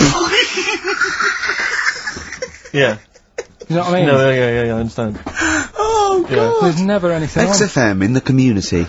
Did anyone confirm, actually, I had an email earlier, swing ball! No, I'm not having a go, though. Tell them. This is what I'm like, aren't I? Sorry, this is recording you as well. What do you mean I'm not having a go? Tell them. Do you think you just said that to me? That do you think you haven't got a microphone? You just said to London, keep wheelchair sport off the telly because they can't get a rally going. You called them little fellas in wheelchairs. What? And I meant to go, what Karl meant was... What? I mean, what? They can hear you as well. Yeah, I know, it's just that they might think that I'm having a go, and I don't want them to. That's why I stopped Cheeky Freak of the Week, because some people got the wrong end of the stick. Right. And what have you. So well, it was funny that a woman was born with deformed legs. They might think you were taking the mick. So anyway, I just was wondering if anyone could confirm. We had an email earlier, I forget who sent it in, but thanks very much indeed for it. They said that the Paralympics began this week, and apparently during the opening show, the entertainment was provided by Riverdance. Now, I don't know if that, I can neither confirm nor deny that, but it does seem rather tactless. Let's play a tune. Ricky Gervais. Don't put my name to this last link. Don't put my name to this last link. Ricky.Gervais, xfm.co.uk. Oh. Magic, Virgin, if you're listening, we are available probably sooner than we thought.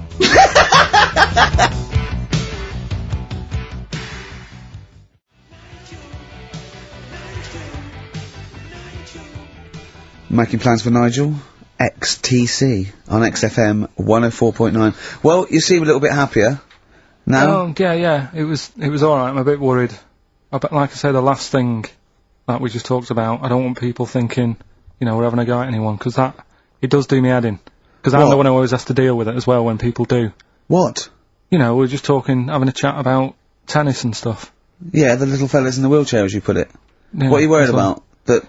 Just that they think we're having a go and that, because sometimes I do have to take calls and deal with it, all this stuff, right? You don't see that. You don't see the hassle I have to go through. No, but I don't often say things where I'm likely to get a complaint from someone. But I'm just saying it wasn't meant to be taken badly, do you know what I mean? You're allowed to say you thought that the quality of tennis, because they were confined to a wheelchair, was poorer than, say, Sampras versus Agassi. I don't think that's in question. It wasn't as good a game of tennis. That's what all you were saying. You weren't saying they shouldn't play or... Wreck the grass. Right mess. Well, stop while you're ahead! No, I'm just saying as well. I can confirm, incidentally, we've had several emails, I can confirm that Riverdance opened the Paralympics in Dublin recently. So I'm sure that was very good, very entertaining. Leave it then. Yeah, no, I'm sure it was entertaining. They're very good. Who was it that thought? Was it Jimmy that thought it was short for Paraplegic Olympics? Really? I've no idea. Yeah, it's Parallel Olympics, isn't it? It's yeah. Right. But as we pointed out, that would be pretty much blow football. Yeah. There wouldn't be many sports in the Paraplegic Olympics. It stands for Parallel Olympics. I'm educating, Karl. Don't let me like that. I'm educating. I'm not saying funny little fellas in wheelchairs putting up the grass. What? I'm always educating. I'm always telling you about stuff that I learn about and that. That you get off-handed over, and it's about a monkey who became king. No. So No? Have you got monkey news this week? Got a little bit of monkey news coming up. What does he do? Drive to Spain, rob a bank, or get married? No, we're done all them, aren't we? We have done all them. Yeah, this but you know it's a good one, it's a good one. And in fact, it's a bit related to what we've been talking about in a way. Oh, God. That's good. Okay. Last week, after your nervous breakdown, You went to Hastings. Yeah. Can I ask, why the hell did you go to Hastings? It's so arbitrary. What do you mean? Why go to Hastings? You lost him on arbitrary. Why did you choose that above all other places within... It's amazing, isn't it? You look at his face when you say a word that, you know, he doesn't understand, and it just goes dead. It's like when your computer freezes. Yeah, it is like that, yeah. Is there an equivalent to, Control-Alt-Delete when Karl just doesn't understand, so we have to press, like, knob, bollock, finger up arse. It takes him out of his sort of stupid, doesn't it? Now that's 3 things to press, but you've only got 2 hands, so... Wow. Yeah, I know. God, what would I do? I'd have, hold on, so I could have the thumb of my right hand, pop that up his arse. I'd have probably my index finger of my left hand on his knob. How would I press his testicles? What would I use? I'd have to use some other part. Shall we try it? Yeah, let's go around there. Look, come on. What? Sit down. I just think it's time you had a little kiss. Sit down. You're so welcome. I've already had a little, What happened, Karl? He loves it. I'm just gonna give you a little kiss. Just for the webcam. Right, hurry up then. Alright, on the lips? No, not on the... Come on. Oh, God. I love it because he hates it so much. You wouldn't get that radio on. But maybe I could have kissed Chris Moyles. What? I could have kissed Chris Moyles on Radio 1. Milesy. Give Milesy a little kiss for all his good work. Do you enjoy that? Yeah, it's good, yeah. What happened to Chris Miles's show? Is he not on anymore? On TV? Yeah. No. Turns out he was too fat and talentless. Do you want to tell us about Hastings? Where did that come from? Eh? What? Yeah, Hastings. Yeah. It's alright, yeah. What's there? Not much. It's just one of them Is there places... a beach? Yeah, it's good. I think that's what's good about it. Nobody knows, right? Because last weekend it was roasting and you saw pictures of Brighton and it was heaving. Yeah. Right? Hastings, hardly anyone there. And yeah, it's got a nice little beach. Yeah. Sand? Sandy No, beach? pebbles. Well, that's alright, isn't it? You don't want the sand. Why didn't you want sand? Of course you want sand. A little bit, don't it? It's murder building a sandcastle. No, you just sit there. You can't walk on pebbles, can you? It's, you know, well, it's all kind of, it's sort of a bit, you know, dodgy underfoot. It's alright. The only annoying thing is, right, it's one of them places that it's great to visit for a day. Yeah. But I wonder how people who live there get by. Why? Because all the shops are like them things that you go in and it's like a little pebble with a pebble stuck on the top and it says Hastings on it. Yeah. Every shop does that. If you want bread and milk, you're done for. It's murder. Yeah. There must be a supermarket. I didn't see any. Seriously, it's all novelty things like that. Yeah. And then when I got back into London... Their houses. Yeah. Just covered in pebbles and, like, seashells and stuff. Oh, not rock for tea again. Well, the funny thing is, right, it's the first time I've sort of noticed somewhere like that when you go, what do you do if you just want some Brillo pads or whatever? I'm walking in London... Never concerned me, that. Never needed Brillo pads in my life. No, but you know what I mean, the sort of things that... Yeah. It's a bit tricky to find, but in London, you know, you've got the coverage. Yeah. Now, the weird thing is, I was walking home from... We had a drink the other night, right? Yeah. Walking down the road, and there was a shop that just sold, in London, just sold chess pieces. Yeah. Is that the one on Great Portland Street? Round the corner from it. Yeah. Yeah. Well, that's...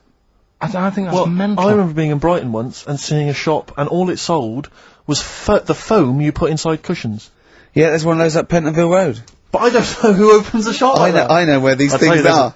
There's a hole in the market. Yeah. What was that shop we walked past yesterday? And it was like something really, really... Oh, chef uniform shop. Yeah. It's Dundee Street. Yeah. And I'll tell you what, I opened a chef uniform. Mainly sort of check trousers and white hats. But there must be a lot of chefs around. I'm eating all the time. Someone's making the food. Yeah. The funny thing is, on the chess shop, right, they mustn't have been doing that well. And someone must, you know, the bosses must have been sat there going, not really working this, is it? Yeah, right? People only buy one chess set in their life. Yes. Right. Yeah, but the funny thing is, on the door it just said, come in and browse. Which I thought was odd. Did you? No, it's shut. Right? but the funny thing is, right, so you can imagine them sat there going, oh, not doing that well. And it's changed, they've actually changed the name of the shop now. Yeah. And now it says chess and bridge. Right, they've had to expand. So they've opened it up a little bit. Yeah. Yeah. But still. What do you buy for bridge, if not I don't know. cards? I don't know. I don't know, I don't play bridge, but I don't know, I don't think you need a lot of stuff for bridge, except a pack of cards. I remember going... a table. When I was on... 3 friends. on holiday once in Devon, past a shop. I don't know if you ever need it. If you ever need an antique marionette, let me know. I know where there's a shop. Okay, yeah. Antique marionettes. I know. Again, you only need one, unless But you're I want a to know collector. who goes into this business. Well, son, what are you doing? Going to university to do law, father. Well, there's a factory there that makes the little plastic bits that goes on the end of chair legs. Do you want to take it over from me? We're not ready, no. It's all set up. Yeah. It's all set up. Oh, God. All right, Dad, but just for a couple of years. Someone's got to make them. Someone's got know. to make the little plastic bits that go on the end of chairs. Well, if you make them, call us on the 123497734. Weird though, innit? Weird. Weird though, innit? Right, listen, songs of phrase answers next. We'll go out of the Well, way. I'll tell you what, play it once more, so that people have got a chance to actually enter. Hang on, If you keep can be talking, bothered. keep talking. Oh, I can't be Should be ready, Carl. This is Right. terrible. Here we go. From... Right. That is the well-known phrase, Daddy's never gonna stop robbing telephone box. The well-known phrase. And we're looking for, the songs, I think. I don't care. Alright. Well, tell me where it all went wrong.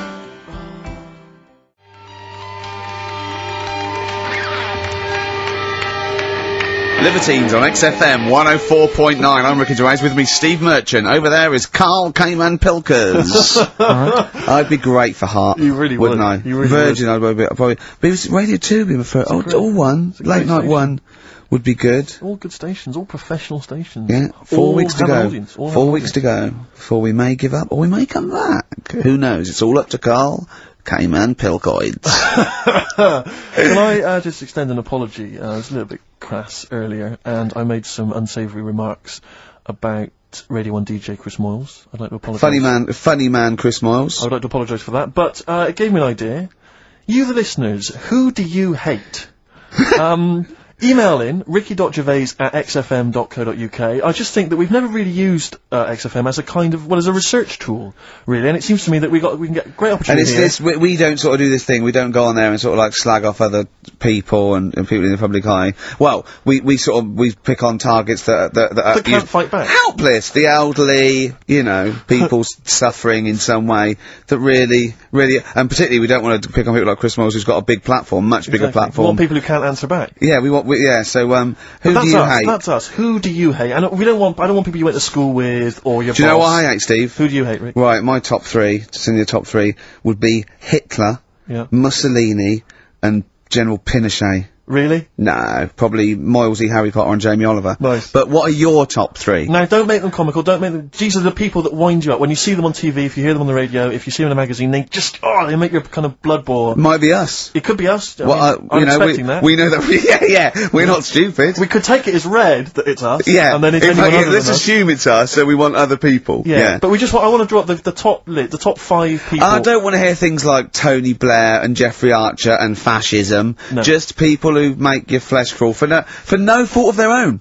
Well, really? Well, sometimes their own, because Yeah, they're you know, yeah. talentless or fat. But that'd be good. But- That'd be a good long-term poll over the next 4 weeks, and then in 4 weeks' time we go. Well, we're off. We're in the top 10. Exactly. But here are the other 9. So I think it's just genuinely going to be quite interesting. So ricky.gervais@xfm.co.uk. Maybe who you hate and why. It's like giving a reason in the diary room. Yeah, that You might be quite can't just nominate someone. You've got to say and why. good. Sure. But if you, You can't know. be bothered to write and why, just nominate. Yeah. Because that means just we've got a lot of reading to do if they start doing that, Rick. Yeah. Keep it down to one sentence. Yeah. You know, so the reason to be so and so because they can't walk, something like that. Sure. Maybe. Now then, we were playing earlier songs of phrase. We have had. I mean, the answers I could literally count on the fingers of one hand. Now the right answers even less so. But do you want to play it once more, Karl? Oh God. From. There was 7 songs in there. Right. Read them out. Go on. What are they? It was Oh, have you got them written down? no, I can remember them. Daddy Cool. Boney M. Boney M. Yeah. Never Gonna. Gives was You Up. from Rick Rick Astley. Astley. Yeah. Never Gonna. Write them down. Stop. Sam Brown. Right. Robin was Miss Robinson by Simon and Garfunkel. Mrs. Robinson. Yeah. Hang on a minute. That's not Robin. Oh. From Russia with Love, Matt Monro. Right. Telephone hanging on the telephone, Blondie. And then box. Living in a box. Living in a box. Well, listen, no, Brilliant. I don't think anyone got them all right. No. If you did get them all right, I'm sorry, but I gave up checking the emails a long, long time ago. So, I'm gonna give it to Michelle Flower, because she got a few of them right. So, well done, She got a lot right there, actually, well done. Good, well done. She got 5 out of 7, so well done, Michelle. And you get all those great prizes. Incidentally, we mentioned that Stargate SG-1, I'm sure you look forward to that, Michelle. That features Richard Dean Anderson. Had a lot of emails, people saying, is that the same Richard Dean Anderson, or Dickie Anders, that used to email in and said he loved the show? What's happened to Dickie Now, Anders? I've not heard from Dickie for ages. So, Dickie, if you're listening, Richard Anderson, if anyone knows Richard Anderson, what's happened to him? Well, I think we know his top 3. Yeah, exactly. So, Dickie Anders, if you're still out there, get in touch with Anders! Little tosser, alright? Yeah. So anyway, Anders! I just was going to say, you know, you're talking about people who annoy you and that. Yeah. Like, not many sort of celebrities annoy me, because I think, well, some people like them. You know what I mean? Yeah. But things that affect me, like the builders. Right? You're a philosopher, go on. Builders annoy me, right? Sure. Yeah. And you could say that's a bit of stereotyping, but all the people who I've met who have been builders have always annoyed me, right? So that's because they've been working on your house in your space. I mean, that's all the builders that have been round your flat and making a noise when you're trying to get some sleep have annoyed you. Well, that. Brilliant.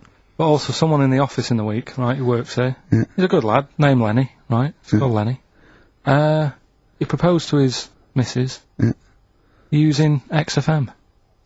So, like, he popped in Zoe's show. Right, his girlfriend sat out there, she didn't know what was going on, she was asked to come in. Even she wasn't listening, she was out there. She'd probably had a Walkman on or something. Yeah. Well, just that she was just to Jono. He had to fax Jono with the request. Dear Jono, I'm broadcasting from XFM at the moment. Can my girlfriend's listening to you.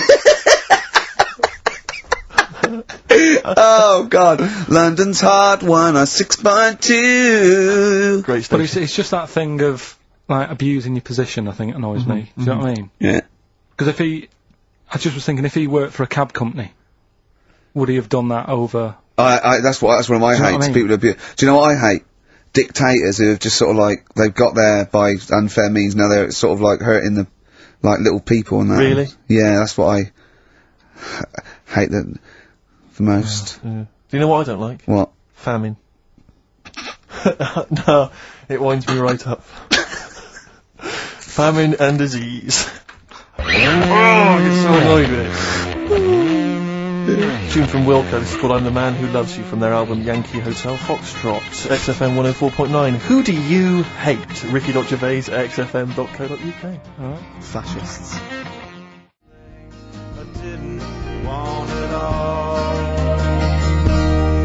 Isn't that brilliant? Van Dando, All My Life. Beautiful. On XFM 104.9. Well, that's nearly it.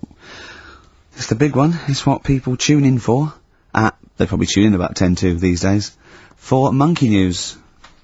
With, Karl Pilkington. Can we hear the jingle? Only 4 to go. Oh, chimpanzee, that Monkey News! Right, this one's about it's been emailed into me. Right. Haven't really had time to check it out this week. No, you're joking. Been busy. Ooh, I hope it's not stupid.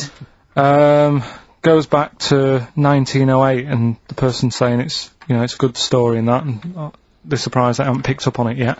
Right. The Olympics, right? In 1908 in London. Apparently it was meant to happen in Italy, but it was cancelled. Don't know why. Right, and it happened in London. Anyway, 400 metres. Right, it was meant to... there was a fella who was going to do the run, right, and the favourite to win it was this Bulgarian guy, right? It was like a newcomer. Okay, these are a few things it cannot be. 1, he injures himself, so a monkey steps in and wins. 2, he does a drugs test, it turns out that he is a monkey. So if it's either of those, right, I'm gonna go mad. So anyway, so the fella, right, this favourite, everyone's putting the money on him, thinking, yeah, he's gonna do it. Is he hairy? Is this bloke hairy? So anyway, so the race happens. Yeah. And everybody's lined up, ready to run. And, you know, everyone's saying, yeah, he's gonna win. And suddenly, bit of murmuring going on, people going, oh, what's going on here? Right. He's eating a banana. And there's a fella in the lane next to him. Yeah. Right, he's going up. Who's that? He doesn't look familiar. Oh, Christ, Karl. Keep going. Right, doesn't look familiar. Who's he? You know, Weird. What's Weird, going on? innit? What's going on? What's going on? Yeah, what is it? What is it? Or who is it? I mean, not what is it? So they go in. So they say, well, he might not be that any good. Do you know what I mean? He might not be good. He might. It's Just a bit short, and doesn't matter. he's only 3'6", and he's hunched over on his knuckles. So I didn't realise it was fancy dress. So I don't think he's going to be any good. So the race starts. Oh, he's put his finger up his arse. That's weird for a runner to do that before a race. It's weird, isn't it? Yeah. Race starts. Yeah. The fella that no one recognises wins it. People go, what's gone on here? Yeah, sure. Do you know what I mean? We had our money on the favourite. What's gone on? Who is this guy? Yeah. Anyway, he stood up there, right? He's looking well happy. Yeah. He's lifting the trophy and everything. Right. Right? Long arms. That trophy's higher than... So anyway... He's only 3 foot, but the trophy's 9 foot in the air with those long arms. I'm suspicious. Go on. They had the picture in the paper the next day. Sure. And everyone's going, yeah, he was fast and everything, but... Quite hairy for a runner. Oh, I'll tell you what, Karl. Quite It's hairy for a runner, because ridiculous. normally they shave themselves, don't they, to make them faster. And No. they're going, how did he manage it? It's really hairy and that. So anyway, he wins the stuff, he walks away with a cup. The people who are in charge of the running, or like the Olympic Committee, look further into it. Turns out it was a chimp. Right, keep talking. No, don't keep talking. Why encourage him? Shut up. This is monkey news. If you can't handle the news... It's news from 1909, and I haven't heard about a chimp winning the Olympics. Be quiet. What happened there, then? 400 metres, right? Now, Don't the thing is... talk shit. The annoying Please, thing was, Ricky. it took so long for the Olympic Committee, right, to find out that it was a monkey. It was going manic. It went into loads of races. It was picking up loads of, like... Oh, shut up! Right? It became a celebrity. It was doing endorsements on TV. Don't talk shit! It said, he managed to win the same race 4 years later in Athens, because... How did he get to But Athens? it's a joke! They're winding you up, Karl! Weird. It's not weird, it's isn't right. I do not believe it. Well, that's okay. There's only 3 of them to go then.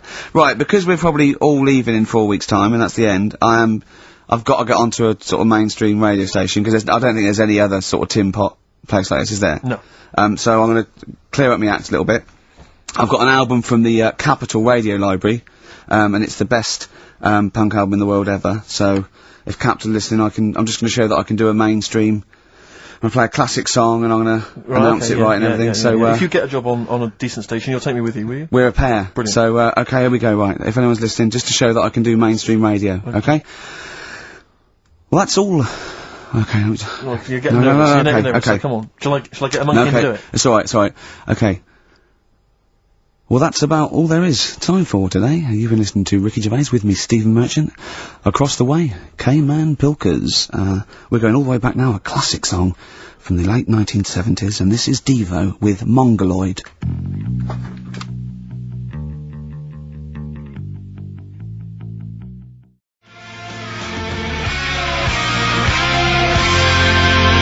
Jane's Addiction, Just Because on XFM 104.9. I'm Ricky Gervais, with me, Steve Merchant, and Karl Pilkington. We're all here then. Oi, oi. About 1:05. Yeah. Got 2 hours to go. I imagine you've got all kinds of treats lined up, Rick. Well, there's lots of things on the show. Great music.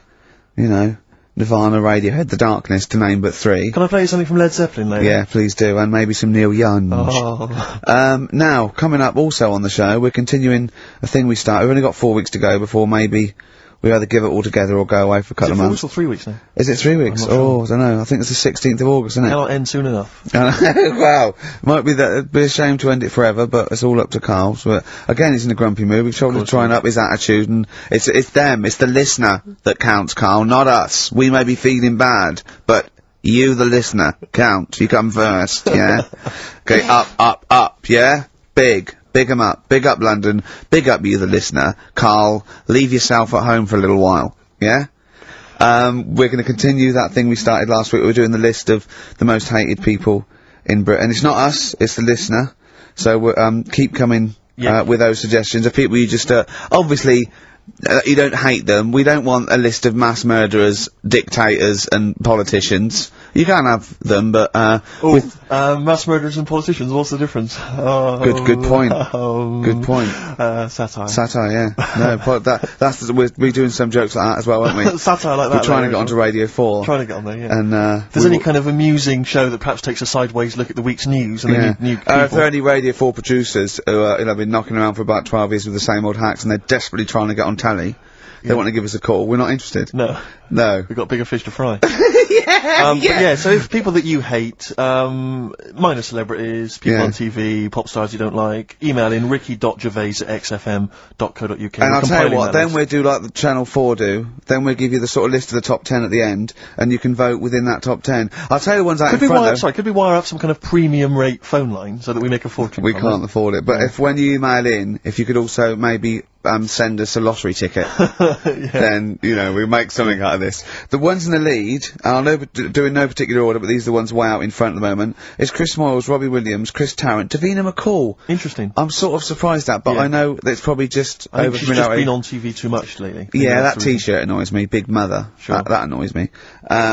We don't care. We don't care whether you're pregnant or not. Loads of people have children. Yeah. I don't care. Get on with it. And Dominic Mohan. So, but think of your own. There's a lot of people just coming up behind there, though. Graham Norton. He's just approaching from behind. Oh, there's the sort of stuff. It's sort of like we've done satire, we've done innuendo. I mean, he's the king of the double entendre. Well, he's the king of the single entendre, but we can double it up if you want. If anyone... 104.9, this is the sort of things we're available. Go on. I'm loving this. This is going to be good. I'm loving what's coming next. What? If any of the producers of Carry On London are listening and they need some new talent to write some smutty innuendo, I think we're your men. Yeah. Anyway. Karl, you better press the knob, right, to start the record. Spunk.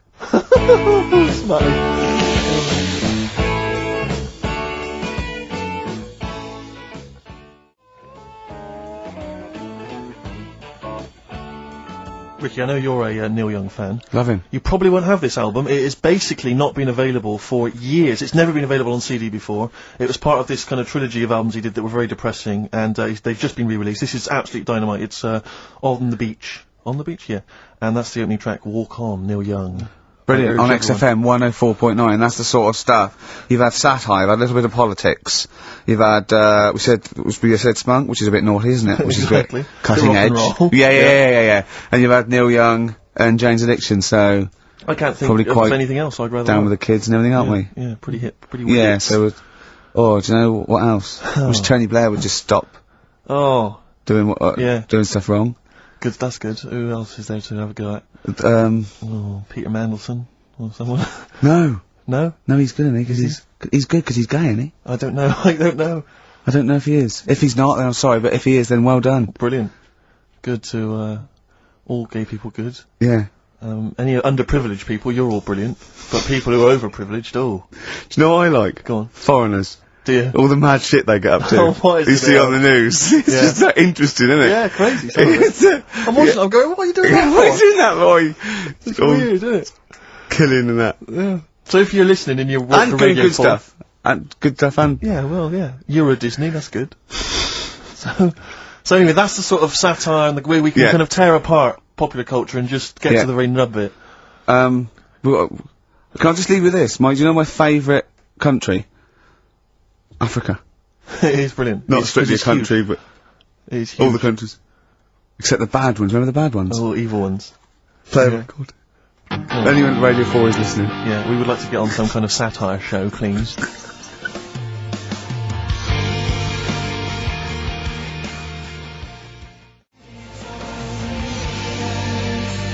Longview and further on XFM 104.9. Ricky Gervais, Steve Merchant, Karl Pilkington. Yeah. The Holy Trinity. Yeah, going well at the moment. Not bad, not bad. You were just talking about foreigners. Love them. And I'll tell you something, I've been meaning to ask you this for a while, because I know you're a very well-informed man. Yeah, political and sort of liberal and that. Yeah. How does Chinese work? With the language? I can't figure it out. No one knows. I can't figure it out. No one knows. It's not like any other language. No, it's not. It's not. You know. Either spoken or written down. Well, it's not written down, it's Well, when it's written down, it basically looks like kind of little children's drawings of those little paper houses that Chinese people live in. Well, that's what it is. It is. And it's loads of them, it's hundreds of them from what I can make But I out. mean, even French have a go. It's not even the French got right words, but they've got some of the right they're trying to sound letters, like English. and they're going, "Oh, hello, how are you?" And it's sort of, they're trying to do the words, but there's just something wrong. I think this is like a speech impediment, I think. Exactly, yeah. Germans are similar. Yeah, Germans are going, how are you? And they're trying to do the words. Trying they're to speak just English, but it's words just coming out Chinese, of it. no effort. It's just, for want of a better word, it sounds to me, when I listen to Chinese, it sounds like gobbledygook. That is a dialect. I think that's the main dialect. That, Mandarin, and orangutan. But I mean, I can't, but seriously, I mean, I can't figure it out. I've got no grasp of how, because it doesn't seem to relate to anything I've ever there's not heard. real words, because there are sentences. Like, you know, we have a word, if we said, a gentleman sits by the stream of fish. I've said it often. Yeah, we use all the different words to each one of those words, so we've got a word for each of them. Yeah. They haven't, they've just got, I think it's like a triangle with a line through it. Right. So, which can get confusing, because, you know. Yeah, so the quick brown fox jumps over the lazy dog. That's what, I think that's like a little paper house with a feather on top. Right. But if we got... Personally, this is what I would love to do. I want to use the fact that we're on the radio to answer these questions possibly. Yeah, to tell me about other cultures. I would love to speak to a Chinese person. Yeah. A Chinaman. Well, or a Chinaman woman. A Chinaman woman, I thought it's fine. But I'd just like to speak to someone, ideally perhaps, you know, a professor of Chinese. Or someone who works in a chip shop, but someone who was actually born in Chinaland. Someone born in Chinaland. Someone born in Chinaland, a Chinaman or a Chinaman woman, just to talk us through exactly what they're going on about. Exactly. And it's just because I'm very ill-informed. I've only really seen, Chinese people in kung fu movies. You know, Chinatown. Chinatown, walking through Chinatown. As we've said before. Not really a town. Not really a town. More of a novelty street. More of a novelty street, a slippery novelty street. Exactly, yeah. So, because I remember watching Kung Fu a lot. They always used to speak, they always speak very slowly, don't they? They do. They're very kind of mysterious. Yeah. Inscrutable. They never really they are unscrutable. You cannot scrute a Chinaman. You cannot scrute a Chinaman or a Chinaman They woman. are unscrutable, they are non-scrutable. Yeah. If I was to go out in the street now and try and scrute a Chinaman... You'd have no chance. I would not, because they are inscrutable. You could not scrute a Chinaman for love nor money. They are anti-scrutable. Yeah, yeah. I could possibly scrute a Chinese woman. Well, I don't think you'd have any luck. You've had no luck. But anyway, if you are a Chinaman or a Chinaman woman who can just tell us basically how it works, how would you teach us the basics of Chinese if we were going to go to China and we wanted to interact? Where would we start? What would be the first words we would say? How would we say them? How would we write them? Please help. This is going to run and run. What's the number, Carl? 08700 800 1234. See, proper normal talking there from Karl Pilkington. There's got to be one thing, hasn't it?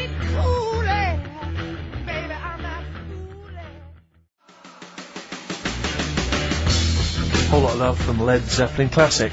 On XFM 104.9, I'm Ricky Gervais, with me Steve Merchant, Karl Pilkington. We've not heard much from Karl this week. We haven't heard much from anyone who can speak Chinese for us either, so we're not that one on the edge. I don't think we'll be learning Chinese today, Steve. What annoys me is I'm going to go out into the world still ignorant. I know, yeah. The only Chinese I learned was from Benny Hill. No, Benny Hill could speak fluent Chinese. Well, the only ones I know is you silly idiot is Siri Iria. Yes. And Bloody Foreigners is Bloody Foreigner. Yeah. That's all. I mean, that's it's just a matter of it get you by in Peking, but I mean, you come in, you hit a dialect and you know, your worms meet. Sure. Carl, yeah, we haven't heard a lot about from you. We've been going here, we've done a few features already. We've talked about different parts of the world, different parts of the globe. Do you speak any languages? No, not really. Well, still struggling with English. Yeah. Yep. Learn a few words. I mean, literally. So, about 4,000, I think he's got. I've had a lot of emails, actually, people saying, Karl, please don't leave, we don't want to see the show ending, blah, blah, blah, blah. And we've had a couple of calls bringing back, Cheeky Freak of the Week. And do you know what Karl said? He said, a bloke on the phone, he said, oh, bring back Cheeky Freak of the Week. He went, can't, not allowed, I don't know, you know. And, he went, oh, go on, he went, well, no, I had a story today. A fella born with 2 dicks, but I can't do it. Now, Karl, you cannot not do a feature about a fella born with 2 dicks. Well, look if we need it. I mean, how much more have you got on the Chinese? We've done that. We've nailed Chinese. We've done it. That's done. That's put to bed. Fellow with two dicks, please. No, we might get round to it later. But, like I say, cheeky freak of the week. Sort of, we've put that on hold at the moment. Sure. Right. So, what have we got? What are you providing then today? Have you got a quiz for us? Yeah, we've got, what's her name if you want? We've got what? What's her name? What's her name? No, don't Is that a new one? Don't know. Yeah, what's her name? Yeah. What girl am I thinking of? Songs of Phrase. Songs of Phrase. We've got that coming up. Alright. Monkey News, I Monkey News is safe, isn't it? That's a Monkey News, that goes out. I told a bit of Monkey News. I did a photo shoot at the zoo this week, and one of the people in charge. Trying to make yourself look good. They told me that they used to have an orangutan, right? But it escaped. It worked out. It lifted up a drain, got out the drains, and got out up into the zoo. It actually did a Coldix type escape, right? And Karl goes, what happened? I said, well, they sort of like, they surrounded it and sort of got it back in. He went, that's no good though. I mean, it's not Monkey News unless it steals a car and goes to Spain. Exactly, yeah, or opens a small I mean, that's real. That actually happened. Yeah. But it's not real unless it, takes a gun, gets mistaken from a president, and, runs a country for 3 years. There was some more news about London Zoo this week about it. They're all excited because we've got an anteater in there. Right. This week. So. Is that good? Is that exciting? No, I think they've had an okapi born. It's got a long nose. It's like a sort of tapir type thing. Not interested. Have I said to you before about if an animal's named after what it eats, how interesting is it? Do you know what I mean? But an anteater is the only one, isn't it? Well, get rid of them. No, there's lots in there. What other ones are there? Well, there's flycatchers. There's lots of animals that are named after what they eat. What's a flycatcher? That's a bird, isn't it? Seems ill-informed. I can't think of many beyond anteater. You're talking about, because you're talking about zoo though, and I was watching the news last night, and it had, a feature about Madame Tussauds. And it was saying that they scrapped many of the royal family. Now, I don't mean this, but I've never understood the appeal of Madame Tussauds. I just genuinely, with no irony, cannot see the appeal of sort of having my photo taken next to a waxwork of J-Lo. I know. I can't compute why that would be fun. I don't know. What is it? Do they move? Because they don't move, do they? No, They of just course they stand don't. there.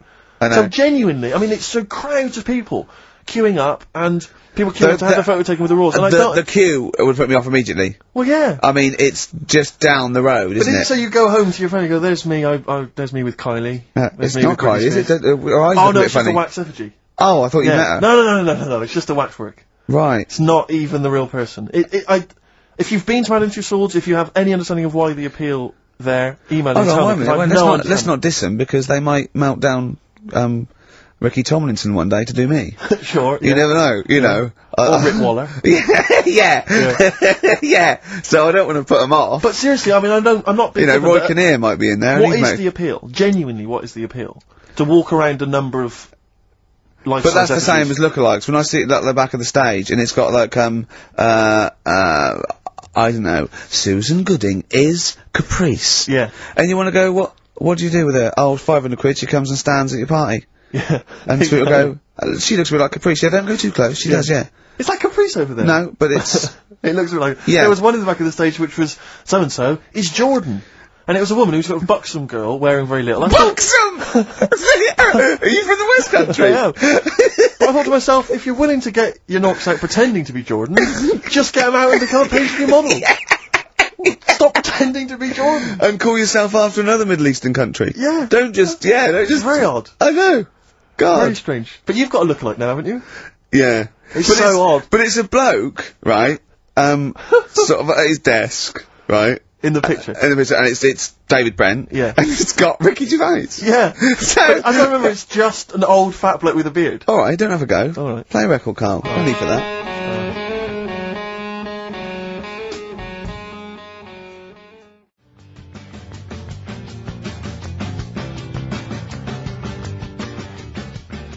Radiohead. There.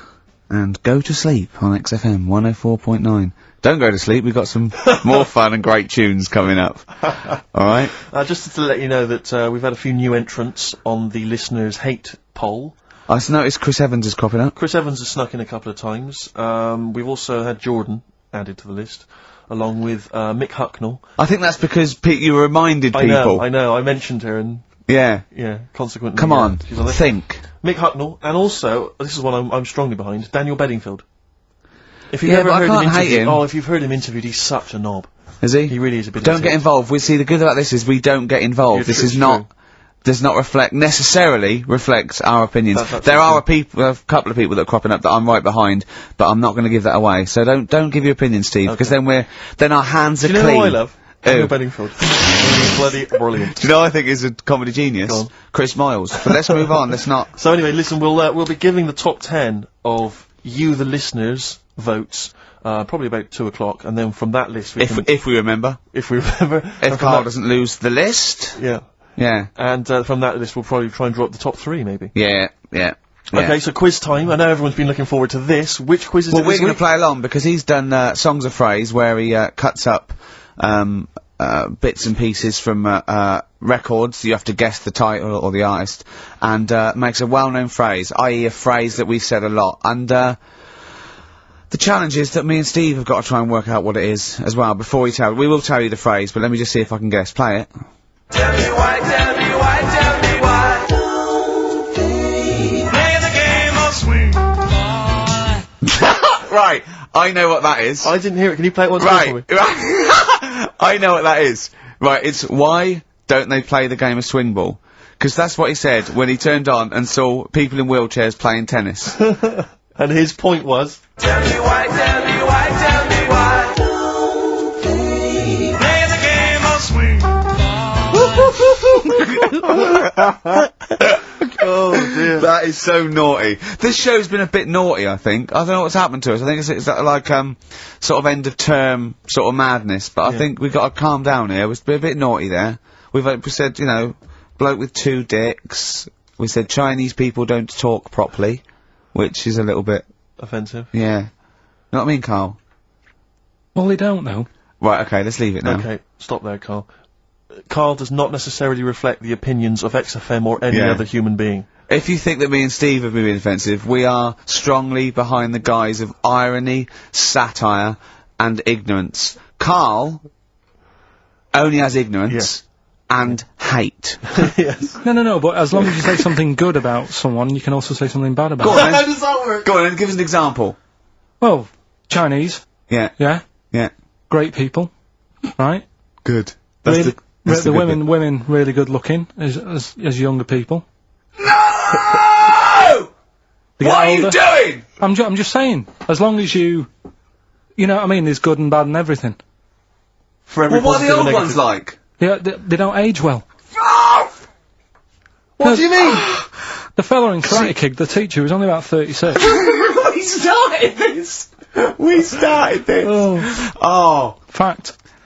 So, songs of phrase, email in, ricky.gervais@xfm.co.uk, right? I mean, I have to say, Karl, it's very tricky this week. You've got some very obscure sounding songs there. Yeah, just all we want is the artists. I think just the song, Karl, mate.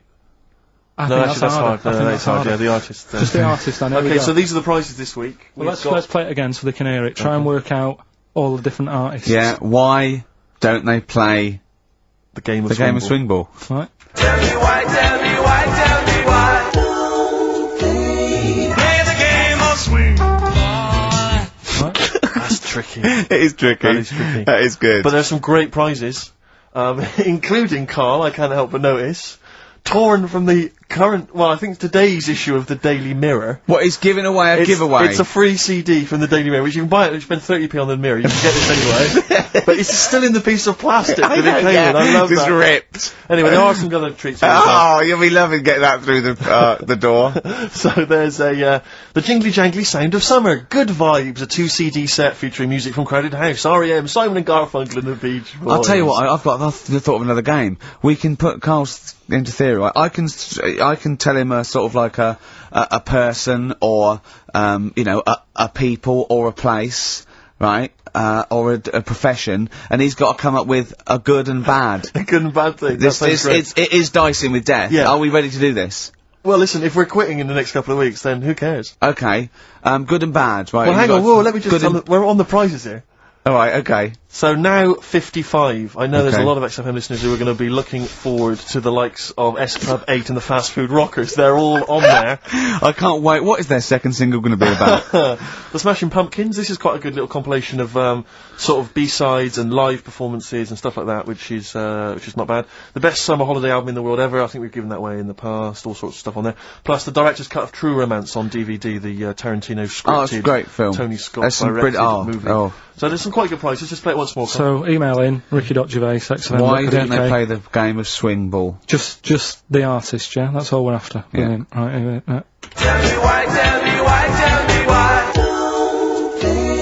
Play the game of swing ball. Very tricky. Brilliant. Very, That very is tricky. brilliant. Alright, bung the song on. I'll bung the song on now. What? Let's put a song on. Bit of, Pharrell Williams. Yes. Good and bad, good and bad. Old people.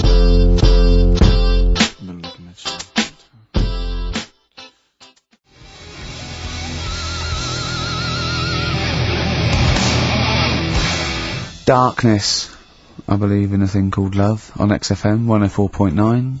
Ricky Gervais, Steve Merchant, Karl Pilkington. Karl set the ball rolling with songs of phrase. Why don't they play swing ball? Referring, of course, to people in wheelchairs who play tennis, because he was disappointed they weren't getting around the court quickly enough. So why didn't they play swing ball? Yeah. Brilliant. Someone just emailed in saying because if they hit it to the top, they wouldn't be able to reach it to unravel it. Exactly. Which is a good point. Yeah. But I mean, nonetheless, good and bad in people in wheelchairs? Do you want to do that? Good and bad. Good and bad things about people in wheelchairs. Good and bad. Yeah. Suppose. Dunno, really. They take up less room in cinemas. They've got their own seat. Good. That's good, is it? That's a good thing. Yeah, yeah, good. Yeah, well done. Well done. And what's bad? Dunno, I'll have to think about it. Okay. But, well, let's leave that, eh? You started it.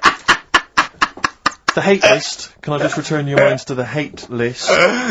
I said on the hour that we would give you basically the top 5. Now, we have to stress, this is the top 5 most hated people that you, the XFM listeners, have suggested to us. We have not massaged these. No. We have not made these up. These are coming from you. Last week we began it. This week you've continued to email. So this is the list. We do not endorse this list. Some of them we may agree with, some of them maybe not, but it's the list that you have come up with. We are merely the messengers. I tell you, it was coming through recently. Cameron, but he didn't make the top 5. I'm afraid he was just a late Williams entrant, dropped out of the top 5. Robbie Williams surprisingly dropped out of the top 5. Yeah. So let me tell you now, in no particular order, this is the top 5 that you're voting for. XFM listeners. Well, I say XFM listeners, people who listen to this show. I mean, XFM listeners aren't typical radio listeners, and I think our listeners aren't typical XFM listeners. Right. So, I don't know what this poll, what it's worth. What any poll's worth, but I mean, this one is probably worth very little. I think in a way it's sort of worth less. Yeah, go on, who's the top 5 in no particular order? We want you, the listeners, to then just vote, email in with the one name that you hate the most, and then from this list, Out of this we list, can yeah. figure out the number 1. Okay. But this is in no particular order. Chris Tarrant, Yeah. a surprising entrant. Davina McCall.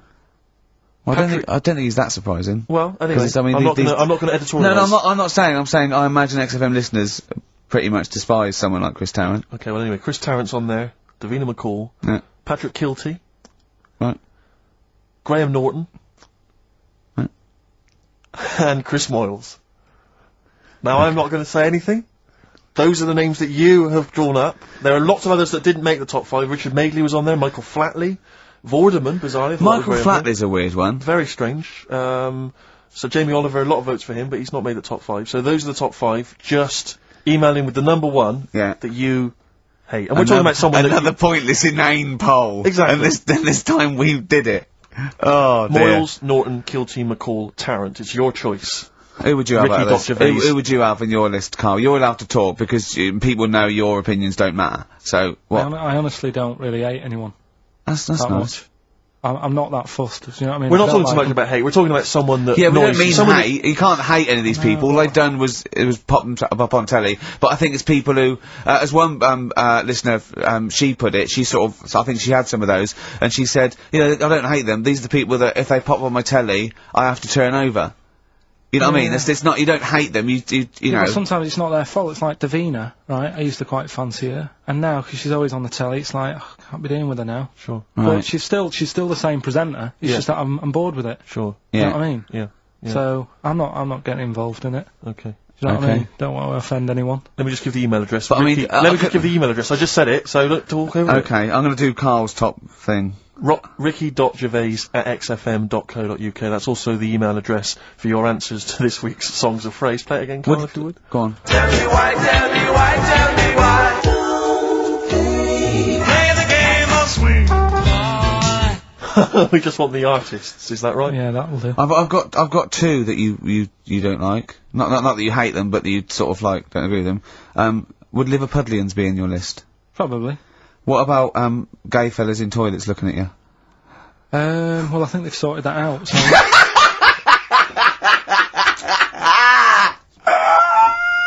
One of the prizes this week in Karl's goodie bag features this song. Play it, Karl. The Monkees, Pleasant Valley Sunday. God.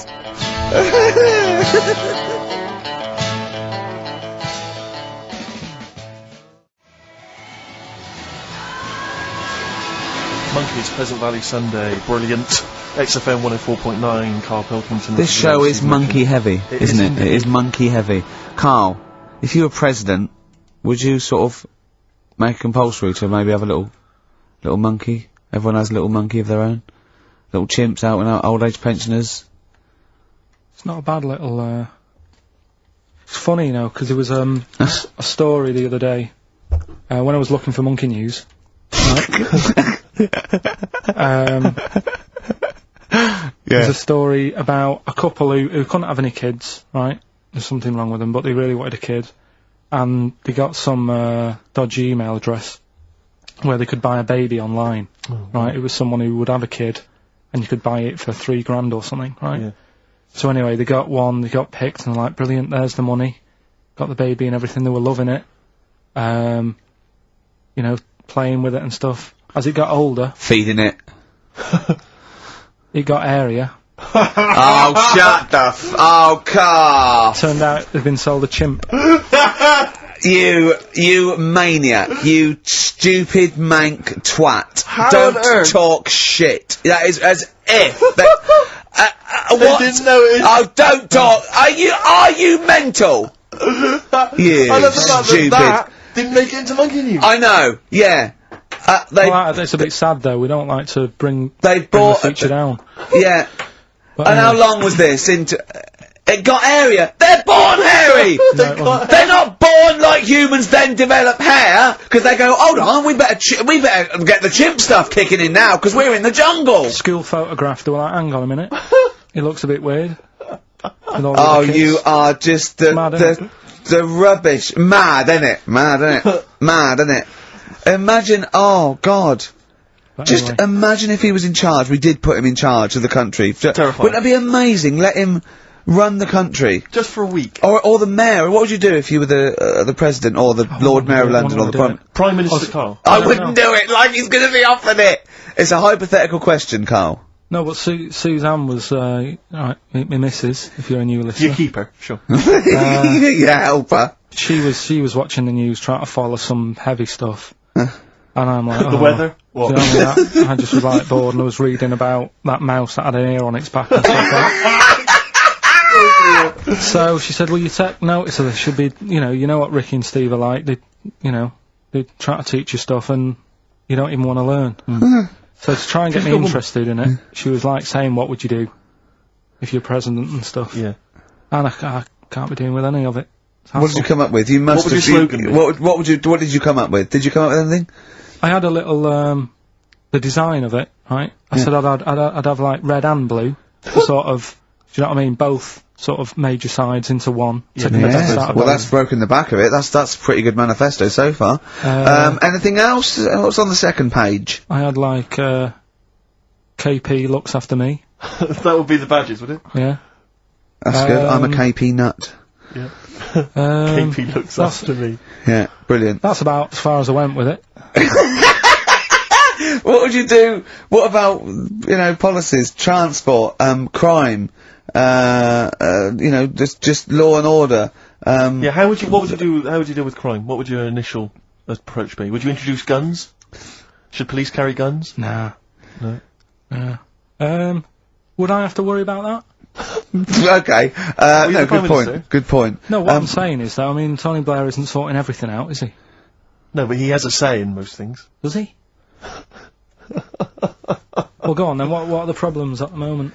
Aren't they sorting out? Well, generally, what's the best way to combat? Would you bolster up the prison system? Would you introduce more community service? Would you go harsher for say I don't know drugs? Would you go harsher or less harsh? There's pros and cons of both, isn't it? Because of course you can't see to condone it, but some people, you know, you don't want to go through the court system and cost taxpayers thousands of pounds of money for someone, I don't know, the difference between smoking a spliff and dealing crack. Do you know what I mean? You have to all these things. Have I lost you? Yeah, I'd just think about it for a bit. Do you know what I mean? Brilliant. You'd think about it for a bit. Yeah. Probably ask Suzanne. Do you know what I mean? This is amazing. Get her help on it. Yeah. What about the foreign situation? Would you have supported Bush in his war on terrorism? You're aware of this war that we had recently? Yeah. Sure. I mean, if I was new, though, couldn't I just say, look, new slate. Do you know what I mean? Let's start again. Yeah, right. of course you can. I'm in charge now. Let's see if we can sort this out. What would you do then? Then see what happens. Just Brilliant. Suck it and see. Brilliant. This is excellent. Now, this is not really your jurisdiction. This is not really your area, but I imagine you'd have some powerful friends who might have a say in it. Go on. Yeah. What would you do about single-sex marriages?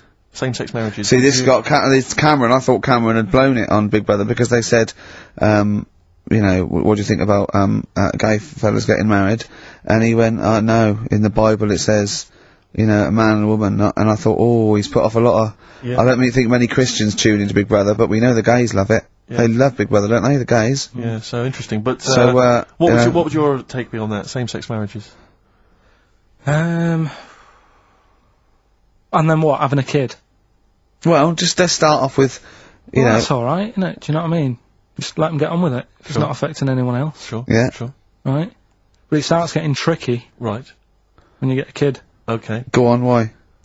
Well, it's just tricky, innit? Do you know what I mean? Well, yeah, you could be right. I'm not giving any. I mean, you know, we're not. There's no right or wrong answer. It's alright if you were if you lived in the jungle, right, with no one else, yeah, right, and you just had these two fellas, right, looking after you, but because you got no one else looking in on that, saying, "Oh, you're a bit weird, aren't you?" Do you know what I mean? But as soon as you come, why have they got married? Do you think that gay people turn to a bloke because they couldn't get a woman? If there's two fellas go away and they're in the jungle, they go, we're definitely not going to find a woman here. We might as well bum. That's not how homosexuality starts. People don't. It makes you wonder. No, it does make you wonder. Gays don't go, well, I'll tell you what, I haven't seen a woman I fancy yet. I'll try a bit of knob. No. But what I'm saying is, right, if you're brought up in like a little jungle, right? Yeah. How are you brought up? Someone just puts you there. I don't know what this is about. Steve, I can't be bothered. Go on, mate. I'm listening. I'm fascinated. I can't be bothered running the country. Like, I'm too much trouble for you. KP takes care of me. Alright, fair enough. What I'm saying is, right, if you're brought up in a jungle, right. What do you mean brought up? Just let him finish. What does he mean? You understand brought up, though? Like Tarzan. You've got to tell me what you mean by brought up. Wolves, chimps. What? Right, well, there's a good example of what I'm saying to you. Right. Right, what I'm saying is, there's a fella, right, he's brought up in the jungle. Shut up, just let him finish. Let him finish! There's no women about, he doesn't know about women, he doesn't understand what women are. Right. Right? But another fella walks in the scene. Yeah. And he gets pally with him. What does he talk about? Then they've both got needs. This scenario is ridiculous. How has he lived? Or does he know what's his reference points? I can't be bothered with this. Honestly, Saturday should be, you know, day off and that, not worrying me about problems. Oh my God! Oh God! KP takes care of me. Oh dear.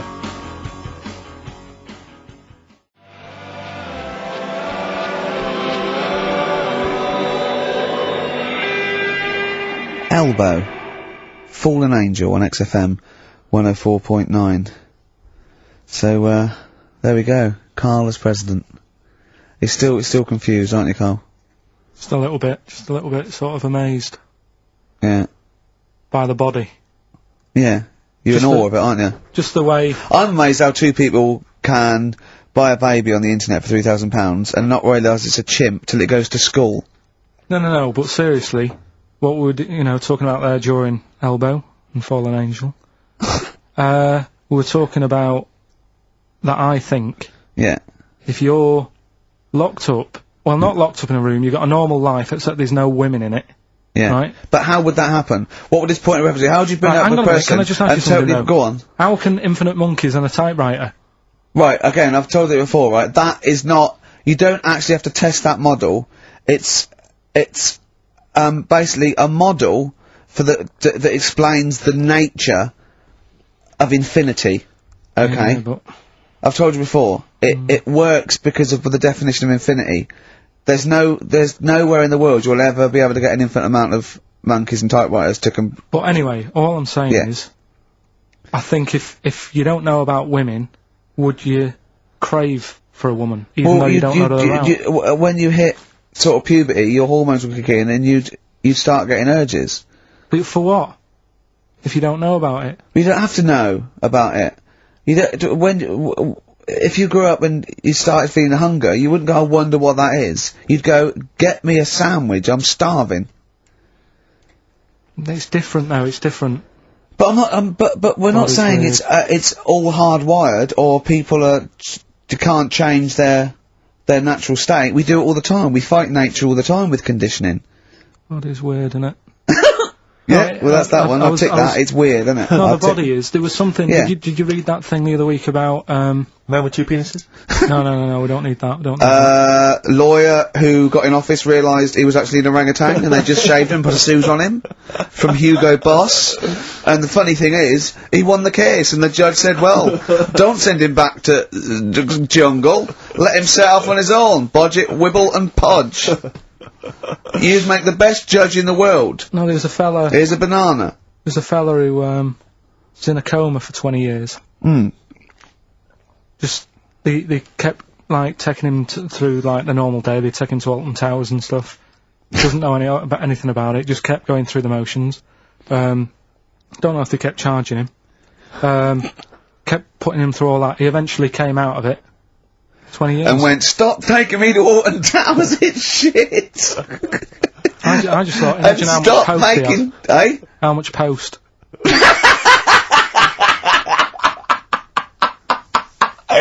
Oh, Did you read about that guy in the paper, Karl? He, sorry, on the internet.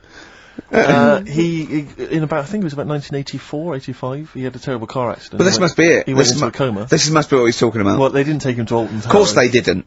But you've got to try and decipher the truth from the conjecture, from the thing that I mean, don't forget, Karl says, realises that he's had a dream. He talks to Suzanne and goes, that was good, wasn't it, last night we were in the plane? She goes, no, it's a dream. He goes, oh yeah, where's my cornflakes?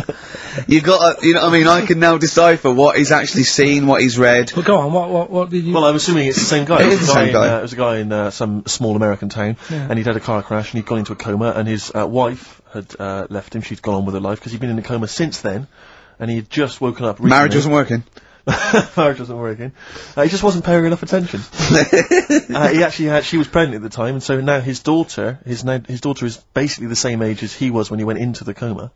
And, he's just started coming around, he's just started making jokes. They said, how do you feel? He said horny, which I thought was quite witty for a man who'd been in a coma for however many years. But anyway, yeah, so he's slowly trying to rebuild, what life he can. That's what do you make of that though? Because the thing is that he's missed. Imagine what he's missed, Karl. Imagine the music that he's missed. Live the TV Aid. programs, Missed the Live news. Aid. Live Aid. He missed Phil Collins playing in 2 continents in one day. Which, frankly, I'd be devastated if I discovered that. Missed Bros. Yeah. Yeah, so he doesn't. So he'd put on ripped jeans and they go passe. They just have to send him a series of those I Love 1986 programs with Kate Thornton filling him in on what he's missed. Exactly. Peter Kay reminding him of space operas. Yeah, he remembers those. Talking rubbish. Yeah. So extraordinary though, isn't it, Karl, to think? No, obviously. So, had he aged much? Because he hadn't had any problems or anything, no worries. Well, he probably wouldn't have physiologically, he probably wouldn't have the wear and tear of a 43-year-old man. Because he wouldn't have had sun, he wouldn't have had sort of nicotine, beer, Unless they were just feeding that to him. Anyway, still, So you feel groggy though, wouldn't you? Yeah, you might feel a bit groggy, yeah. Well, he's not fully back to normal. I mean, there's some kind of residual brain damage. Yeah. But nevertheless, he can form sentences. He's got no real memory, so he can't remember a lot of things. It was just when I saw Karl, that's have you been in an accident? So giving the answers out for what's the name? Oh, later, play a tune. I'm bored. Bit of Snoop Dogg? Oh, yeah.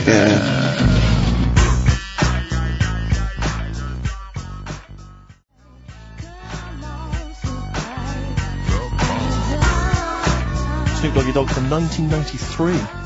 And What's My Name? Long time ago. It was indeed. 10 years ago. XFM 104.9, Ricky Gervais, Steve Merchant, Karl Pilkington. Songs of Phrase. We've had very, very few entries. I really think people aren't interested. They really have just given up. I mean, seriously, Karl, that's the one thing you contributed to this show, Karl. And it's the weak link, I think, missing link. In the chain. The missing link. Oh, do you reckon there is one, Karl? Do you reckon they'll ever find the missing link? Wandering around Manchester. Wait a minute, Karl. The stats then. Let's have the answers, if we can. Right, it was, Let's specials. play it once more. Alright. Tell me why, tell me why, tell me why. Specials. Yep. Jermaine Jackson. Play the game of swing. Right, it was, Play the Game of Love. I think that was Wayne Fontana and the Mindbenders. Right, you think, but you're not sure. Louis Armstrong was the, Don't Mean a Thing if it ain't got that swing. Mm-hmm. Yeah. And Queen, Don't Stop Me Now, We're Having a Good Time, and that. We're having a ball. We're having a ball. Yeah. Well, I mean, considering you yourself weren't entirely clear, I think it's only fair to give it to Paul Brown, who got some of the answers right. PB, you are getting those prizes. Well they are done, on their way They're to you winging now. their way to you. Okay, the stats are in for the XFM listener hate list. Some interesting results. Go on then. Reverse order. Okay, in 5th place. In 5th place. Interesting. Davina McCall. Yeah, I think that's his reflection of being on telly all the time and running out of stuff and being a bit over the top and yeah. 4th position. Yeah. Christopher Tarrant. Okay, well, I mean that's I wouldn't have thought he's the favourite. There is role a model joint of, go on. 2nd place. Go on. Graham Norton. Yeah. Is alongside in 2nd place. Patrick Kilty, which means Chris Moyles is the winner with an overwhelming vote. And I swear to God, I have not done anything to those stats. Yeah. That is exactly as they've come in off the email. We do not give our opinions on this. That was the XFM listeners, but well done. Thumbs up, you all win a We're prize. going to play you some nice records because of that, aren't we? I reckon they sort of prefer some ads. Either's fine. Yeah.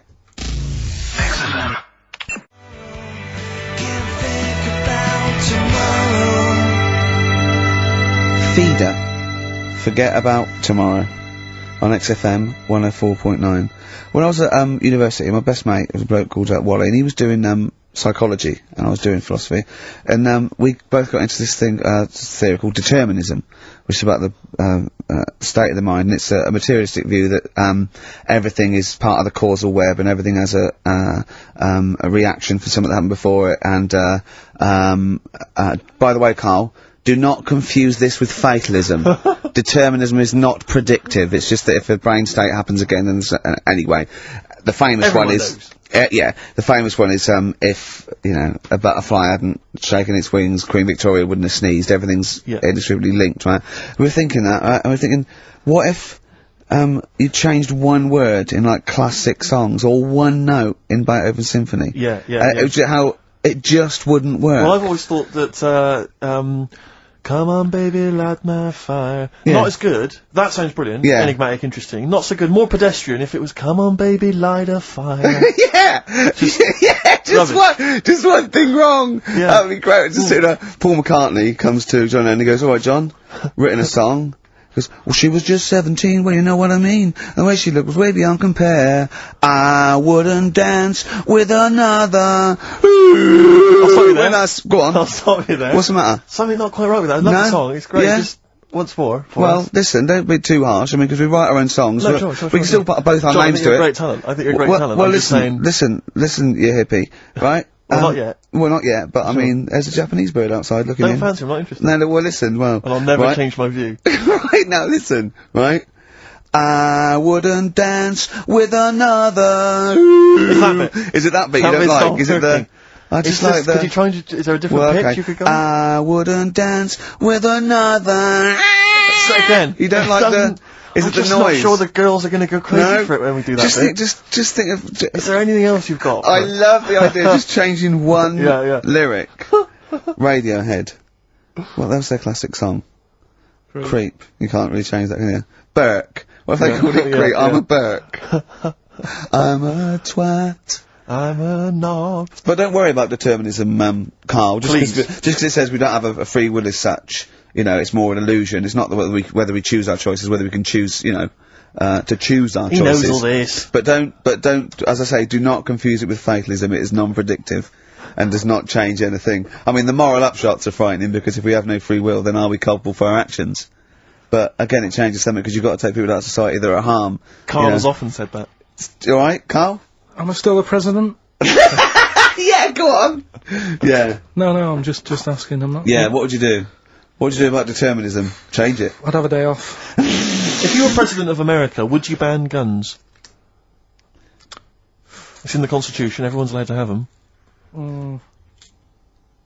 I don't know. I'd have to think about it. I just love that. Imagine all your different aides and the Secretary of State and generals coming to you, and they come out and they go, "What did he say?" He goes, "He said he's going to think about it." Again, did he say that again? Did he? Yeah. What was he doing? He was on over looking at monkey news. Apparently, a chimp stole a car and drove to France. Now monkey news. You're talking. I'll tell you what. Should we have a great song then? Monkey news. It'd be an absolute treat. What about a little bit of David Bowie, Sorrow? Yeah. Didn't write this one, but I mean, he sings it bloody well.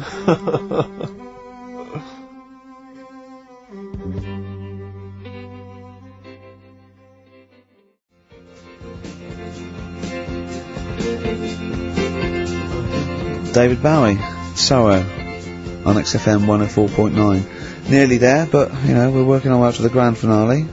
The bit where Karl spouts absolute nonsense from a dodgy source on the internet about a monkey who did something impossible. Let's cue up the jingle. Hang on. Alright. Perfect. Oh, chimpanzee that monkey news! Right. Let's have a look. This one's from some woman, right? Yeah. And she was taking part in the London to Brighton bike ride, right? Lovely day, weather's good and everything. What year? She's just a couple of months ago. She's done all the training, right? Done all the training and stuff. Got a brand new bike for it. Got a little puncher outfit and stuff, all set for the day, right? It's a nice day. She sets off. They all start pedalling and that on the way to Brighton, right? So she knows the route and that. Got little headphones on, cycling along. Suddenly. Right. Okay. I'm sorry now. If a cyclist overtakes her and it's going really fast and it's sort of hunched over, but it's got like lots of cycling gear on and a helmet and goggles and they can't tell what it is, but they just know it's like a little hairy fella who hasn't bothered shaving his legs, which is weird, isn't it? Because cyclists usually shave their legs and this bloke had really hairy legs. But and it won. They gave it the medal. It won 3 years running. They gave it the key to the city. It had its own game show. And then someone said, "Hold on, though. This fella's all hunched over and he's only 3'5" and his arms are longer than his body. It's a chimp. If it goes anywhere near that, we're never doing it again." More monkey news next week. She's cycling along. So anyway, she's cycling along, right? And this tricycle. I couldn't predict that. There's always one element you can never anticipate. Yeah. Got a kiddie's tricycle with a little kid on it, little hairy kid with a helmet. Okay, just go on then. Well, the tricycle comes whizzing past. Yeah, him. Strong legs, don't they, chimps? So she's thinking but didn't get a chance to see the thing. Oh yeah, couldn't quite see the cyclist. Oh God! You bald mank git. Go on. Yeah, research scientist Karl Pilkington. So anyway, she gets to the end line, right?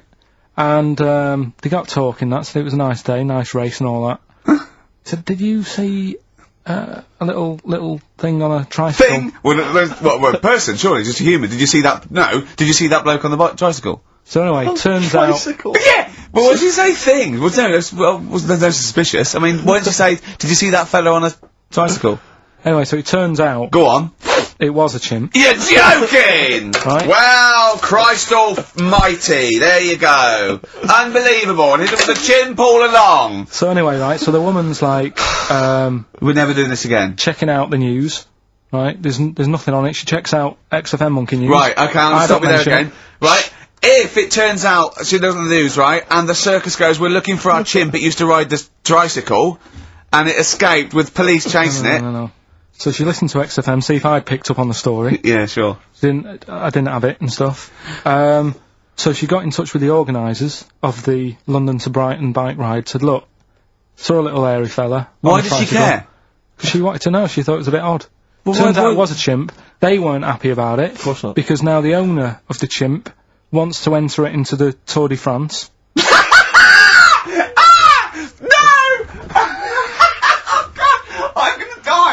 Oh God! In 2005. Now, a couple of questions. I trust you'll be able to answer these. Oh God! Steve, help me out. How did it get hold of the tricycle? I don't know. Okay. Okay, no, that's fine. That's not an important point. Look, that's important. What's the matter with you, Steve? He doesn't know that. How did it know to... well, firstly, how did it know which way to cycle, but more importantly, how did it know there was a major bike ride? Just following the crowd, Steve. What's the matter with you? The owner of it had trained it and stuff. No, he hadn't! It had already done the run beforehand, before the big day. No, it hadn't. Like I say, it wants to do the Tour de France in 2005. No, it doesn't. But there's something about animal rights. If they don't let it enter, they can kick up a bit of a fuss. The animal rights is that it's cruel to make a chimp ride a bicycle. Not that it's prejudice that it'll go, is it because I is hairy? You idiot! Right.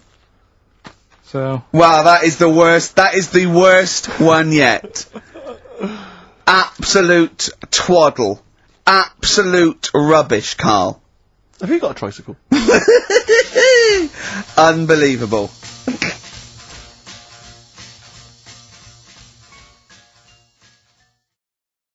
Elbow. Alright? Fallen Angel on XFM 104.9. Well, we're back.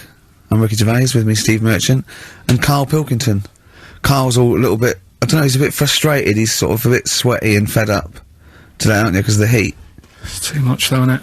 He was taken it out, he was sort of wanted to fight. You know, he doesn't usually like to fight, I sort of like lead on him and try and rub his head. Yeah. But today he was sort of leading it, he was sort of like getting a little bit... if I didn't know better, I'd have said it was sexual frustration. Well, I was watching, Rick, if you don't mind me saying, I was watching, not in that way, just watching. It was sort of like, he was going, oh, I want to hit you, and I was thinking, does he want to hit me, or does he want to do something else to me? Exactly. What were your thoughts, Karl? Exactly. I mean, I saw him sort of wrestling with you on the floor, and you clearly weren't enjoying it, but he was really Yeah, what was it. that going on? What's the change? Why are you suddenly sort of... Well, what are you trying to say? No, I'm not, I'm just saying it was weird that you suddenly, it was like you were, ooh... You're saying a bit gay? No. Is that what you're saying? No, but what was... Suzanne accused me of that in the week. Why? For being a bit gay. She said, I'm sure you're gay. Why? Just because I was moaning about stuff. She said, oh, you're a drama queen.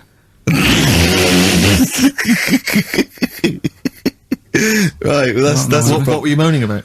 Not having enough gay sex? No.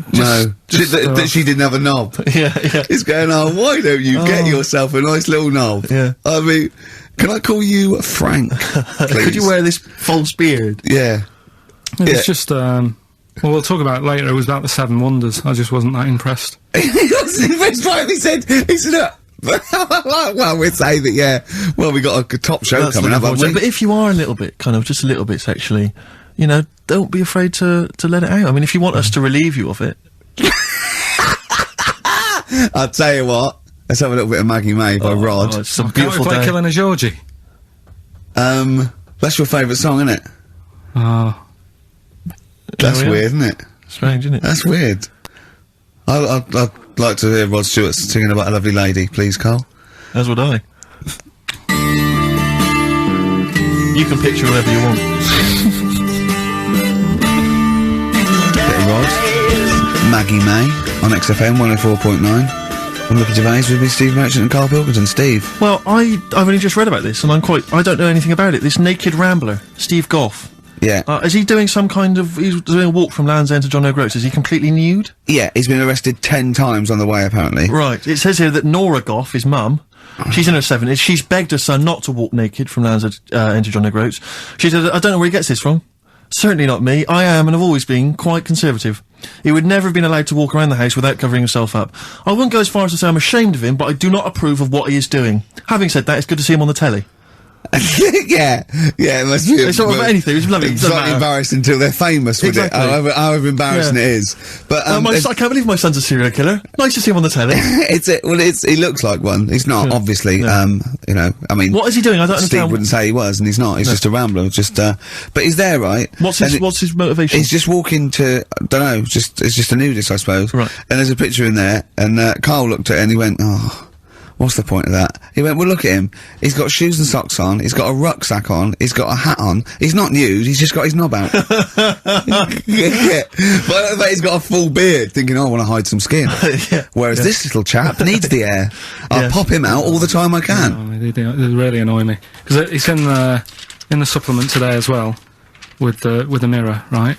And they've done a bit about nudists and that. Yeah. Again. Same problems all the time. Go on. There's like an old fella sat there, just. How do you know he's old? Well. Why are you looking, Karl? Looking at his face, aren't you? Presumably. Yeah, I'm just saying he's old and he's sat there smoking a pipe. Sure. With his sandals on. Yeah. They're quite normal, just with his knob out. Yeah. Sure.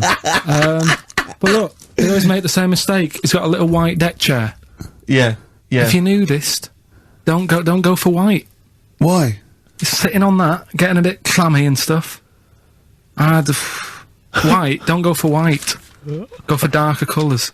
I don't know what he's talking about. So do I, but I love it. I love the fact that he's just got loads of pictures of naked men. Yeah. Walking around with loads of pictures I'm of just saying, a dirty arse on that. I think we've discussed the news before, though. I don't understand the impulse at all. I do find it bizarre. I mean, there's a picture there of 3 men nude in a pub. Yeah. Just having a chat. Yeah. Just having a chat. Oh, look at Karl carrying around those pictures. I mean, okay, fair enough walking around outside, but indoors? In a pub? Nude? Well, it must be a nudist Pop on a pair pub. of shorts. That must be a nudist holiday, I assume. Yeah. As opposed to, like, the local.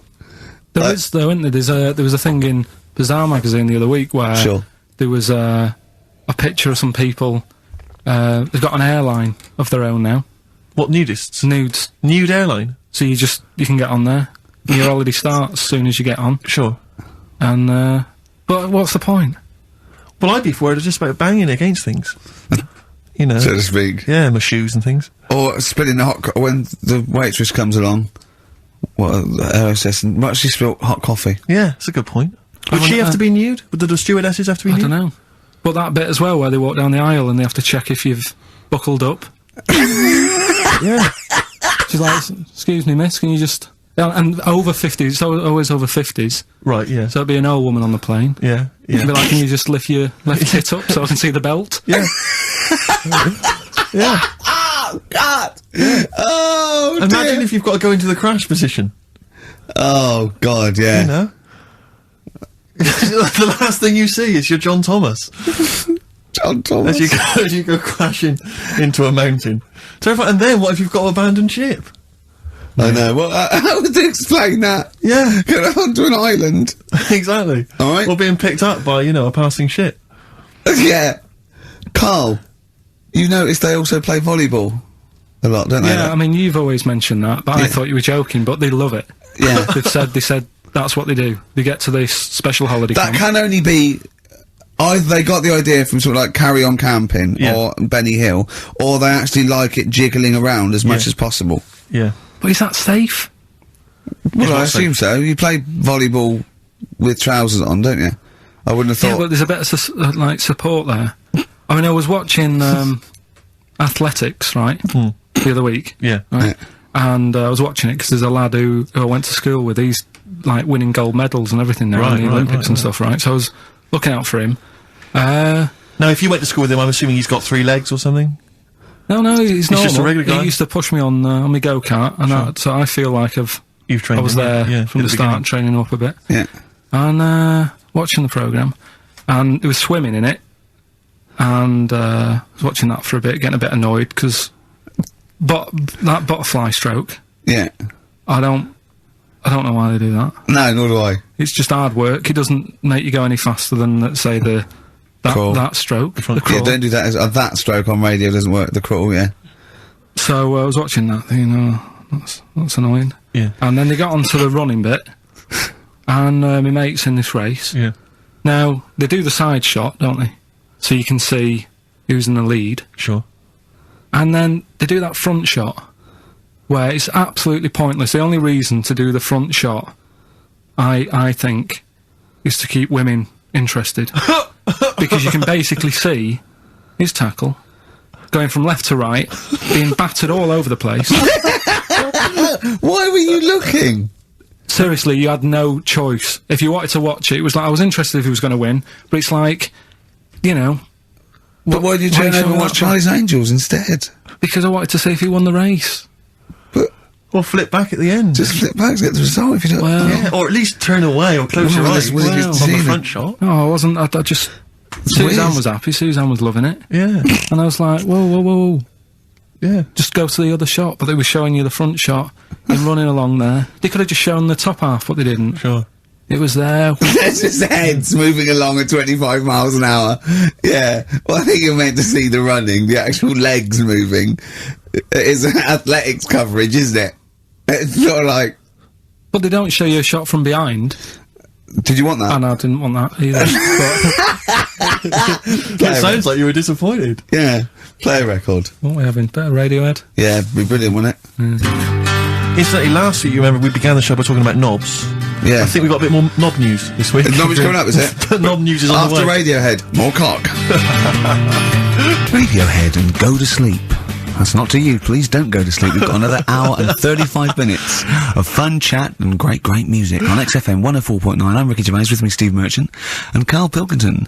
Pilky, little K-man Pilkers, little baldy twat mank whinging, a little bit bent Pilkers. There he is. There he is there. Now, Rick, you may remember that last week we opened with some quality knob news. Knob news, yeah.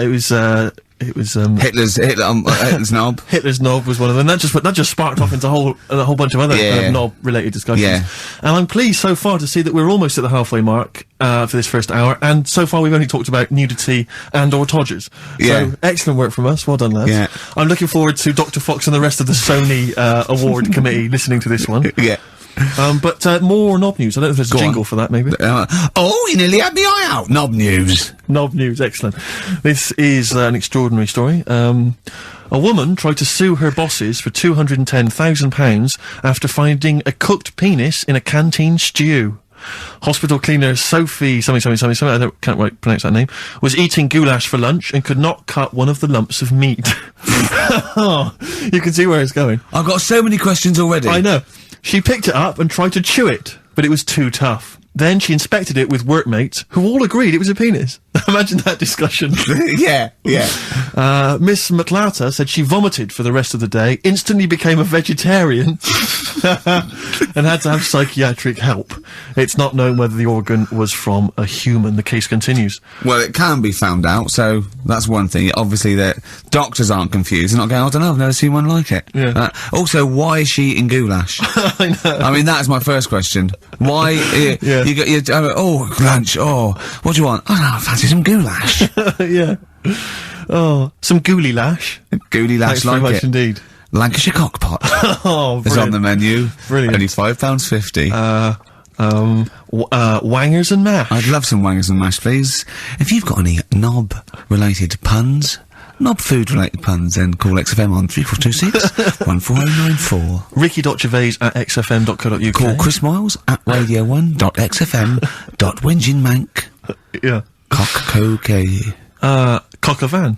Cock-o-van. It's already done for you. There's wangers and mash, cock-o-van, Lancashire cockpot. You know. That's just off the top of our brains. Yeah. So, if you've got any of your own, keep them to yourself, we're not interested. What do you make of that, knob news? And it's in a hospital. I don't think so. Oh, yes, it was a hospital cleaner. You're right. Hospital cleaner. God, I know how your mind's thinking already. There's been a mix-up. What kind of mix-up? I love that. What, some bloke's gone in, some lesbian's gone in, want a sex change, she's got a carrot for a cock. Stewing steak. Stewing steak. Oh, that would be great. You're not a doctor, you butcher. It's not funny. There was some other news, whilst we're doing the knob news, just cram this one in. There was some story on some news website about some lad who wasn't happy with what he'd been given. Right. What do you mean? He had an op? No, he wanted to have an op. He wasn't happy with what God had given him. Yeah. What the Lord had popped downstairs for him. Sure. And sorry, no, wait a minute. Was he a bloke who wanted it? Yeah, a fella. And what he wanted, he didn't want a knob, or he wanted a bigger knob? Wanted a bigger one. Right. Okay. And cost £5,000. Right. And they made a mess of it. Well, how did they make a mess of it? Don't know. It came out smaller than they went in with. Well, no. What do you mean? I don't know all the ins and outs. Oh, God. It's just he borrowed the money off his mum. There's been a slight mix-up. He borrowed the money off his mum? I love that. How bad is that? What do you want for your birthday, son? Yeah. Interesting. Thanks, Mum, for asking. A couple of bits of news as well. Hello, Doctor. How did it go? Well, firstly, don't look under the bandages and don't have the goulash for lunch. Yeah. It was smaller than you went in Mum, with. you got £5,000. Why? Just gonna fucking tell me what it's for. You can have it if you tell me what it's for. Well, look at that. Oh, you need a bigger one. Yeah, definitely. There's the money. Yeah. On you go. Nothing can go wrong. What did he say to the doctor then? That's rubbish. I didn't read all the ins and outs. So just like I said, I saw it. Just look for the picture. They want a picture. But you just thought, well, thanks for it. You just thought you'd pop that one in. Thanks. Yeah, that's the end, Knob News Extra. Yeah. Play record, Carl. So if you've got any knob news, we've got one more show left. Send that to ricky.gervais@xfm.co.uk and we'll hopefully get that knob news on air next week. Yeah. Alright. Some Dizzy Rascal. Oh, Dizzy Rascal, yeah, he's one of the hot new English rappers. Let's play it. Loosen Your Hold.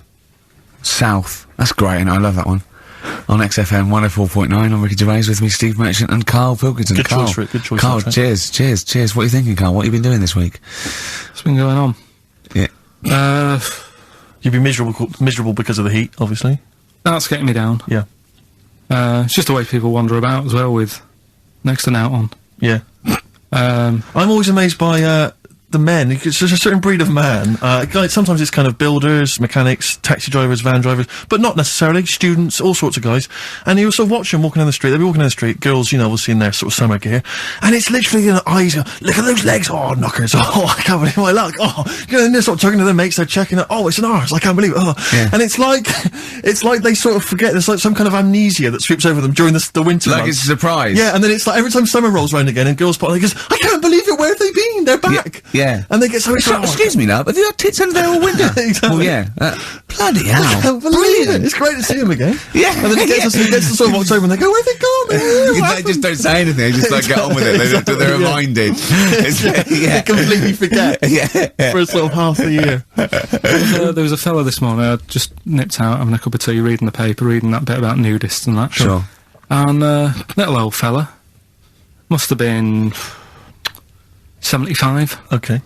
Walks past, shoes, socks, sort of shorts, but because he's old, I don't think he's got like a normal pair of shorts. So we're like suit pants, but short.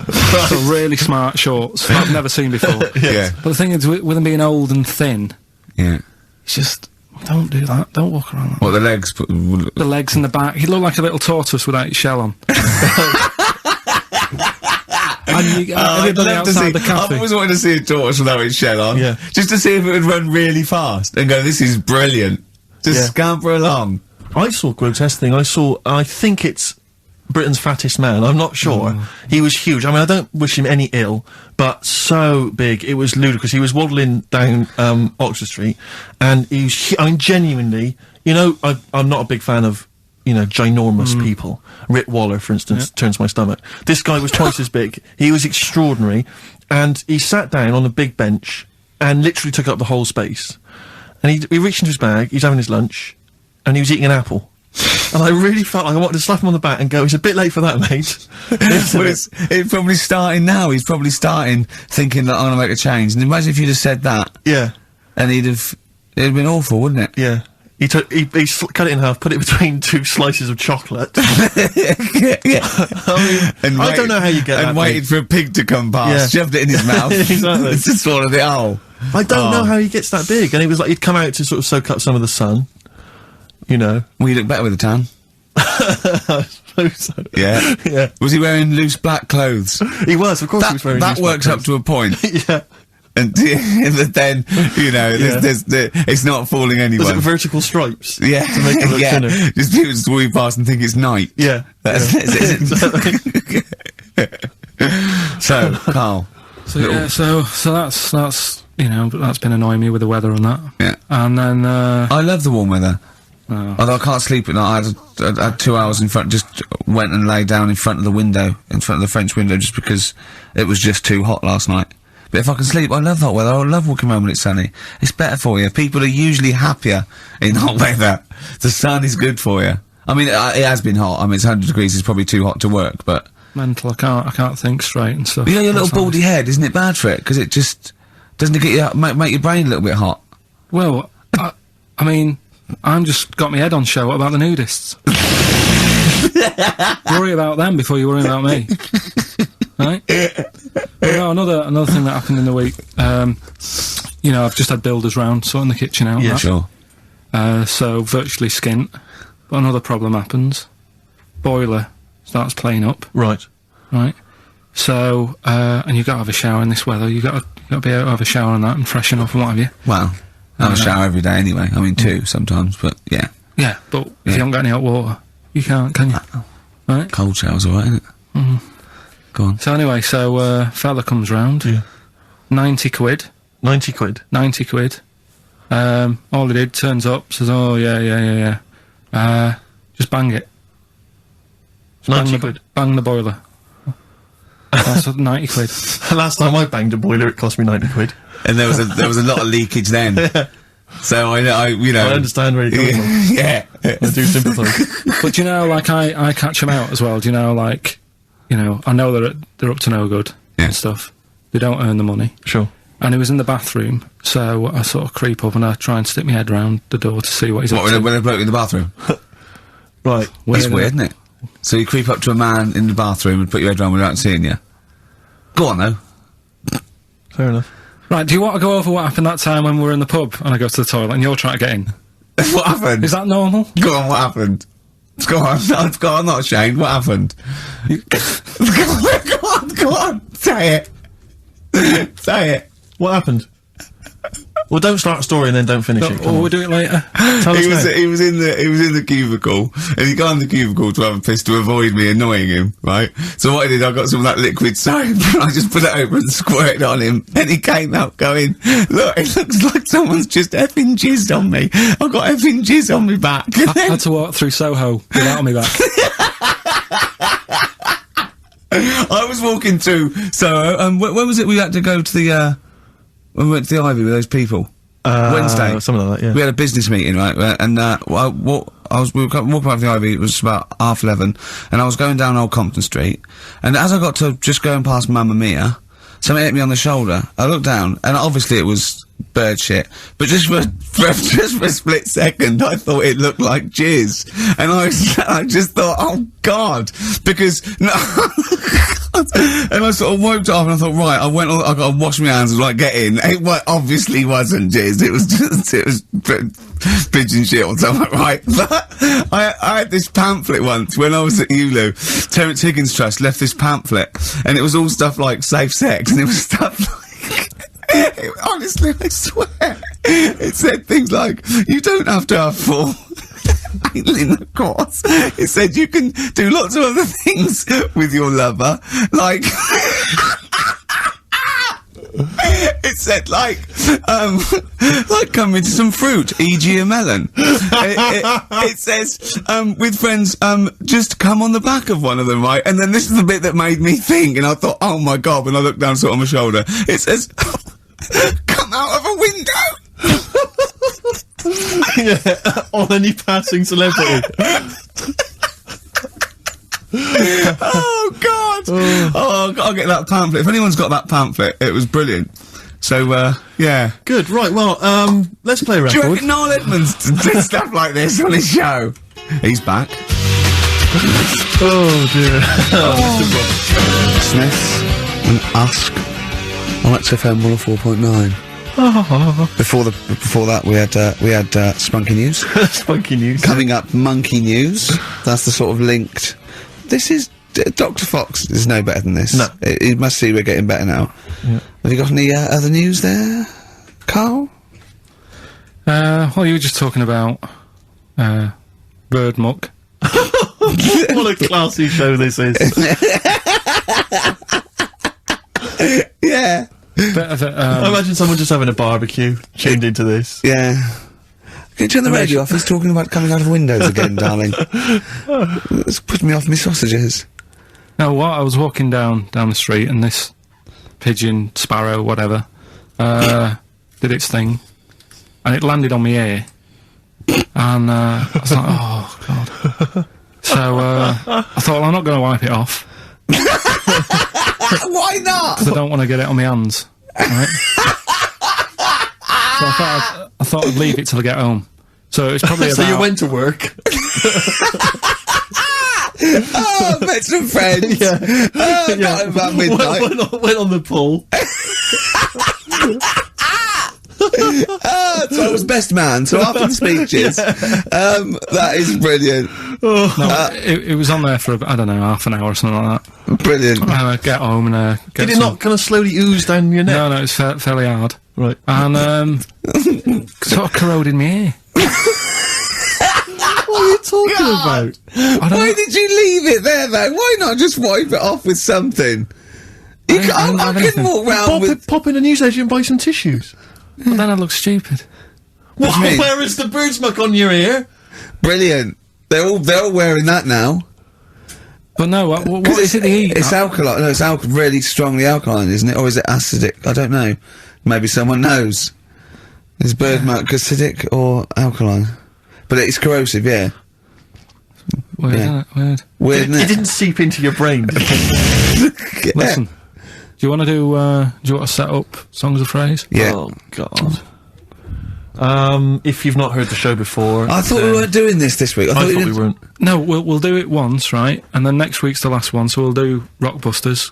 That might be the last one ever, depending on whether Karl decides to come back in October or not. Exactly. I'm bored of it. I told you I'm bored of it. Why are you bored with it? I get bored quick with stuff. Yeah. I told Suzanne the other night how lucky she was that I haven't got rid of her yet. She's... Do you know what I mean? Things... You put on a soft music, though, first, didn't you? You didn't just, like, start getting that around you know you're a very lucky girl. Sorry? Well, I usually get bored with you and that. Yeah. Oh, dude. You're lucky you haven't pissed off. Yeah. Do you want to open the champagne or what? Well, she was annoyed the other night. Karl, what's that on your ear? Don't worry about it. Pigeon shit, aren't it? We're walking to the pictures, right? To go and see, Bruce Almighty. Sure. Why? And, just something to say, innit? Yeah. So you were trying to sneak in the back. So, on the way, cutting across Leicester Square, and, those fellas who sell roses, he comes over, do you want one? I said, don't do that, she's allergic to them. Right, so he'd go away. Yeah. She got all annoyed about that. Because she's not allergic to them. Well, she's not allergic now, but they're about £3 each. But the point of that, Karl, is not that she really wants a rose, it's that you're willing to spend £3 on her. Taking us to the pictures. How much was that? That was £8 each. Did you pay for it, though? But didn't you ever... If I know you had her dressed up as a small child. Yeah. Me and my son, please. Or you made her sit on your shoulders and wear a long coat. Yeah, exactly. Anyway, listen, Songs of Phrase, then.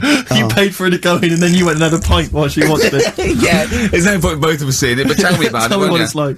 Oh, right, Songs of Phrase. So let's explain what Songs of Phrase is. You do it. Okay. Oh, really?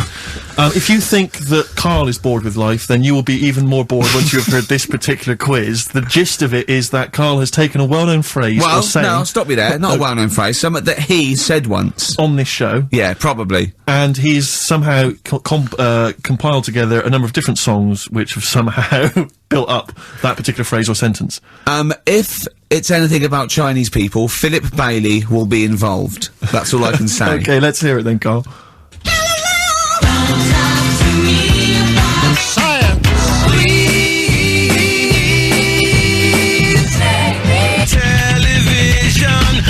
Right. Alright, I don't know what that is. I don't know what that was. This is appalling. I don't know this is what appalling. that is.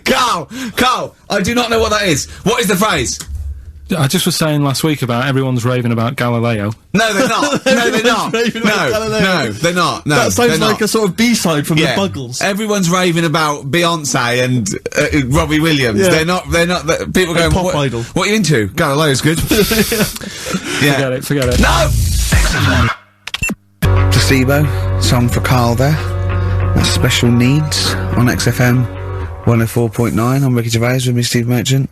Karl Pilkington. We were doing songs of phrase. Oh yeah, I forgot about that. Yeah. Oh god. So what is this phrase? What is the phrase, Karl? Last week we were talking about Galileo. Right. And I just was saying, years ago, I can't remember now, when was it? When was he doing his thing? End of the 16th century, I think. Right. And he was messing about, trying to find out about speed of light or something, is it? No, he did lots of stuff, Galileo. All I was saying is, Gravity, back then, yeah, surely yeah. everyone was saying, stop messing with that, make us a telly. You know what I mean? There was other things that people would have been happier with. Sure. Back then. Like they, Yeah. like they didn't So have. the phrase exactly is what? The well-known phrase is what? Galileo, well, it goes like this, doesn't it?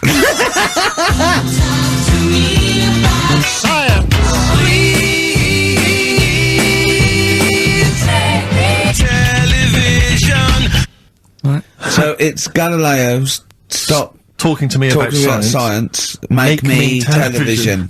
Make me television. Yeah. So you email in with the bands and that. Brilliant. Right, let's... That is rock bottom. Of course I mean, it is. the well-known phrase being Galileo, stop talking to me about science, make me television. As a well-known phrase, is one of the weirdest things I've forget jizz out of windows and things like that. That is the weirdest thing I've heard on radio as a competition. Can we have that one next week? Okay, well here are the prizes. If you think, Rick, if you think the quiz has hit rock bottom, wait till I tell you these prizes. No, brilliant. I know that we're very much pushing new music on XFM, and it's an alternative music station, so you'll be pleased that we're giving away now That's What I Call Music 55, featuring the likes of Busted and Daniel Bedingfield. Brilliant. You really know how to cater to our audience, don't you? The best dance album in the world, that includes DJ Sammy, Scooter, and Liberty X on there, so look forward to that. Yeah. This is not so bad. Nick Cave and the Bad Seeds, a live DVD of a, pardon me, a performance, and some, pardon me again, but, anyway. That basically sums up the prizes. So, I won't tell you the rest, they're all monotonous. But, anyway, I think those crisps, Rick, have gone down the wrong way. Although I was eating goulash earlier. Sorry. I'm fine. So anyway, yeah, that's some of the prizes. And you can win some tat. So if you can identify these artists. The well-known phrase, Galileo, stop talking to me about science, make me television.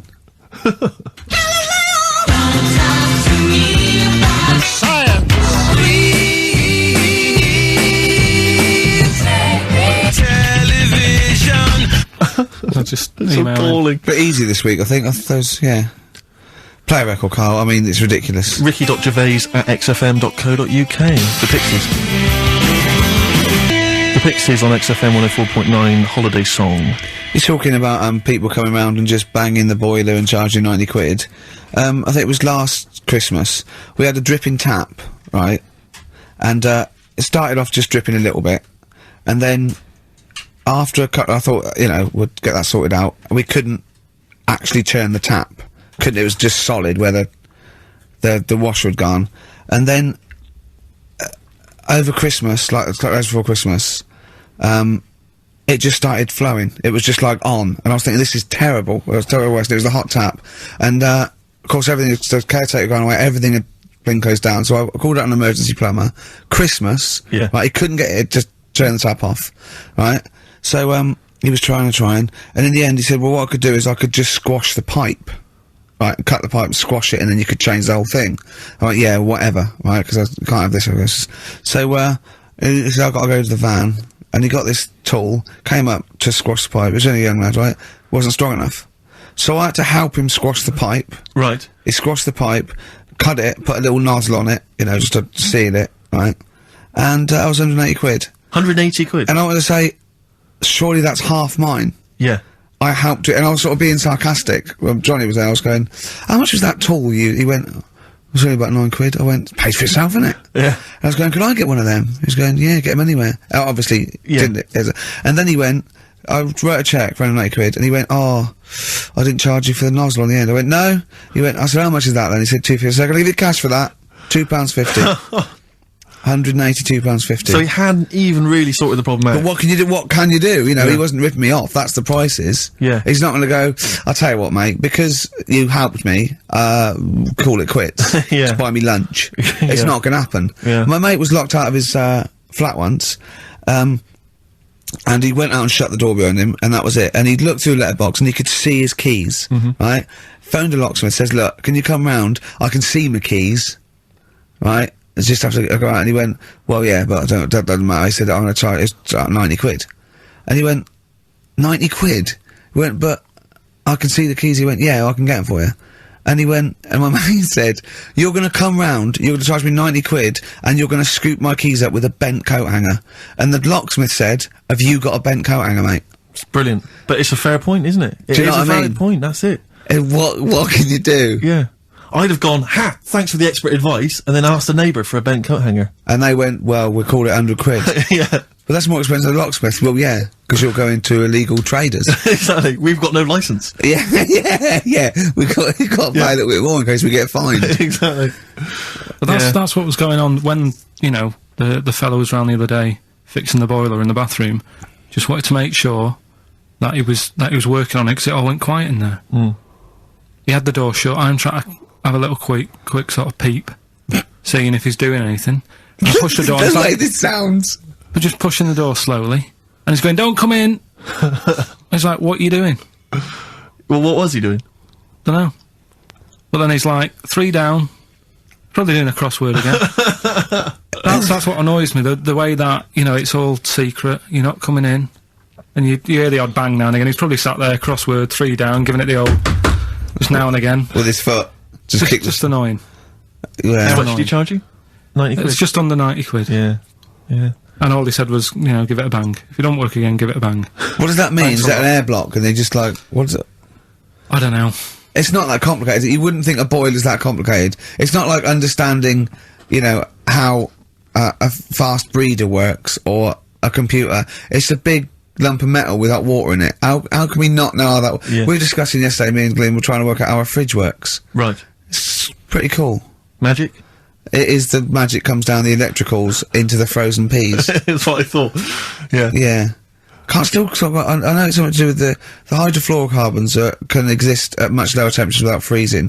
So when they enter the fridge, sort of under pressure, as they flow round, because the pressure goes down, they take energy from the It's perhaps a discussion to have in the pub, but not on the air. I still can't figure out. I've never quite understood how a plane stays in the air. It always unnerves me when I'm in a plane. Turning a tap on, getting water. Basically, gonna go. Karl goes walking. Yeah. Yeah. Here's a bit of science for you. Go on. Right. Read the other day. Yeah. If you dug a big hole, right? Oh, God. Started digging, say in, wherever, the Trafalgar Square, right? Yeah. You dig a big hole and you keep digging. Yeah. And you go right through the earth. Right. Out to the other side. Yeah.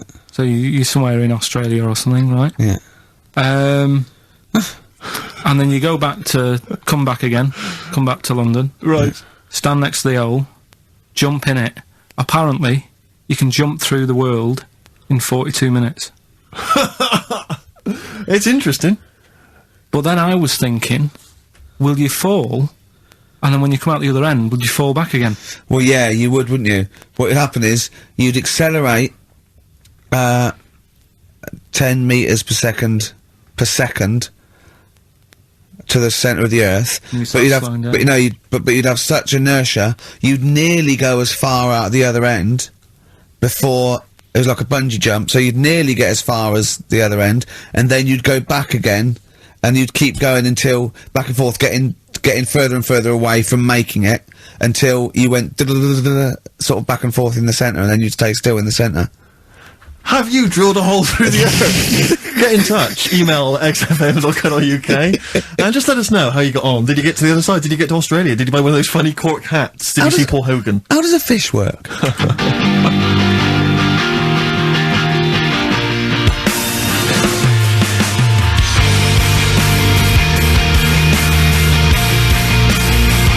Darkness, growing on me, XFM 104.9. I'm Ricky Gervais, with me Steve Merchant and Karl Pilkington. I lost him, didn't I, in a little conversation? Yeah, you were talking about quantum physics, to be fair. Yeah, I was just explaining what a black hole was, because we were talking like that as well last night. And just halfway through, he just went, yeah. And put his headphones on. Brilliant. Yeah. Oh, it's the thing about Karl is he speaks with such authority about things that he thinks he knows about. Monkeys. And when you try to explain to him about stuff, he goes, no, of course ghosts exist. And you try to explain to him why it's conceivable they don't. No. He can't be bothered with that Yeah, argument. you did all your learning at about 12, didn't you? Yeah, but I'm still picking bits up now. Said without irony. Oh, brilliant. What have you learned recently?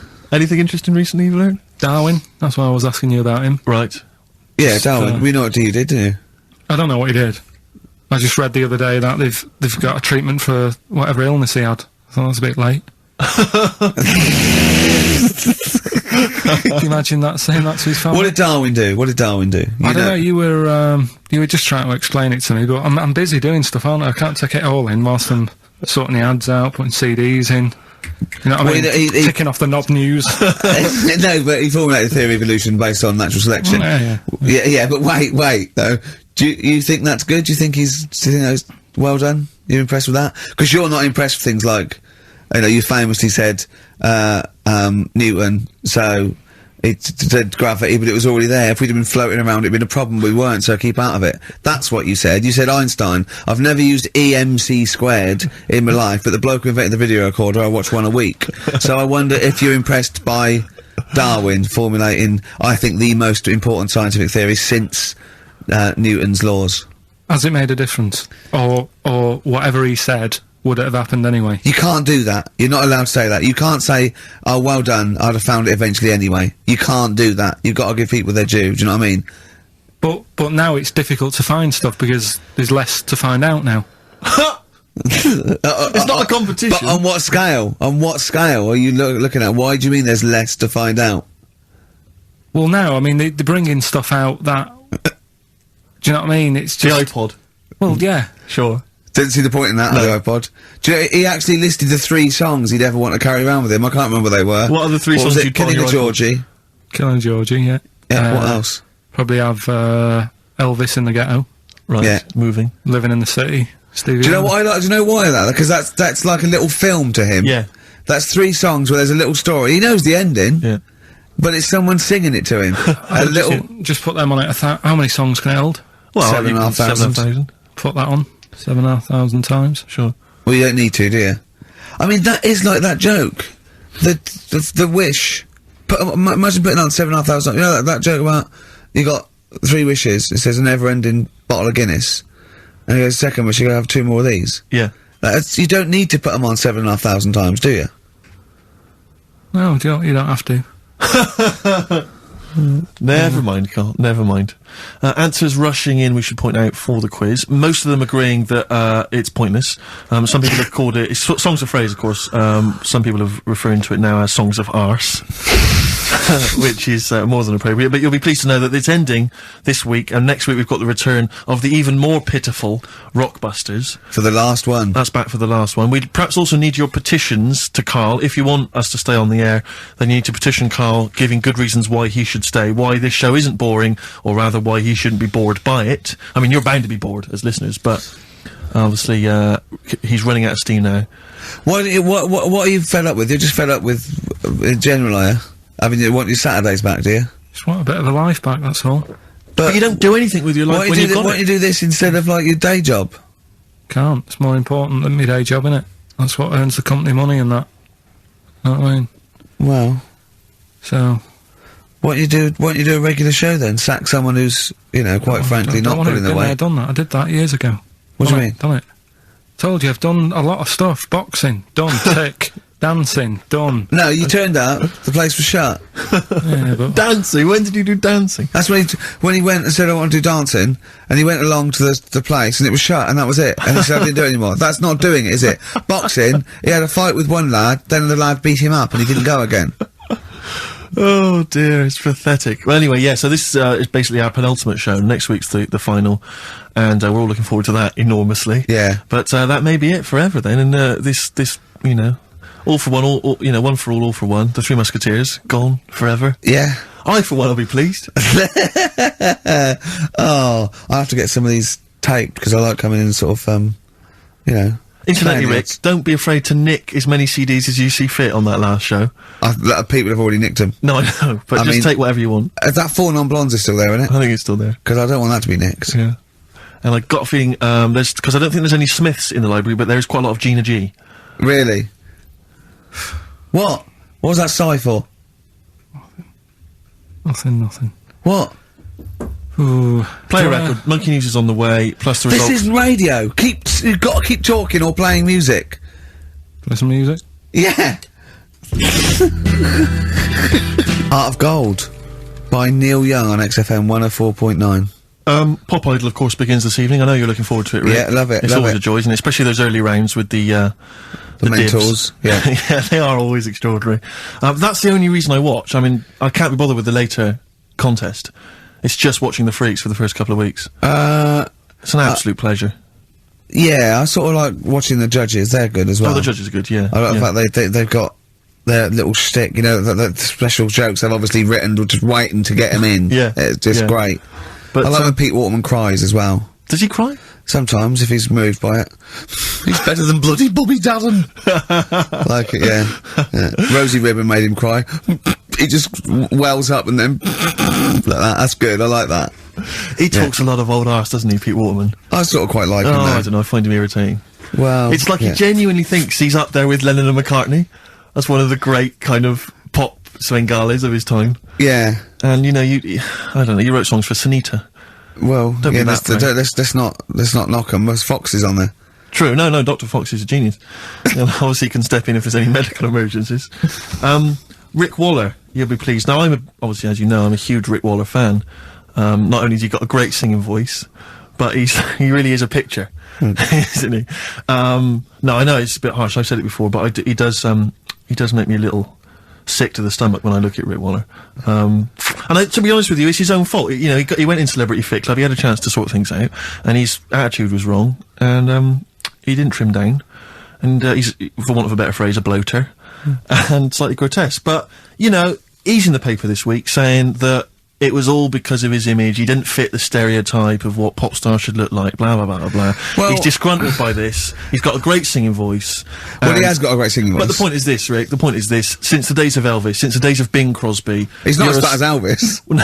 But you're a star because you have to have the whole package. The voice, the sex appeal, everything. We know how it works. Kids buy it. It's pop music. That's what pop music is. You know, if you want to be a big fat bloater, you've got to at least be as good as Barry White. He isn't. Or Pavarotti. And so anyway, he set up an organisation. He's already got a band, you know, he's got a band. You're saying, get over it, the world should revolve around looks. Well, no, I'm saying pop music, that's what pop music is. I mean, this kind of obsession with, he should get a chance, But not on record. No, I know, but, be a backing singer. The point is this kid wants to be a star. He wants to be a star, doesn't he? That's the point. He doesn't want to sing and make a couple of records. He just wants to be a star. He wants to be a celebrity. I'd have thought that's the real rub, that actually he's not being truthful with himself. Yes. He doesn't just want to make beautiful music and sing well. He wants to be, you know, carried round on a sedan chair and adored. Imagine that. I know. He'd have to have a lot of money to pay for the entourage that can carry him. The 4 elephants needed. But he's got a company now. He set it up with his dad. It's a management company. It's called Star Search, and basically he's hoping to break the fickle industry, expectations. And so, if you're a bit of grotesque, if you're a freak of some kind, if you're someone that Karl, you know, would be impressed by or, alarmed by, then you can get in touch with Rick, and he can put you in there. Women with beards. little midget fellas, whatever it does not fit the usual norm. Should we cut along? I'm thinking the three of us next week. We won't have much to do after next week. You know, Ricky's got a bit of a singing voice on him. I'm learning to play Blowing in the Wind on the keyboard by Bob Dylan. Yeah. It's like a master that. I don't know what you can do. You can dance, can't you? You know that, you've done it, you've done dancing, so... Exactly. It's like, you know... Little Donkey. We'll have a hit at Christmas. Perfect. I'm good at that. What were you meant to be playing when you did Little Donkey in the play? Drums to We Three Kings. But you just busted it live, didn't you? Done that. We're just talking about looks and stuff, right? Always. Because, you know, it sort of cheeky freak of the week, we did that and I stopped doing it. Sure. It was upsetting a few people. There was a thing on the website the other day about Elephant Man. Yeah. Right? Just keeping up to, you know, up on the news, what's going on there. And, they did Drunky news. They did a thing about him and what he'd look like if his head wasn't messed up. Yeah. Yeah. And they made a little picture for him. Was he quite good looking? Not bad looking, but you can't use it. It's not like you can't put it on a passport. Sure. Yeah. Well, and the fact that he's been dead for several years. Yeah. No, but they also do that sort of thing for people who are alive. They say, this is what you look like. So you can't use it for that. Yeah. You can't use it on Isn't that, that's sort of like rubbing it in though, isn't it, really? It is a bit. Yeah. Unless they said, good news, you were ugly anyway. Yeah. To be quite honest. You wouldn't have pulled if you didn't look like an elephant. If you were symmetrical, you weren't a looker. You couldn't use it on a little dating agency picture. This is what I look like. Yeah. This This is what I would have looked like. And they phone up and go, I'm intrigued, what do you mean would have looked like? Well, I'll see you, as we said, 7 o'clock. How will I recognise you? I'll be eating buns. Yeah, look for the giant cauliflower. Yeah, in a coat. Exactly. I love the fact that you're keeping up to date with what the Elephant Man might have looked like. Yeah, exactly. That is amazing. Carl's news is largely what's happening in around 1880. Yeah, or what might have happened around 1880. No, but it's sad though. Did you watch that thing in the week? That What Are You Staring At programme? I didn't know. I couldn't face it. I know what you mean. It was about people who'd had unfortunate deformities and Yeah, stuff. yeah, and it was really sad. I suddenly felt bad about, you know, some of the stuff we'd talked about and what have you, because Can I just say something, like, that's quite a nice thing to say. I suddenly felt bad about some of the things we talked about. Should we go over what we've discussed today? What? What subjects have we brought up today? How can you feel sorry about things like that when we're still doing it? No, I'm just saying, you know, you have a laugh and that, but then you see a programme about it and you go, oh. What, you realise they're real people you're talking about? Yeah. When do you ever forget that? When do you ever forget that when you bring up these cheeky freaks of the weeks, or when we talk about Rick Waller, that there's not a real person on the other end thinking about it? Yeah, but sometimes it's hard because they don't look like real people. Play a record! Don't slag off Rick Waller. That girl was on with a big head. It's like Bow Selector. We played some Dizzy Rascal earlier, And that was wicked. exactly. And he's the new kind of the kind of London rap sensation. Yeah. But let's not forget Credit to the Nation from 1994. They're Teenage from Birmingham now, sensation. Steve. Whatever happened to MC Fusion? He got a lot of bad press at the time. People didn't respect him. But I'm listening to that now. I think it was bloody brilliant. Yeah. All right. And crucial, isn't it? exactly. Adverts. XFM. Kings of Leon, Molly's Chambers on XFM 104.9.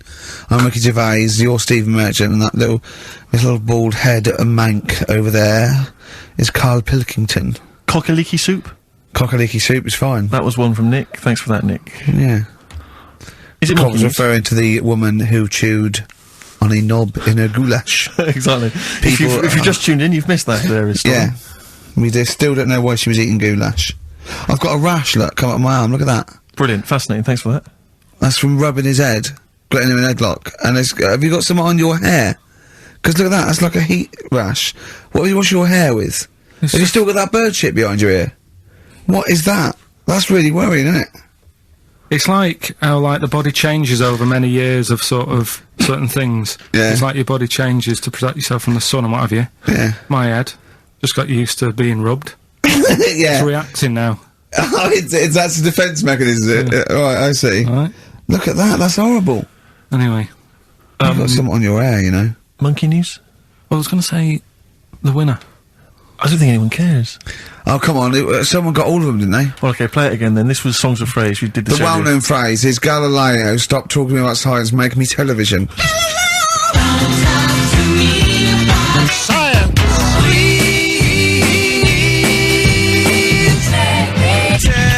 Television. The most convoluted, banal quiz on any radio station ever. I mean, I'm including Moyles, Chris Evans, do you know what I mean? Simon Bates. That's worse than anything they ever did. Apparently, Channel 5 have bought the rights. Anyway, what were the answers, Carl? We had Queen in there, Altered Images, Thomas Dolby, Yeah. Beatles, Aretha Franklin, and Red Hot Chili Peppers. Well, extraordinarily, Tracy and John Burton from Colchester and Essex got all of those right. Why they would want the prizes, I've no idea, but good luck to them. They can enjoy those at some point. God bless. Okay, Monkey News? Do you want a bit? Yes, please. Play the jingle. This rash is weird. Oh, chimpanzee that! Monkey News. Right. Right, they were filming a documentary, right, this telly company. Yeah. Doing a documentary. Who? Which one? Don't know. No, right, what was the documentary about? About monkeys. Yeah. Where was it? Where was it? Africa. Right, when was this? I haven't got a date. Okay. Recently, though, since the advent of television, obviously. Yeah. Actually, a bit of extra monkey news if you want it. Okay, always. Do you know the, Monkey News Extra. Go on. Do you know the Halfords ads? Halfords ads? I don't think so, no. What happens? Halfords, they've you know, they sell nuts and bolts and stuff. Right. They were using monkeys in the ads. Okay. Yeah. And what happened? Don't they sell bikes, Halfords? Well, mainly. Bicycles and motorbike stuff and that. Okay, so, yeah, so they're using monkeys in the advert. What happened? I can't handle it. What? I can't do this. Look at What? him. Look at him. I don't care what he's doing. Well, basically, right, they've, there was a load of hassle because they were using these monkeys in this Halfords advert. Yes. Right. And what happened? Get to the point. It turned out there wasn't a problem because they were mechanics in the first place. What, they were monkey mechanics? Yeah. What are you talking about? Mental. What are you talking about? It's not a story! Well, anyway, listen, let's get back on They were mechanics in the first place. Right, listen. Right, so they're making this documentary. Right? And stumble across a little gang of, Come on, just... Get on with it, please. Little gang of monkeys. That's Yes. the first time I've ever laughed, I'll hear that. I know. Well, brilliant. What do you want, a cake? Come on. Can we play a song? Oh, I don't understand what is wrong with you, you freak. It's making me laugh. Just tell us the story. Alright then, alright. So anyway, right, so there's this documentary being made. They found a little gang of monkeys. Right, play a song. I don't know what's going on here. I apologise. Got to hide your love away. According to the Beatles on XFM 104.9, I'm Ricky Gervais with me, Steve Merchant. Right, Carl, come on, monkey news. Everyone's composed. The jingle, please. Oh, chimpanzee that! Monkey news! Excellent. Okay. Right, where were we? We would just start again. There's some people making a documentary. What? Okay, Making a documentary in the jungle and that. Right. Stumble across a little gang. Okay, come on. Alright. A little gang of monkeys. Yeah. Oh, come on. So the camera crew are there filming it. Yes. Everything's going normal. It's all fine. Nothing odd about it. Okay. They're not running a restaurant, they've not got any barber shops, nothing. No. Just regular monkeys going about their business, yeah. So anyway, what normally happens is the monkeys sleep with a partner. They do what? They don't sort of sleep around and that. Once they find the girlfriend or the boyfriend or whatever, yeah, they stick with them, right? Okay. But anyway, they were watching this one, right?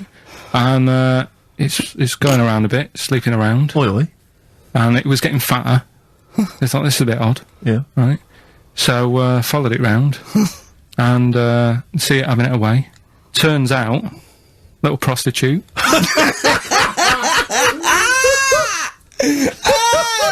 Oh God! It's a little monkey prostitute. And it was getting fatter because it was charging them bananas. What a load of old rubbish. It's charging on bananas. What was it? A boy or it was a woman, little woman monkey. That's the most extraordinary monkey news I've ever heard. Oh, that is genius. Has this documentary been televised? I don't think it's been on yet. No, and that's all the information you've got. Yeah. And is that's one banana for everything? No, half a banana is for just oral. A paw job. Right. If you want full-blown monkey sex, it is 2.5 bananas. Sure.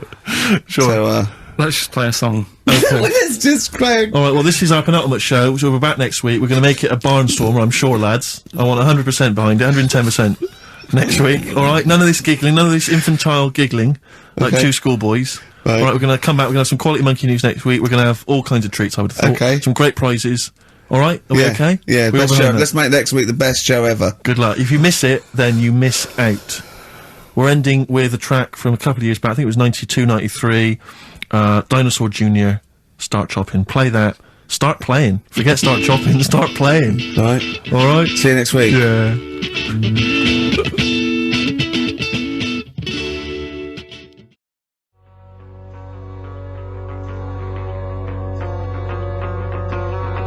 1:05 then, already, of a Saturday, so I'm Ricky Gervais, that was Placebo, yeah, with special needs, which brings me to my next point, with me Karl Pilkington. Karl Pilkington, there he is. Steve Merchant, 104.9. That's it. We're back then.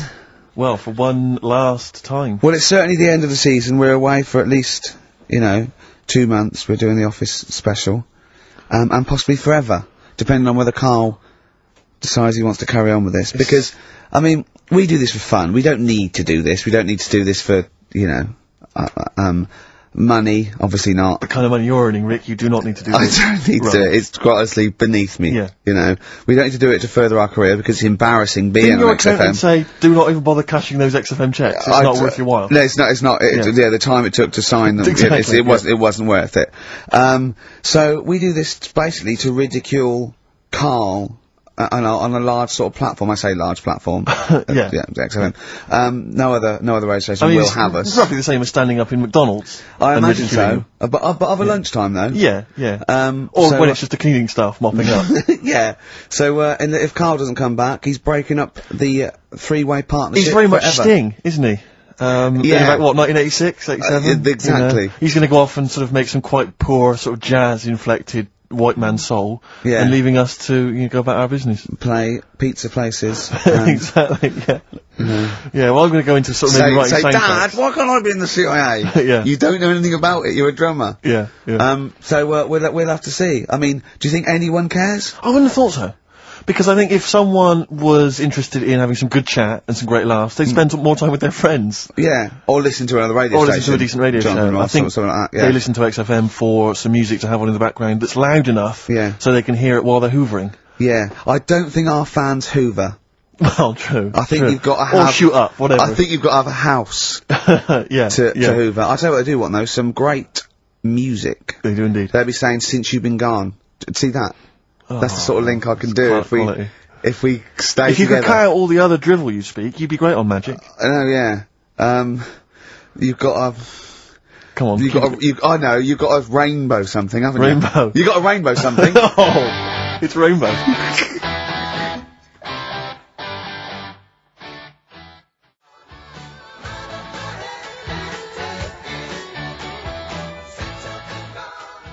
Well, I mean, for a last show, that song had everything.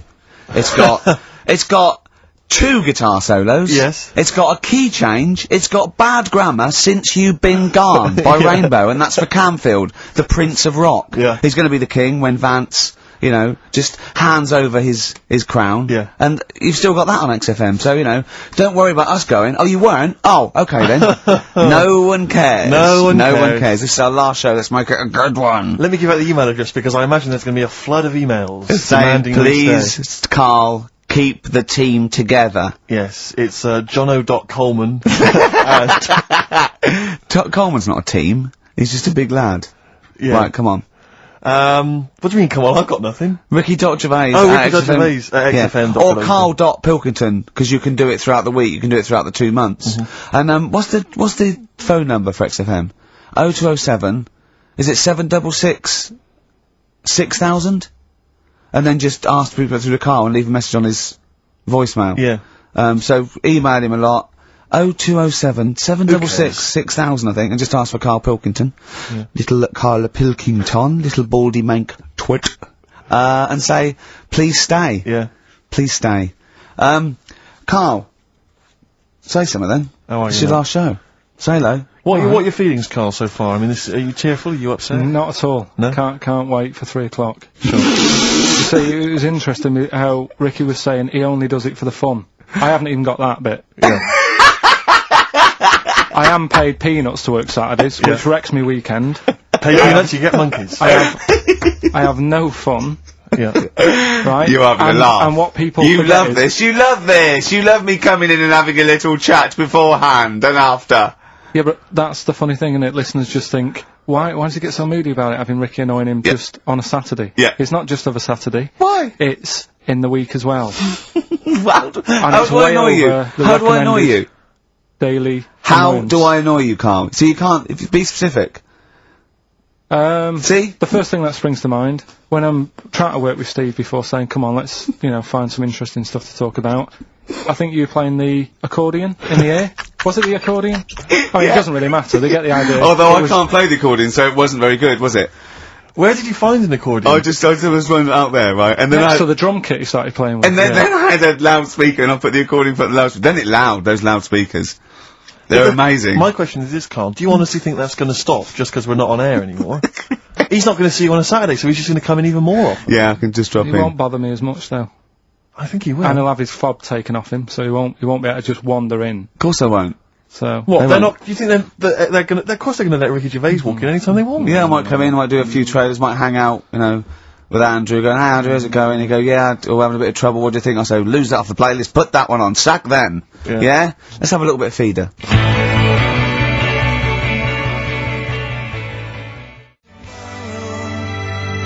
Feeder. Forget about tomorrow. At least we're here today, Steve. The three of us for an hour and a half more. The last time ever, possibly. It's up to little baldy head Mankey. Little Karl Pilkington. A number of emails, Rick. This is from Matthew Davis. I think he very much captures the mood of the email public. His email is just simply titled, Go! In the name of God, go! It says, why wait till 3?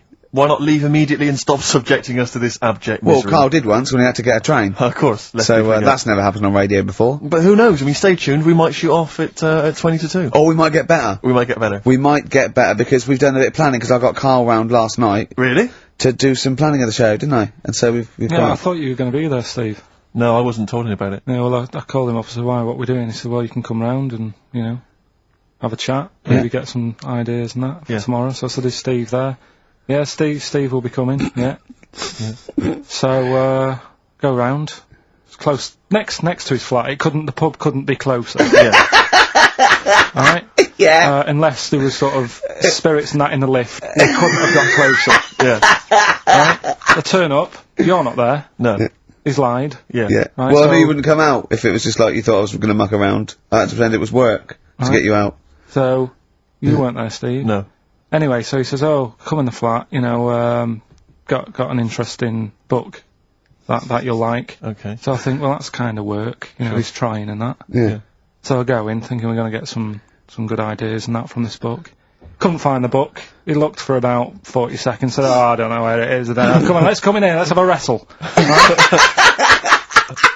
So I'm sat in the lounge, right, sat there just chatting to his girlfriend and that, just chatting. He comes wandering out, in his underpants. Yeah. Well, it was comfortable, yeah. I don't know if you were comfortable, because he was sort of pulled up. But yeah. Right between the crack. Right. Looked like... okay, probably like a gay sumo wrestler. Yeah! And I did a little dance for you, didn't I? Because there was MTV on, and I was doing a little dance. Dancing to Elton John's new one. Yeah! And what did you say? What did you say when I was doing a little dance for you, in my pants pulled up? Like, right? Do you remember what you said? You went, I poured him a drink, he was in my home, I'm entertaining him, he goes, "Are you sure you're not a bender?" Is that any way to treat a host? I think it was the right time to ask. But we did do some work, didn't we? Because you got confused and you said, you know, oh god, it's like a child or a cat when it's confused. He went, Steve reckons, in ancient Greece, right, it was better to shag a bloke than a woman. And I went, well, yeah. I mean, that's about the male being, sort of a first-class citizen. Yeah. Much better, wasn't it? An aspiration the to sleep with a beautiful Karl, man than a beautiful woman. Women were lower-class citizens, so therefore men were seen as higher class. So to have sexual relations with a man there was no shame in that. No. In fact, it was looked upon. And as I a said, good thing. well, it's, you know, ancient Rome. I said, even Nero, he used to sit in his big jacuzzi and he used to get, you know, pretty boy men to go into the water and just nibble at his testicles while he was having a wash. He didn't do that. He did! No. Yeah. And he's not a gay fella. No, well, no. I mean, you know, I don't know about Nero, but I mean, it wasn't a case of a big delineation between what was heterosexual and what was gay. It was just, you know, whatever you... So what did this fella do then? This one who's having his... Well, he was pretty much top boy, Nero, for a while. He was in charge. And, you know, and you did what you're told. If, Caesar or... But why were people going round there? Why didn't they go, oh... No, they weren't dropping in. It wasn't like the door was opening. I just can see what Nero's doing. It's not like when I pop in here to see you. Yeah, normally what would happen is he'd say, "Come back to my place, I got a book for you." Yeah! You'd pop in, but he'd come out in his pants, Elton John would be on. You'd have probably been like a delivery boy or a stable boy or something, you know, and you'd have popped round there and you'd have gone, "There, right, Nero, there's the tablets of stone you wanted." And he'd go, "Pilkington, why you are here? Pop I don't know why he's French. What is that? I don't know why he's French. Just pop under the water and nibble at my testicles," and you'd have done it. Because he was Nero. I wouldn't. You would have. Well, there's no way I would have done. Yeah, well, you would What have. have I done? I've dropped a pizza off. Yeah, you put round to Nero's place with pizza. Right. Right, I'd say I've done my job. Right? Yeah. That's not the sort of tip I wanted. No, he'd have said, "Get the little baldy chap to nibble at my testicles," and you'd have been the water. I wouldn't done it. No, Well, you don't put my head on the you wall. hadn't done it, right? No, I wouldn't done it, Can I just say this, Steve? Not only would you be nibbling his testicles, you'd have been going mad. You'd have been noshing him just for extra. You'd have been doing everything he wanted. You'd have been going, he'd have gone, "I didn't ask you to do that." You'd have been going mental. They'd have been chewing, slurping, smacking, poking. He'd have chopped. You'd have gnawed his packet off. You'd think you were eating Walker's crisps. There'd be bubbles. There'd be blood. Oh, it'd be horrible.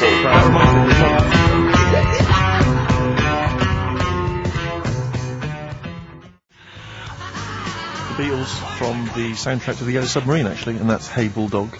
On XFM 104.9, our last show, maybe. Me, Ricky, Steve, and little Karl. Alright, Karl? But, that book, that wasn't a fake. It wasn't like just a ruse to get you back to show you me and dancing in my pants to Elton John. It's that, What was your girlfriend doing during that, instantly? I think she was just getting on with sort of like packing up sort of boxes because we were moving. Sure. I don't think... Well, she's seen it all before. Yeah. And the book was, do you remember that book that I showed you? That, it was, Man's Body, an Owner's Manual.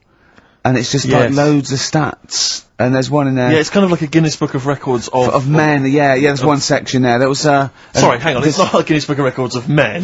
That just sounds a little bit like you and I were sat around your house looking at a big book, picture of men. The Big Man book. The Big Man book. He is a big man, isn't he? Yeah. He should be on the front cover. Yeah, it was a book more about the kind of physical body and exactly, about biology and social and, you know, sex and all that sort of stuff. And but we didn't look at the sex. Which is where we got the knob news for today from. Right? This is true, right? I read that oh, you'll have someone's eye out! Knob news! Nearly forgot the jingle. Yeah. I read that the smallest ever functioning penis, right, was under 3/4 of an inch when erect. Extraordinary. That is bad luck, isn't it? And Yeah. it's a micro penis, so it's perfectly scaled down. Just a little look at Karl's face. Well, couldn't the fella have said, "Look, right, I'm not happy about it, so don't print it." It's not the sort of press people want, is it? There wasn't a picture of him. It was anonymous. They didn't read the book and at work the next day and go, "Look at this, Frank." What?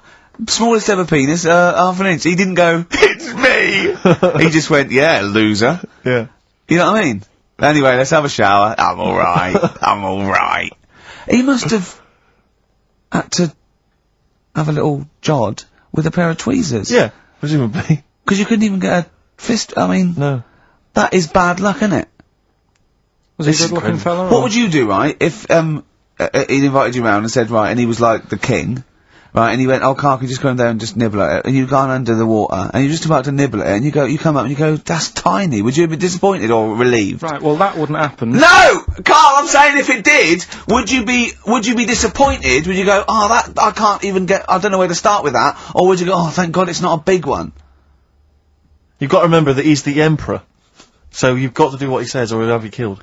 What would you do? Would you go, oh, I lovely set of tackle, or, oh, it's not as big as I wanted, or would you secretly think, I'm glad it's not big, because I didn't want to, because I'm not that guy? I'm not even gonna think about it, because I wouldn't do it. I know I wouldn't do it, even back then. Even back then? What do you mean? Even when was Rome? What? When was Nero at it? What? Well, the Roman Empire was sort of like 2000. Well, it stretched up for to years. about, yeah. So, it's a long time ago. Yeah, I wouldn't do it. You'd have to. I always remember, we're still doing Knob News? Yeah. Just the... Knob News Extra! Knob News Extra, excellent. Well, I didn't do that well at school and that, right? But we had biology. Mm-hmm. And I didn't take much of it in, but there was one day when it was about, Knob News and stuff. Sure. And it was all about how, blood, is what makes... engorges. Yeah. The erectile tissue. Sure. Yeah, it was all about that. And, there's this girl in our class called Paula, right? We were sat there watching it, and she fainted. You just heard her go, oh! And she hit the floor, right? Because we were all sat on top of the desk watching this. I wasn't that interested in that. No. I wasn't looking at it and that. But Paula, right, she fell over. And the funny thing was, right... What was it, a video? Yeah, a video of, like, this blood... Yeah. Doing the business to this fella's member, sure. Right? And, she fell over, like, and everyone's like, oh, what's up with her? And the teacher was trying to, like, wake her up and give her water and that. And it was really weird, because then the nurse came in, and yet this video was still playing. And the nurse came in, what happened while you seen this? Yeah. And you could hear, like, then it was going on to, like, sex education on the video. It was all done from start to finish. What happens, and by the end, and she was still out cold by the time it got to, like, and then they had a baby. Yeah. Right? And that just reminded me of it. So, it seems to me that was her sex education class. She fainted when the penis got erect, and when she woke up, a baby was born. That's probably what she thinks happens. She's wandering around now. And the whole class just missed out a bit, because they saw someone if she's ever with a bloke and he gets an erection, she just goes, oh no, but that's it. She was a bit of a class tart, really. That's why everyone was like, what's up with her? Karl. No, she was. Everyone was like, what's up with her? It's not as if she's not seen it before. But, just reminded me then. Weird. But anyway, yeah, so I wouldn't be loving anyway, let's leave Nero aside. Yeah. The other thing in this, should we play a record and come back? There's another interesting fact. There is some extraordinary facts in that. Yeah, well, more facts. We're running over. But it won't be Knob News. It won't be Knob News. There'll be all different types of news.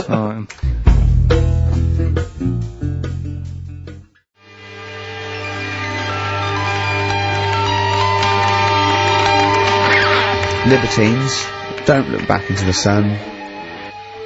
On XFM 104.9.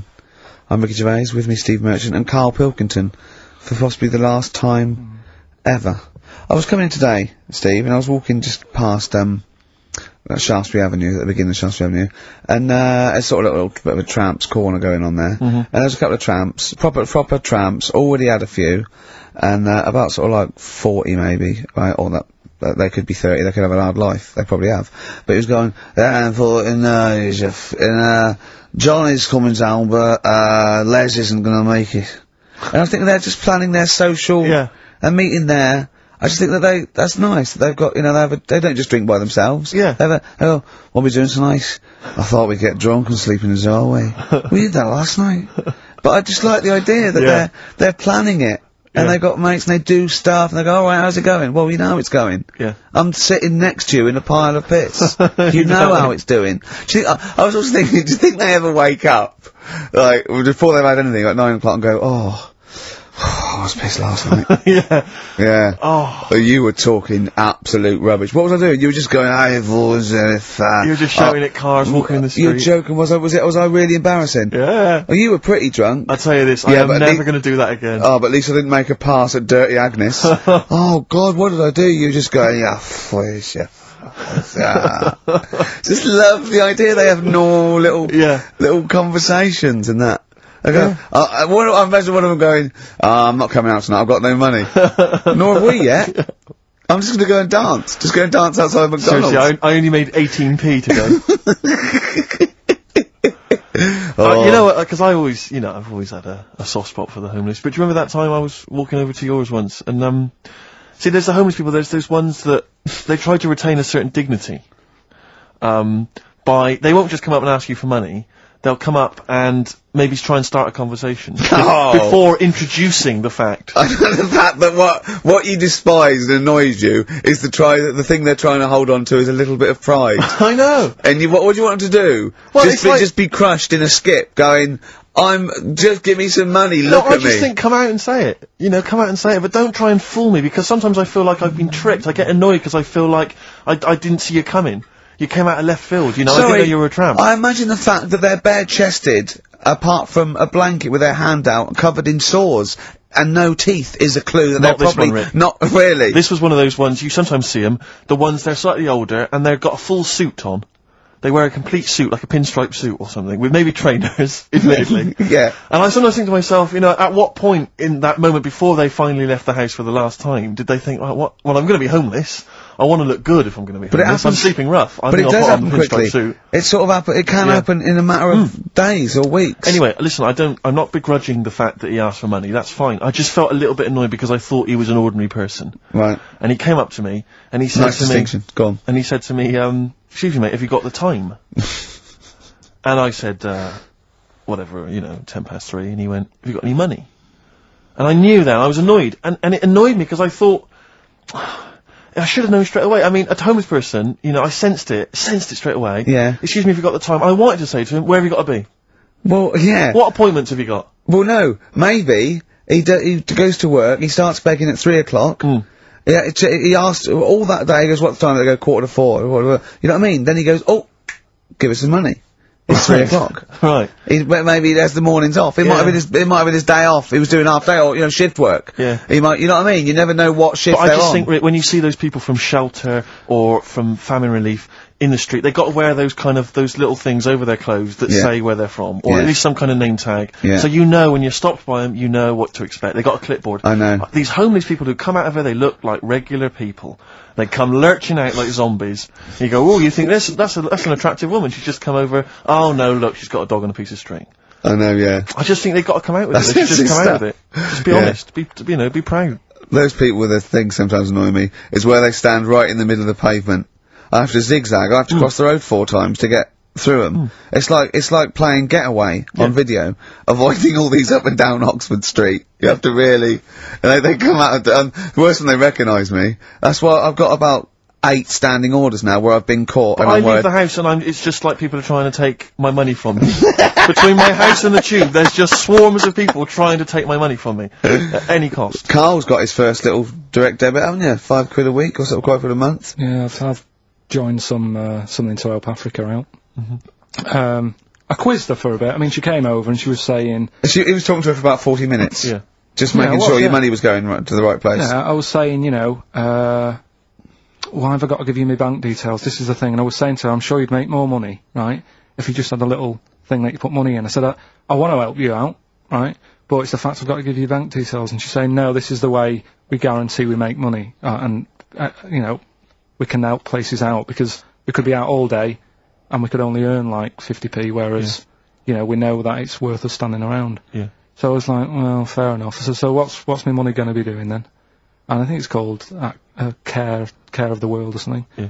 And she's saying we're giving them money to buy hammers, and we're not just going to give them money to blow in and stuff. they've got to, like, work and They don't give them money. Well, what whatever. did you think of these people just, like, on these drought planes? Like It's a gift voucher for being you. So they have to buy a hammer. No, they go with the buckets and go, oi, and they throw it up and they go, bundle! Yeah. She was making out anyway, right? That she was nice enough. She was selling it to me. She said, you know, we give them the tools, and they feel good because they're building up their own place and everything. Mm. And so fair enough, right? And now I've done that for 2 months. They've had a tenner off me already. I'm checking it, making sure they're not ripping me off and that. Yeah. If I ever go to Africa and I need a hammer, and there isn't one, Yeah. I'll be livid. You'll be livid. Because, you know, it is a lot of money. Sure. Every month, £5. Yeah. And, you know, you're talking about people hassling you and that in the street. I actually moved flat. The last flat I lived in, I moved from there because of the hassle. That Really? it was a high street, and you couldn't, like you were saying, you'd nip out for a loaf and spend about 40 quid. Yeah. just on people saying, give us the money for this. Samaritans, tramps, heart attacks, old people, or whatever. It's like... So it ended up pushing me off that street. It was like, I can't handle this. It's getting crazy out there. They may as well have little stalls. Yeah. Hey, but listen, let's make the world a better place with a little bit of music. Oh, thanks Bit of very much. Bauhaus. Yeah. Give generously, people. Come on.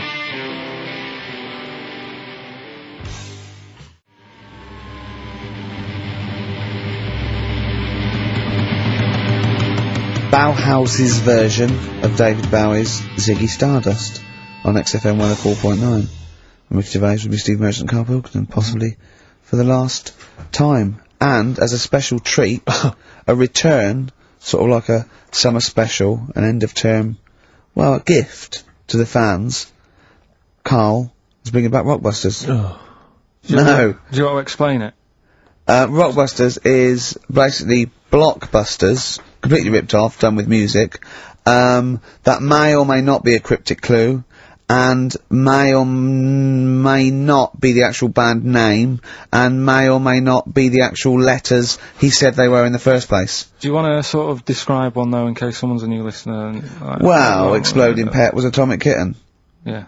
AK. But basically, for those of you who are new to the show, this is the final show, Karl reads out what he considers to be a cryptic clue. It's not a cryptic clue, it's just some words. Just a string of words. Yeah. And from that, you are supposed to deduct the name of an artist, or a group, or a band. We've had things like the Jamaican fella swinging a fish round, that was D-Trout Spinners. D-Trout Spinners. So that's the level of intellect you are getting from Karl Pilkington. What was the Just one- do the competition, what? I was thinking, was it that she fell down in Whitney Texas? Houston. She fell down into a puddle in Texas. Yeah. On a knee, Whitney Houston. Yeah, so you said it twice, it's not cryptic, so just do it, come on. Right, so there's 3 of them, and you email in your answers. We've got some good prizes today and that.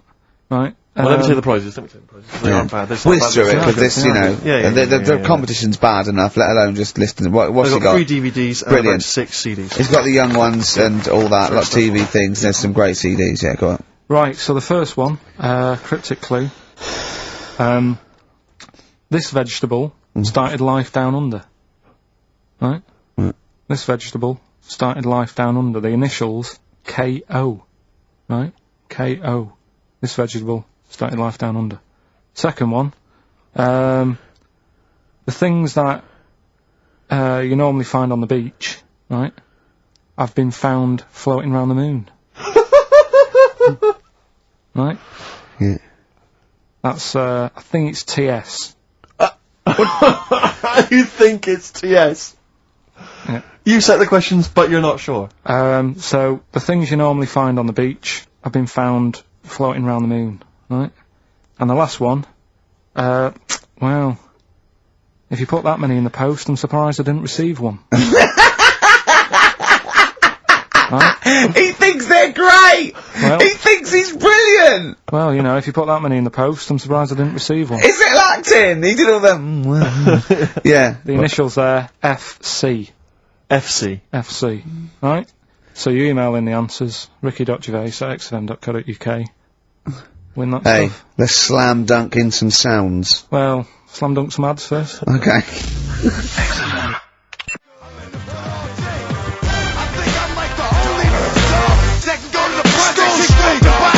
That will be the next single from DMX. That's called Where the Hood At on XFM 104.9. It bloody better be. I know you're a fan. You enjoyed it. You love a bit of hip hop, don't you? XFM 104.9. Yeah, keep it real. Hippie hop. Oh, it's So, yeah, sweet man, sweet. It's Halfway that kind through. of stuff, it's that kind of lingo and that kind of patois that they won't be hearing next week. No, no. we'll be No. Off making some bling bling. Alright, so that's the sort High of... five, mate. Yeah. Sweet. It's weird, all that talk and that, isn't it? I don't know what that means, Brilliant. Karl. Excellent. What do you mean? No, just all that bling bling and all that, because I didn't understand it, right? So I did a bit of research. Brilliant. That's what you should do if you don't understand something. Look it Yeah, up. I mean, always scope it out. if you I don't always do understand. that. I always Yeah. do that, though. You know I do that. No, I'm giving you props for even doing it. Yeah, so. massive respect and big you up. Yeah, go on. But it's all slang. Right? Is it really? Is it really? So it's not in the... really? That's odd. No, I don't remember it being in Romeo and Juliet, but then... So Yeah. you didn't speak like that when you went to Oxbridge? What? Never mind. But no, I did a bit of research into it, right? Go on. And one of the things that they use Yeah. is I was out last night, did a 187. Yeah. That's a murder. Yeah. But why use slang, right? Because apparently 187 is police slang. Yeah. Well, if you're Well, it's gonna- not slang, it's a code. Well, don't use what the police know you're talking about. Yeah, I don't think they do it with police around. Do they not? Probably not. Carry on then. Yeah. Carry on. Yeah. I always remember the Cockney rhyming slang supposedly originated because, you know, East End villains or whatever would make up their own slang so that if they're overheard Yeah. in conversation, then they won't know what they're talking about. But just look it up in some kind of Cockney rhyming slang. Yeah, I like that idea. I go, okay, where is he? Where's Fingers? Wow, copper. I'm going to tell you this. He's up the apples and pears. Exactly. Well, I don't know what that means. I don't Well, know what leave the house then. Yeah. If you don't know that he's hiding up the apples and pears, you might as well shoot off. Exactly. Well, I can't possibly figure that out, so I'll just have to shoot off. Yeah, where was he last seen? He was last seen with his trouble and strife. I know what that means. Well, you might as well shoot off then. Yeah, it's a perfect code. Of course, though, talking about Shakespeare invented 1,200 words. And slang gets in, so there are more and more words, and slang soon becomes, you know, the norm. There's no not real words and real words, you know, do you know what I mean? They're just as valid if they're common parlance, so they all become part of the, or they fade away and they're not used because they're a fad. Yeah, like waz up. Yeah. That's probably in the dictionary. That is, yeah, or soon to be. I was reading, was it a couple of years ago, You're Gonna Like This Not a Lot. Right. Got into it's a popular thing's got in there. Imagine that. Yeah. You're gonna like this, not a lot. Zig a Zig Ah, I think got in or something. Oh no, Girl Power got in. Right, Girl yeah, Power that as a common phrase. I like sorry, go on. No, you have to, you mate. No, it's just that with the slang thing. Did I tell you I was trying to read that book about the governor? Oh yes. And that was full of that, and it had a page on the front that you had to keep going to when, you know what I mean, when he used a bit of slang, you had to sort of go, right, I don't know what he means. Glossary. Right. Just nip back, have a look. I thought you meant, when you said there's a page at the front, I thought you meant the cover with his face on. I can't remember who I'm reading about. Oh, there he is. Is this the book that you nearly finished reading, but you realised all the pages were in the wrong order? Yeah. He bought a cheap book, right, at a second shop, started reading it, loving it, then he started reading about this bloke, and he went from jail to school, and then he looked at the page numbers and they were all out of order. How annoying is that? I mean, never read books, do you? I never read one, right? And Suzanne, it was a weekend when we were going to Hastings because you two had done me head in, right? She said, I'm going to take you away so you relax and what have you. So, ended up not relaxing because it was like putting a jigsaw together. I'd started reading it on the train, thinking, loving this. It's a really interesting story about this fella who, you know, didn't have a great life as a kid, starts getting into a bit of crime, what have you, turns out to be the governor. But it wasn't as easy as that, because like you say, it was, started off at school, then he was in prison, and he was like, oh God, he started young.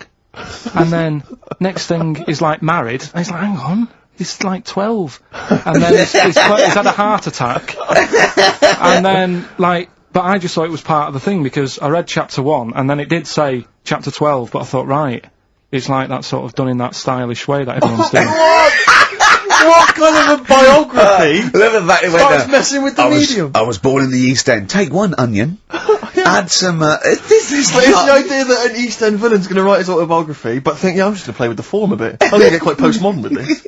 No, but you know He's what I mean? barely able to write, probably. Yeah, Oh, but they you did it could say that about him, Steve. I wouldn't. I think he's an educated man. Go on, next, Carl. But yeah, just because it was like 2 for a tenner, that shouldn't be like, oh well, you know, you got a good offer. So No, that's rare. It is, I'm yeah. sure the bloke selling it did not know that the page was out of order. Let's face it, Carl. You read it and didn't realise. Yeah. So you I can't love really the fact blame that him. you got almost half the way through before you realised. I know. Yeah. But anyway, you know. Still, that'll teach you, and that's put you off books for life, hasn't it? Well, I don't like getting into books now. I just read snippets of information. Play record. Play record. No, I was just going to tell you about a bit of information that I was reading, Okay. and I can't. Will we play? No, record I've got first? time for a bit of drivel before we play next tune. Well, I'd rather hear a tune and come back for drivel, because I think people are tuning in for drivel, so let's tease them. Okay. Let's have a record, then some absolute shite from Karl Pilkington. Excellent. Look forward to that.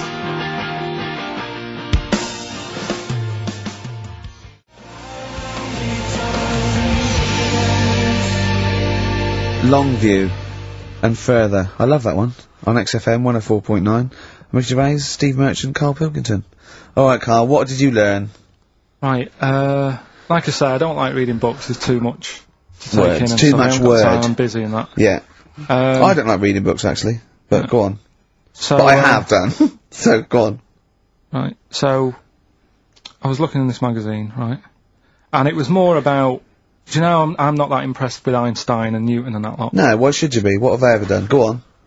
No, but you know the fact. You see the Columbus thing. He's another one, isn't he? Who got a bit of praise for finding America. Yeah. And it's like someone else would have come across that at some point. Yep. Right. And yet, news this week, they've found 2 new types of frog. Right. No one's making a fuss.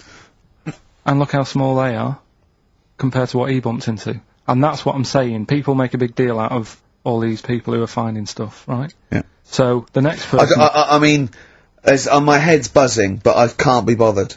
I actually can't be bothered. Don't think this reaction's a good reaction. I don't know where to start with this drivel, but carry on. Right. So anyway, the next fella, who... Next fella? See, I don't know, you talk in riddles. The next fella I'm going to talk about, Go on, then. Einstein. Yeah. Right, everyone raves about him all the time. Yeah. Right? So I'm trying to get into my head, Yeah. like, why he's amazing and that. Yeah. Right? Okay. So, did a bit of reading up on him in this science magazine. Yeah. Right? Now, I read it. It's only, I don't know, 200 words, whatever, trying to get across what he worked out. But I read it last night. Is and it I was relativity you're talking about? like, yeah. Well, so you say yeah, like I just made that word up. Yeah.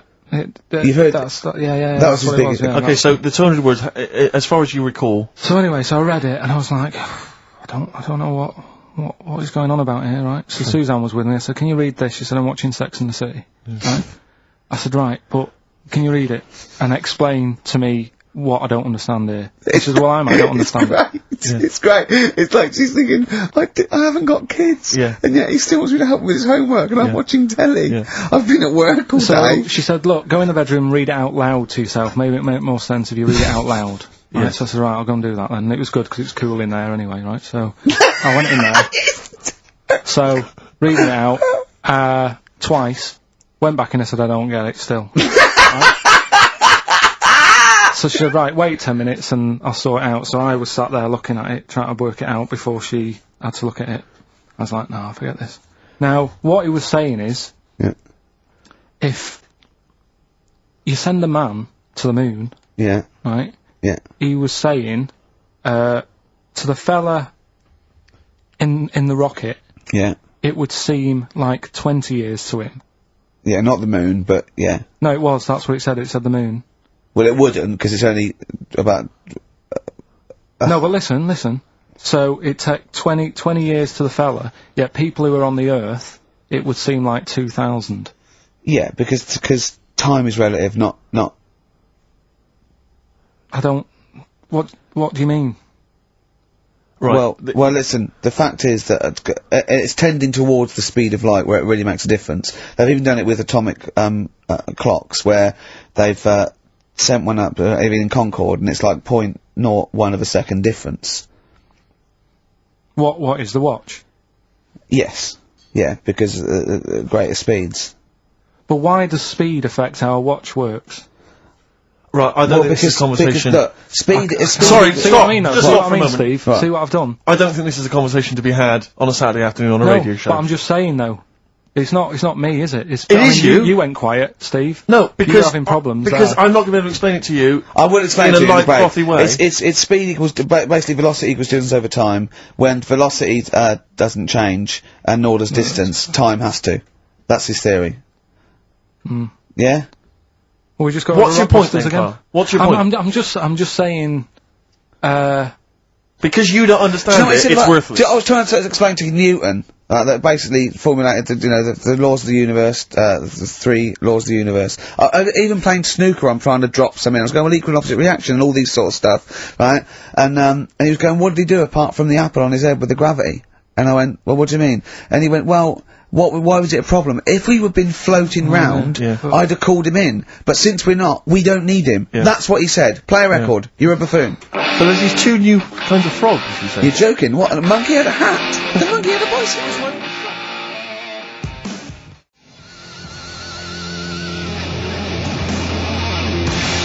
I Believe in a Thing Called Love by The Darkness on XFM 104.9.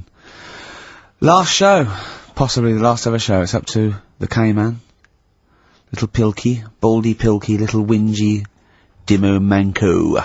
As he's called his Latin name. Dimmus Mancoid. Alright, Karl? Alright? You're gonna miss this, aren't you? Nope. Good show, though? Enjoying the last show? Yeah, it's, it's alright, and, I hope it gets better because, Telegraph are listening today. The Telegraph, the paper? Yeah. Are they? Why did you say that?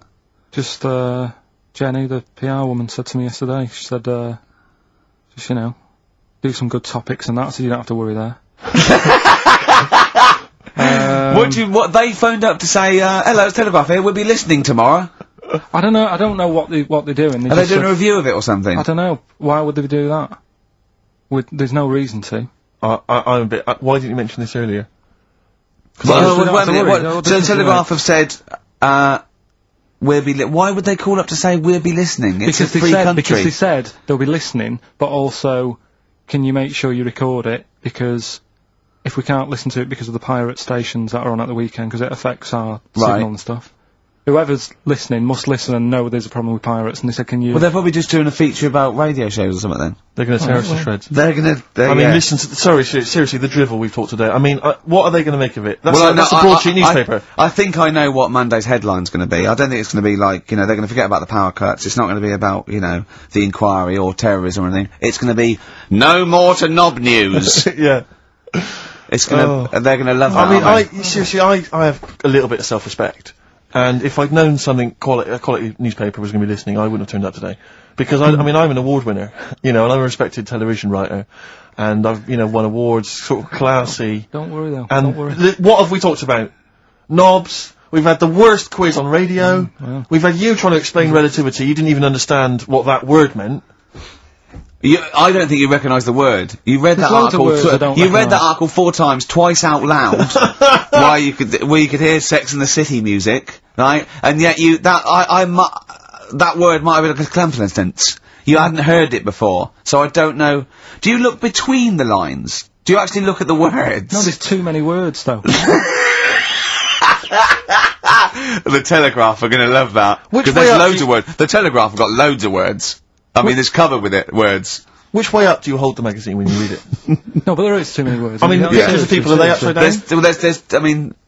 There's too many words. There is too many words in the world. Do you know what this one means, right? Go on. This is one I learnt the other day. I think it's, Antidoian. No, what does that mean? Old. Sorry, how do you spell it? Don't know. Of course you don't. Antidoian. No, I've never heard of that word. It means old. But the annoying thing is, it takes longer to say, and it's the fact that if you. But where do you hear that word and in what context? And someone told me about it. I was talking to someone about long words and that because you mentioned something when we were out drinking, and I said to you, "Why did you say that then? What word does that mean?" and then you had to explain it, and I said, well, you didn't have to say that, you could have just said blah blah. But can I say, Steve, I wasn't sort of trying to cut him out or being pretentious. It must have been just a normal word in my vocabulary that he didn't know. Wait a minute, what, vocabulary pretentious? You've lost me. you like, yeah. I'll tell you what. You're scared by syllables. Yeah. No, it's just... I'll tell you what, though, I was going to do a feature about this. It's funny you should say it. I was going to do a feature. My next feature I'd written down is how good the Telegraph is, the newspaper. Yeah. It's bloody brilliant. I love it. Because it's informative, it's impartial, it's research good. I think it's a lovely layout. The photography is brilliant. Oh. Do you know what? I like the bloody font. I love the bloody font! Do you mind something else? I mean, you say it's sort of, you know, I mean, if there's any bias at all, I mean, there isn't because it's apolitical, but I bloody love the Tory party. Wow, and let's not go into it, but I mean, I just like the journalism and the way the size of the paper. I like the way they're fair. They'd never like, you know, slag us off. No, but also I think it's because they understand that, you know, we don't really care, and so we can't be blamed for anything they hear on the radio. No. It's not really our fault. It's more the sort of and anything we said that was like, you know, a bit nasty or stupid was probably sort of like some clever sort of ironic postmodern. Satire. Play record. Yeah. Brilliant Telegraph. It's really fairly priced, don't you think? I think it's too cheap. I know.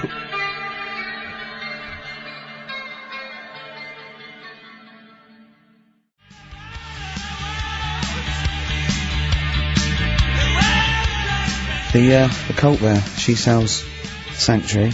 On XFM 104.9, I'm Ricky Gervais with me, Stephen Merchant. Hello. And Karl Pilkington.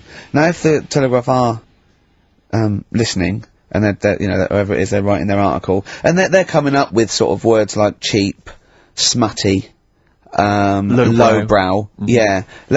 In our defence, could I just say that we're pandering to our listenership? Yes. You know, I mean, this station, without exception, the people who work here, the executives, the DJs, are alcoholics, drug users, sex offenders. Check the register. You know, and we're trying to fit in with that for 2 hours a week. So we really have to sort of really bring it down. Seriously dumbing down. But if you want, we should do our stuff. We do our normals, like we talk about usually. Tits.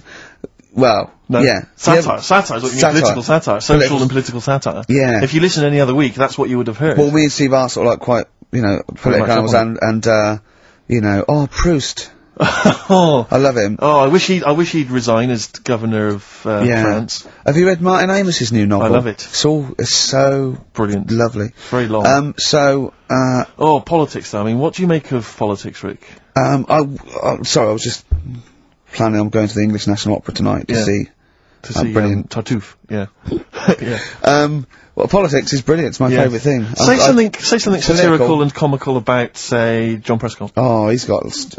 Stop eating pies, Prescott. Oh, I wouldn't like to be him about now. So that's the sort of what stuff. do you make of George W. Bush? He's a bit stupid, isn't he? Well, that's the dangerous thing. He's the most powerful man in the world, and I just think I hope he thinks about stuff he does first. Oh, please. So that's sort of wise as well as comic. I thought of something about Bush as well. Go on. But it's about his name and a woman's fanny. Oh. So I was going to bring those two together. I think it's fine though. I don't think I think that's still quite highbrow because you've incorporated Bush. Which meaning the president. That means fanny as well. So I think we're pleasing both. We got both camps. Camp? That reminds me of something. I know, yeah. So if you're listening Telegraph, Daily Telegraph, that is brilliant. the sort of thing we're You're brilliant. That's the sort of thing we're able to do. Too many words for Karl. But what about some adverts? I'd love to. Buy the Telegraph. XFM.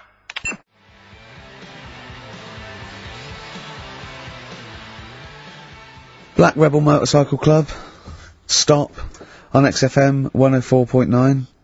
Well, if the Telegraph are listening, they'll be loving the music. Oh, that's great music. They'll be loving Knob News. Coming up, Telegraph, just keep listening because Monkey News is coming up. And should we do the results of Rockbusters, the worst quiz? The best quiz. On radio. Do that shortly, although, probably you're thinking, Rick, isn't it time that we do our usual roundup of what's been happening in the news? Yeah. Which we always do every week. Yeah. We always do something.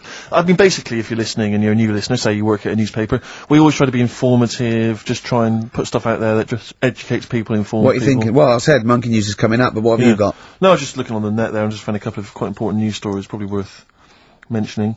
Policeman caught photographing. I don't know why it makes me laugh. It's just the phrasing, I suppose. It's Go the headline. Policeman caught photographing up woman's skirt. No, he wasn't up there taking a picture of Big Ben. He wasn't going, can I just sit up here? I'm just going to take a picture of that seagull over there. No. He was facing the camera up a woman's skirt. He was indeed. Right. A policeman in Japan is facing disciplinary measures after he was caught photographing up a woman's skirt with a hidden camera while on duty. The 42-year-old sergeant, who's not been named, used a digital camera to secretly snap the shots when the woman was reporting a stolen bicycle. So he was actually doing his proper job. He'd obviously thought to himself, I'll bring him a digital camera today. On the off chance a beautiful woman comes in to report a crime or robbery, I'll have it ready, I'll have it positioned, you know, in such a way. But this is interesting. This is how he got caught. Okay? The woman became suspicious after she saw a flash go off. Brilliant. I mean, this not a secret at all. Sorry, did I just see your shoe? Your shoe just seemed to just spring into life. There was light. There was light. Yeah, I think I've had someone set fire to some magnesium that was on the end of it. It won't happen again. Well, it's only you and I in here, and your shoe was just suddenly lit. Why are you standing like that? Why is your shoe just sort of like between my feet? There's no reason. This is how I always stand. What did the bike look like? Flash? So, are you taking pictures of my funny? No.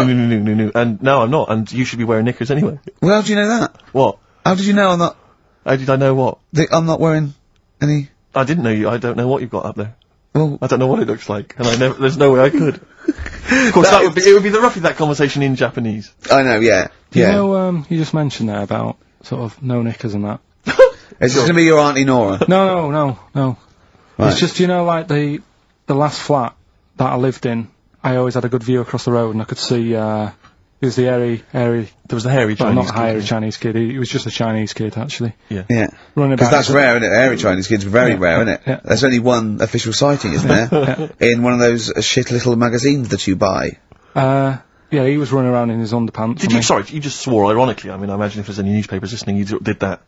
Because he's sort of jokey and... Yeah, go on, let's not swear. And there was the old woman who didn't move, she was just sat there reading the book all the time. Who we think possibly died and no one came round for weeks, But, and now I've moved, right? And it was quiet for a bit. I always look at what view I'm getting, right? Looks across and it was just sort of empty, sort of flats ready for people to move in and that, right? Anyway, people are in there now, right? And they've put all the furniture in, but I haven't put any curtains up. Oh. Right. So anyway, I'm sort of washing up, just having a look out the window. Yeah. Right. Girl sort of, wandering about, you know, knickers on. Right. With no knickers on? You mean naked? No knickers. Well, she had a bra on. Right, okay. But, she was probably looking for a knickers. So, I thought, and I don't know how long I was looking. No. Right. But anyway, she looks across. Oh, God. I think she spotted me. Yeah. I think, oh, God. I felt really bad. Yeah. I said to Suzanne... Sorry, is this some sort of Peeping Tom confession while the Telegraph are listening? I've no idea. Well, it's not, that's the thing though. Peepington. If I was peeping, she was peeping as well, because she was looking over. Works both ways, doesn't it? Yeah, but yeah, all she could see of you was your bald head. Yeah. No, and your hands moving as you were washing up.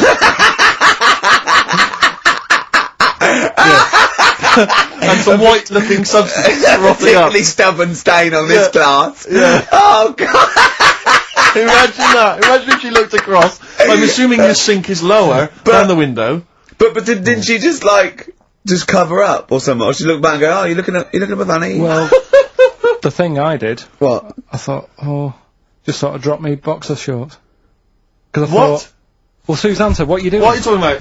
What are you talking about? No, just so they can see me cheeks of me. What are you talking about?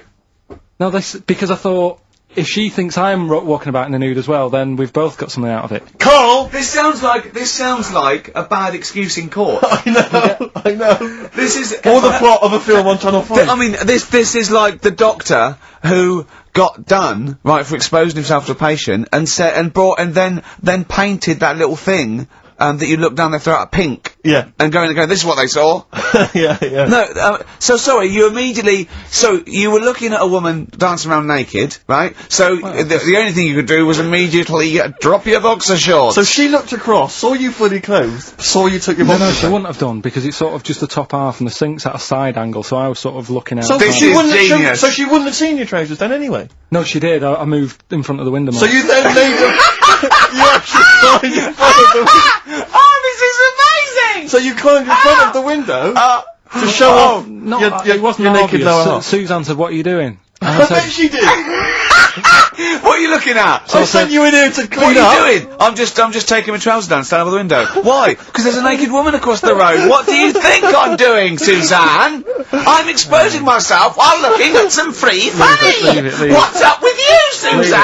Leave it. Christ. Are we doing Rockbusters? Or Yeah. Oh, she sent you in there to read up on Einstein. She comes in and finds that. Oh, brilliant! Anyway. Wait a minute, can I just check?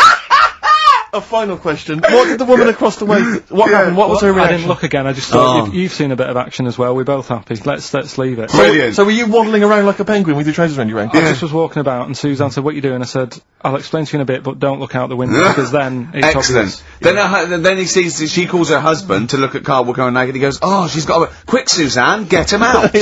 There's only one with you. Get some more friends. They've gone one more." Anyway, Brilliant. Right, play a record So- and come back to Rockbusters and Monkey News. We haven't got enough time. Do Rockbusters. Oh, God Almighty.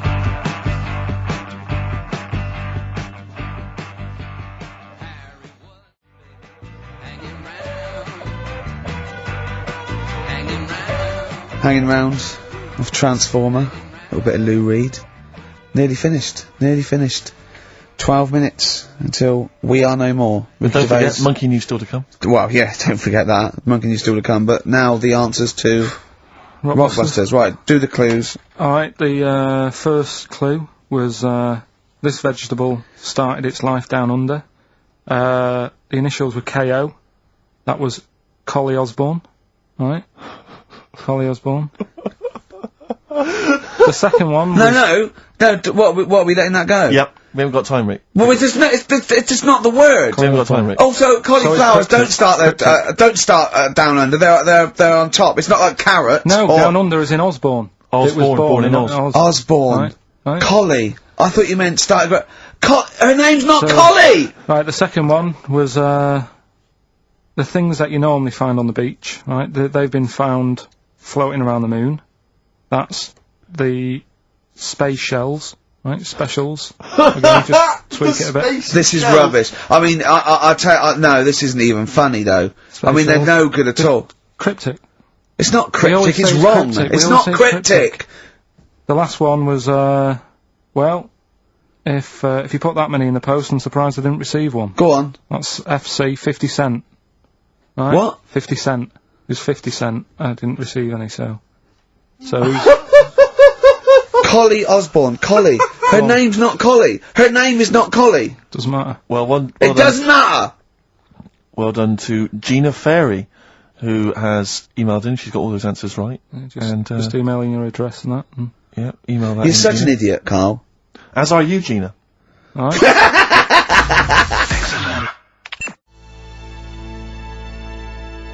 Loosen Your Hold by South. That's great. On XFM 104.9. Well, that's nearly it. Rick, can I just say thanks to everyone who's emailed in over the weeks and months we've been on, because obviously we're too lazy to even send them a response or a reply, but we do appreciate We do the fact that appreciate they- it. Same they get with in all the touch. letters and stuff that we can't. Yeah, people send stuff in all the time and they say they like the show or they don't, or they contribute little ideas and stuff, and we do read them and we do appreciate it. It's just that we, when you've got someone like Karl Pilkington in the studio, you just need to pick his brain constantly and you've got no real time for admin. But thank you for sending in all the nice letters and responses and stuff. Well, finally, we should let people know that next week, for the foreseeable future, it's Adam and Joe. Brilliant. Oh, brilliant. And they're standing in for us this time next week. Well, you say standing in, but possibly replacing full time unless Karl Possibly. Pilkington decides to change his mind and come back. What do you think, Karl? You've enjoyed today's show, I know. Yeah, it's been alright. Yeah, you tempted to come back when we finally return? Maybe a little rest to make you sort of like forget how annoying I am. Because No, because then it'll that just- is my secret weapon. Sometimes, you know, because there's the thing that you can